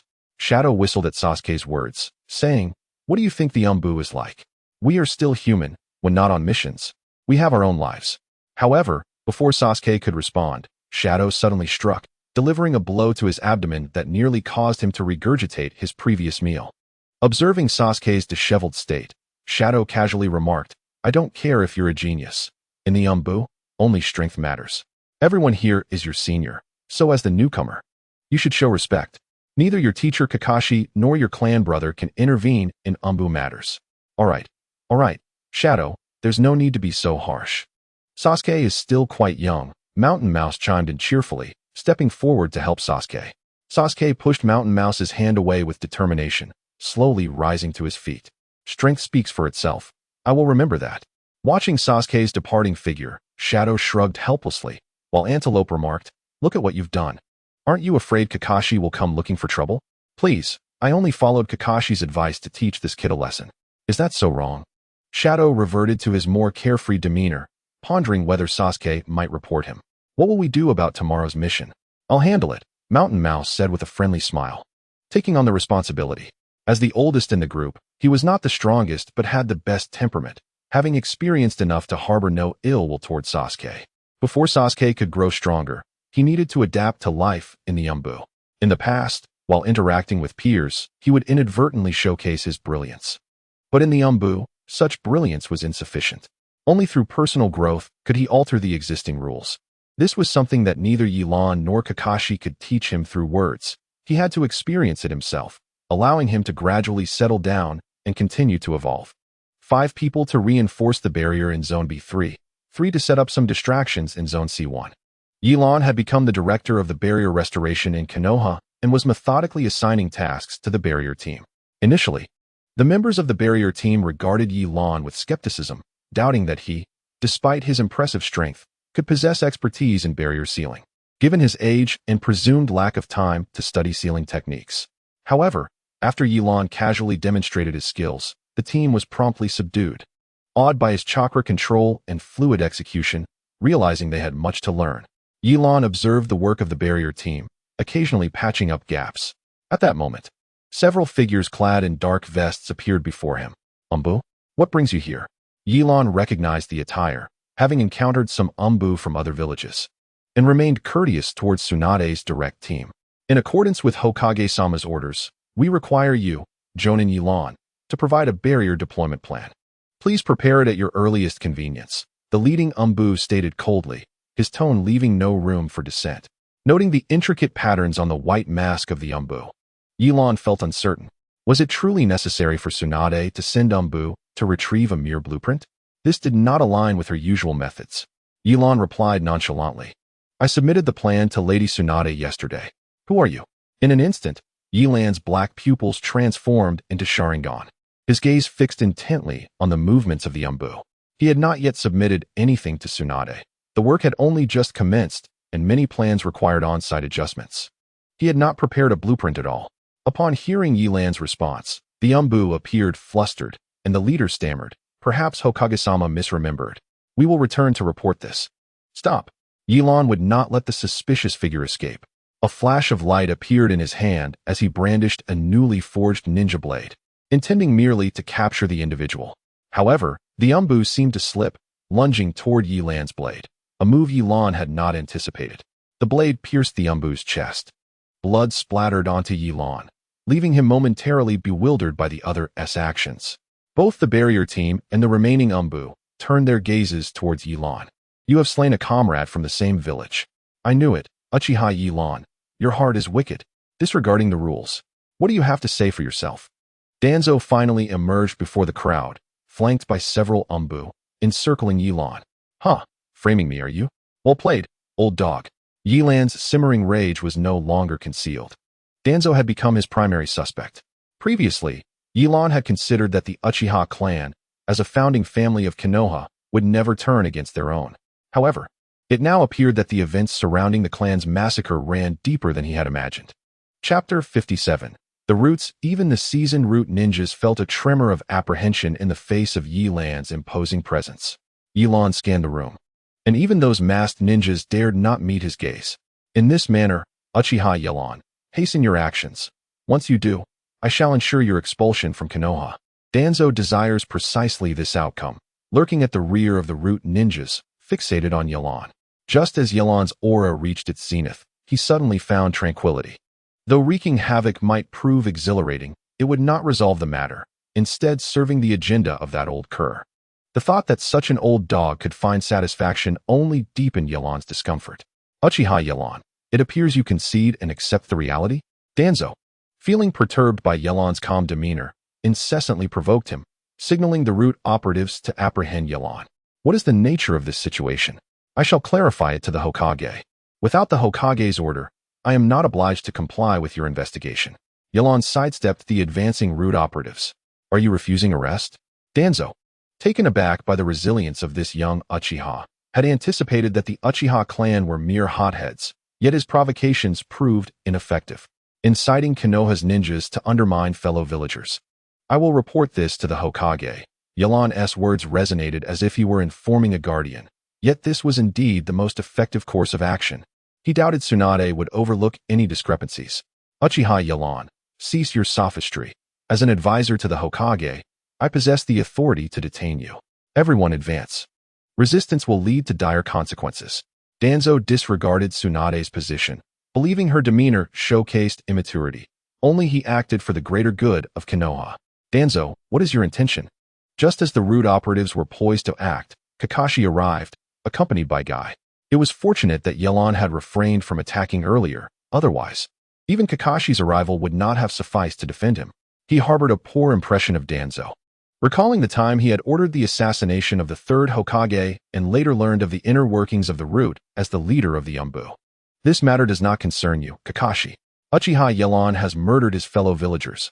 I must take him back to root for interrogation. Danzo dismissed Kakashi's presence, viewing him merely as a tool devoid of independent thought or will. Well, I have not witnessed the events firsthand. Perhaps it is best left for the Hokage to adjudicate. Danzo, Kakashi's words, seemingly conciliatory, indicated that he had positioned himself alongside Yilan.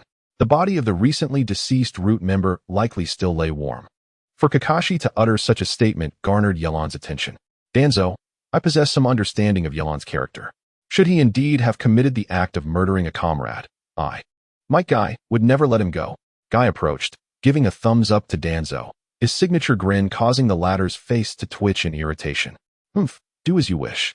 Acknowledging his inability to subdue Yilan, Danzo struck the ground with his cane, turning to depart with the root operatives. He required no validation from Tsunade. He aimed for the support of the other two advisors. By disseminating the narrative of Yilan's betrayal throughout the village, the uninformed populace would inevitably form a biased perception. He doubted Tsunade would continue to trust Yilan after planting the seed of doubt in her mind, knowing he had ample means to deal with Yilan. Kakashi bade farewell to Danzo and the others with a smile, but once they were gone, he turned to Yilan with a serious expression. What transpired? Yilan recounted the recent events in detail, then posed a question. Kakashi, after your extensive tenure in the Umbu, there are matters I wish to inquire about. Kakashi remained silent for a considerable time before sighing. Ask away. When I left the village, what had transpired with the Uchiha clan? Yilan, suspicious of Kakashi's ignorance as the Umbu captain, had refrained from inquiring until now, believing this disruption caused by Danzo presented a suitable opportunity. I thought you would never voice such inquiries, Kakashi replied contemplatively. To be honest, I am not entirely certain. The Umbu was indeed surveilling the Uchiha clan. But I can assure you, that night, none of our operatives took action. Our orders were simply to remain on guard around the Uchiha clan's territory. Thus, the upper echelons of Konoha were aware of the impending events that night, which brought clarity to Yelan's mind. Yet he remained puzzled. Surveillance of the clan? What had the Uchiha done to incite such trepidation? You are aware of the Ninetales incident 12 years ago, correct? Kakashi's mention of this event stirred Yelan's curiosity, for he had been merely 3 years old at the time, sheltered within Konoha's defenses and lacking comprehensive understanding. It is said that a member of the Uchiha clan controlled the Ninetales that day. This revelation was new to Yelan. He understood that the Sharingan, particularly the Mangekyo, held significant sway over tailed beasts, yet who possessed the capability to control the mightiest of them all, the Ninetales? Sure sway? No. He had only recently graduated from the Ninja Academy. He could not possess the Mangekyo. The fourth Hokage perished due to this incident, and Sarutobi Hiruzen, upon returning to power, would undoubtedly harbor apprehensions toward the Uchiha. I cannot fathom who had the ability to control the Ninetales at that time. To be honest, even with my current abilities, controlling a tailed beast would be exceedingly challenging. Yelan spoke candidly, as his Mangekyo leaned more towards enhancing ninjutsu and physical prowess rather than illusionary techniques. However, many ninjas witnessed the Sharingan in the eyes of the Ninetales that night. A chill coursed through Yelan's spine as he seemed to grasp an elusive truth. It felt as if a grand hand orchestrated these events. The Ninetales incident, the annihilation of the Uchiha clan, and now the emergence of the Akatsuki targeting tailed beasts. Indeed, the Akatsuki must have some connection to this entire affair. Yelan pondered extensively. Yet he still lacked crucial evidence and clarity regarding the motives of the shadowy puppet master behind these actions. In truth, the decision to monitor the Uchiha clan was initially proposed by Elder Danzo. The third Hokage deliberated for an extended period before reaching this conclusion. Konoha was already weakened, rendering the third Hokage vulnerable to error. Kakashi took this opportunity to speak favorably of Sarutobi Hiruzen, attributing the animosity toward the Uchiha to Danzo, which was indeed factual. Does Danzo possess the authority to mobilize the Umbu? Yelan was astonished by Danzo's influence within the village. He had observed the genuine deference shown by the Umbu toward Danzo. That is not the Umbu, it is Root. Kakashi did not conceal the truth, knowing that Yelan would eventually uncover it. Rather than allowing Sasuke, who had joined the Umbu, to inform Yelan, Kakashi chose to lay everything bare now. Root? According to their own words, they are the roots of the great tree, delving deep into the darkness to safeguard Konoha in their own manner. Yelan found this declaration absurdly amusing, regardless of Orochimaru's invasion or Itachi's arrival. He had yet to even glimpse their shadows. Come, let us not keep Lady Tsunade waiting. She should be receiving updates by now. Sensing their conversation nearing its conclusion, Kakashi addressed Yelan, believing that the issue of a Root member's death was significant enough for Tsunade to make a judgment. Chapter 58. Division of Power. I have been informed of the situation. Focus solely on your responsibilities and do not inquire further. Tsunade's calm response left both Yelan and Kakashi taken aback.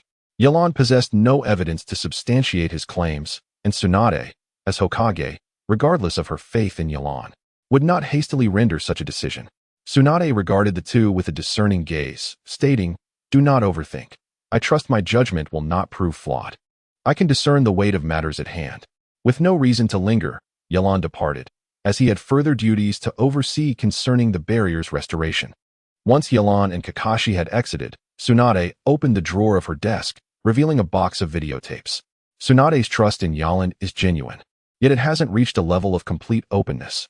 During the restoration of the barrier, Tsunade instructed the Umbu to place numerous surveillance cameras around Konoha, not out of distrust for Yelan, but rather to prevent another infiltration like that of Uchiha Itachi or Orochimaru.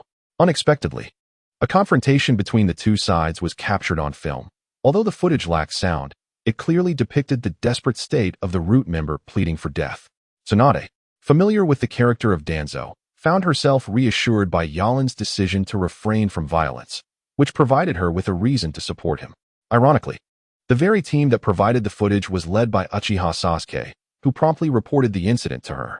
Upon learning the details, Tsunade swiftly made a decision. While she pondered over the subsequent arrangements, the office door was pushed open once more. Entering were Shizune, Mito Minju, and Danzo. The latter wasted no time in accusing Uchiha Yalan of disrespecting authority, ignoring village regulations, and murdering a comrade.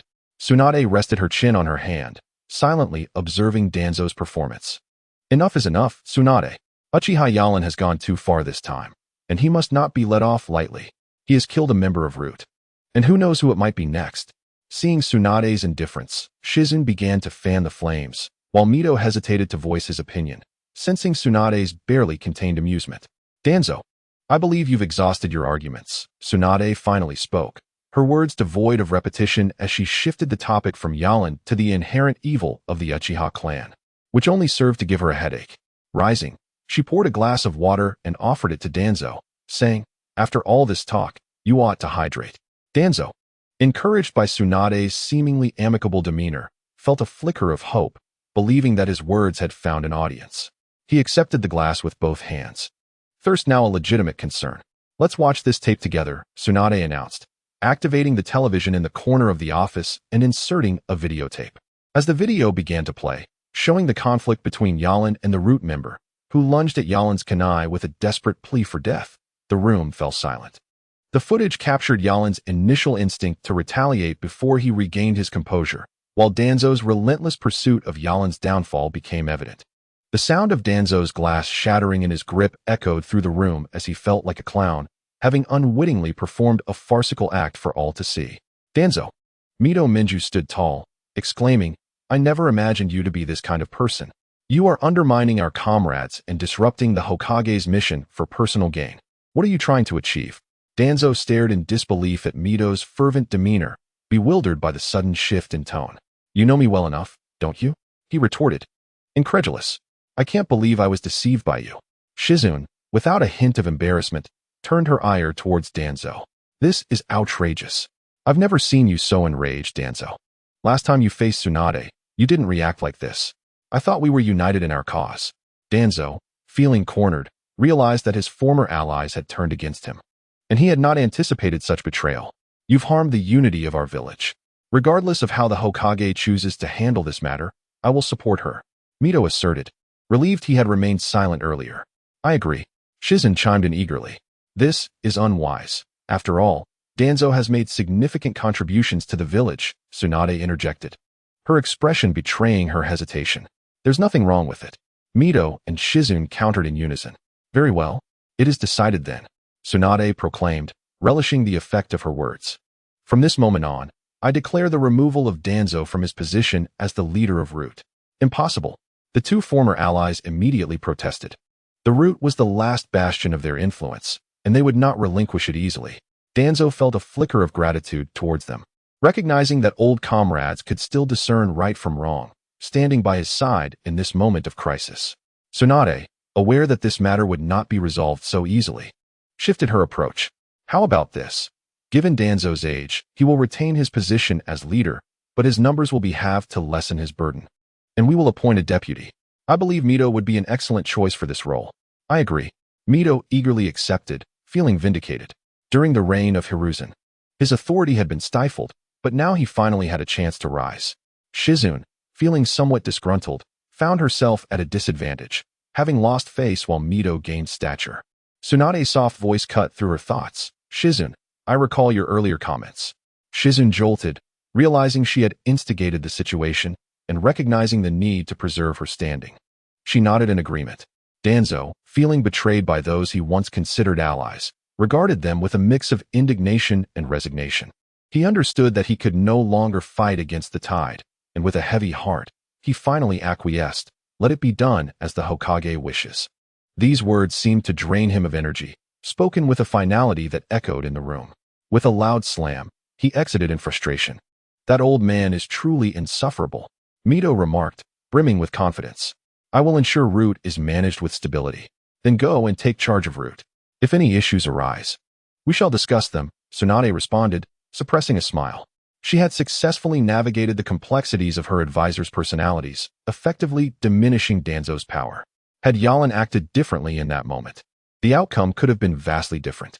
Chapter 59. A glimmer of insight after a busy day, Yalan returned home. The modest dwelling, provided by Sarutobi Hiruzen, featured a small courtyard, nestled conveniently near the Uchiha clan grounds. It was a solitary retreat, perfect for Yalin's preference for solitude. As he approached the door, he sensed a presence inside. Could it be Danzo, still unwilling to relent? Quietly, he opened the door, moving with the stealth of a cat. Upon entering, he was greeted by a delightful aroma. Sasuke sat in the living room, holding 2 bowls of the renowned Ichiraku ramen. "What brings you here?" Yalin inquired, lowering his guard upon seeing Sasuke still clad in umbu attire. "How's life in the umbu?" "It's manageable," Sasuke replied, serving a bowl of ramen to Yalin. Yalin took the bowl, savoring the flavors of the famous ramen. It was indeed enjoyable, though perhaps not as extraordinary as rumored, likely due to his preference for rice. "Don't overthink your new role in the umbu. Just take it step by step. Use your free time to train." "Your idea of channeling Chidori into a kunai was quite impressive," Yalin encouraged. Trusting Sasuke, he felt a sense of responsibility to support him, not seeking any return, but hoping to plant a seed within the Uchiha clan for the future. As Sasuke slowly savored the broth of his ramen with a spoon, the essence of the dish seemed lost on him, as though his thoughts wandered elsewhere. Nightland's pace of eating was steady, and by the time he finished, Sasuke still had half of his meal untouched. Noticing Sasuke's silence, Nightland directly inquired, "What troubles you?" Sasuke, aware that something must have occurred, found it difficult to voice his thoughts due to his nature. Nightland took the initiative to address the matter. "This morning's incident hasn't affected you, has it?" Sasuke stared at his noodles, contemplating. Nightland understood now why Tsunade had resolutely sided with him. It appeared that extensive explanation was unnecessary, as Tsunade had already gathered evidence.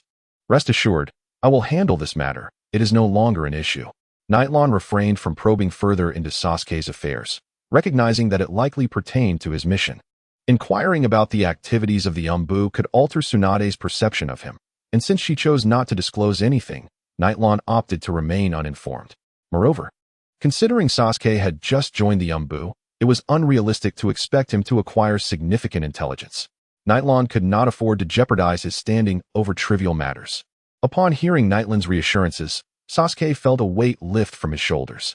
Truth be told, had Nightland intervened that morning, Sasuke would have been at a loss for how to respond. Fortunately, Kakashi's arrival had diffused the chaos. "Why is that Danzo targeting you?" Unable to suppress his curiosity, Sasuke inquired, puzzled as to why such a distinguished ninja, who had greatly contributed to the village, would be the subject of scrutiny. "It's not just me. He's targeting the Uchiha clan." Sasuke echoed Nightland's words, repeating Uchiha. With only the 2 of them remaining of the clan, he questioned the rationale behind such targeting. The essence of humanity is internal conflict. A person like him will do anything for power. Just be cautious of him. He has faced setbacks and won't trouble you for the time being. Nightland chose not to reveal his suspicions regarding Danzo, recognizing that Sasuke was still unprepared to assist. He feared that if Sasuke acted impulsively, it would lead to a cascade of complications. Sasuke fell into a contemplative silence, still unversed in the village's darker aspects. Hopeful that his life in the umbu would not only enhance his strength, but also expose him to the complexities of human nature. In the days that followed, when Nightland repaired the barrier, no one disrupted him again. However, the members of the barrier team deliberately distanced themselves from Nightland, who remained indifferent. Unfortunately, rumors circulated throughout the village, branding Nightland as a murderer of comrades. Nightland, upon hearing such slander, merely chuckled, stating bluntly that he remained in the village for the sake of truth. For this purpose, everything else must yield to it. He was not there to foster relationships. "Elder Yin, you have truly disappointed me," Tsunade exclaimed, slamming a book onto her desk. She had painstakingly arranged for Mido Yin to take the position of deputy leader en route, only to have Danzo orchestrate this debacle. "Tsunade, you cannot blame me. My time with Root has been too brief, and I lack the influence to command respect. Moreover, Danzo has implemented a curse mark to silence every member of Root." Mido Yin hurriedly explained, realizing how an outsider like him could not compete with Danzo, the founder of Root. "Enough, let me devise a solution." Tsunade massaged her temples, recalling that similar issues had plagued Konoha in the past, particularly during the death of White Fang. She was certain Danzo was behind these machinations, and she was taken aback by his continued deceit. However, even questioning him would yield no evidence, and she would only be met with his repugnant demeanor. Her grasp on the village's control was insufficient. Despite reducing Root's members, they remained audacious. Managing Root was no easy task, even for the Umbu. As these thoughts swirled in her mind, Tsunade conceived a plan. She glanced at Mido Yen, still in the room, and disdainfully urged him to leave. Realizing she could no longer depend on the two advisors, the more she contemplated her plan, the more feasible it seemed, though she anticipated significant opposition if presented. Tsunade was willing to relinquish power, but feared that these individuals might feign compliance while undermining her. For now, she decided to wait, needing to consult others. She wondered if Nightlon could endure the whispers surrounding him. However, she perceived that he, unlike White Fang, did not seem overly concerned with reputation. If necessary, she could always send him on a mission to clear his mind. With these thoughts, Tsunade's previously troubled expression softened as she lifted her teacup for a sip. Lady Tsunade. Just as she took a drink, Shizun burst in, nearly causing Tsunade to choke on her scalding tea. Shizun, Tsunade scolded, wiping her mouth with a handkerchief. Annoyed at her lack of decorum. Lady Tsunade, there is indeed an urgent matter. Shizun's anxious demeanor remained unshaken by Tsunade's reprimand. She produced a blue scroll, declaring, "We have received a message from the Hidden Mist Village." The Hidden Mist, a rival village that had clashed with Konoha during the Third Shinobi World War, had closed its doors after suffering defeat, revealing no intelligence. Had it not been for Nightlon's earlier return, Konoha's leadership would have remained oblivious to the Fourth Mizukage's mass slaughter of the rogue ninjas from the mist. Tsunade ceased her criticism of Shizun, gravely unrolling the scroll. The current stance of the mist, friend or foe, was unclear. The sudden correspondence from a village that had never engaged diplomatically with Konoha raised suspicions. If Suna was likened to a duplicitous trickster, then Mist represented a formidable viper. Their intentions for this encounter remained shrouded in mystery. In a modest eatery within Konoha, a middle-aged man adorned with the Mist's forehead protector calmly consumed his meal, oblivious to the vigilant Konoha ninjas surrounding him. He observed the youth who accompanied him and felt a surge of frustration. Why had Mei allowed this genin to follow him? Despite becoming the Mizukage, he still held reservations about her decisions. "Chojiro, what are you so anxious about?" he growled, unwilling to let the Konoha ninjas perceive the mist as weak. Since arriving in Konoha, he had felt ill at ease, and Chojiro's awkward demeanor only aggravated his irritation. "Lord Fu, Chojiro stammered, appearing exceedingly bashful, hardly embodying the image of a ninja. "Silence and eat," Fu snapped, covering his face in exasperation. After this mission, he would certainly voice his concerns to Mei, insisting he never undertake another assignment with Chojiro, who had grown up in the blood-soaked village and yet seemed so inept. Chapter 60. Objective. The land of water. In a dim underground chamber outside Konoha, damp air hung heavily, and a familiar figure busied himself with an array of jars and vials. Summoning technique, impure world reincarnation. A cloud of smoke erupted, revealing a reanimated corpse, reminiscent of the zombies from a film Nightlon had seen in a previous life, lacking any semblance of consciousness, merely an ordinary individual. "Another failure," he muttered, having underestimated the complexity of the impure world reincarnation technique. He had nearly exhausted the local bandits, yet had not succeeded even once, leading him to question whether Orochimaru's scroll had indeed contained the authentic technique. Lost in thought, Nightlon was abruptly interrupted as his shadow clone, stationed in the village, dispersed, flooding him with its memories. Once he processed the influx of information, he set down his instruments. "What does Tsunade want with me now? Surely it isn't about taking care of children again?" The recent rumors circulating in the village had left no impact on him. The breach he had orchestrated in the village barrier allowed him to enter without a hitch. Typically, he only left a shadow clone behind. If anything transpired, the clone would dissolve and inform him. Observing the rudimentary workbench, Nightlon suddenly realized that caring for children might not be such a burden after all. He was presently short on funds, with the equipment he had purchased draining his savings. It was time to take on a few missions again. He couldn't keep asking Kakashi for money. "So, what brings you to me this time?" Nightlon addressed Tsunade directly upon entering her office. The young man has become increasingly casual, and Tsunade cast a discontented glance at Yelan, seemingly unaffected by the rumors circulating around him. "Rumors cease among the wise." Yelan casually quoted a saying from his previous life. Pondering that had poetry been more prevalent in this world, he would have penned a couple of verses for some extra income. Oh, what a fine saying. Rumors cease among the wise. Observing Yelan's demeanor, Tsunade felt a sense of relief. She pointed to the blue scroll on her desk and said, "Take a look. This is your task this time." Upon entering the room, Yelan had noticed the peculiar scroll and, as expected, picked it up and opened it for inspection. After reading the scroll, Yelan's expression turned complex as he looked at Tsunade. The content was straightforward. The Mizukage of the Mist Village extended an invitation for Konoha to establish friendly relations, specifically noting that during the tenure of the 5th Mizukage, as long as Konoha refrained from significant infringements on the interests of the Mist, they would not initiate war. The conditions included the return of their stolen ninja blades and assistance in re-establishing their ninja academy. Tsunade had no grounds to refuse such terms. As someone who had never fostered amicable relations with the Mist, successfully achieving this could significantly enhance her reputation. The task assigned to Yelan, while not particularly challenging, would also elevate his standing. However, Yelan couldn't shake the feeling that Tsunade's demeanor was somewhat off. If her previous trust in him stemmed from thorough investigation, this time it felt like a carefully laid path for Yelan to ascend. "Hey, what are you daydreaming about? If you're unwilling to go, I'll send someone else," Tsunade remarked with a hint of a smile. "I will undertake this mission, but if I go alone, I lack sufficient knowledge regarding the treaty. I request that the Hokage send 2 more companions." Yelan understood that he couldn't monopolize such a matter. Tsunade's trust in him was one aspect, but he also needed to demonstrate discernment. Tsunade nodded subtly, agreeing to let Asuma's team accompany him, along with an additional Umbu squad. It would be prudent to remain vigilant when engaging with the Mist for the first time. Asuma, being the son of the 3rd Hokage, carried enough weight, and with the more mature Shikamaru in tow, the lineup was indeed impressive. Yelan surmised that the Umbu team would likely consist of Sasuke and his companions, and while Tsunade, belonging to the Senju clan, was intentionally nurturing the Uchiha, Yelan felt no particular joy in this. He merely sighed inwardly, uncertain if the two could still share laughter amidst such circumstances.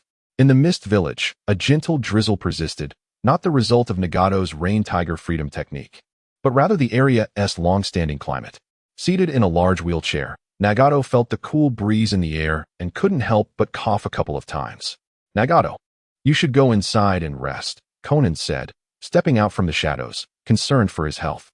"My body is not yet at the point of being unable to withstand the elements," Nagato replied, his 30-something frame appearing as frail as that of an octogenarian.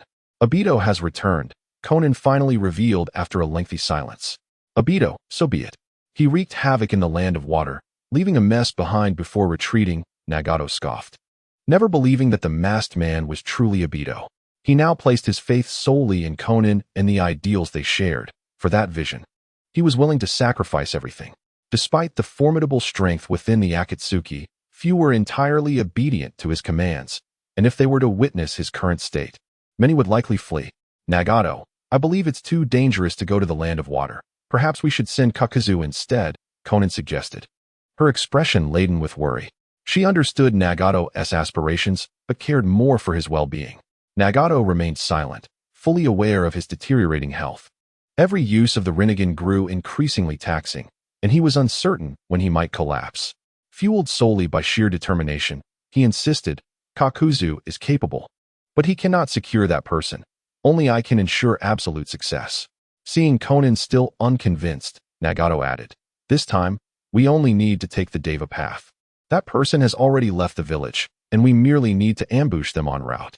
This mission was crucial for the future of the Akatsuki, and Nagato could not afford to proceed carelessly. After Obito seized control of the 4th Mizukage, all he did was slaughter indiscriminately, leading to the Mist's uprising against his rule. The unexpected demise of the Three Tails was a consequence of his own negligence. Otherwise, the Akatsuki would not have had to wait 3 more years. Realizing she could not dissuade Nagato, Konan ceased her objections. She understood his character well enough. Unless it was Yahiko, no one could sway his decisions. As the rain intensified, Konan said, "Nagato, let me push you inside." She moved to push the hefty wheelchair, and this time, Nagato did not resist. "Konan," he called to her as she stood behind him.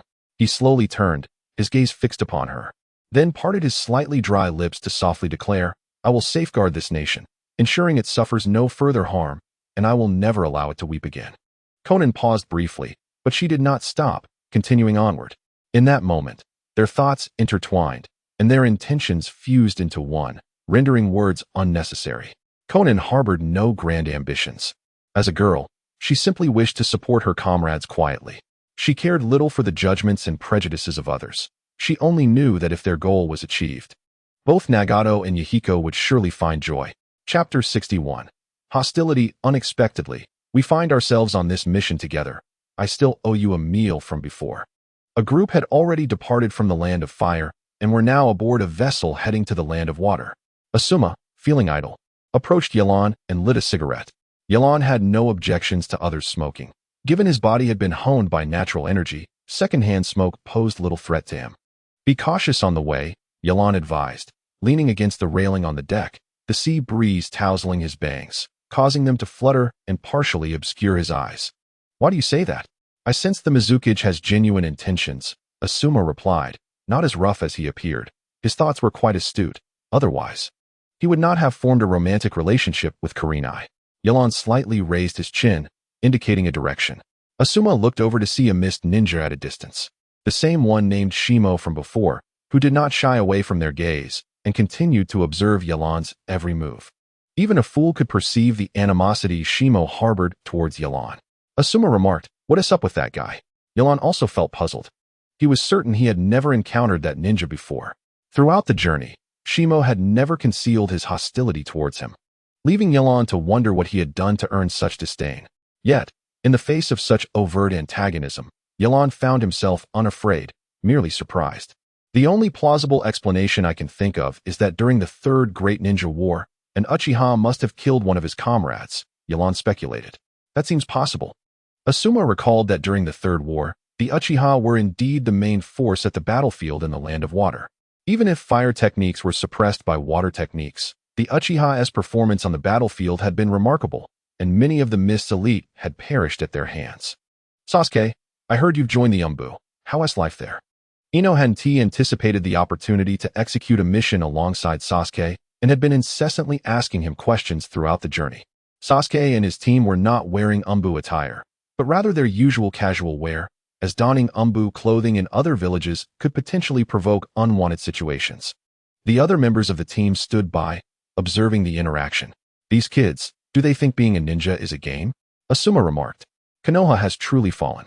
Frost, true to his name, bore an air of chilling intensity, causing Nagato to hesitate in greeting Sasuke and his companions, remaining steadfastly by Frost's side. Frost's gaze lingered on Sasuke and Yelan, observing them closely throughout their journey, particularly Yelan. Since his departure from the Land of Water, whispers of the last pride of the Uchiha clan had echoed in every corner, referring to none other than Yelan.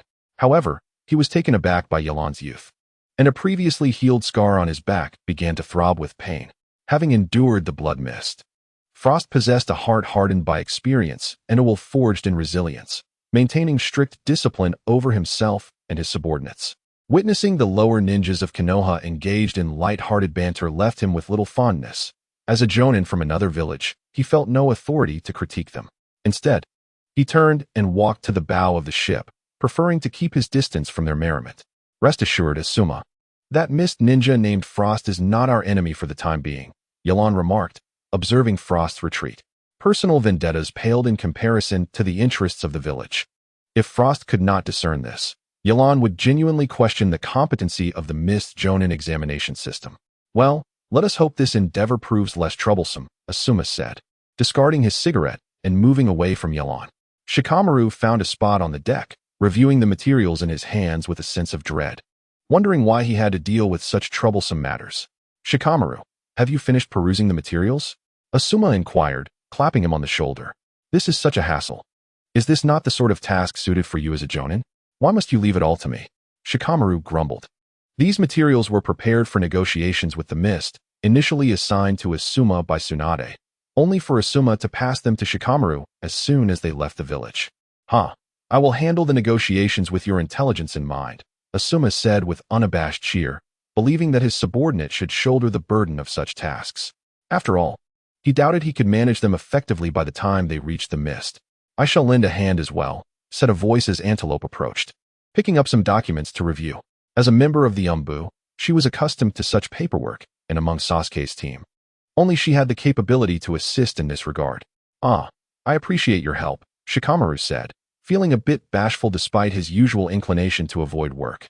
He was not well acquainted with Antelope and felt awkward bothering her. The salty sea breeze tousled Antelope's hair as she tucked it behind her ear and smiled. We're all comrades in the village. There's no need to be formal. Shikamaru had never considered himself interested in women, yet he felt his face flush at her smile, stumbling over his words in response. As an experienced one, Asuma chuckled softly, nudging Shikamaru playfully. Antelope appeared to be around 15 or 16, slightly older than Shikamaru. Perhaps enough for him to begin appreciating the allure of femininity. Sasuke, look, there's an enormous fish. Ino's excited voice drew everyone's attention. They beheld a colossal fish exceeding 30 meters, lazily basking in the sun, its head occasionally spouting jets of water, much to Ino's astonishment. That's not a fish. Nagatu said nervously from the side. Not a fish. Ino asked, puzzled, having rarely ventured beyond the village and never before encountering such a creature that resembled a massive fish. Sasuke and Choji turned their gazes toward Nagatu, curious about his assertion. That's a whale, Nagatu exclaimed before retreating to the side, feeling uncomfortable in the presence of so many people. Humph, a bunch of unsophisticated bumpkins, Frost thought, surveying the group with a sense of superiority. In the distance, shadows began to emerge on the horizon, and Ino, mistaking them for yet another curious creature, called out, "Hey, what is that?" As the group turned to see what Ino was pointing at, they discerned vague silhouettes, while Frost's expression shifted from surprise to calm as the figures drew nearer. It's a ship, but why are their sails black? Ino questioned. Pirates. Nagatu's timid demeanor evaporated, revealing a newfound confidence as he focused intently. Upon hearing the mention of pirates, the expressions of Konoha's ninjas turned grave. They had long heard tales of rampant piracy in the waters surrounding the Land of Water and were now confronted with it. Everyone, Frost's voice rang out from the bow. There's nothing to fear. These pirates are merely insignificant thieves to me. As guests from Konoha, you may remain aboard while I deal with them. Chapter 62, The Eighth Ninja Sword. With that, Frost cast a scroll into the air, and a grand, exaggerated sword materialized amidst a plume of smoke. The blade stood nearly as tall as a man, its hilt wrapped in bandages, devoid of embellishments or guards, exuding a raw simplicity that matched its imposing size. As Frost gripped the weapon, his spirit surged, demonstrating what it meant to be a mist ninja. Without hesitation, he leaped from the ship's bow, using the sword as a surfboard to glide toward the approaching pirate vessel. Water release, wave riding technique. Frost completed his hand seals, and the sea beneath him roiled violently. Even from a distance, Yelan and the others felt the ship lurch beneath them as Frost rode the massive blade like a tsunami across the waves. How incredible! Ino gasped. And even Sasuke couldn't tear his eyes away from Frost's every move. Frost's audacity seemed to unsettle the pirates, who scrambled in disarray to turn their ship around. The enormous vessel struggled to pivot, and before the pirates could react, Frost soared toward the center of their ship. Having longed for an opportunity to unleash his strength, Frost swung the massive sword downward, conjuring several water blades that transformed his landing point into a desolate void. With a thunderous crash, his feet landed on the deck, splintering the wood beneath him, and the pirate captain, summoning his courage, shouted for his crew to attack. Frost smiled faintly. The colossal sword danced in his hands with remarkable agility, evading the barrage of strikes from his foes. When the enemies converged upon him, he bellowed, "Water release! Water wheel!" A torrent of water enveloped the blade as he spun, creating a water vortex that ensnared all those who dared to strike. The forceful currents wrenched weapons from the pirates' grips, shredding their clothing as they spiraled helplessly into unconsciousness. At last, Frost ceased his rotation and swung the sword in a decisive direction, unleashing the vortex upon his command, causing chaos among the pirates, who fled in terror as if confronted by a beast. In mere moments, their ship resembled a wreckage ravaged by a tornado. The ship emitted a mournful groan as it succumbed to the damage caused by Frost's technique, slowly sinking into the depths. Without a moment's hesitation, Frost leaped toward the remaining pirate vessels, systematically dispatching them one by one. Impressive. I had no idea this unassuming individual possessed such might, Asuma reflected, his initial underestimation fading as he silently observed Yelan, who remained unperturbed, betraying no hint of emotion. Indeed, it seems that only such a genius could remain indifferent to this scene. Asuma couldn't help but smile wryly. The last time Yelan had left him so profoundly shaken was still vividly etched in his memory. The black Susanoo had carved itself deeply into his heart, and he suddenly began to understand why the higher-ups of Konoha held such trepidation towards the Uchiha clan. It was evident that joining the Umbu was the right decision. Sasuke had already activated his Sharingan, observing Chuang's every move. Characters of such caliber were rare to encounter during his tenure as a Genin. Perhaps Chuang had not revealed any hidden cards, yet his combat style as a Jonin had opened Sasuke's eyes. I recall that your Kirigakure has a special unit known as the Seven Ninja Swordsmen. Is Chuang perhaps one of them? Shikamaru casually inquired of Choji, recognizing the importance of gathering intelligence at such a moment. Choji glanced toward Chuang, his eyes revealing a peculiar emotion that alleviated his tension. Lord Chuang has never been a part of the Seven Ninja Swordsmen. To be precise, he has never aspired to be one. Turning away, Choji's glasses glinted under the sun's rays as he recalled Chuang's words about making the sword in his hand the eighth blade of Kirigakure. Yelan suddenly found himself intrigued by this Jonin named Chuang. To him, many legacies in this world appeared significantly important, and numerous individuals took pride in their lineage, including Yelan, who had traversed here and felt the influence of the Uchiha clan. The mindset exhibited by Chuang was indeed rare. He did not seek fame through the sword, but rather became renowned for his unique approach. Such ambition already surpassed that of most in the shinobi world, not to mention the powerful elites of Kirigakure. If such a person were to become the Mizukage, Yelan would not be surprised. Chuang swiftly resolved the pirate issue, returning with a refreshed demeanor, having released much of the pent-up frustration from the journey. His expression was no longer as rigid, and upon rejoining the group from Konoha, he stated, "Recently, there have been minor troubles in the Land of Water, leading to a surge in pirate activity. We in Kirigakure are accustomed to this. Should we encounter any more on the way, just leave them to me." As the group relaxed, Yelan gazed thoughtfully towards a certain direction over the sea, stroking his chin. Ever since he began training in natural energy, his sensory abilities had grown significantly stronger. Even without employing chakra sensing techniques, he could clearly perceive movements nearby. Just moments ago, he felt an unsettling sensation of being watched. That was close. I almost got discovered.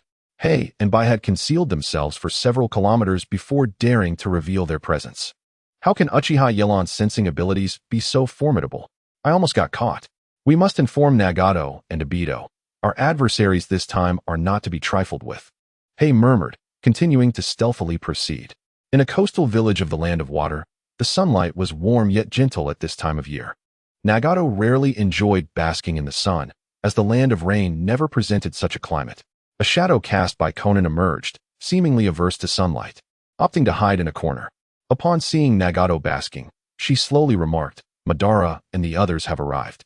Barely had Conan's words left her lips when the air nearby began to distort, revealing a man adorned with a swirling mask.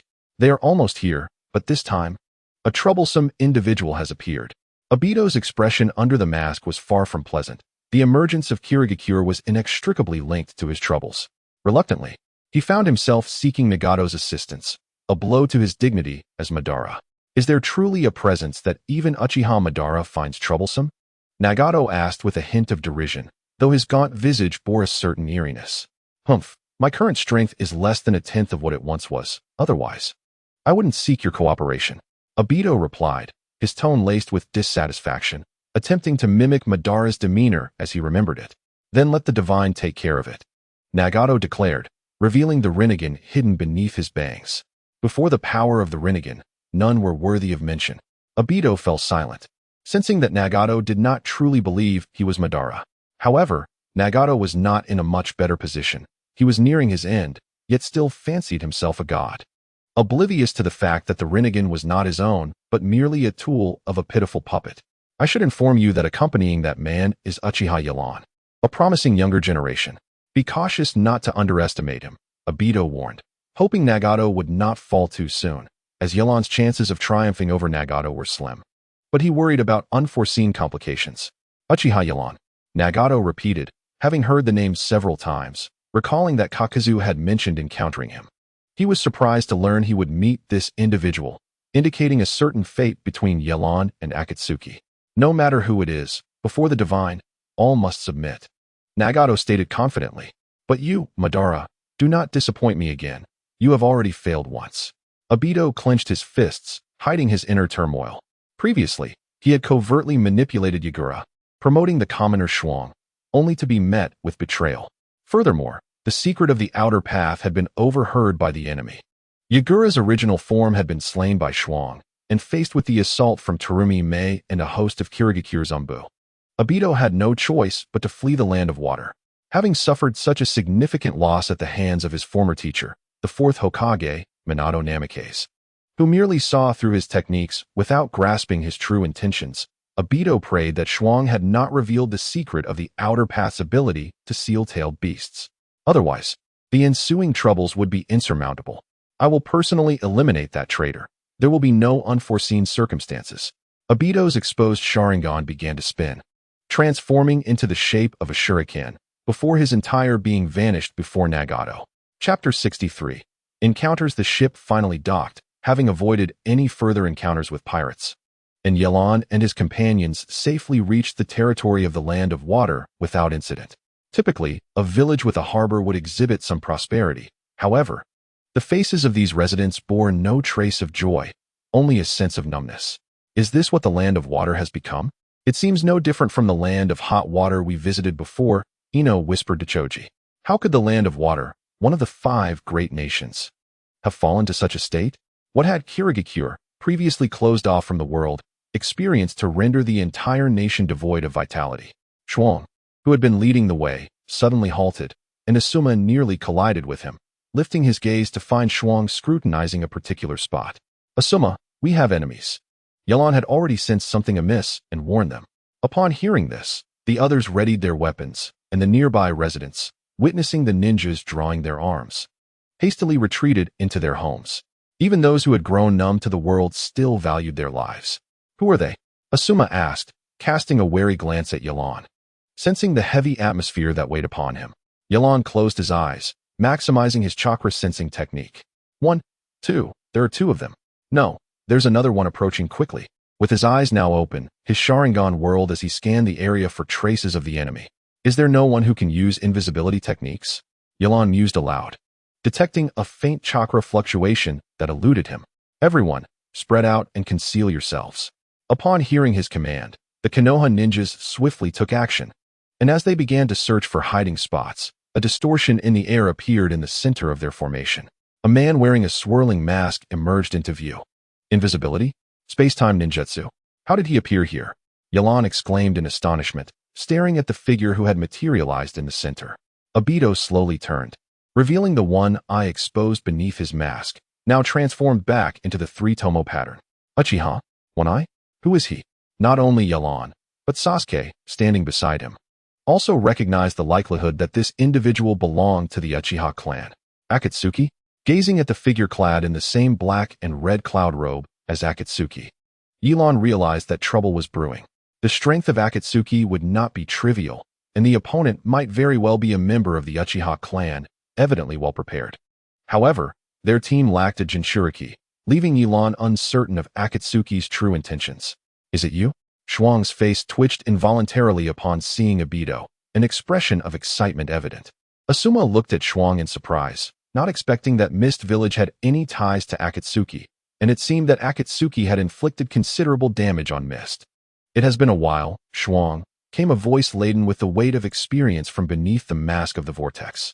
Thief! This time, I will not let you escape.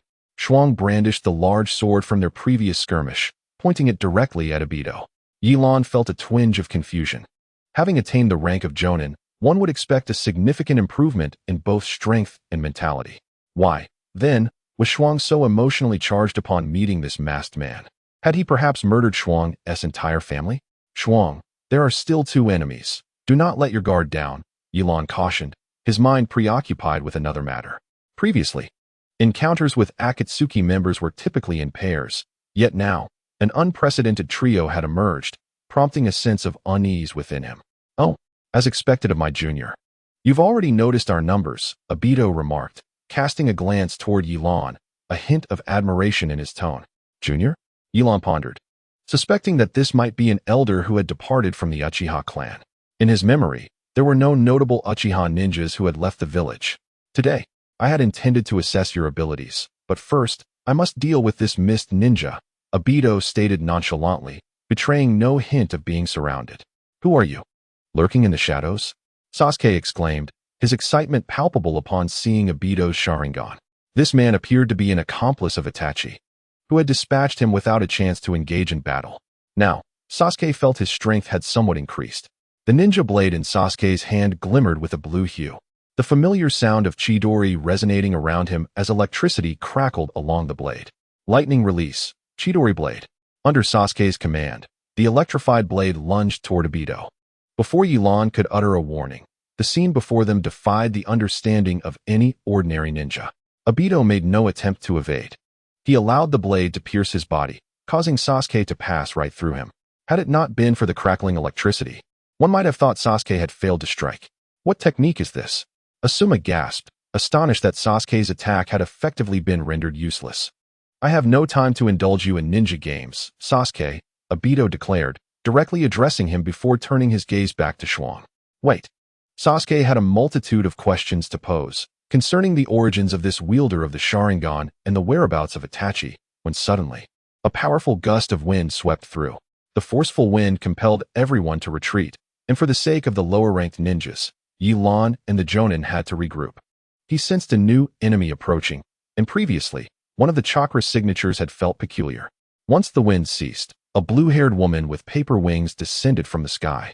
The earlier wind technique had effectively divided the battlefield, suggesting that the remaining two adversaries were to be dealt with by Konoha. Yelan scanned for the final enemy, the source of that bizarre chakra, knowing that such an unusual opponent could prove the most challenging to confront. Paper dance. Conan wasted no time. As the papers surrounding her formed a tempest, snow-like flakes cascading down. Paper? Asuma recognized the uniqueness of Conan's jutsu. He formed hand seals and exhaled a thick cloud of smoke, biting down on a concealed flint. Fire release, ash pile burning. To his astonishment, the flammable paper did not ignite as he had anticipated. Rather, it detonated continuously within his ash pile burning technique, filling the air with acrid smoke. Shadow dance. As an elite member of the Umbu, Ing had silently maneuvered into Conan's blind spot, launching a strike with his ninja blade. However, the blade struck her body with no response. What? Ing felt an ominous premonition as Conan turned to face him, her visage transforming into that of paper. Just as he contemplated retreating, the paper clone erupted in an explosion. The power of the paper clone exceeded Ying's expectations, forcing him to shield his vital points, with burns appearing on his exposed skin. As the smoke cleared, Ing found himself half kneeling on the ground, coughing up blood. "Captain," the first casualty had emerged, causing panic among Ying's teammates, including Ino. The antelope rushed to assist Ing, possessing some rudimentary healing skills, while the mountain mouse stayed closely by her side, prepared to provide cover. As the two approached Ing's side, Yelan finally identified the last enemy, positioned dangerously close to Ing. He shouted, "Don't go near." Before they could comprehend the urgency, a man with orange hair materialized from the shadows, swiftly intercepting mountain mouse and antelope. The last to arrive was Pain of the Akatsuki, raising his hands as if exerting a tremendous opposing force. In the final moment, mountain mouse shielded antelope, absorbing much of the repelling energy until both were flung aside. Yelan, disregarding the condition of the fallen, fixed his gaze on the newly arrived enemy, not because of the peculiar jutsu, but due to the eyes he beheld. Before him lay the legendary Rinnegan, strikingly similar to the descriptions found in the lore of the South He Shrine, a pinnacle of ocular techniques, surpassing even the Sharingan and Byakugan. Even Yelan, who had always held confidence in his abilities, felt an unprecedented gravity in his expression. This man, possessing the Rinnegan, undoubtedly held a position of immense significance within the Akatsuki, likely as their leader. What abilities did the Rinnegan possess, aside from that inexplicable attack? He was entirely unaware. This battle would undoubtedly prove to be the most arduous since Yelan's return to the village. Chapter 64. Ideals. Hey, Yelan, am I seeing things? Is that truly the legendary Rinnegan? Asuma's forehead glistened with sweat, the earlier encounter with that woman having already posed a challenge. And now he was confronted with the fabled Rinnegan. "I wish I could tell you otherwise," Yelan replied, a cold glint flashing in his hand as the newly forged ninja blade emerged. "Asuma, instruct everyone to retreat. This is not a fight for those who have yet to become Jonin." When Tsunade had issued the mission, she had not explicitly stated that Asuma was the captain. Most of the decisions made by the Konoha team were dictated by Asuma, hence Yilan sought his guidance. Asuma understood that he and Yilan might not be able to contend with both adversaries, but the likes of Shikamaru and the others could offer no substantial aid. He called out, "You lot, retreat quickly and seek assistance from Mist." Rather than undertake a long journey back to Konoha, it was more prudent to seek aid from the nearer Mist village. In the land of water, such occurrences would not go unnoticed by Mist. But what about Ing and the others? Sasuke protested vehemently, unwilling to abandon his comrades, all of whom lay unresponsive on the ground. How could he possibly leave? Especially when they shared a connection with Itachi and might possess valuable intelligence. He yearned to remain. Sasuke. Yilan's expression turned grave as he faced Sasuke. The latter, seeing Yilan's demeanor, lowered his head, gritting his teeth tightly. Once again, he felt the sting of weakness, a feeling that had become all too familiar. A fierce sense of frustration surged within him, and the tomo in his eyes began to rotate, transforming from 2 to 3. Sasuke took a deep breath and closed his eyes, unaware of the transformation occurring within them. He turned to Shikamaru, Ino, and the others, urging them to leave. Just as they were about to depart, Tendo raised a hand towards them. Once Nagato activated Tendo, he would not allow anyone to escape. As he sought to conceal his information at all costs, a powerful gravitational pull emerged beside Sasuke and his companions, rendering their feet immobile, as if their bodies were being uncontrollably drawn towards Tendo. Without any warning, merely a gesture, there was no visible threat like flames or lightning. Before Nightlawn and Asuma could comprehend the phenomenon, Sasuke and the others were pulled back. Sensing danger, Nightland's Sharingan transformed into a cross shape, invoking the technique Bietian Yuzhong. His entire body became enveloped in wind release, resembling a bolt of lightning charging towards Tendo. Tendo, calmly observing Nightland's movements, raised his other hand nonchalantly. Nightland's incredible speed seemed futile, as his ninja blade was poised mere centimeters from Tendo's body, yet he found himself unable to advance, suspended in midair. "Ah, such speed indeed," Tendo remarked, though his tone dripped with mockery. Asuma, witnessing this, hurled his chakra blade, infused with powerful wind release, which possessed formidable cutting capability. "Your opponent is me," Conan, who had remained silent, finally spoke.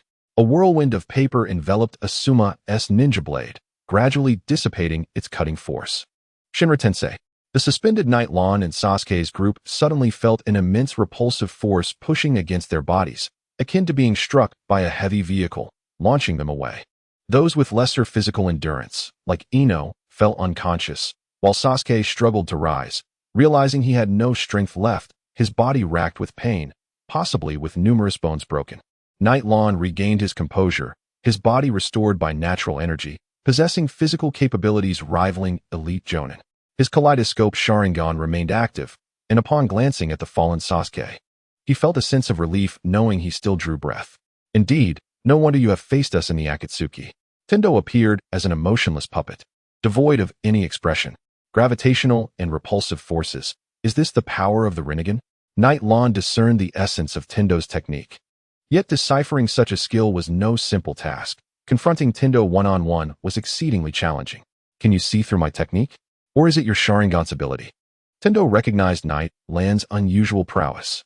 The difficulty of perceiving such intangible ninjutsu was evident. After merely 2 applications, Nightlawn had comprehended the technique's principle upon activating his kaleidoscope, an accomplishment beyond mere battlefield intellect.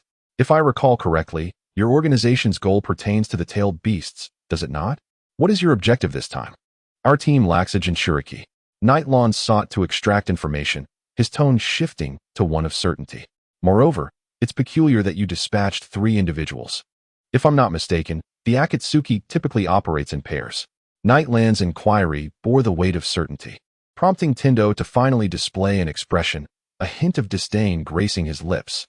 "You are indeed clever. However, today, your demise is inevitable."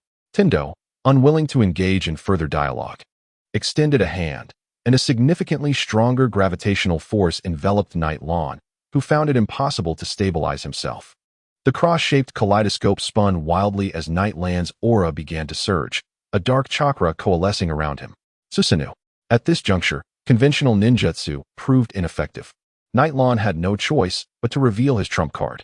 As Susanoo materialized, He drew the enormous sword from his back and plunged it into the earth. A resounding crash reverberated through the ground, shaking the terrain and stirring up clouds of dust from the long-neglected dirt path. Nagato, losing sight of his target, ceased the gravitational pull and clasped his hands together, recognizing that Nightland's Susanoo compelled him to take the situation seriously. "Oh, it seems the action has commenced," Obito mused, narrowing his eyes at the distant black Susanoo. This level of Susanoo indicated that Nightland had nearly maximized the capabilities of his kaleidoscope, though lacking the wood release cells. He likely could not sustain it for long. Obito redirected his attention to the panting Fubuki, whose close combat skills were formidable, wielding his great blade with relentless precision. Even with intangibility, closing the distance was perilous, as the ninja blade remained poised at his vital points, revealing that Fubuki had thoroughly understood his abilities. To forcibly seize Fubuki would not lead to his death, but he would incur significant injuries, a risk Obito could not afford, as maintaining his facade as Madara required him to remain unscathed. The goal was to exhaust Fubuki's chakra and stamina. In such a high-stakes battle, he would inevitably reveal a flaw. Chojiro. Fubuki, sensing the potential for defeat, called upon Chojiro, whom he had always looked down upon. "Go to the village and request reinforcements. Ensure that Terumi comes personally." Chojiro, who had been nearby but unable to assist, departed without hesitation upon receiving the order, thankful that Obito's target was not him. Otherwise, his fate would mirror that of the shadows. Obito paid no mind to Chojiro, regarding him as a timid subordinate. He was confident that by the time reinforcements arrived, he would have already dealt with Fubuki. "Fubuki, as the captain of the Umbu whom I personally promoted, your betrayal truly disappoints me." With other distractions eliminated, Obito lowered his guard significantly. My loyalty lies with Lord Yagura, not with you, the false Mizukichi. But you ultimately killed Yagura, did you not? Obito replied, his tone nonchalant. Fubuki recalled the painful memory, his expression betraying anguish. Yagura had cared for him before ascending to the role of Mizukichi, and yet he had been the one to extinguish Yagura's life. At that time, neither Terumi nor Ao had the resolve to act, leaving only him, the Umbu captain indifferent to reputation, to deliver the fatal blow. Once Yagura fully transformed into a tailed beast, the losses for Kirigakure would be unimaginable. Far worse than the Kyubi incident in Konoha. Yagura had been in the Mizukichi building when he lost control, right in the heart of the village. Such devastation was inconceivable. The land of water could very well be left in ruins. Reflecting on past events, the conflicts between the bloodline clans and the commoners were a pervasive issue throughout all villages. Initially, Fubuki had been exhilarated by Yagura's order to eradicate the bloodline clans, as he witnessed the blood staining his blade. Yet one day, he suddenly awakened to a troubling realization. Does this truly make Kirigakure stronger? Is this still the compassionate Yagura I once knew? Once doubt crept in, he could not help but seek out Yagura's secrets. Upon discovering that the perfect Jinchuriki was being manipulated by a mysterious Uchiha, his world shattered. He initially refused to believe what he had seen, yet the more he doubted, the more he sought the truth, until he learned that the target was the three-tailed beast within Yagura, not merely the three tails, but all tailed beasts. It became apparent that the enemy intended to seal the tailed beasts within something, and he could not fathom what kind of entity possessed the power to seal all the tailed beasts. The extent of destruction that could be unleashed after sealing those tailed beasts remained unclear to him. He had already come to terms with the fact that Yagura could not be saved. Even if he regained consciousness, he would likely be consumed by guilt. After much contemplation, he finally confided in Terumi, and together they unraveled Obito's sinister plot. Sho recalled the smile Yagura had bestowed upon him in his final moments. A look that conveyed reassurance, affirming that his choice had been the right one. With this thought, Sho tightened his grip on his great sword and cast a steely gaze at Obito. You, who care only for yourself, cannot possibly comprehend the significance of our village. The chakra within Sho was waning, yet his spirit surged once more. How foolish, how absurd. Obito remained unfazed. For how could one of such limited understanding grasp the magnitude of his grand design? Everything he had done was aimed at bringing true peace to the entire shinobi world. Then let us fight. It was the most laughable notion for an adult to attempt to persuade someone with differing views. The two were bound by divergent goals and ideals, destined to clash in this singular moment of life and death. Sho concentrated all his chakra into his ninja blade. For whether for the sake of Kirigakure or in honor of Yagura, He had to defeat the man before him.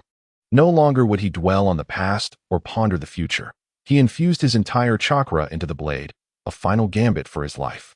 Chapter 65. Suffering. The Deva path slowly spread its hands, a highly concentrated black orb of chakra materializing in its palm. This seemingly small sphere hurtled towards the unsteady Yalan. As Yalan, encased within Susanoo, attempted to move, he discovered the black orb adhering to Susanoo, simultaneously drawing in everything around it. He began to swing Susanoo's long sword, clearing away the debris that was being pulled towards him. This endeavor was destined to be futile. Yalan could no longer rely on his speed within Susanoo. Its massive form, while augmenting his defense and strength, had transformed him into a living target. Initially, it was merely trees and rubble, but soon the very earth was uprooted by this force. With enormous stones encasing Susanoo in a sphere of rock. Was this within the realm of human capability?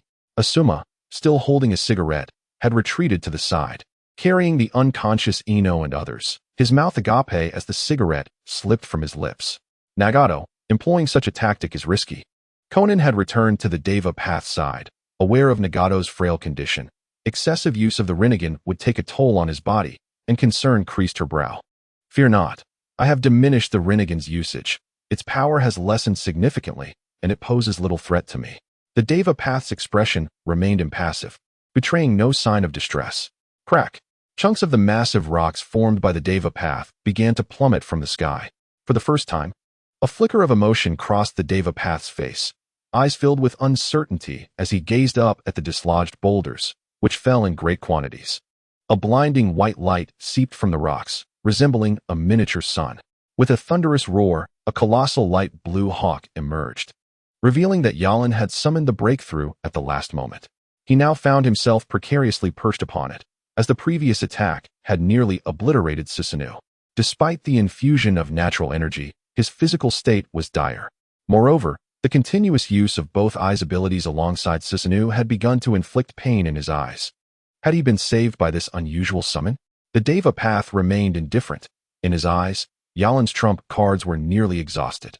Unless Yalan relied on the breakthrough to escape, the Deva path could do little, hindered by the fact that he could not stray too far from Nagato, lest he become unmanageable. Noticing that Yalan neither descended nor attacked, the Deva path extended his hand toward the fallen figures of the shadows nearby. They emitted pained groans, clearly still clinging to life. The Deva path had never intended for them to leave alive, and a black rod materialized in his hand, piercing through the heart of one of the shadows. The once unconscious figure now opened his eyes wide, a special jonin skilled in assassination, perishing with such ease. Sasuke, lying on the ground, emitted a sound akin to a beast's growl.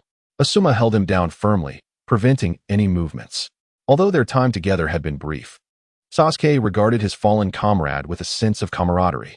He recalled how, upon joining the Umbu, the Jonin had demonstrated his prowess, and through 2 missions, he recognized that their leader was not so bad after all, particularly during the last mission when they had witnessed Yalan's confrontation with Danzo. It was the Shadow who had provided the recording for him to deliver to Tsunade. From that moment, Sasuke had accepted this teammate, but now he was gone forever.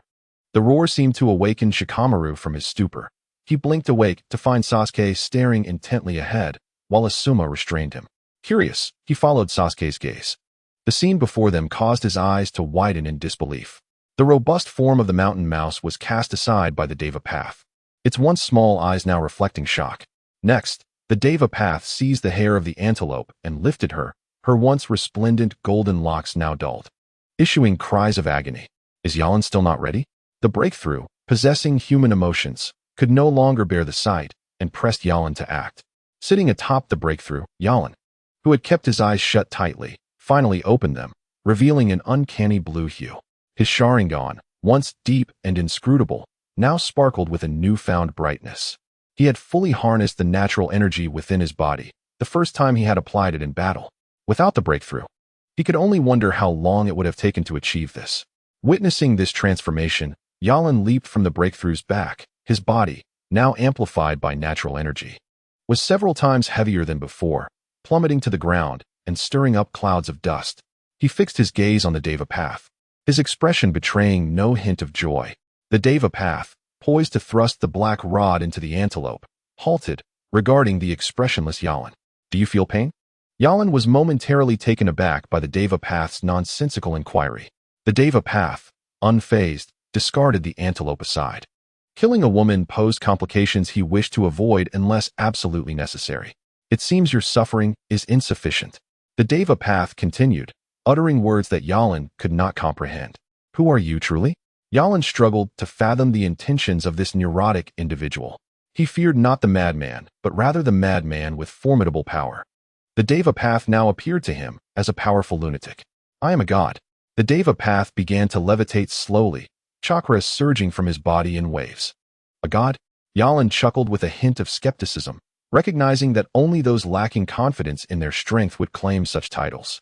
He drew his ninja blade, igniting it in flames that transformed from crimson to a ghostly blue, ultimately shifting to a brilliant white. This was a manifestation of his integration with natural energy, raising the temperature to an extraordinary level. Preposterous. The Deva Path scoffed at Yalan's response. You, hailing from those great nations, are inherently arrogant and utterly indifferent to the suffering of others. Well then, let me grant you a taste of true anguish. In the celestial realm, pain extended a hand towards Yalan, an unparalleled force of attraction emanating from the direction of the Deva Path. Yalan's eyes spun wildly, momentarily disregarding the aftermath of the kaleidoscope's effects. He activated the technique of the Heavenly Guardian, vanishing from his original position in an instant. A fierce howl pierced the air as multiple images of Yalan appeared from all directions, each wielding a ninja blade that emitted a white flame, all converging their attacks upon the Deva Path. Shinra Tensei, reminiscent of the reversal technique, yet vastly broader in scope, did not require the rotation of one's body. The immense repulsive force obliterated Yalan's clones, while the real Yalan remained concealed, unbeknownst to all. From beneath the earth, he emerged, having awaited this moment. As the fire dragon upon his blade roared, directing its wrath towards the throat of the Deva Path. Reacting swiftly, the Deva Path clasped Yalan's attacking blade with both hands, unperturbed by the searing flames. Empowered by natural energy, Yalan's strength was overwhelming, crushing the Deva Path under his might. Before Yalan could exploit his advantage, another repulsive force appeared, hurling his entire being into the distance. After rolling several times to dissipate the impact, Yalan observed an unusual expression on the Deva Path. Its hands had turned to charcoal. Most would have succumbed to unconsciousness, yet it merely panted. Conan rushed forward to assess the Deva Path's condition, her concern not for this vessel. After all, the realm of hell would mend any damage, but for Nagato's frail body. A piercing cry startled them both. Looking up, they beheld Yalan's summoning beast, now bearing Asuma and others upon its back, including the antelope recently discarded, now lifted by Shikamaru, ready to depart. Do not think you can act, Deva Path. Yalan interjected. Does your technique not possess a 5-second vacuum period? The kaleidoscope in Yalan's eyes glowed a sinister red as he discerned the Deva Path's vulnerability. Feel pain. Do you believe yourself the protagonist of a tragedy? Chapter 66. Well, I have already stated that your assaults are utterly futile against me. Obito regarded the man before him with a placid expression. The audacity to confront death was commendable, yet courage without power is ultimately meaningless. Chuang remained silent, conserving every ounce of strength. Even if he could only increase his odds by a mere 0.01, he would strive to achieve it. Water release. Water cutters surrounded him with a multitude of water blades. For Obito to attack, he would have to traverse these blades. To seize him, he would need to reveal his true form, risking the blade's wrath. Obito found himself ensnared by this ninjutsu, more troublesome than a porcupine. Compounded by Chuang's terrifying reflexes, any reveal of his true self would undoubtedly lead to dismemberment. Fire release. Fireball. The clamor of battle intensified not far away. Obito understood that the clash between Nagato and Yalan had escalated to a fever pitch, necessitating his swift action.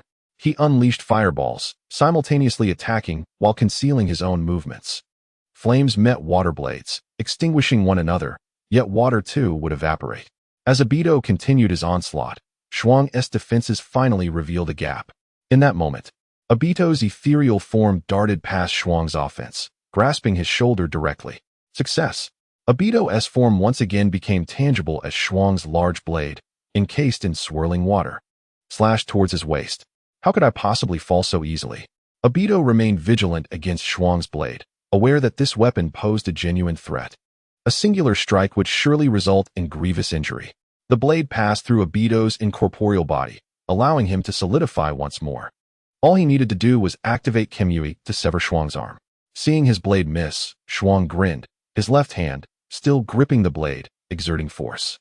The water spiraled faster than before, as if rewinding time. Water release, reverse water blade. Trouble. Obito's expression shifted as he entered a state of phantasm once again. Fortunate that his intangibility was unlike Nagato's, devoid of any vacuum period. His ethereal form evaded the lethal strike. This time, no miracle occurred. The water blades failed to strike Obito. Having exhausted his strength, Shuang swung his blade into empty air, the surrounding water cascading down to the ground. It is over. Grasping Shuang's shoulder, Obito activated Kimui, distorting space as Shuang was drawn into the void. Had Shuang surrendered? Impossible. In his eyes, there was only success or death. His left hand, immobilized, could not move. In a moment of desperation, he tore away the bandages binding his blade, revealing its true form. The blade bore no handle. Its entire body was a cutting edge. Shuang had merely wrapped it in special bandages to prevent self-injury, which now served him well. Enduring the discomfort of Kimui's distortion, he fiercely slashed his left shoulder against the blade. Even Obito was taken aback as Shuang severed his own arm. Upon escaping Kimui's grasp, Shuang howled to the heavens. Blood gushing from the stump of his arm, staining his entire body, resembling a demon drenched in crimson. What a madman. Even Obito couldn't help but marvel at the audacity and will it took to sever one's own arm. Alas, such a person was untrue to themselves. Obito granted Shuang no respite. Now unable to wield his blade or ninjutsu, Shuang posed no threat. A mere kunai would suffice to end his life. As predicted, the kunai pierced Shuang's heart. His previous visage was but the last flicker of his life. Blood spewed from his mouth as he clutched Obito's clothing with his remaining hand. Struggling to utter a whisper, "I have caught you. And so what?" Obito observed as Shuang's form began to slide away, pondering silently. In the end, I am still the victor. Thud. Obito finally felt relief as Shuang collapsed entirely, his eyes remaining open, curiously devoid of resentment or despair, replaced instead by a faint expression. Uft. Shuang's blood, mingled with droplets of water, pierced Obito's heart like bullets. When did Obito begin to struggle for breath, his face paling, legs weakening as he knelt? He finally noticed a puddle of water on the ground, widening his eyes. This was the remnant of Shuang's reverse water blade attack, compounded by the blood that had released its final, incomplete technique upon him. This fool never intended to survive. Obito laboriously formed the signs of the rabbit, pig, and goat. This was his final means of survival. Izanagi. Obito's form vanished from sight, quicker than Kimui, his true self reappearing at a position from minutes prior. Now restored to pristine condition, unmarked by injury, save for the dimming of his left eye beneath the mask. Izanagi, the ultimate illusion that costs a Sharingan's eternal blindness, is most fearsome for its target is oneself, allowing a return to a state from minutes earlier, regardless of the injury sustained. This time, Obito refrained from inspecting Shuang's body. Though victorious, he feared further tricks. As long as he did not take unnecessary risks, all of Shuang's schemes would amount to naught. A truth Obito had come to understand to survive thus far. This was no act of cowardice. Obito, along with Kuro and Shiro, emerged from the ground, appearing quite disheveled. To expend Izanagi against a mere mist ninja was a travesty, squandering a precious three-tomo Sharingan. He should have employed would release sooner. Obito, unusually, did not refute the titles given to him by Black and White Zetsu. After a moment of silence, he remarked, Mokutan is a jutsu that should not be employed lightly. To confront him, the power of the Sharingan suffices. A thunderous roar emanated from a distance, as the black Susanoo was enveloped by the earth explosion stars. Nightland's struggles were in vain in Obito's eyes. He was acutely aware of the disparity between the Mangekyo Sharingan and the Rinnegan. Even if Nagato could only partially harness the Rinnegan's powers, it was more than adequate to contend with Nightland. Obito, I find something amiss with Uchiha Nightland, Black Zetsu expressed, his expression betraying no joy. He had long sensed that Nightland's Mangekyo was excessively potent. Since the inception of the ninja world, Black Zetsu had encountered numerous Uchiha wielding the Mangekyo, yet none possessed such formidable strength. Moreover, from Nightland's combat style, it appeared that the side effects of the Mangekyo were minimal for him. After all, he is merely a junior. The Mangekyo is no match for the Rinnegan. Even knowing that the true master of the Rinnegan was Madara, Obito would not dare provoke Nagato lightly. Should he face the current Nagato? Even employing all his trump cards might not guarantee victory. As soon as Obito's words fell, the colossal stones formed by the Earth explosion stars came crashing down, and Nightlawn, standing atop a massive falcon, surged forth, breaking free from the confines of the Earth explosion stars. Obito and Black Zetsu exchanged glances, both recognizing each other's astonishment. And they ceased their words, heading directly towards Nagato. Chapter 67. Understanding Nagato had not anticipated that after only a few encounters, Nightlawn would discern the Rinnegan's weaknesses. Consequently, there was no possibility of allowing Nightlawn to survive. Why has this not been resolved yet? Obito's figure appeared beside Nagato. His calm words belied an inner turmoil. Observing Nightlawn, whose eyes bore a faint blue shadow, he felt a twinge of surprise. Nightlawn, witnessing Obito's unscathed return, felt an immense pressure. Confronting Nagato alone was daunting enough, let alone with Obito. Do you intend to flee? Obito inquired, his gaze fixed on the already airborne Pudgeon. Like a specter, he slipped past. But Nightlawn sought to intercept him. Nagato raised a hand, invoking the universal pull once more. Nightlawn found himself drawn closer to Nagato, helplessly watching as Obito closed the distance to Pudgeon. Pudgeon, now alert, fixed its sharp gaze upon Obito, its wings stirring a violent wind, generating fierce gales to obstruct Obito's approach.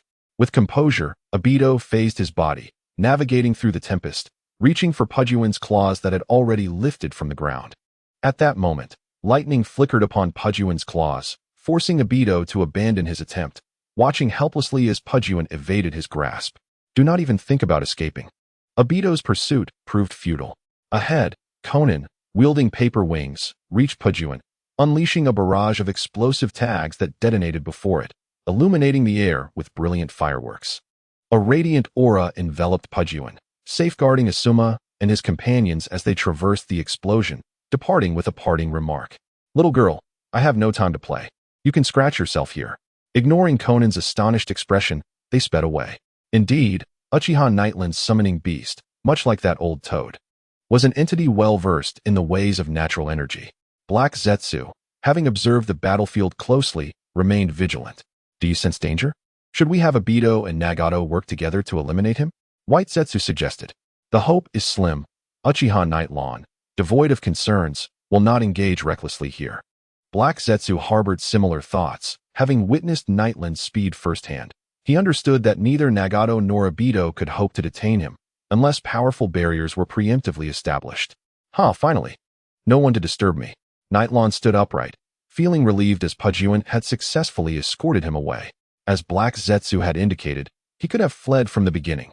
However, such a course would relegate him to the status of a rogue ninja, making it nearly impossible to return to Konoha and complicating any investigation into the Uchiha clan.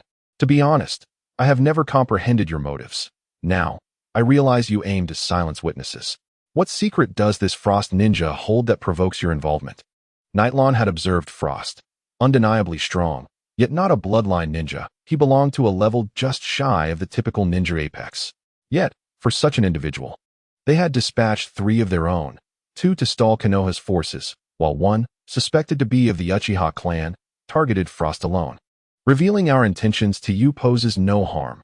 Nagato lowered his raised hand, uttering unexpectedly. This served as a warning to Konoha. Individuals from great nations are utterly indifferent to the sentiments of smaller states, plunging the entire ninja world into anguish and calamity. Our organization strives for the peace of the ninja realm. Nagato articulated his ideals plainly, which constituted his ultimate goal and the fulfillment of Yahiko's legacy. Nightlawn, unlike the common denizens of the ninja world, would not judge others based on their current conditions or actions, but instead pondered the feasibility of Nagato's aspirations. Is it truly achievable? Do you intend to conquer all of the ninja world with your Rinnegan? Nagato, taken aback by Nightland's thoughtful consideration rather than the usual outbursts of anger or delusions, revealed a flicker of emotion behind his stoic facade. Enough of this chatter, seize him. Obito, agitated by his numerous setbacks that day, felt increasingly uncomfortable with Nightland's presence. Wait, Nagato interjected, disregarding Obito's impatience. He inquired tentatively, Uchiha Nightlawn, Do you believe mutual understanding is achievable among people? Night Lawn, with a dismissive smile, retorted, why would a being of such tremendous power entertain such thoughts? Nagato remained silent, scrutinizing Night Lawn, eager to hear his response. Recognizing the tension, Night Lawn understood that a confrontation might be unavoidable. He sheathed his ninja blade within a scroll, stating, have you heard the saying, do not counsel others to be virtuous without experiencing their suffering. If you have not endured their trials, you cannot fathom their goodness? Nagato mulled over the implications of this statement, reflecting on his own experiences and finding his previous thoughts with Yahiko to be rather naive. Even if someone devoted themselves entirely to understanding another, achieving perfection in that pursuit was unattainable. They had foolishly sought for the mighty Konoha and Sunagakure to comprehend the plights of the Rain Country. Uchiha Night Lawn, join us. Nagato extended a hand. This time not in a gesture of aggression, but an invitation, palm facing upward. Pain, what are you thinking? How could someone like Uchiha Night Lawn possibly join us? Obito was incredulous, baffled by Nagato's naivety. While he found merit in Nightland's words, he couldn't shake the feeling that Night Lawn was not an easy ally. Should he join Akatsuki, he might uncover their true intentions. Xiaonin remained silent on the matter, refraining from voicing her opinions. She consistently supported Nagato's every action. Yet the response from Obito left her feeling somewhat uneasy. His presence in Konoha could only imply ulterior motives. The very village that nurtured him was now subject to his dubious intentions, making trust a precarious endeavor. Obito, with a sense of urgency, leaned closer to Pain and whispered, and let us not forget, he and Itachi share a sworn enmity. That lurking individual over there, what are you muttering about? I can hear you. Enhanced by natural energy. Yilan's hearing had significantly improved, rendering Obito's whispers inaudible to him. He couldn't help but wonder if Obito was truly a member of the Uchiha clan, or what role he had played on the night of their massacre. Youngster, Obito bellowed, his voice low and thunderous, you speak with such bravado. Yet you don't realize that I was already a force to be reckoned with before your birth. Do not presume that possessing the Mangekyo Sharingan renders you invincible. Yilan's body surged with energy, the ninja blade materializing once more in his grasp. He activated his technique, leaving a whirlwind in his wake as he charged toward Obito with a speed that defied the eye. Remarkably swift. Obito had heard others from Akatsuki speak of Yilan's speed, but witnessing it firsthand was nothing short of astonishing. He realized evasion was futile and chose to phase his body instead. Regarding Obito, a figure of dubious identity and suspected betrayal against the Uchiha clan, Yilan approached the situation as if dealing with a traitor. He was convinced that Obito was fully aware of the clan's downfall, especially since he had been associated with Itachi within Akatsuki, likely serving as the accomplice mentioned by the third Hokage. Yilan's blade pierced through Obito's form, causing him to waver momentarily. It was reminiscent of Sasuke's initial assault. He gazed at Obito's mask, noticing that the exposed Sharingan had transformed into the shape of a shuriken. Indeed, it was the ability of his Mangekyo. You must show greater respect to your elders, Obito admonished, rematerializing after passing through the ninja blade and seizing Yilan's wrist. A hint of disdain curled at Yilan's lips as he felt a tempest brewing in the hand that Obito grasped. Countless razor winds clung to Yilan's body, a protective shield of wind release, ensuring that any adversary who dared to approach would be met with injury.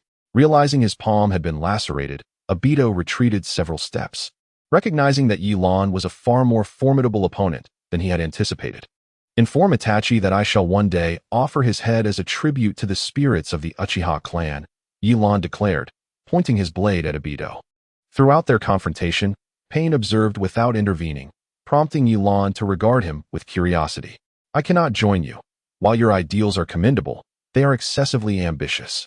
Even if I were to join, it would bear no fruit. Moreover, I cannot contemplate external matters until my own family's affairs are resolved. Yilan dismissed Pain's proposition outright, viewing the notion of changing the ninja world as noble, yet ultimately doomed to failure. What a pity, Pain replied, not pressing further. Recognizing Yilan's resolute stance, he glanced at Xiaonan, signaling her to depart with him. Pain, are you truly allowing him to leave? Obito's voice, though strained, betrayed his simmering anger. Call me God, Pain retorted, having been displeased with Obito's casual reference to him before outsiders. He could not allow such disrespect to tarnish his image. And who do you think could possibly intercept Uchiha Yilan's speed? After hearing Pain's words, Obito looked to where Yilan had been standing, only to find he had vanished. Chapter 68. The Mangekyo Sharingan Frost. What secrets does this individual hold? Yilan paused before Frost's lifeless body. Through his perception, he sensed that pain in the others had departed without pursuing him. At this moment, the shadow beneath his eyes had also dissipated. Gazing at Frost's shattered form, he furrowed his brow, gently caressing the unwavering blade before letting out a sigh and sealing it within a scroll. His inexplicable animosity towards the Uchiha, especially towards the man in the whirlpool mask, was palpable. Even Akatsuki had dispatched 3 members to eliminate him. If he sought answers, it was unlikely they would be forthcoming. However, Yilan produced a test tube and collected a sample of Frost's blood, murmuring, "In life, one cannot comprehend. In death, however, you may provide me with invaluable information." Just as he finished his task, distant sounds reached his ears, prompting him to swiftly conceal the test tube. A group of Umbu from the Mist Village materialized around him. Upon sighting Frost's corpse, they gasped in disbelief. Moments later, the Umbu parted to reveal a tall woman adorned with a hat bearing the symbol of water. She approached Frost's lifeless body, kneeling beside it, and sighed heavily. "I apologize for my tardiness, Lord Frost." Chojiro rushed to Frost's side, tears streaming down his face. "Chojiro." A mist ninja with an eye patch scolded. Though his own grief was evident, he maintained decorum in front of the foreign ninja. "Are you unharmed, Yilan?" Asuma squeezed through the crowd, anxious for Yilan's well-being. The power of the Rinnegan had left a deep impression on him, and he had watched as Yilan endured relentless assaults. Fortunately, only a few fractures. "A bit of rest will suffice," Yilan replied, allowing himself a moment of relief. Though he appeared unscathed, he had been enduring immense pain. The explosions from the Heavenly Star and Shinra Tensei had left several of his ribs shattered. "Sasuke, where are they?" Yilan inquired, noticing the absence of his companions. "The Mizukage has arranged for them to rest at the hospital. I restrained Sasuke when he insisted on coming," Asuma explained. Finally lighting a cigarette, once he confirmed Yilan was relatively unharmed. Just as he was about to take a puff, a chilling gaze fell upon him, none other than the 5th Mizukage, Terumi Mei. Startled, Asuma hastily returned the cigarette to his pocket. "You must be Uchiha Yilan. It is a pleasure to finally meet you," Terumi Mei said, ignoring Asuma and stepping forward to address Yilan. "You flatter me," Yilan replied, finally taking in Terumi Mei's appearance. She wore a deep blue off-shoulder outfit, which seemed at odds with her dignified position as Mizukage, adding an alluring touch. Her long, wavy brown hair flowed to her ankles, with a strand obscuring her right eye, while her left eye radiated charm. At first glance, she did not resemble a powerful leader, but rather a mature, neighborly sister. "This is not a suitable place for conversation. Let us return to the village to assess your injuries," Terumi Mei suggested, her curiosity piqued by the striking young man before her, who exuded an unusual maturity despite his youth. She was all too aware of Frost's formidable strength, and even she might falter against someone whom the 4th Hokage had once entrusted. Yilan appeared to have sustained minimal injuries. "Wait, take this." Yilan produced 2 scrolls, initially intended for the Mizukage. Terumi Mei halted, contemplating Yilan's gesture. "These ninja blades should be kept in your care." Yilan revealed the Thunderblade and Frost Blade he had just acquired. As she accepted the weapons, a flicker of pain and resignation crossed Terumi Mei's green eyes. The current Mist Village had lost too many skilled ninjas in the chaos, leaving her unable to find worthy successors for such blades.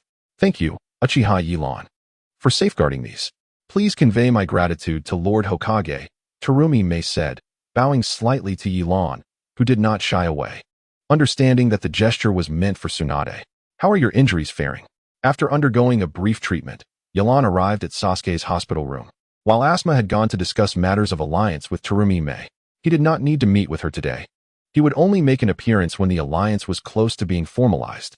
"How are the enemies?" Sasuke asked, his expression somewhat forlorn upon seeing Yilan. "Huh.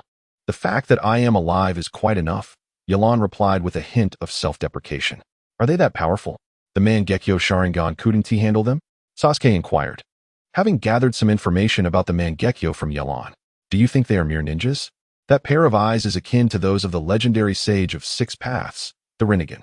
Sasuke had certainly heard of the Sage of 6 Paths, the creator of the ninja world and the original source of chakra. The existence of such legendary eyes was indeed astonishing. Noticing Sasuke's gloom, Yelan contemplated for a moment before speaking. In truth, I feel that the Mangekyo is not the pinnacle of the Uchiha clan. Sasuke turned sharply to Yelan, his Sharingan activated. Three tomo slowly rotating within his eyes. Three tomo, huh? Yelan observed Sasuke's eyes, surprised that this incident had led him to awaken the three tomo. Though the manner of its awakening was laced with irony. Sasuke was momentarily taken aback, and Yelan produced a mirror to show him. It seems your deceased teammates spurred you to awaken the three tomo. Sasuke's mood did not brighten with the activation of the three tomo. He would rather not gain power at the cost of his teammate's life. Have you not always wanted to know how to awaken the Mangekyo? Yelan sighed.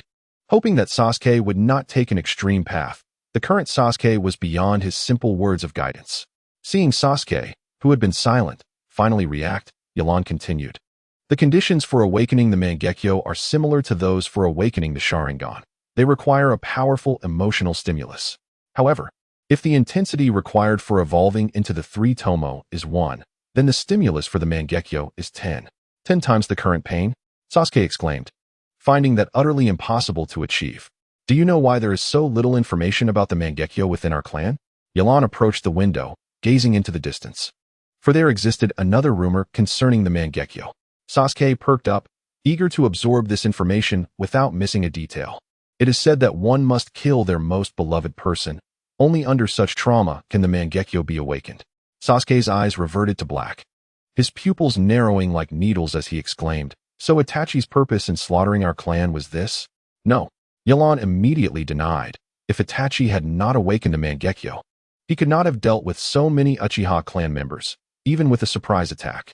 Moreover, I have always suspected that your father had already awakened the Mangekyo. Father? Sasuke was taken aback at the mention of his parent. Indeed, Shursui had mentioned this to me. He too had awakened the Mangekyo and often told me that the clan leader's power was somewhat unclear, suggesting that he might have already awakened those eyes.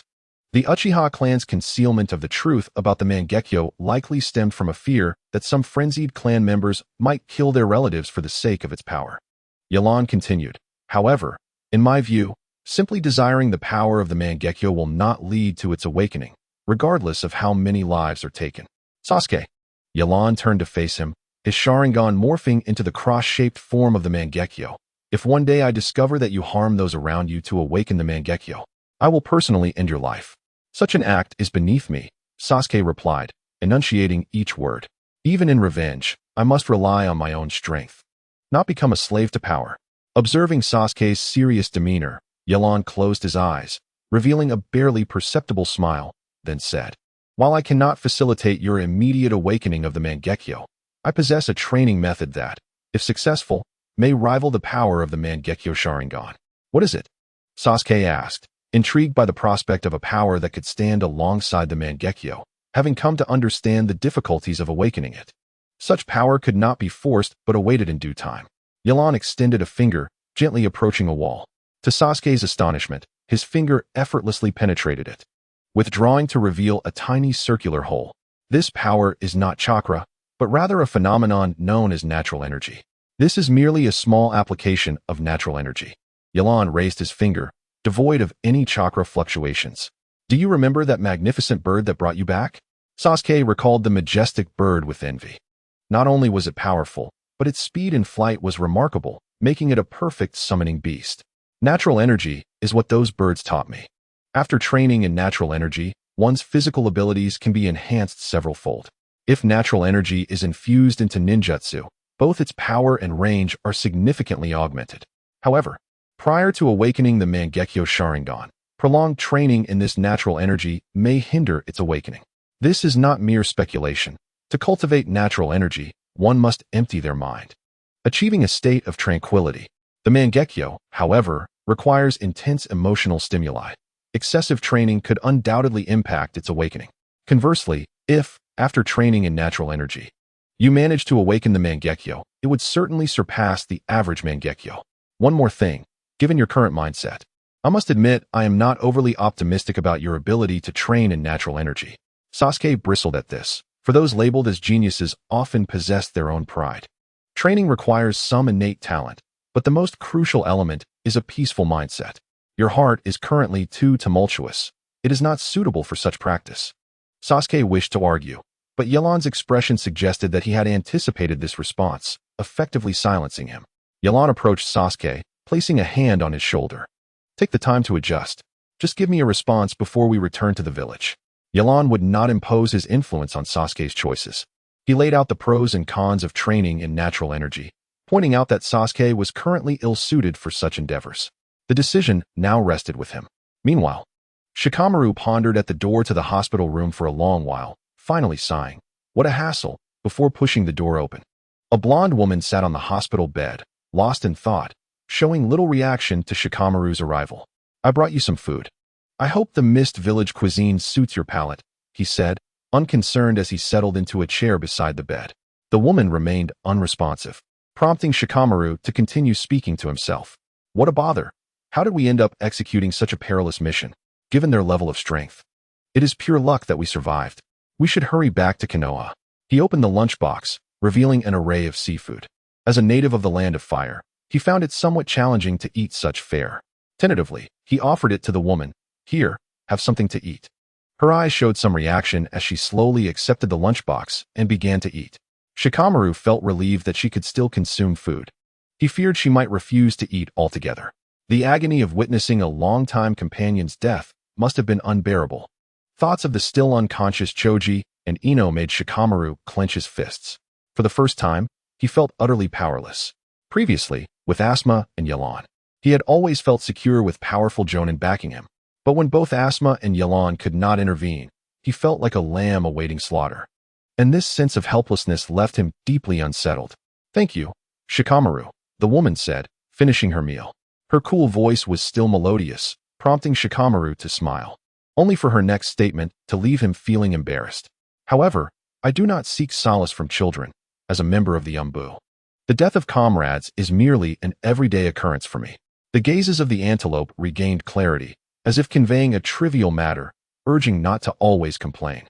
For death signifies our weakness against a stronger adversary. Mere words cannot secure victory over our opponents. Observing the antelope, now composed, Shikamaru felt that he had overthought the situation. Taking the lunchbox, he said, "I shall not disturb you further. I must check on Choji and the others." After closing the door behind him, Shikamaru leaned against the wall, muttering, "Indeed, I am not adept at dealing with women." Later, Yelan visited Shikamaru and the others. Ino was still in slumber, while Choji was indulging in a large bag of snacks, appearing to be recovering well.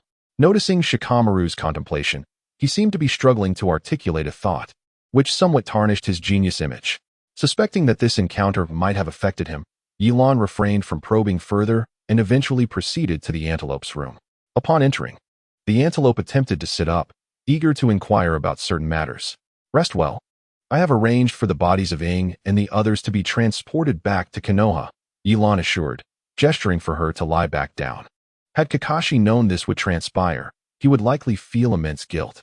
The antelope and her companions were not assigned to team up with Sasuke lightly. After Tsunade approved Sasuke's entry into the Umbu, Kakashi diligently selected several ninjas to be his teammates, even personally discussing this with the Hokage and others. It is not Kakashi's fault. As ninjas of Konoha, we have long accepted this reality, the antelope remarked, shaking her head. Kakashi merely requested our cooperation and granted us the right to decline. Even if we had refused, the outcome with others as Sasuke's teammates would not have differed significantly.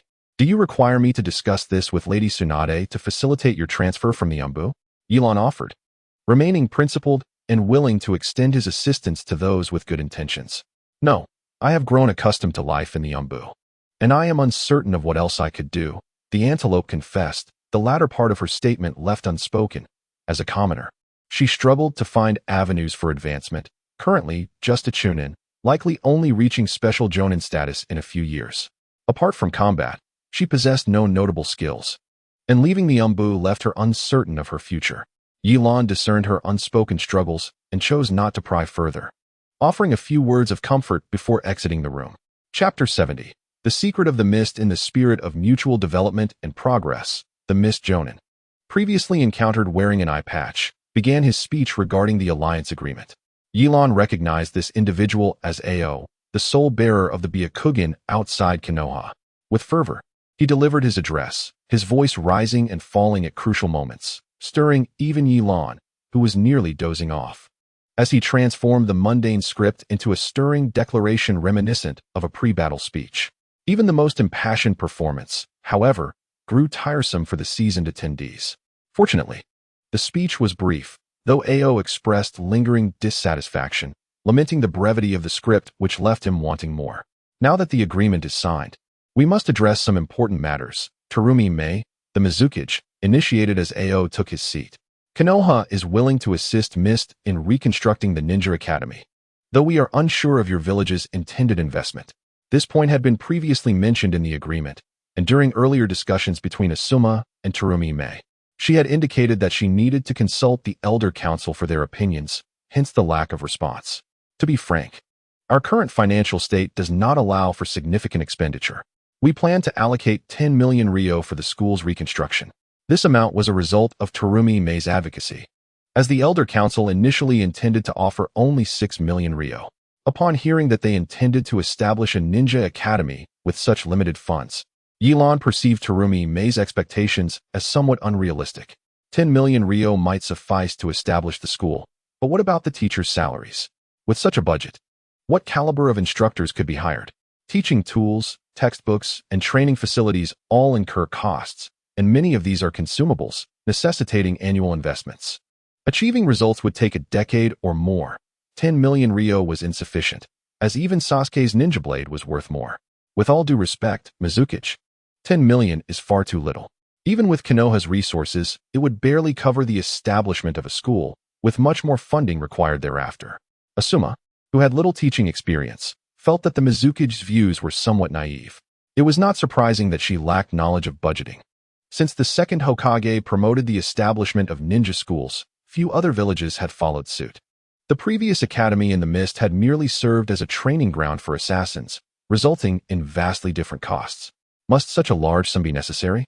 Hearing Asuma's continuous explanations, Terumi Mei gained insight into Konoha's emphasis on education. Initially, she had not recognized this until witnessing the increasing number of exceptional ninjas graduating from the academy, many of whom had initially seemed talentless, who later shone brightly in the Third Great Ninja War as Konoha faced off against the other 4 villages. The continuous emergence of talent incited Terumi Mei's envy. The Mist was currently experiencing a decline in skilled personnel, with many dead, fleeing, or defecting. Without change, the Mist would only grow weaker. Surveying the hesitant expressions of the Mist ninjas, Terumi Mei bit her lip and ultimately resolved that despite the challenges, this was necessary for the future of the Mist. The Mizukage had made her decision, and the other Mist ninjas remained silent. The current Mist had few capable of rational thought, and letting them engage in mindless conflict would only lead to reckless assaults. Such strategic considerations were best left to the Mizukage. Observing the Mist ninja's agreement with Terumi Mei's directives, she could not help but rub her temples in frustration. One more thing, Mizukage, Asuma noted, having discerned that the Mist ninjas were rather complacent, each unwilling to voice an opinion directly to Terumi Mei. Terumi Mei's delicate brow furrowed slightly. Is there something else? Is the funding still insufficient? Actually, I have been observing your village's teaching methods over the past few days, Asuma continued. The Mist's plans to establish a ninja academy have been in the works for some time, and the village has already chosen a location. But many foundational elements have yet to be established. Even the training grounds are merely an empty lot. Your village's teaching approach seems somewhat off, he remarked, calling upon Yilan, who had been silently observing, knowing he was more articulate and could convey the situation more effectively. Yilan, lost in thought, was startled when Asuma called him, glancing over with confusion, as if to say, "Hey, I'm just here to observe. Why does this concern me?" Seeing Yilan's bewildered expression, Terumi Mei stifled her irritation, reminding herself that he was a guest and should not be angered, though her twitching lips betrayed her inner turmoil. Asuma cast an exasperated glance at Yilan, awkwardly smiling at Terumi Mei before leaning in to briefly explain the situation to Yilan. Having fought alongside Asuma several times, he had developed considerable trust in him, especially after Yilan's actions during their previous engagement had left a positive impression. Coupled with his earlier rescue of Hinata, he no longer regarded Yilan as an outsider. After listening to Asuma's account, Yilan, disregarding Terumi Mei's skeptical gaze, spoke directly. What he means is that your teaching methods are flawed. A school is meant to nurture students, not treat them as mere subordinates. Yilan articulated Asuma's concerns in the simplest terms, and seeing Terumi Mei still puzzled, he continued. The method of cultivating subordinates can indeed produce a select few elites. However, the majority may merely become mediocre. Educating students transcends merely teaching ninjutsu and physical training.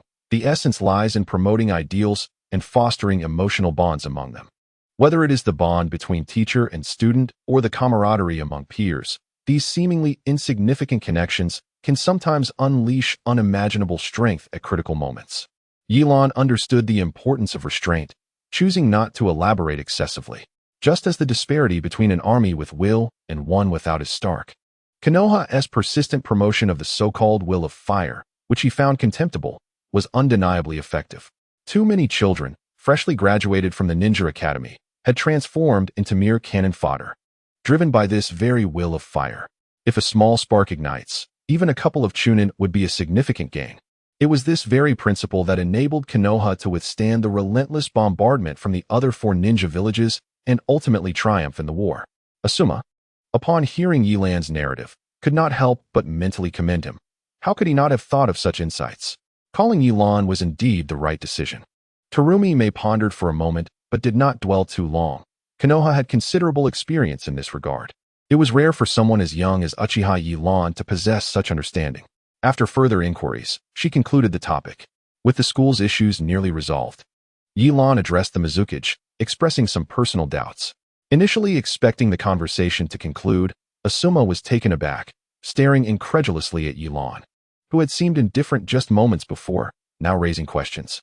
Shikamaru, who had been listening attentively, displayed a thoughtful expression, having just been promoted to chunin.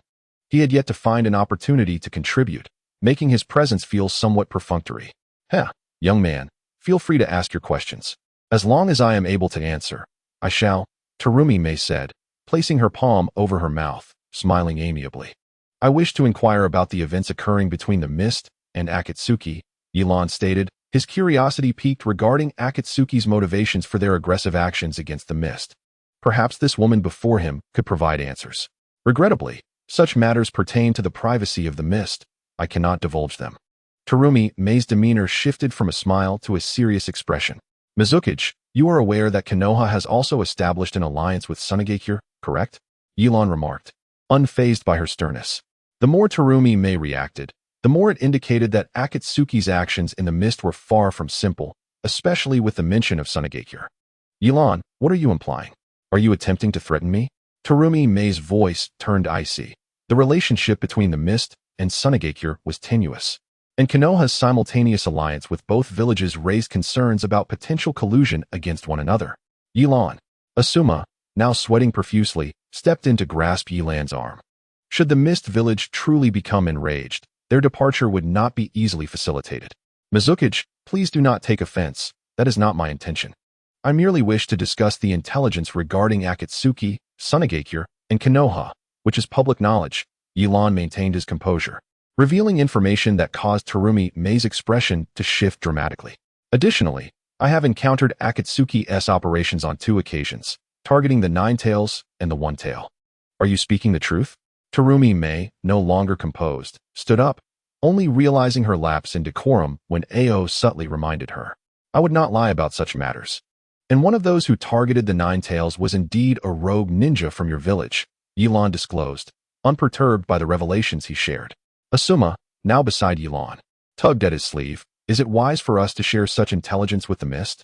Asuma's concern stemmed from the fact that the Mist's alliance with Sunagakure resembled a declaration of non-aggression, unlike Sunagakure's more militaristic alliance, which was established after the capture of the Jinchuriki by Konoha.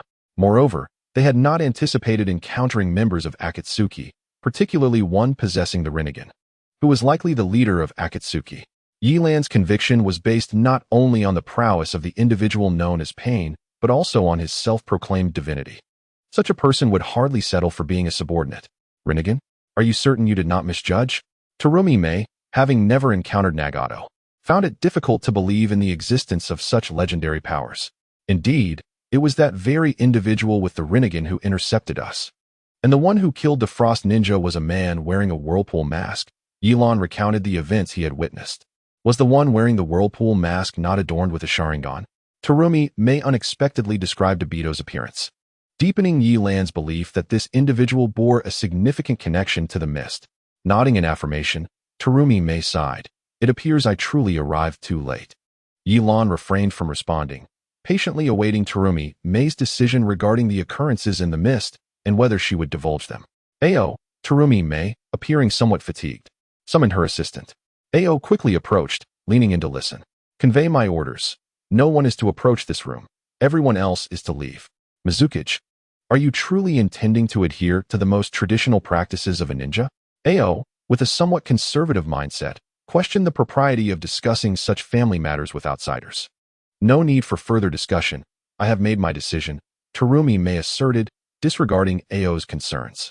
Unable to dissuade her, Ao exited the room alongside others, leaving only Yi Lan, Asuma, and Terumi May. With the room cleared, it was time to address the pressing matters at hand. Terumi May gazed at the now empty space, feeling a sense of relaxation wash over her. I trust you are both familiar with the Blood Mist Village? Upon seeing both men nod, she was not surprised, as Jonin. They would have some awareness of the internal situations in other nations. In truth, what you have heard about the Blood Mist Village pales in comparison to the reality. Under the leadership of the 4th Mizukichi, the village implemented the Blood Mist policy, fostering a system where ninjas were trained through lethal competition. Even those who had achieved elite status among Jonin were often dispatched on perilous missions, with failure resulting in death. Many high-ranking officials grew discontent with this policy, frequently clashing with the 4th Mizukichi, only to face execution at his hands. When Yi Lan was 10 years old, he had undertaken reconnaissance missions in the mist. Possessing some knowledge of the situation Terumi May described, though he chose not to reveal it, preferring to avoid raising her suspicions. What inflicted the greatest harm upon the mist was the resentment of the bloodline clans, who united in their discontent with the 4th Mizukichi's methods, even engaging in rebellion. During that tumultuous period, the Frost, as the 4th's right-hand man, controlled most of the village's covert operations. Coupled with the 4th's status as a perfect Jinchuriki, they subdued the rebellion with relative ease. The perfect Jinchuriki. Yi Lan finally recalled the significance of this detail. As the Jinchuriki of the 4th Mizukichi, he was undoubtedly a target for Akatsuki. As a former confidant of the 4th, Frost likely possessed more knowledge than Yi Lan had anticipated. It was no wonder that Akatsuki exerted considerable effort to eliminate him, aiming to eradicate the threat at its roots. Terumi May did not pause, continuing, in truth, I had my suspicions regarding the 4th Mizukichi. Before he assumed the role of Mizukichi, I was somewhat acquainted with him, but after his ascension, he seemed to transform entirely. One day, Frost approached Ao and me. Terumi May hesitated, seemingly lost in memories of the past, still astonished at how he had found them, especially given how he had startled both Ao and her with his sudden appearance. Zhao Mei glanced at Yi Lan and Asuma with a hint of amusement, remarking, You must have noticed that Qing's one eye is indeed the Byakugan he acquired on the battlefield. Shuang insisted that Qing utilized the Byakugan's capabilities to observe the 4th Hokage. Both Qing and I could scarcely believe that such words could come from a trusted confidant of the 4th, until he revealed to us that Zhao Mei's gaze suddenly held an inscrutable significance directed at Yi Lan. The 4th Hokage has been under the control of a man possessing the Sharingan. The policies enforced within the Blood Mist were far from his true desires. The current state of Kirigakure is a direct result of that man donning a spiral mask. Zhao Mei gritted her teeth, knowing that only the mastermind behind it all could incite such a reaction in her. Countless heroes of the mist have perished due to this chaos, and the bloodline clans have been utterly decimated, leaving no seeds behind. The presence of bloodline ninjas has vanished from Kirigakure. No, that is not quite right. Yi Lan frowned. He raised his gaze to Zhao Mei and stated, The Sharingan indeed possesses the ability to control tailed beasts, and I could subdue Shikaku as well. However, the perfect Jinchuriki is an exception. That man alone cannot achieve this with merely his Sharingan. What troubles Yi Lan is the fact that the masked man only reveals one Sharingan, with even the Mangekyo's abilities manifesting as a mere phasing capability, as if the other eye is entirely unusable, perhaps even beyond his reach. Otherwise, Yi Lan would undoubtedly have witnessed a new Susanoo that day.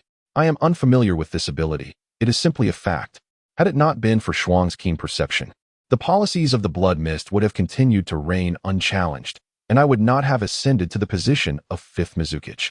Xiaomei did not disclose the specifics of that mission, only briefly mentioning it, as her primary concern lay with intelligence regarding Akatsuki. Were it not for the discord between Konoha and the Uchiha clan, there would only be 2 Uchiha remaining today. Xiaomei would not easily trust Konoha. She even pondered whether the 4th Hokage had any ties to them. Upon reflection, it was evident that the Nine-Tails incident occurred in Konoha over a decade ago, and the Uchiha clan perished 5 or 6 years prior.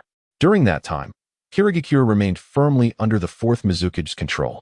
If an individual from Konoha's Uchiha clan had controlled the 4th, then the Uchiha would never have faced annihilation, and in extreme circumstances, they might have sought refuge in Kirigakure. Any conclusions drawn now would be uncertain, but one thing I am certain of is that that man is a member of Akatsuki, whose goal is to capture tailed beasts. And the 4th Mizukage is precisely their target. Furthermore, Shuang must know something. Their attack aimed directly at him. Regarding Shuang, I apologize, Xiaomei sighed helplessly. After the incident, he did not say much, becoming completely silent. I merely intended for him to take a break, yet it has turned into a permanent farewell. This is indeed troublesome. It seems I must resort to Edo Tensei to bring him back. It appears that leaving behind Shuang's blood was the right decision. There is something else I have not mentioned, yet I feel it is significant. Understanding that Akatsuki's aim is the tailed beasts, Xiaomei decided to share this information. The 4th's demise was rather sudden, so at that time, we had no effective means to seal the 3 tails. In a sense, the 3 tails no longer exists, and we must wait 3 years for its revival. Indeed, Yelan suddenly understood. He had been perplexed as to why Akatsuki had vanished without a trace. Had they not come to Kirigakure, one would hardly see them, as if they had disappeared from the ninja world. The unexpected demise of the 3 tails forced the organization to wait another 3 years. Even if they were to gather the other tailed beasts now, they would attract too much attention. It would be wiser to act when the 3 tails revives, allowing them to collect all the tailed beasts before other villages can react. Do not dismiss this as impossible. Regarding the tailed beasts, each village maintains strict confidentiality. When a village loses a tailed beast, their first instinct is not to seek assistance from others, but rather to hide and resolve the issue themselves. Initially, Xiaomei operated on this principle. Even after forming an alliance with Konoha, she would not disclose such matters. It was only through Yelan's exchange of Akatsuki intelligence that she learned of the 3 tails' demise. It seems they will once again conceal themselves. Upon hearing Yelan's assertion, Xiaomei, not to be underestimated, recognized that their objective was indeed the 3 tails, and she would not act recklessly at this moment. Thus, when the 3 tails is on the verge of revival, it will coincide with Akatsuki's movements. Xiaomei gently caressed her lips, knowing that when that time comes, regardless of who covets the 3 tails, she would not hesitate to let them experience the taste of dissolution. Chapter 72. The 7th kill. Yelan then engaged Xiaomei in further discussion about Akatsuki's members, revealing that each one is not to be underestimated. To his surprise, he learned of the whereabouts of Kisame Hashigaki. This individual, after taking the village's Samahata, had vanished without a trace. It turns out he has joined Akatsuki. Xiaomei's expression soured at the mention of Kisame. The capabilities of the 7 ninja swords, particularly Samahata, are unparalleled. If the user is compatible, their strength can increase significantly, alongside the decapitation blade and the lightning sword. Fortunately, the lightning sword has returned, and Xiaomei learned the whereabouts of the decapitation blade from Yelan, making it possible to re-establish the 7 ninja swordsmen once they reclaim Samahata. Yelan and Asma ultimately reached an agreement with Xiaomei that both villages would share intelligence regarding Akatsuki. Similar to their collaboration with Suna, especially as it pertains to tailed beasts, a matter of utmost importance. After finalizing their arrangements, Yelan and Asma bid farewell to Xiaomei. Upon returning to their village, their mission would conclude, albeit at the cost of 2 lives from Konoha. Are we returning to the village soon? Sasuke, nearly recovered, was dining with Yelan in a restaurant in Kirigakure. Although it was termed a restaurant, there were hardly any patrons, and the owner lacked the warmth typical of establishments in Konoha. After the turmoil, it would take years for this village to regain its former glory. It might still take a few days. Ino and the others have yet to fully recover, and Asma and Shikamaru still need to discuss some details with the people of Kirigakure. Yelan observed the meal before him, predominantly seafood, and frowned. Consuming such fare daily made him nostalgic for the cuisine of Konoha. I've made my decision. For Sasuke, as long as the food was palatable enough to fill his stomach, He was not particularly picky, aside from his fondness for sweets. I want to train in that natural energy you mentioned. Yelan downed a glass of water in one gulp and, noticing Sasuke's calm demeanor, felt a sense of satisfaction. Although he did not articulate it, he secretly desired for Sasuke to learn this power, not least to mitigate the side effects of the Mangekyo. Then follow me. Yelan set down his cup and turned to leave the restaurant, with Sasuke promptly following. Yelan arrived outside Kirigakure, where the ninjas on guard made no attempt to stop him, likely due to Xiaomei's prior notification. Soon, Yelan reached an open area and halted. Turning around, Yelan produced a scroll from seemingly nowhere and handed it to Sasuke, who accepted it with a puzzled expression, inquiring, "Is this a training scroll?" "No, this is the summoning scroll of the Thunderhawk clan, which I crafted myself. Currently, I am the only summoner of that clan. Now, you should add your name to it. To train in natural energy, one must have a summoning beast that has undergone similar training nearby for supervision. Once Sasuke makes this choice, Yelan will transfer the summoning scroll to him." Thunderhawk. That large bird from before? Sasuke's eyes lit up. Such a summoning beast was a rare find, with few individuals in the ninja world possessing one. Today, Yelan was entrusting it to him. "Don't get too excited. With your current chakra, even if you exhaust it, you won't be able to summon the Breaking Star. The only summoning you can achieve now will be other Thunderbirds, but they should suffice for your training in natural abilities." Nightlon doused him with a bucket of cold water. Furthermore, the summoned beasts possess their own temperaments. Those they do not acknowledge may not assist you, even if they are summoned. Sasuke paid it little mind. Just because he could not achieve it now did not mean he would not be able to in the future. As long as he had signed the contract, he had gained an additional trump card. He unfurled the scroll and inscribed his name upon it.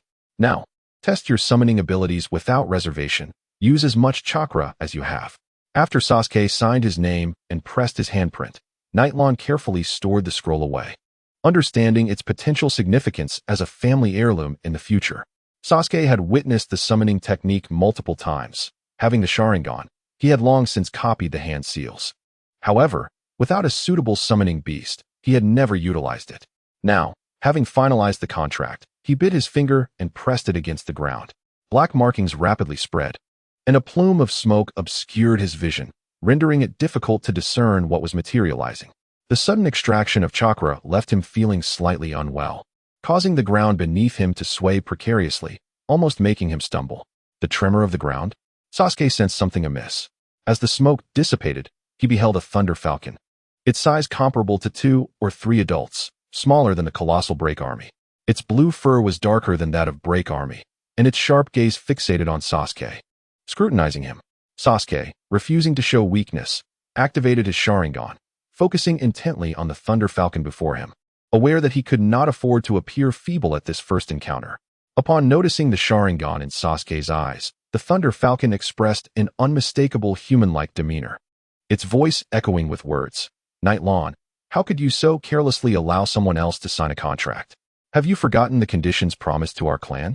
Nightlon, who had remained silent until now, finally spoke. "Chi-Sha, you remain as ever. I did not expect Sasuke to summon you. Though his current strength is lacking, he is still my kin. I see potential in his talent." "Indeed, but this kid is nowhere near your level back then." Chi-Sha, the Thunder Falcon, flapped its wings, and Sasuke, unsteady on his perch, was on the verge of falling. Desperately, he leaned down, clutching Chi-Sha's back, understanding that if he fell, this summoned beast would not recognize him, let alone assist him in battle. For any reason, he could not afford to fall. Chi-Sha, surprised by Sasuke's determination, ascended into the sky, attempting to utilize the air currents and its speed to shake him off. It had yet to resort to any techniques utilizing natural energy. Nightlon observed the spiraling movements of Chi-Sha in the sky without concern. To truly gain the recognition of a summoned beast, one must endure this trial. Even with formidable strength, forcibly summoning a creature would not compel it to exert its full effort. This state persisted for over an hour, with Chi-Sha showing no signs of relenting. Sasuke, clinging on, felt his complexion pale as nausea churned within him. Noticing his deteriorating condition, Chi-Sha turned to him, saying, "Kid, if you can't hold on, get down quickly. I need to return to my training and have no time for your antics." At that moment, Sasuke's 3-tomo Sharingan fixated on Chi-Sha's piercing eyes. The innate Jinjutsu prowess of the Uchiha clan manifested, causing Chi-Sha's speed to abruptly diminish. confusion flickering in its eyes. Just as Sasuke believed he had the upper hand, Chi-Sha regained its composure in an instant, disdainfully remarking, "Your Sharingan pales in comparison to Nightlands. I have long since experienced the likes of Jinjutsu." Nightlan silently observed the interaction between the two. By human familial standards, Chi-Sha and Break Army could be considered distant relatives, though Chi-Sha was significantly younger and not nearly as powerful as Break Army at present. However, this also meant that Chi-Sha had ample room for growth. When Nightlan first encountered Chi-Sha, its size was only that of an adult. Over the years, it had made considerable progress. Then how about this? Sasuke, now resolute, unleashed his chakra, which had increased significantly after evolving to the three-tomo Sharingan. Squeezing out the last vestige of chakra, he enveloped himself in lightning, executing his self-created technique, the Thousand Birds Flow, for the first time before the world. Upon witnessing Sasuke crackling with electricity, Chi-Sha expressed mild astonishment, realizing that this young one, like Nightlan, could create such a jutsu at a young age. Though it appeared somewhat immature, Sasuke's extraordinary potential was evident. Sasuke pressed his hands against Chi-Sha's back, intending to transmit the electric current throughout its body, hoping to paralyze it and force it to halt. However, a layer of lightning also enveloped Chi-Sha, far more brilliant than Sasuke's Thousand Birds Flow. With a gleeful tone, Chi-Sha remarked, "Kid, did Nightlan not tell you that our Thunder Falcon clan inherently thrives amid storms? Your mere lightning is hardly an appetizer in my eyes." With that, Chi-Sha's entire form radiated with lightning, transforming into a bolt amid the sky, causing the atmosphere to reverberate with thunderous sounds, prompting ordinary people in the distance to look up, believing a downpour was imminent. Sasuke could no longer bear the strain. How could a human body withstand lightning? With his chakra depleted and his strength waning, he succumbed to unconsciousness, plummeting from Chi-Sha's back. Nightlan, watching Sasuke fall from the sky, remained unfazed. As he had anticipated, Chi-Sha, merely pausing for a brief moment in the air, swooped beneath Sasuke, catching him upon its back before gently landing. Nightlan approached Chi-Sha and Sasuke, assessing Sasuke's condition and finding him largely unharmed. Chi-Sha had managed to exercise restraint, ensuring Sasuke did not suffer serious injury. "Nightlan, was this part of your plan?" Chi-Sha asked after a moment of silence, unsure whether it was referring to Sasuke's situation or something else. "If you believe that, then so be it," Nightlan replied casually, showing little concern for Chi-Sha's inquiry. "I have heard from Break Army about the Uchiha clan. What exactly do you intend to do?" Chi-Sha asked directly, no longer beating around the bush. "My actions depend on how others act," Nightlan murmured, referring to Break Army's incessant chatter. "Must revenge be your only path? While I am not human, I can sense that your clan's matters are not so simple." "Revenge?" Nightlan interrupted Chi-Sha, stating, "Perhaps. If someone slaps me, returning the slap is not revenge, that is fairness. Only when I kick them twice more does it become revenge." Nightlan lifted the already unconscious Sasuke, saying, "Do you know why I have known Break Army the longest, yet prefer spending time with him?" Chi-Sha fell silent. It was the first Thunder Falcon to encounter Nightlan, yet Nightlan had never summoned it. Truthfully, it was impossible for Chi-Sha to feel entirely unperturbed. "Because no matter what I do, Break Army will always support me. He never overthinks things." Nightlan left Chi-Sha with a solitary figure, walking a path where he trusted no one. Chapter 73. Farewell, Part 1. Sasuke suddenly awoke, sitting up in bed, disoriented as he surveyed his surroundings, realizing he was in a hotel in the hidden mist. Awake? Nightlan had taken a stroll outside, anticipating Sasuke's imminent awakening, returning just moments ago. Did I fail? Sasuke retained a fragment of consciousness from before his fainting spell, recalling how he had fallen from Chi-Sha's back, not realizing that the summoned beast Nightlan had taught him would ultimately remain unutilized. "No," Nightlan, disinclined to keep Sasuke in suspense, addressed him directly. "You succeeded once you prompted Chi-Sha to utilize natural energy." "You mean?" "Indeed, it is now your partner," Nightlan replied, observing Sasuke's dazed expression and placing a hand atop his head. "Though, this hand feels rather unpleasant." Realizing what was happening, Sasuke swiftly swatted Nightlan's hand away. "Don't touch my head. I'm not a child." With that, he burrowed back under the covers, falling silent. "Shikamaru, how have matters been resolved?" After a few days, Ino and the others' injuries have improved. Tired of the daily seafood, Yalan directly inquired upon seeing Shikamaru. "It should be soon," Many matters require Asuma's attention. And I'm merely assisting, Shikamaru replied, glancing at Yalan. Since their last encounter with the Mizukage, Yalan had not reappeared before the upper echelons of the Mist Village, exhausting both him and Asuma over the past few days. A group of them remained at the soon-to-open ninja academy in the Mist Village, primarily consisting of children yet to become ninjas. Ino, whose injuries had healed, was instructing some children on how to use ninja tools. Compared to a fierce teacher, a beautiful sister was much more popular, and soon a circle of children surrounded her. I didn't expect Ino to have such a side, Choji remarked, seemingly having an endless supply of chips, munching as he spoke. Perhaps it stemmed from a sense of sympathy. Shikamaru had shared stories of the blood mist, and although he knew little, he had heard much about the chaos in the mist these past few days. Under the sunlight, a shadow near the trees revealed the figure of a gazelle, who softly called Yalan's name. I'll be over in a moment, he said, greeting Shikamaru before heading towards the gazelle. Shikamaru regarded her. Since that day he had delivered food, he hadn't seen her much, and Sasuke had also been elusive, only saying he was training when inquired about Yalan. It seemed that since the deaths of 2 leaf ninjas, Shikamaru felt that everyone had changed in some way. Perhaps it was the same as before. However, the old Shikamaru had not cared for such details. Facing life and death for the first time had gradually altered his perspective. What brings you here? Yalan inquired, curious about the gazelle's sudden appearance. Since their meeting at the hospital, he hadn't shown much concern for her. Like Shikamaru, this was the first time he had seen the gazelle since her recovery. Yalan, a few days ago I conveyed information to Lady Tsunade regarding our situation. Today, I just received her reply, the gazelle stated, her tone revealing no emotion as she handed Yalan a letter.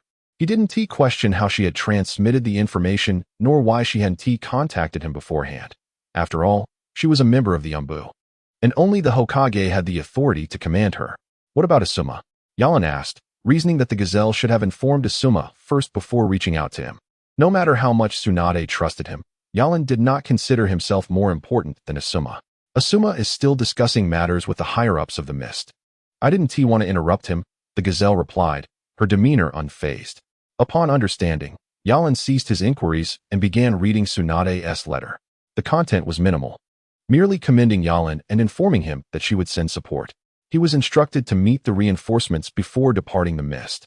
There was no expression of dissatisfaction or anger towards the Akatsuki organization in the letter, just as I expected from Tsunade, always decisive, Yalan thought, harboring no doubts about the authenticity of the letter. This simplicity likely allowed the gazelle to hand it to him without concern in Asuma's absence. Who will be coming? When are they expected to arrive? Yalan asked, curious about the identity of the reinforcements, not wishing to remain there indefinitely. They should arrive within the next few days, but likely not directly in the Mist Village. Too many leaf shinobi could create undesirable repercussions. They probably will wait in a nearby village, the gazelle speculated. The letter had been delivered by specially trained Umbu carrier birds, much faster than human messengers, although even elite ninjas would take a few days. As for who it is, I'm not entirely sure, the gazelle concluded, shaking her head. She wouldn't speculate on matters she wasn't certain about. She simply didn't know. Days passed, and with the busyness of Shikamaru and Asuma, all details were finally finalized. Terumi May had, through considerable effort, allocated an additional 3 million ryo for the Ninja Academy.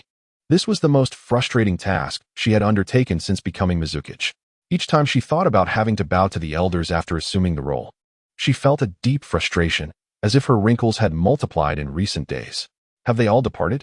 May inquired from her office chair. Regardless of the fact that the visitors were merely envoys from the Leaf, she would not personally see them off, merely asking her aide, Ao. They have already left. Lady Mizukage, Ao replied, his expression shifting uneasily before he spoke again. Lady Mizukage, are we perhaps placing too much trust in the Leaf's people? After all, it's merely a facade. May raised her hand to interrupt Ao. As a woman, I still trust Tsunade's character. And have you not noticed? Since our last conversation, Uchiha Yalan has been avoiding us. Are you suggesting he has ulterior motives? Ao's expression turned serious, recalling Yalan's Sharingan, which resembled that of a masked individual, causing him to shiver. May's silence only heightened his unease. If Yalan indeed harbored ill intentions towards the Mist Fool, May scolded in frustration.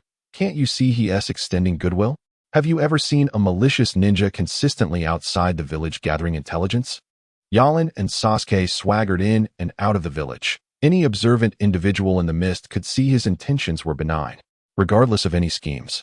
One would need to approach the higher-ups of the mist, yet since that one encounter, Yalan had not shown his face again, aware of the village's wariness towards the Uchiha clan. Furthermore, according to our investigation, Uchiha Yalan is the brother of Shursui.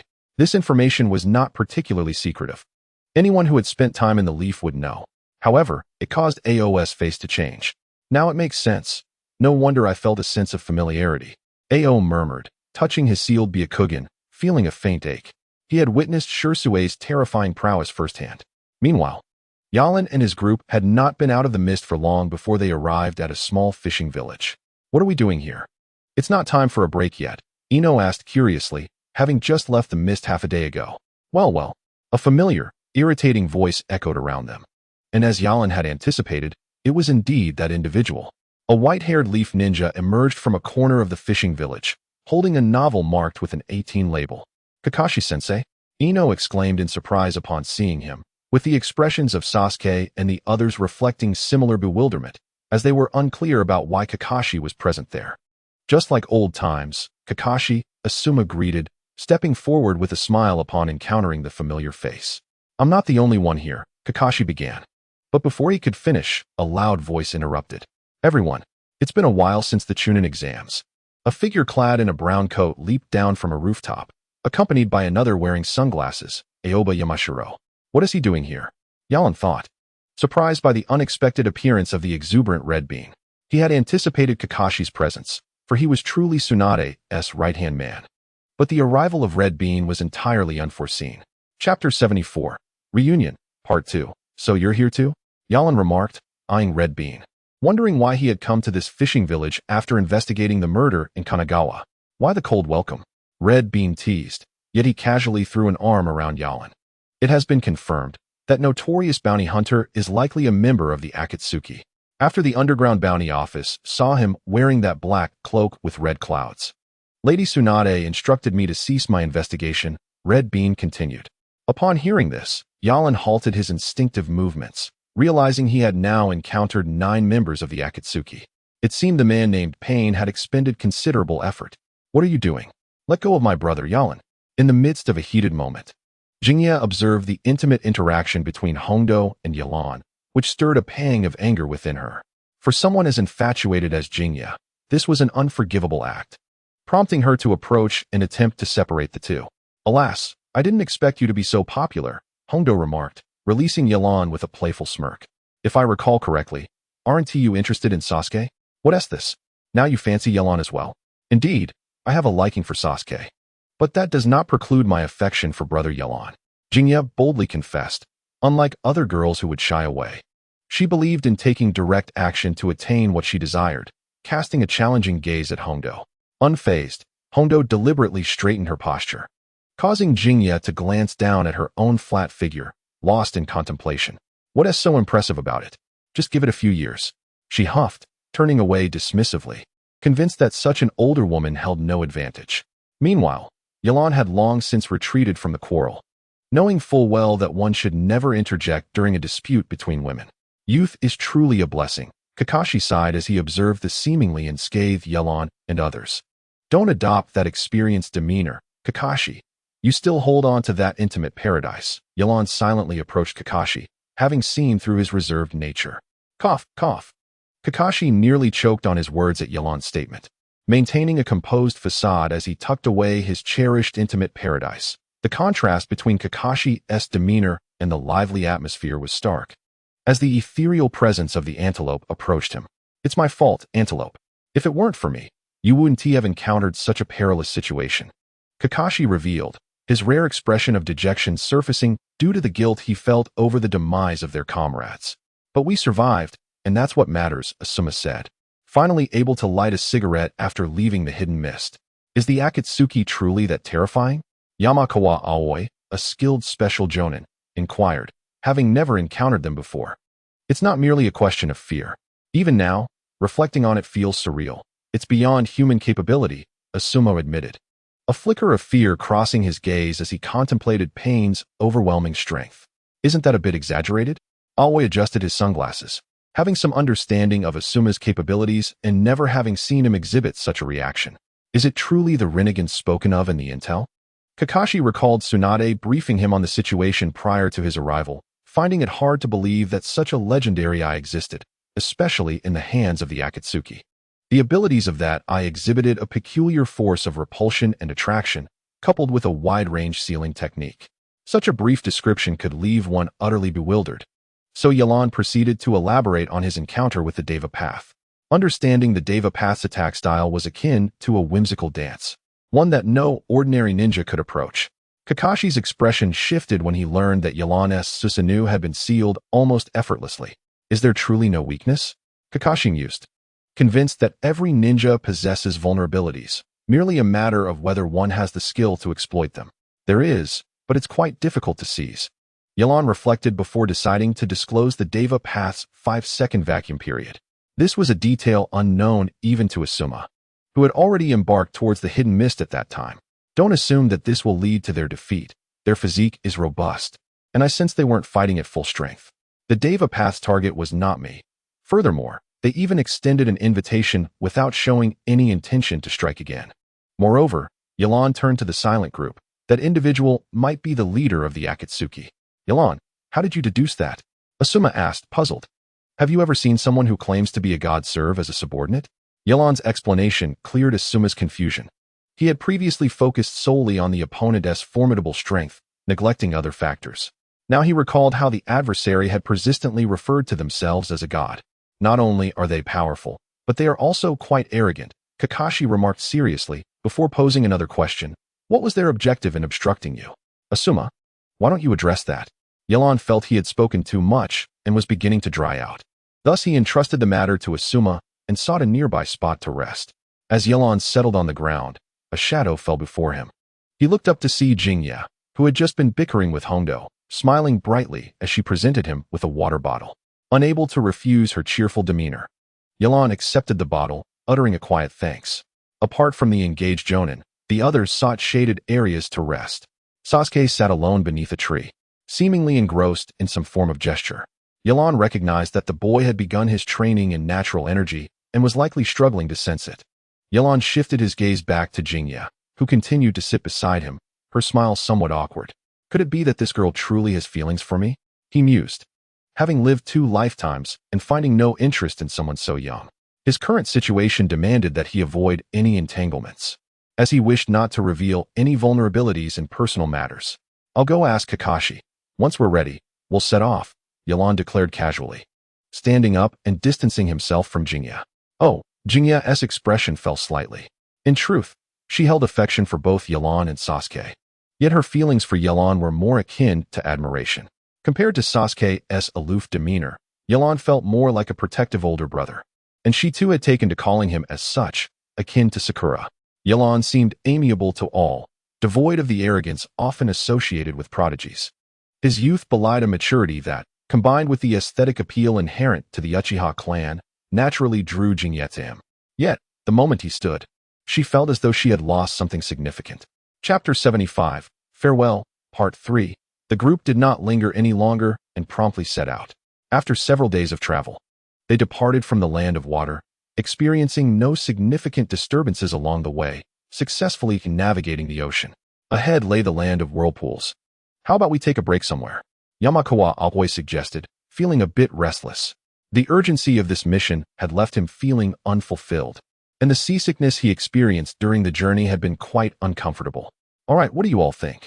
Kakashi inquired, closing his well-worn intimate paradise, addressing Asuma and the others. Asuma had been eager to return to the village, having not seen Hondo for quite some time. Noticing Always' pale complexion, he agreed to rest in a town within the land of whirlpools. Upon entering the town, the lively atmosphere lifted everyone's spirits, as its proximity to the Leaf Village provided a sense of familiarity. Now this is what normal life feels like, they thought, having grown weary of the sparsely populated streets of the Hidden Mist. Wow, there's a hot spring here, Jingya exclaimed, pointing to a bustling establishment with a large sign bearing the character for hot. A white mist wafted from the back of the shop, suggesting a considerable scale. Shall we indulge in the hot springs? Asuma pondered, feeling the allure after days of travel without a proper bath. I'm fine with that, Yelan replied nonchalantly. Asuma looked around, noting no objections, and declared, then it's on me. Let us all enjoy the hot springs together. Rest assured, the springs here are certainly not mixed. Yelan reassured as they stored their clothes and entered the bathing area. The slightly heated waters enveloped them, eliciting a profound sense of relaxation as the fatigue gradually dissipated. In the midst of their leisurely soak, Asuma, the host, initiated a conversation, remarking on the absurdity of wearing masks and sunglasses while indulging in a hot spring. His upper body was completely bare, revealing his sun-kissed skin adorned with a tuft of chest hair. Well, the appearance of a ninja is also a form of intelligence gathering.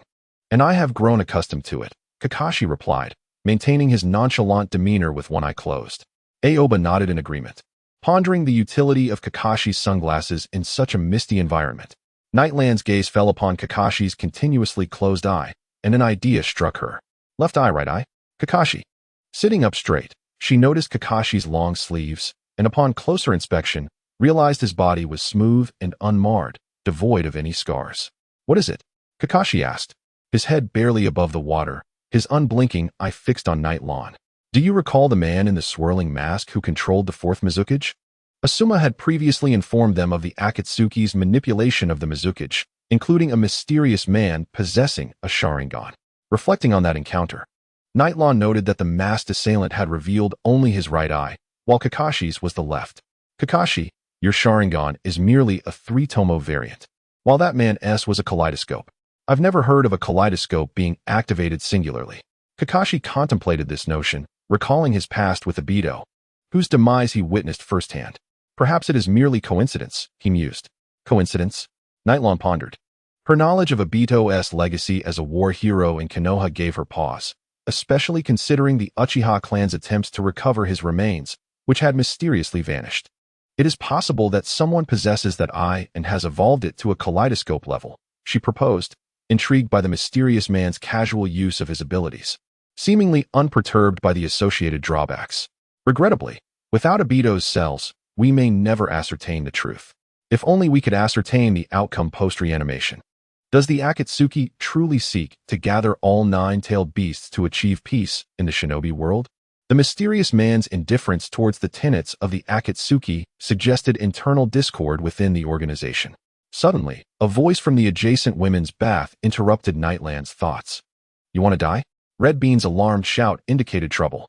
Kakashi and the others, initially unaware of the situation, quickly stood to attention as flames erupted from the women's side. Are there enemies? Though Red Bean was known for her emotional outbursts, she would not act without cause. Kakashi swiftly assigned tasks. Aoba, Sasuke, keep watch. Asuma, Dingji, guard the entrance. Nightland, Shikamaru, and I will head to the women's bath. With a nod, they began donning their clothing and preparing for action. Upon reaching the women's bath entrance, an awkward silence ensued as they hesitated to proceed further, the commotion inside intensifying. Moments later, a chaotic throng of scantily clad women burst forth, with Kakashi raising his hands in a gesture of surrender as they rushed past him. Women are truly formidable, he sighed, glancing at his companions, realizing he would need to take matters into his own hands. Cautiously lifting the curtain, he peered inside. Kakashi, don't make us look like perverts, Nightland exclaimed, noting that Kakashi's cautious demeanor resembled that of a voyeur. If anyone sees you, you'll be branded a creep. Shikamaru, hands in pockets, felt as though he were caught in a farce. Why don't you go? Kakashi retorted, clearly irritated. Nightland understood his discomfort, as he had far more to contemplate. Pervert. Before she could finish, a flying bathtub struck Kakashi on the head, leaving him feigning composure as he glimpsed the scene unfolding before him, recognizing Ino and Shino, who were merely draped in bathrobes. I heard commotion and came to investigate, Kakashi remarked nonchalantly, standing tall as if nothing had transpired. Kakashi-sensei, I'm sorry. I thought. Ino's bashful gaze met Kakashi's. Kakashi, eager to redirect the conversation, pressed, what on earth is happening? Where's Red Bean? A glance over his shoulder revealed Nightland and Shikamaru had vanished, their departure swift. Nightland-senpai, is it all right for us to leave? Shikamaru inquired, a hint of guilt in his tone. That was definitely Ino's voice. I'm sure Kakashi can handle it alone. We should not interfere, Nightland replied, casting a casual glance at Shikamaru. Are you still considering helping him? No, Shikamaru protested, his cheeks reddening at the thought of returning to such an embarrassing scene. The two exited the establishment, only to discover Sasuke, Aoba, Asuma, and others gathered at the entrance. What transpired? Night Lawn inquired, observing the assembled group. Asuma pointed upwards, and Night Lawn followed his gaze, noticing a sizable toad hovering above the bath, brandishing a shield resembling a pot lid to deflect the fire jutsu being unleashed by Red Bean, illuminating the night sky. How has Red Bean's fire technique grown so potent? And that toad looks familiar, Night Lawn mused, recognizing the large creature. Perverted sage. This is all your fault. A young man with spiky blonde hair and an orange jacket descended from the sky. Naruto, is that really you? Shikamaru exclaimed, helping the fallen Naruto to his feet. Naruto, bewildered, scanned the gathered faces. Hey, why is everyone here? His eyes landed on Sasuke, who he called out to. Shut up, dead last. Sasuke grumbled, having learned of Naruto's status as the host of the Nine Tails since joining the Umbu. What? I've been training diligently. Naruto protested, annoyed by the moniker. Despite his efforts, he felt his growth had been minimal, although his understanding of ninja fundamentals had expanded significantly under Jiraiya's tutelage. So, the pervert in the bath was Asuma? Asuma stroked his chin, piecing together the mystery. It's that lecherous sage, Naruto exclaimed, frustrated with Jiraiya for failing to honor his promise to teach him jutsu while instead spying on him. As Night Lawn observed, the massive toad had vanished, and Ino and Shino had emerged from the establishment, both dressed and ready. Ino shot Naruto a disapproving look. Naruto, you're unbelievable. Naruto could only offer a sheepish grin, the awkwardness of their shared encounter palpable. Kakashi-sensei, Naruto called, bounding over to Kakashi, who greeted him warmly. Oh, Night Lawn, you're here too? Just passing by on a mission, Night Lawn replied, exchanging pleasantries with Naruto. Ha ha ha, what a coincidence. Jiraiya's booming voice drew attention, though the embarrassment evident on his face quickly diminished his bravado. Red Bean. She reappeared, adjusting her attire and casting a disdainful glance at Jiraiya. Her past as Orochimaru's apprentice coloring her view of him unfavorably. Not only that, but after the appearance of Jiraiya, Ino and Antelope distanced themselves from him and directly ran to the side of Hondo. Lord Jiraiya, this is not a suitable place for conversation. Let us find somewhere else. Kakashi interjected, providing a way out for the grinning Jiraiya. The group moved to a restaurant, where the elite shinobi gathered at one table, while Sasuke and his classmates sat together. This arrangement was not indicative of favoritism, but rather a necessity, as they had matters to discuss with Jiraiya, particularly concerning Naruto, warranting their separation. Speak your mind, Jiraiya said as he lifted his cup and took a sip. Upon noticing the presence of so many elite shinobi from Konoha, he realized a significant issue had arisen. As one of Konoha's pillars, he felt compelled to understand the situation. Kakashi recounted the information he had gathered, and when Jiraiya heard the mention of the Rinnegan, the cup he had been holding came to a halt. Are you certain it is the Rinnegan? Jiraiya recalled his former disciples. Yelan personally clashed with that individual, Kakashi remarked, his gaze shifting to Yelan, the only elite shinobi present who was consuming a beverage. Despite the relatively low alcohol content of the drinks in this world, Yelan had never developed a taste for alcohol, whether in his past life or the present. That person claims to be a god, wearing the headband of the Rain Village's rogue ninja, with orange hair and a youthful appearance. Yelan described the figure of pain. Wait, that description sounds like Yahiko, Jiraiya murmured to himself, his voice barely audible. Yelan squinted, unable to clearly hear Jiraiya's words. But since that Jiraiya seemed to have encountered the individual before. However, it was truly unexpected that this person could control the Mizukage. Fortunately, the Three Tails had already perished. Even if this organization took action, it would not be for another 3 years. Jiraiya had come to this realization and glanced at Naruto, who was happily conversing with his classmates. It appears I must intensify Naruto's training, Jiraiya mused, stroking his chin. There is one more matter that concerns me. He discreetly glanced at Hondo, pretending to be indifferent, and said, Hondo, you have utilized Orochimaru's curse mark ability. Haven to you? What does that have to do with you? Hondo replied with a dismissive attitude, her earlier peeping having left her thoroughly disappointed in one of the Sannin. That kind of power is difficult to control. What if something goes wrong? Jiraiya felt a lingering pain on his face. After being caught by Hondo, he had been startled when she slapped him, nearly sending him flying. He hadn't expected such strength from a girl. I've never heard of Tsunade teaching Hondo superhuman strength. How has this little girl become so powerful? Jiraiya thought. only to remember that Hondo had also unleashed a formidable fire technique, nearly evaporating all the water in the bathhouse, leaving him to bear the costs of the damages. All day long, one might be pecked by the very geese they had sought to hunt. Aside from Tsunade, Jiraiya had never suffered such a loss. The only resemblance Hondo bore to Tsunade was in her strength, and as he pondered this, he couldn't resist sneaking a glance. Fortunately, Hondo was oblivious to Jiraiya's actions. Otherwise, she would surely have exploded with anger. None of this escaped Yelan's keen eyes. He frowned but refrained from making a fuss, simply stating, "I have sealed the curse mark on Hondo using sealing techniques. This seal allows her to access the mark's power without affecting her consciousness." Yelan surmised that Hondo's newfound strength was likely due to the effectiveness of the curse mark. Observing Hondo, who held a beer in one hand while continuously consuming high-calorie food with the other, Yelan was baffled as to where all the weight was going. "You can use sealing techniques?" Jiraiya exclaimed, his eyes widening. The Uchiha clan's research into sealing techniques was indeed rare, and to be able to seal a curse mark was not merely a matter of strength. It required a deep understanding of the mark's power. All the elite shinobi turned their attention to Yelan. They were aware that he supervised the restoration of the village's barrier, but those unfamiliar with the situation merely assumed Tsunade was grooming him. They were astonished to discover that he had genuinely mastered such techniques. Was he truly a prodigy? Somewhat. "I have merely a basic understanding of the curse mark's power," Yelan replied modestly. He had yet to master the four-symbol seal and had only a profound understanding of natural energy. "Can you utilize sage techniques?" Jiraiya asked, astonished at Yelan's understanding of such curse marks, which indicated a familiarity with natural energy. Yelan might very well be capable of entering sage mode like himself. "Sage techniques? What is that?" Yelan inquired, genuinely unaware of the concept of sage mode. The term had never been mentioned by Pujuan, who had only stated that those who mastered such energy often referred to themselves as sages. "You don't know? It involves harnessing natural energy," Jiraiya said, a bit bewildered, questioning whether he had misjudged Yelan. As the two engaged in their cryptic exchange, the others fell silent, with only Hondo continuing to eat and drink without a care in the world. Upon hearing the term natural energy, Yelan quickly grasped its meaning.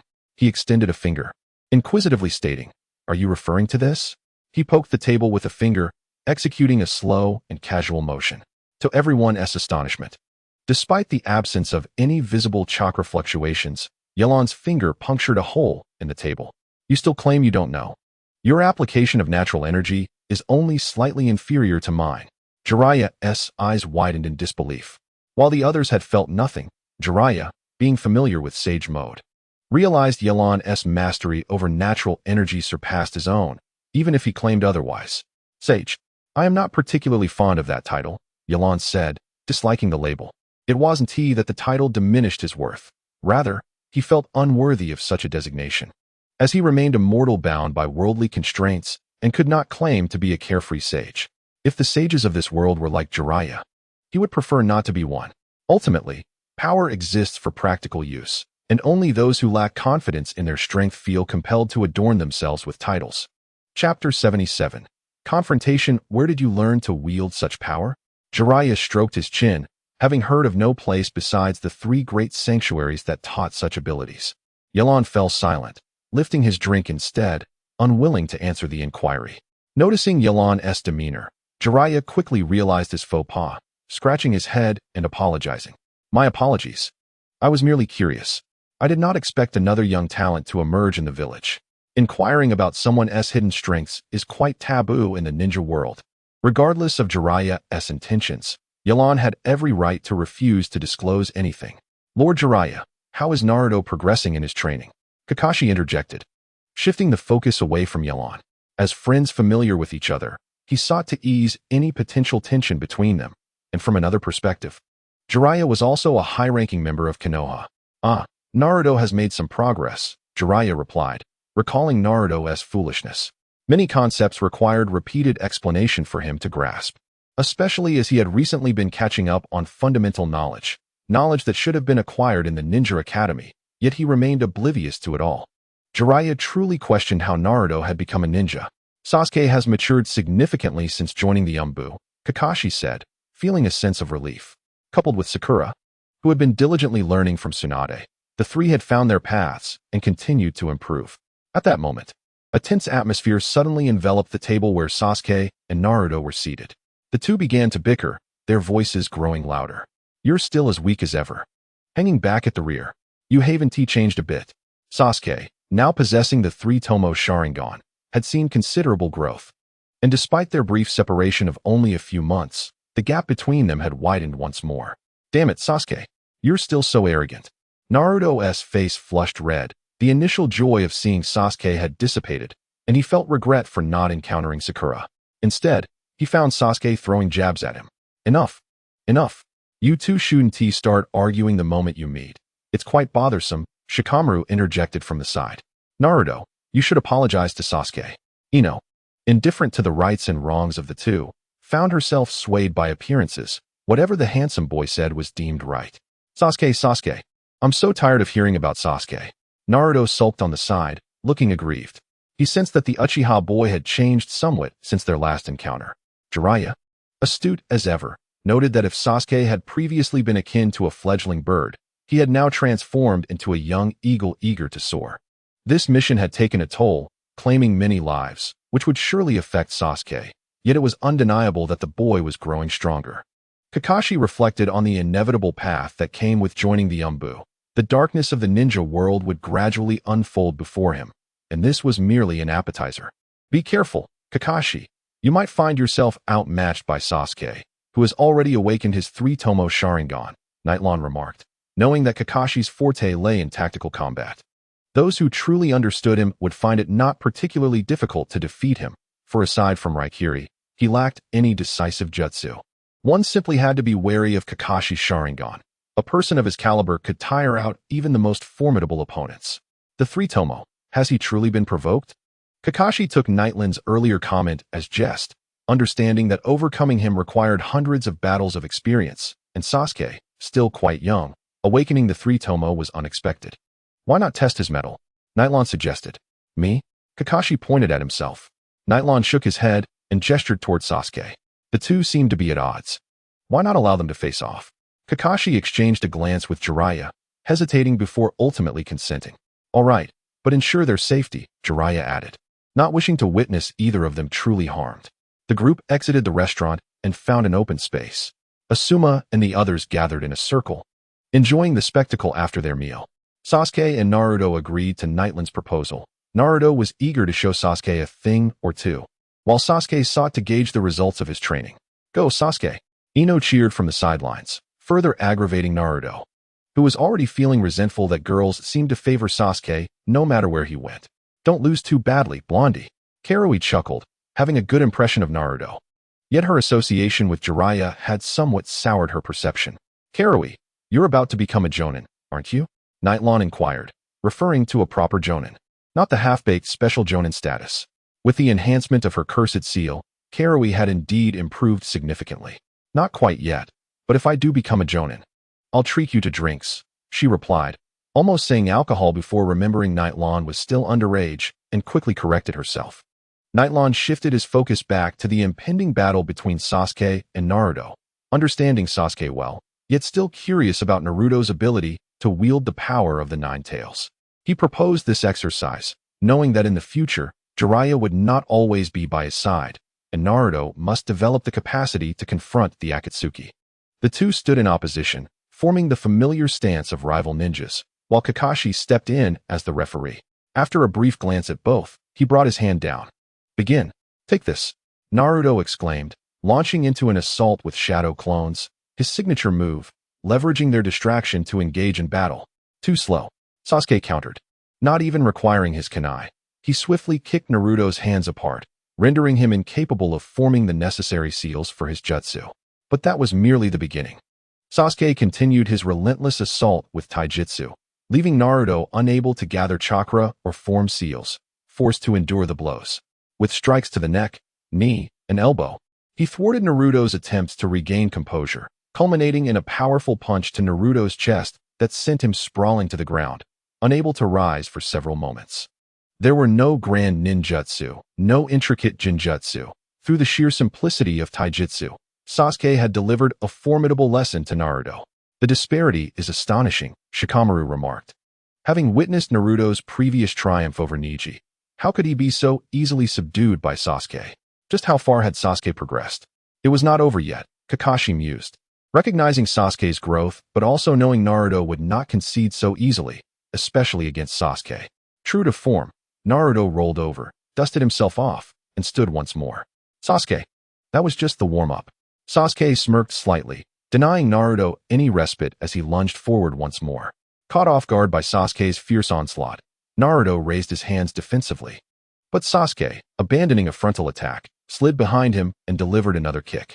Staggering, Naruto barely managed to regain his footing, seizing the moment to summon his shadow clones again. You really haven't changed, have you, Naruto? Sasuke observed calmly as Naruto's clones surged toward him.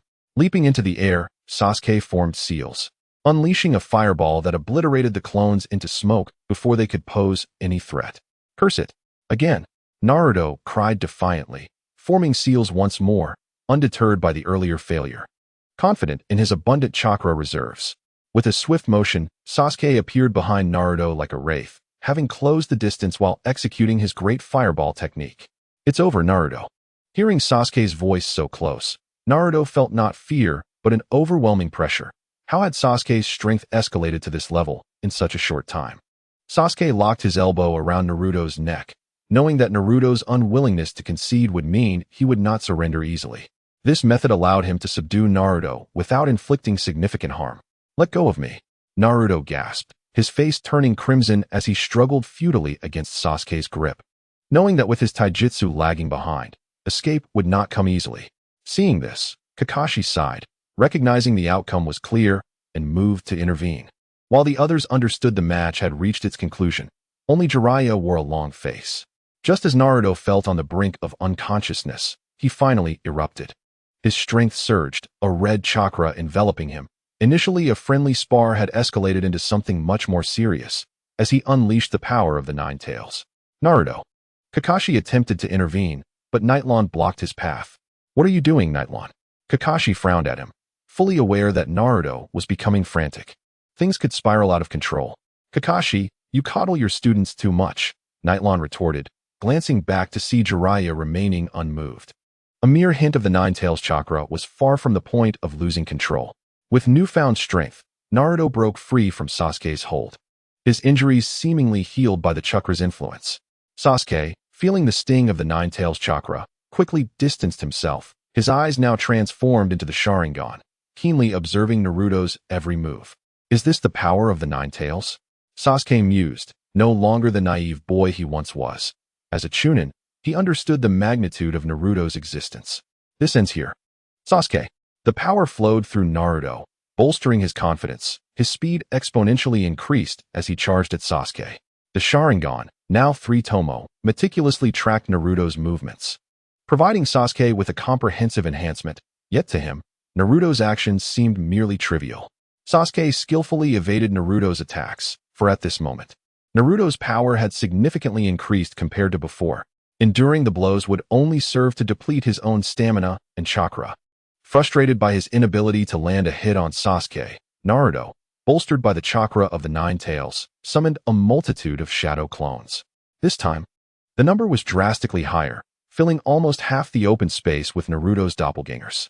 Kakashi watched with a hint of envy at the sheer volume of chakra displayed. Such a brazen method of combat was beyond his imagination. Sakura, observing Sasuke's continued evasion, felt a pang of anxiety. Since the conclusion of the Chunin exams, both had steadily grown stronger, though Sasuke often teased Naruto for being at the bottom of their class. No, Sasuke must win, Shikamaru declared decisively, though he was unsure of Sasuke's strategy. Yet, judging by Sasuke's calm demeanor, it seemed he still had a trump card, while Naruto's options were nearly exhausted. As Naruto's numerous clones surged forward, Sasuke felled one after another. Despite the vast number of clones, even Naruto's abundant chakra would be insufficient to sustain them all, with most dissolving into smoke before they could withstand a single blow from Sasuke. However, the arena was limited in size, and as Sasuke eliminated the clones, he found himself completely surrounded by Naruto's remaining doppelgangers. Several clones, pressing close to the ground, collaborated to kick Sasuke into the air. In that moment, Naruto utilized the taijutsu he had previously mimicked from Sasuke during the Chunin exams, this time with greater finesse and fluidity. several of Naruto's clones awaited him midair, launching a barrage of punches and kicks at Sasuke. The final figure, poised to deliver the decisive blow, was undoubtedly Naruto's original self. Amidst the distraction from the clones, Naruto aimed a kick at Sasuke. Anticipating this, Sasuke regained his composure, seizing Naruto's leg with one hand as a surge of electricity enveloped him. Lightning release, Chidori stream. This technique was still in its developmental stages. Sasuke had only managed to channel the electrical energy through his upper body. In his vision, the technique needed to envelop his entire being and expand further, but it sufficed for dealing with Naruto at this moment. The sound of the Chidori echoed throughout the arena, drawing the attention of all spectators towards Sasuke, suspended in the air. Chidori. No, it was a newly developed ninjutsu based on Chidori. Kakashi, witnessing this for the first time, unveiled his Sharingan in awe. Caught in Sasuke's grip, Naruto cried out in agony as the electrical current surged through him. The surrounding clones disintegrated into smoke, and both combatants fell to the ground. Sasuke regained his footing, gazing down at the expressionless Naruto sprawled beneath him. Naruto, who had been struggling moments before, had now transformed into a mere cloud of smoke. Sasuke had sensed something amiss when he first seized Naruto. The chakra of the Nine Tails felt significantly weaker, indicating it was not the original Naruto. At that moment, the true Naruto emerged behind Sasuke, his right hand glowing with a swirling ball of chakra, infused with the essence of the Nine Tails, the Rasengan. Kakashi stood tense, and Jiraiya's smile faded as the atmosphere thickened with seriousness among the elite shinobi present. Should this hit Sasuke, it could leave him incapacitated for at least a month. Inuyama was about to shout a warning to Sasuke, but Sasuke's movements were quicker than her words. The Sharingan emitted a faint crimson light as their eyes locked just before contact. Naruto seemed to freeze in place, the chakra of the Nine Tails slowly dissipating from his form. Genjutsu, Sharingan. A flash of lightning burst from Sasuke's hand, and a kunai, devoid of a hilt, appeared in his grasp. Amidst the tension, Sasuke pressed the back of the blade against Naruto's neck. Upon awakening from the Genjutsu, Naruto felt a chill at his throat and looked down to find Sasuke's kunai poised against him. No matter how bold he was, he could not continue fighting. Ah, splendid! Kakashi exclaimed, stepping forward and clapping his hands together with a grin, acknowledging the progress both had made. Sasuke sheathed his kunai, closed his eyes, and upon reopening them, they had returned to their original obsidian hue as he turned away from Naruto. Naruto, taken aback by his unexpected defeat, noticed that aside from his slightly rumpled clothing, Sasuke bore no injuries. The gap between them had widened once more. He wondered what his training with Jiraiya was worth. Bowing his head to hide his expression, he felt a sense of defeat. Sasuke abruptly halted, glancing back at Naruto. If you don't want to be left behind, you'd better strive harder. TCH. This time you've won. Next time, I will definitely beat you. Naruto shouted back, lifting his head and returning to his former self. Sasuke, observing Naruto's reaction, chuckled lightly before walking to Inuyama's side.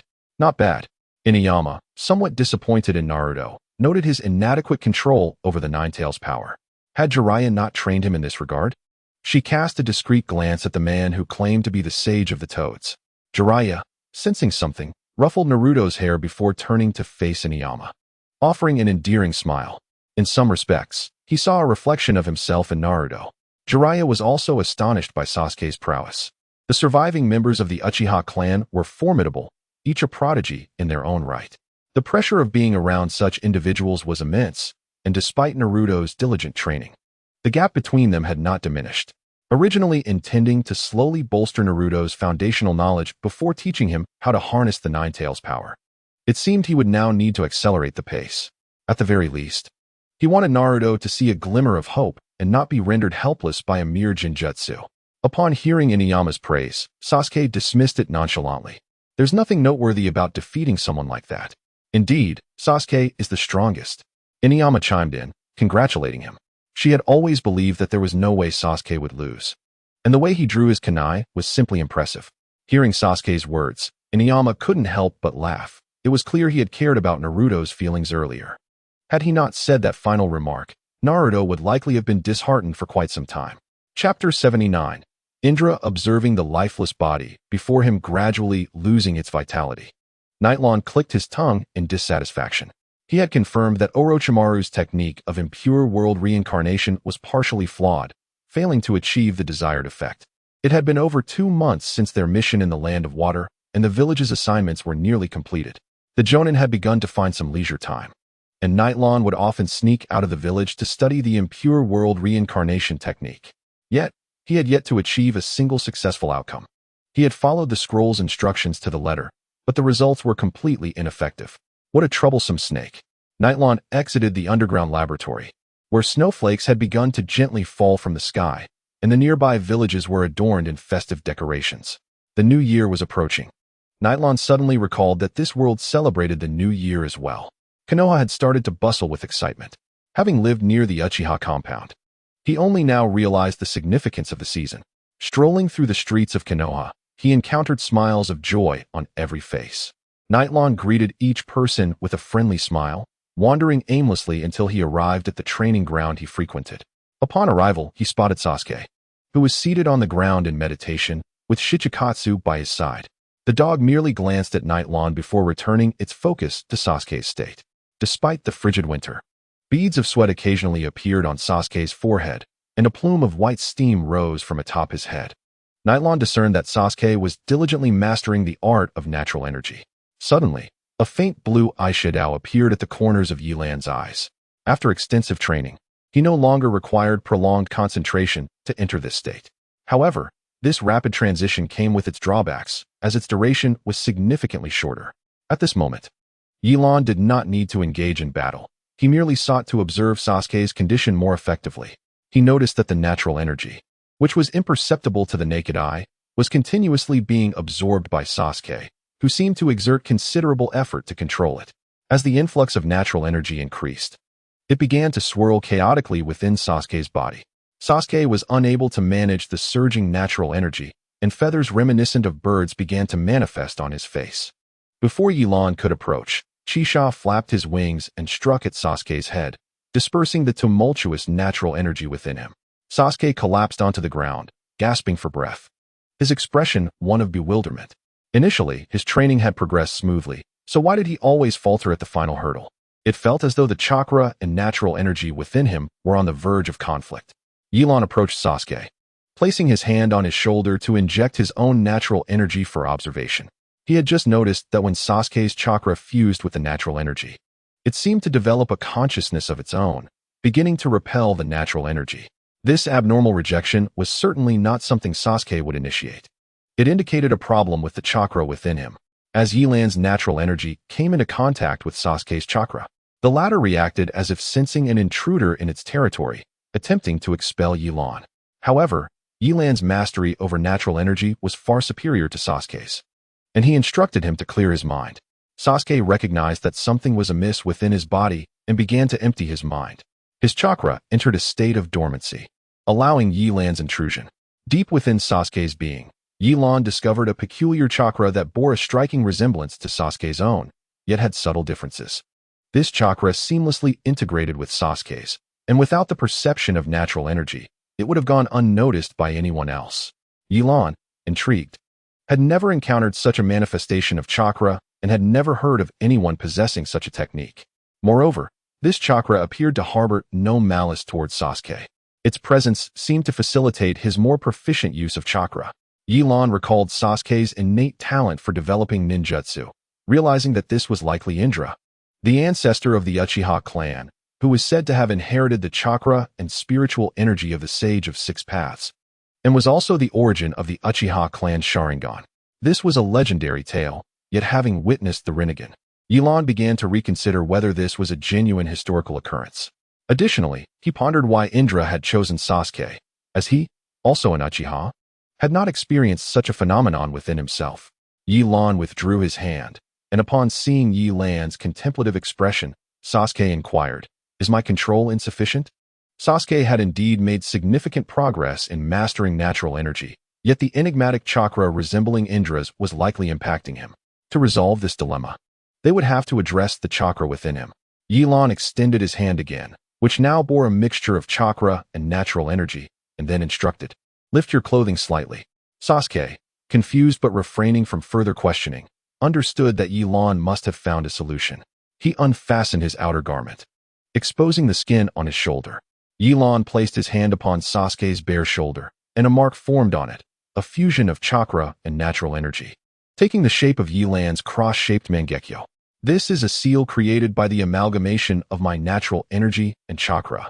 It serves no substantial purpose other than to guide you in better integrating natural energy. You may give it a try. Initially, Yilan considered sealing the unfamiliar chakra with a sealing technique, but he feared it might hinder Sasuke's growth, as the nature of that energy was uncertain. Thus, he devised this method, which, while requiring further practice to fully master natural energy, was certainly more manageable than before. Sasuke, upon hearing this, donned his clothing again, crossed his legs, and began absorbing the natural energy from the environment. This time, it appeared significantly easier than before. The seal on his shoulder began to emit a blue luminescence, aiding Sasuke in stabilizing the natural energy. Chisha observed curiously from the side. Yilan had not anticipated that this method would expedite Sasuke's progress so significantly.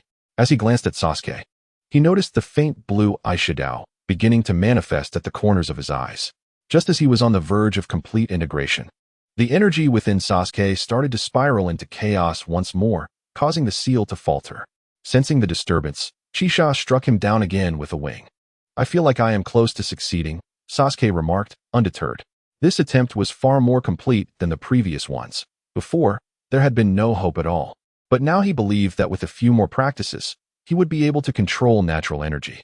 Indeed, the results are much improved, Yilan acknowledged, reflecting that the inspiration for this seal had stemmed from Orochimaru's heavenly seal on Anko. "Sasuke, Yilan," a girl's voice echoed from the entrance of the training ground, and both Yilan and Sasuke turned to see Sakura, whom they had not seen for some time. "You two are truly diligent. The new year is fast approaching." Sakura hurried over, noting that her master, Tsunade, had given her a break. As she passed by on her way home, she had been wondering who might still be training, only to discover that these two were still at it. "I've had some free time lately, so I'm making the most of it." Yilan regarded Sakura favorably, having taught her for a while, and acknowledged that after the new year, things would become busier. Sasuke greeted Sakura as well, although he rarely voiced it. He held great regard for the members of Team 7. "Shall we take a break and have a meal together?" Sakura suggested, waving at Chisha. Initially, she had been surprised to learn that Sasuke had signed a contract with the same summoning beast as Yilan, but considering their backgrounds, it did not seem unexpected. Moreover, she had signed a contract with a slug herself. Sasuke wished to continue training, as he was so close, but at that moment, Chisha opened his mouth. "Take a break. Sasuke, for you humans, the new year must be a significant holiday." Without waiting for Sasuke's response, he directly dispelled the summoning technique. With Chisha's oversight gone, Sasuke could no longer train. Recklessly attempting to harness natural energy without supervision would be tantamount to courting disaster. "Come now, you can't let your teammates' kindness go unappreciated," Yilan teased, causing a blush to rise on Sakura's face. Seeing this, Sasuke ceased his objections, recalling how he had spent previous New Year's alone. This new experience felt much more pleasant. Approaching Sakura, he offered her a smile and asked, "Where shall we eat?" "You decide." Chapter 80, New Year Ultimately. The group arrived at Konoha's most renowned barbecue restaurant. As for who would pay, it was naturally Yilan, the Jonin, as it would be unbecoming to let the two younger ones foot the bill. "Sasuke," Sakura said, producing a small vial and handing it to him. "This is a special healing ointment I've developed. I worry you might encounter danger in the Umbu, so." Noticing Sakura's shy demeanor, Sasuke accepted the ointment without hesitation. Regardless of its efficacy, he could not disregard a teammate's goodwill. He was not oblivious to Sakura's feelings for him. However, like Yilan, he could not afford to be entangled by personal emotions at present. "Thank you, Sakura." Upon seeing Sasuke decisively accept the ointment, a look of delight spread across Sakura's face. As she had no authority over Umbu matters, and with their time together gradually diminishing, she felt that if she could assist Sasuke in any way, it would be more than enough. "Oh dear, you all gather for a meal without inviting me." Kakashi approached Sakura, bending down to speak. "It can't be intentional, can it?" Sakura, startled by Kakashi's voice, waved her hand dismissively. "Kakashi-sensei, I just happened to run into Sasuke and the others." Kakashi's tone was tinged with a hint of melancholy. "But I am your teacher, after all." Sakura felt at a loss for words in response to Kakashi's demeanor. Nightlawn, observing the scene, couldn't help but chuckle. Was this the same cold-blooded Kakashi from before, now so concerned about his students? Kakashi, you shouldn't complain about Sakura when you're out with Guy, Nightlawn remarked. Having noticed Guy and his students approaching from a distance, Kakashi had entered the building with them, but had spotted Sakura first to greet her. Upon catching Nightland's gaze, Guy gave a thumbs up, and Lee and the others gathered around. Sakura, Lee, who had previously declared his affection for Sakura in front of everyone, was the first to greet her. So, Kakashi-sensei has been dining with others, and yet still complains, Sakura retorted, realizing the situation. Well, Guy just needed to discuss a few matters with me. It wasn't merely a meal, Kakashi countered. Why don't we all join together? We're all acquaintances, Guy suggested. Sure. Let's do that, Sakura and Sasuke replied, looking to Nightlawn, who smiled and agreed. Observing the camaraderie, Kakashi felt a twinge of jealousy. Was he truly the leader of Team 7, or was it Nightlawn? He regretted allowing Nightlawn to oversee Team 7. Just as Kakashi pondered this, Asuma and Kurenai entered the barbecue restaurant with their respective students. Ino quickly spotted Nightlawn and the others. What a coincidence. You all are here for a meal too? Asuma casually approached with Kurenai. This is the essence of youth. Everyone wants to gather before the new year. Guy enthusiastically invited Asuma, and Nightlawn had no objections. So they moved to a larger table. What had begun as a small gathering now included over a dozen people, as nearly all the Jonin familiar to Nightlawn were present. Was this barbecue restaurant the designated meeting place for them? If Naruto were here, everyone would be complete. Hinata and Sakura sat together, glancing around and thinking of the boy she had secretly admired, Naruto. That guy, I ran into him during the last mission. Ino recalled the encounter between Sasuke and Naruto, exaggerating a bit but still marveling at Sasuke's effortless victory over Naruto. He is probably training hard right now, Sasuke observed, knowing Naruto well. No wonder he is an elite in the Umbu. Sasuke's strength has improved so rapidly, Shikamaru commented. Is the Umbu really that formidable? I want to join after becoming a Chunin, Kiba, equally brash, chimed in, while Akamaru barked from atop his head. I'm not trying to discourage you, Kiba, but the Umbu are far more dangerous than you think, Shikamaru sighed, recalling the two Umbu who had perished during their last mission. Since then, he had not seen Antelope again and worried about her. Indeed, Kiba, my father mentioned that the Umbu has the highest mortality rate among Konoha shinobi, Choji concurred, his mouth full of meat. I never imagined that the glamorous Umbu would have such a high number of casualties, Niji remarked, having reconciled with the Hyuga main family. Glancing at Sasuke, after being defeated by Naruto, Sasuke was now easily overpowering him. Though Niji, also a prodigy, likely felt some inequity, complaining was not his style. He resolved to train even harder. Sasuke noticed Sakura's worried expression and reassured her, it's not as terrifying as Choji makes it sound. Kakashi-sensei was once a member of the Umbu. The students turned their gazes toward Kakashi, surprised to learn of his past. Oh, that was a long time ago, Kakashi said, scratching his head as everyone looked at him. Yes, he was known as cold-blooded Kakashi during his time in the Umbu, Nightlawn interjected, recalling Kakashi's former nickname. Cold-blooded Kakashi? Sakura thought it unbefitting for her teacher. That's because Kakashi was incredibly efficient in executing missions back then. Right, Kakashi? Guy added, recalling how he felt pity for his friend during those times. Is that really the case? Ino felt something was amiss, her uncertainty evident in her tone.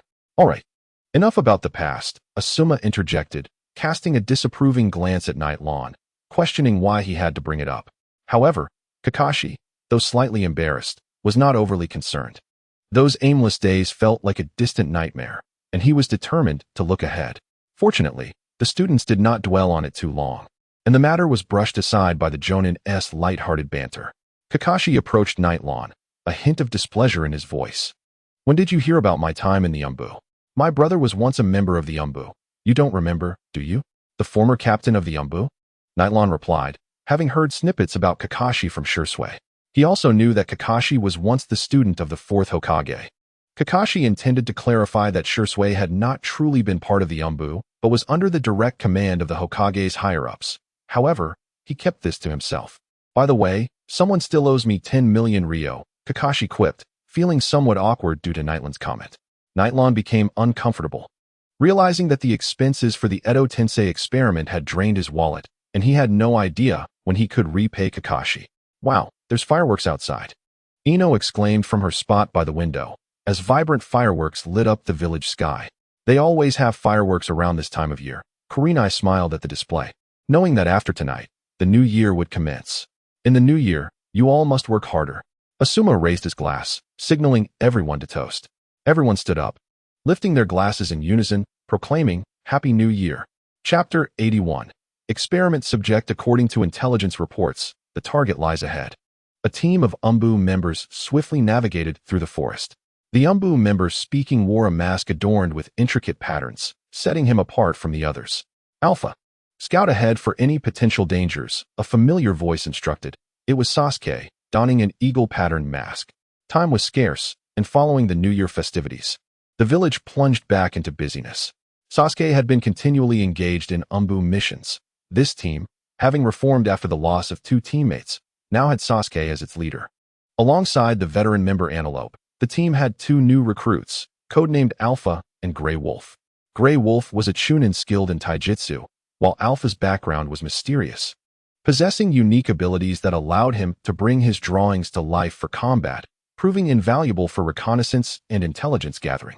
Sasuke had heard from Tsunade that Alpha was part of a training program from the Umbu, but Tsunade's displeasure was evident when she mentioned it. Understood, leader, Alpha responded, his expression hidden behind the mask, though his tone suggested enthusiasm. Having spent over a month with his new teammates, Sasuke had come to understand Alpha's character. Their first meeting almost ended in a fight, as Alpha lacked any social awareness. The task assigned by Tsunade was issued by a village in the land of Rice, which reported the appearance of an unidentified monster in the mountains behind the village. Many farmers venturing into the mountains mysteriously vanished, thus they implored Konoha to investigate. Upon receiving the mission, Sasuke and his team hastened to the designated location, where a group had already arrived at the foot of the mountain. Using the ninja technique, Super Beast imitation, Kaka unfolded a scroll and deftly sketched numerous mice. Once completed, these mice sprang to life, leaping from the scroll and darting into the mountains. Regardless of Kaka's character, this method of reconnaissance significantly reduced the team's potential casualties. Thus, despite his dislike for Kaka's demeanor, Sasuke refrained from ordering him to leave. Kaka maintained his hand seals, sensing the movements of the ink mice, while Sasuke and the others remained vigilant, awaiting Kaka's intel. After a while, Kaka withdrew his seals, and Sasuke inquired, What did you find? There are some robust individuals in the mountains. One of them just destroyed one of my mice. They seem rather peculiar. Kaka replied ambiguously. After a moment's contemplation, Sasuke surmised that these individuals were likely responsible for the villagers' disappearances. Their mission was to investigate and resolve the issue, but first, they needed to ascertain the nature of the enemy. In which direction? Sasuke asked. About 2,000 meters that way, Kaka indicated to his right front. Let's move quietly, Sasuke commanded as the leader. The group stealthily proceeded towards the direction Kaka had pointed out, soon discovering the strange beings he had mentioned.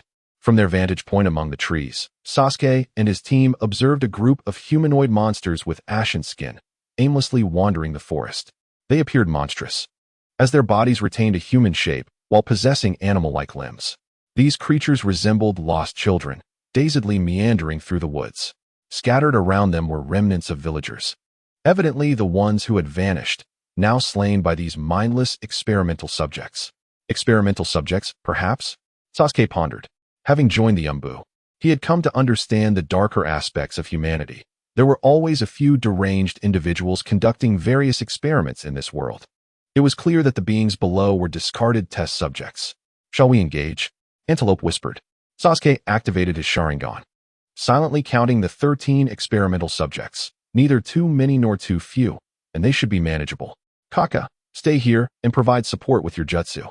The rest of us will take care of the ones below, prioritizing the nearest ones. Do not scatter, Sasuke instructed as they commenced their operation. Antelope and Grey Wolf swiftly retrieved their weapons. Antelope wielded a standard Umbu kunai, while Grey Wolf donned a pair of claw-like weapons. Sasuke leaped from the tree, a flash of lightning illuminating his kunai, gifted by Yelan, now charged with lightning chakra. In one swift motion, he pierced the heart of the nearest experimental subject. Despite being struck, the creature remained alive, emitting a deafening roar which alerted the other subjects, causing them to charge towards Sasuke and his team. Remaining calm, Sasuke reversed his grip on the kunai, lifting it to sever the creature, bisecting it in half. Aim for the head. These subjects possess remarkable vitality, he cautioned his teammates. Antelope nodded, decisively swinging his kunai at one subject's neck, which had no intention of defending itself, resulting in its immediate decapitation. Grey Wolf, exhibiting brute force, utilized his clawed weapons, dodging the subject's attacks while delivering powerful blows to their heads, often shattering their skulls with just a few strikes. As more experimental subjects approached from a distance, Kaka swiftly sketched a few snakes on his scroll, which coiled around the advancing creatures. These dazed beings, oblivious to the struggle of the constricting snakes, could only exert brute force, soon finding themselves entirely bound. With a flash of lightning, Sasuke's kunai struck at the necks of the struggling subjects. In a remarkable display of coordination, the Umbu team swiftly incapacitated all the experimental subjects. Sasuke sheathed his kunai, exhaling with relief. Now that he was the leader, he understood the weight of responsibility. Everyone had emerged unscathed, signaling the successful completion of their mission. However, he remained vigilant. Stay alert for any stragglers. Let us rest for a moment before we withdraw. The strength of the leader seems to be growing, yet from my perspective, it's still not quite perfect. Kaka chuckled as he approached Sasuke. Annoyed by Kaka's incessant chatter, Sasuke curtly replied, "Save your insincere smiles, Kaka. Of course, as you command." "Leader," Kaka responded nonchalantly, seemingly oblivious to any sense of embarrassment, and resumed his vigilance nearby. Antelope and Grey Wolf exchanged glances, sharing an exasperation towards Kaka's peculiar demeanor. "Leader," Kaka began again, his mouth seemingly never at rest. "What is it?" Sasuke, usually composed, felt a tinge of irritation. "It appears there might be a leftover experimental base nearby," Kaka stated, his tone devoid of his usual cheerfulness. Upon hearing this, Sasuke signaled Antelope and Grey Wolf to follow him to where Kaka was indicating. Not far from Kaka, they discovered a cave entrance, littered with shattered experimental equipment. Sasuke's expression turned serious. It was highly probable that the earlier experimental subjects had emerged from this location, leaving him uncertain of the dangers that lay within. "Perhaps we should report to Lord Hokage before further exploration. Our mission has concluded," Antelope suggested calmly. Grey Wolf remained silent, typically reserved except during combat. Antelope, you are mistaken. Those experimental subjects may merely be one reason for the villagers' disappearances. This cave might hold further truths," Kaka interjected, his voice again tinged with laughter. Sasuke considered Kaka's words. "Antelope, Grey Wolf, you will secure the entrance while Kaka and I investigate further. If we do not return in 2 hours, report back to the village and inform Lord Hokage." With Sasuke's decision made, the others did not protest. Kaka promptly entered the cave, seemingly unconcerned for his safety, while Sasuke activated his Sharingan and followed him into the unknown darkness. Chapter 82. The Sound Ninja Quartet. The dimly lit cave offered little comfort, with only their torches providing a semblance of safety as Sasuke and Kaka cautiously navigated the interior. The cave was littered with a plethora of experimental equipment, most of which lay in ruins and coated in thick dust, indicating a long-abandoned facility. "Leader, it seems there is little danger here," Kaka remarked cheerfully, lightening the oppressive atmosphere. "Let us remain cautious," Sasuke advised, approaching an experimental table. He carefully brushed aside the dust from a paper document, illuminated by the torchlight, and began to read. The title, "On the Fusion of Human and Animal," sent a shiver down Sasuke's spine as he delved into the detailed accounts of the difficulties encountered during the experiments and the outcomes achieved.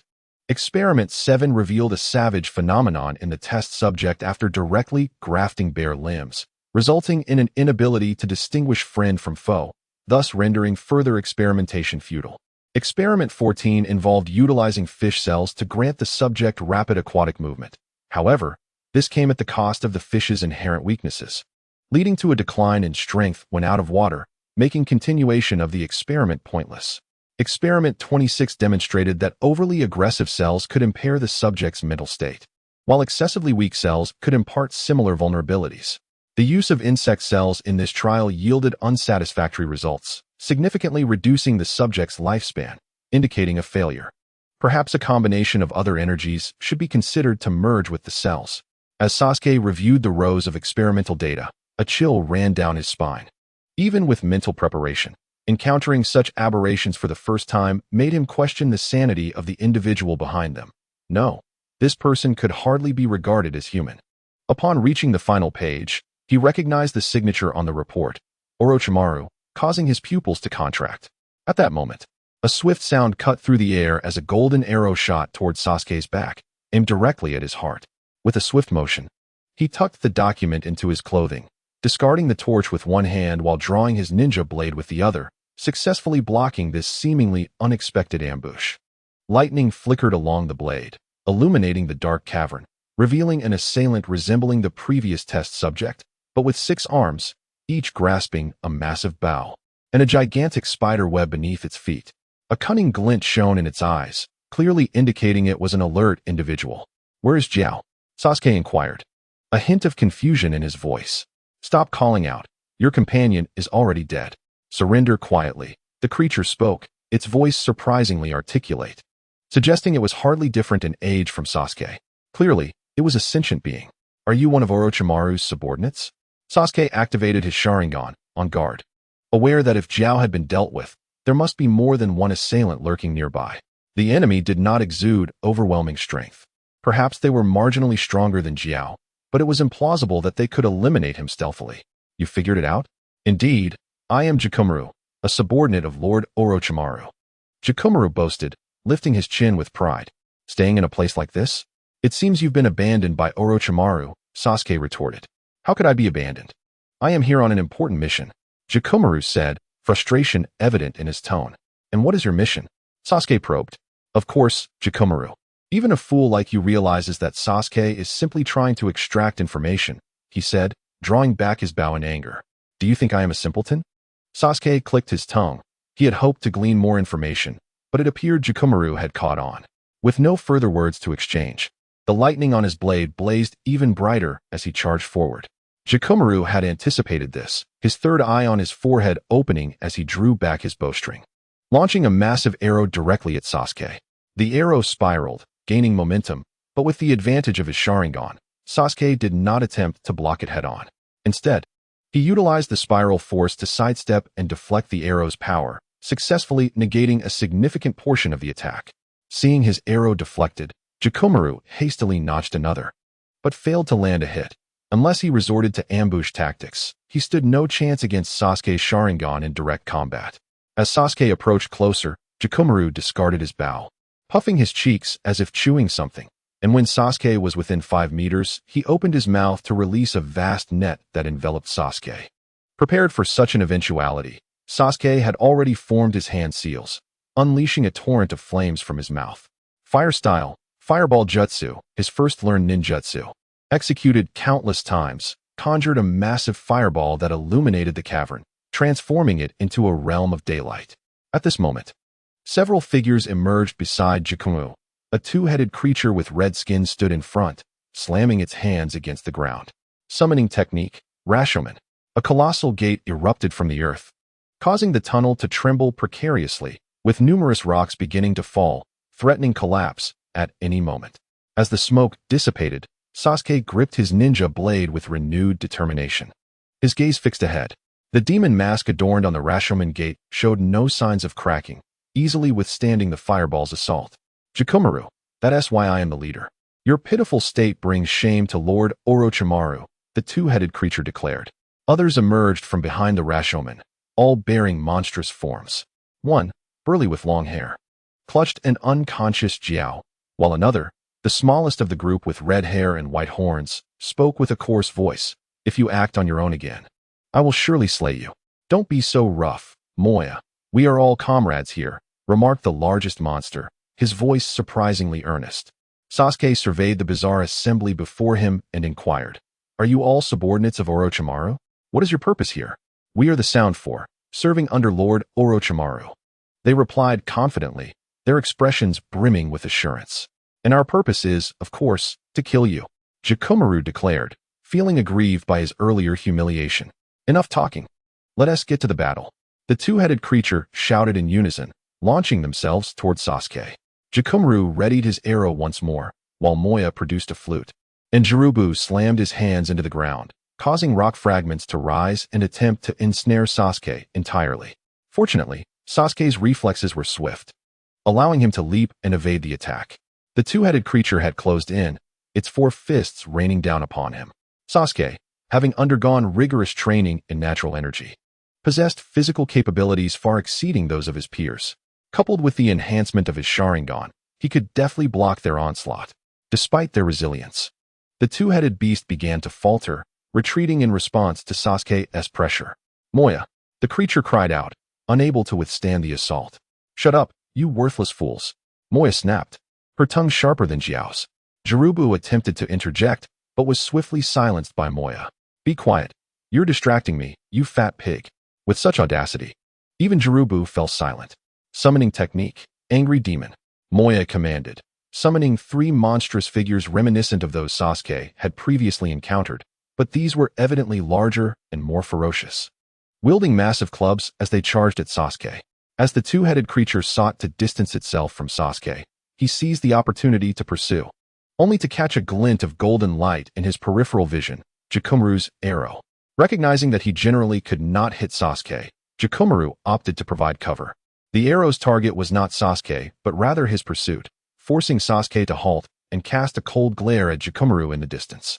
Despite the dampness of the cave, Jakumaru felt beads of sweat form on his brow as he met Sasuke's chilling gaze. Why was he, the one meant to instill fear, feeling apprehensive?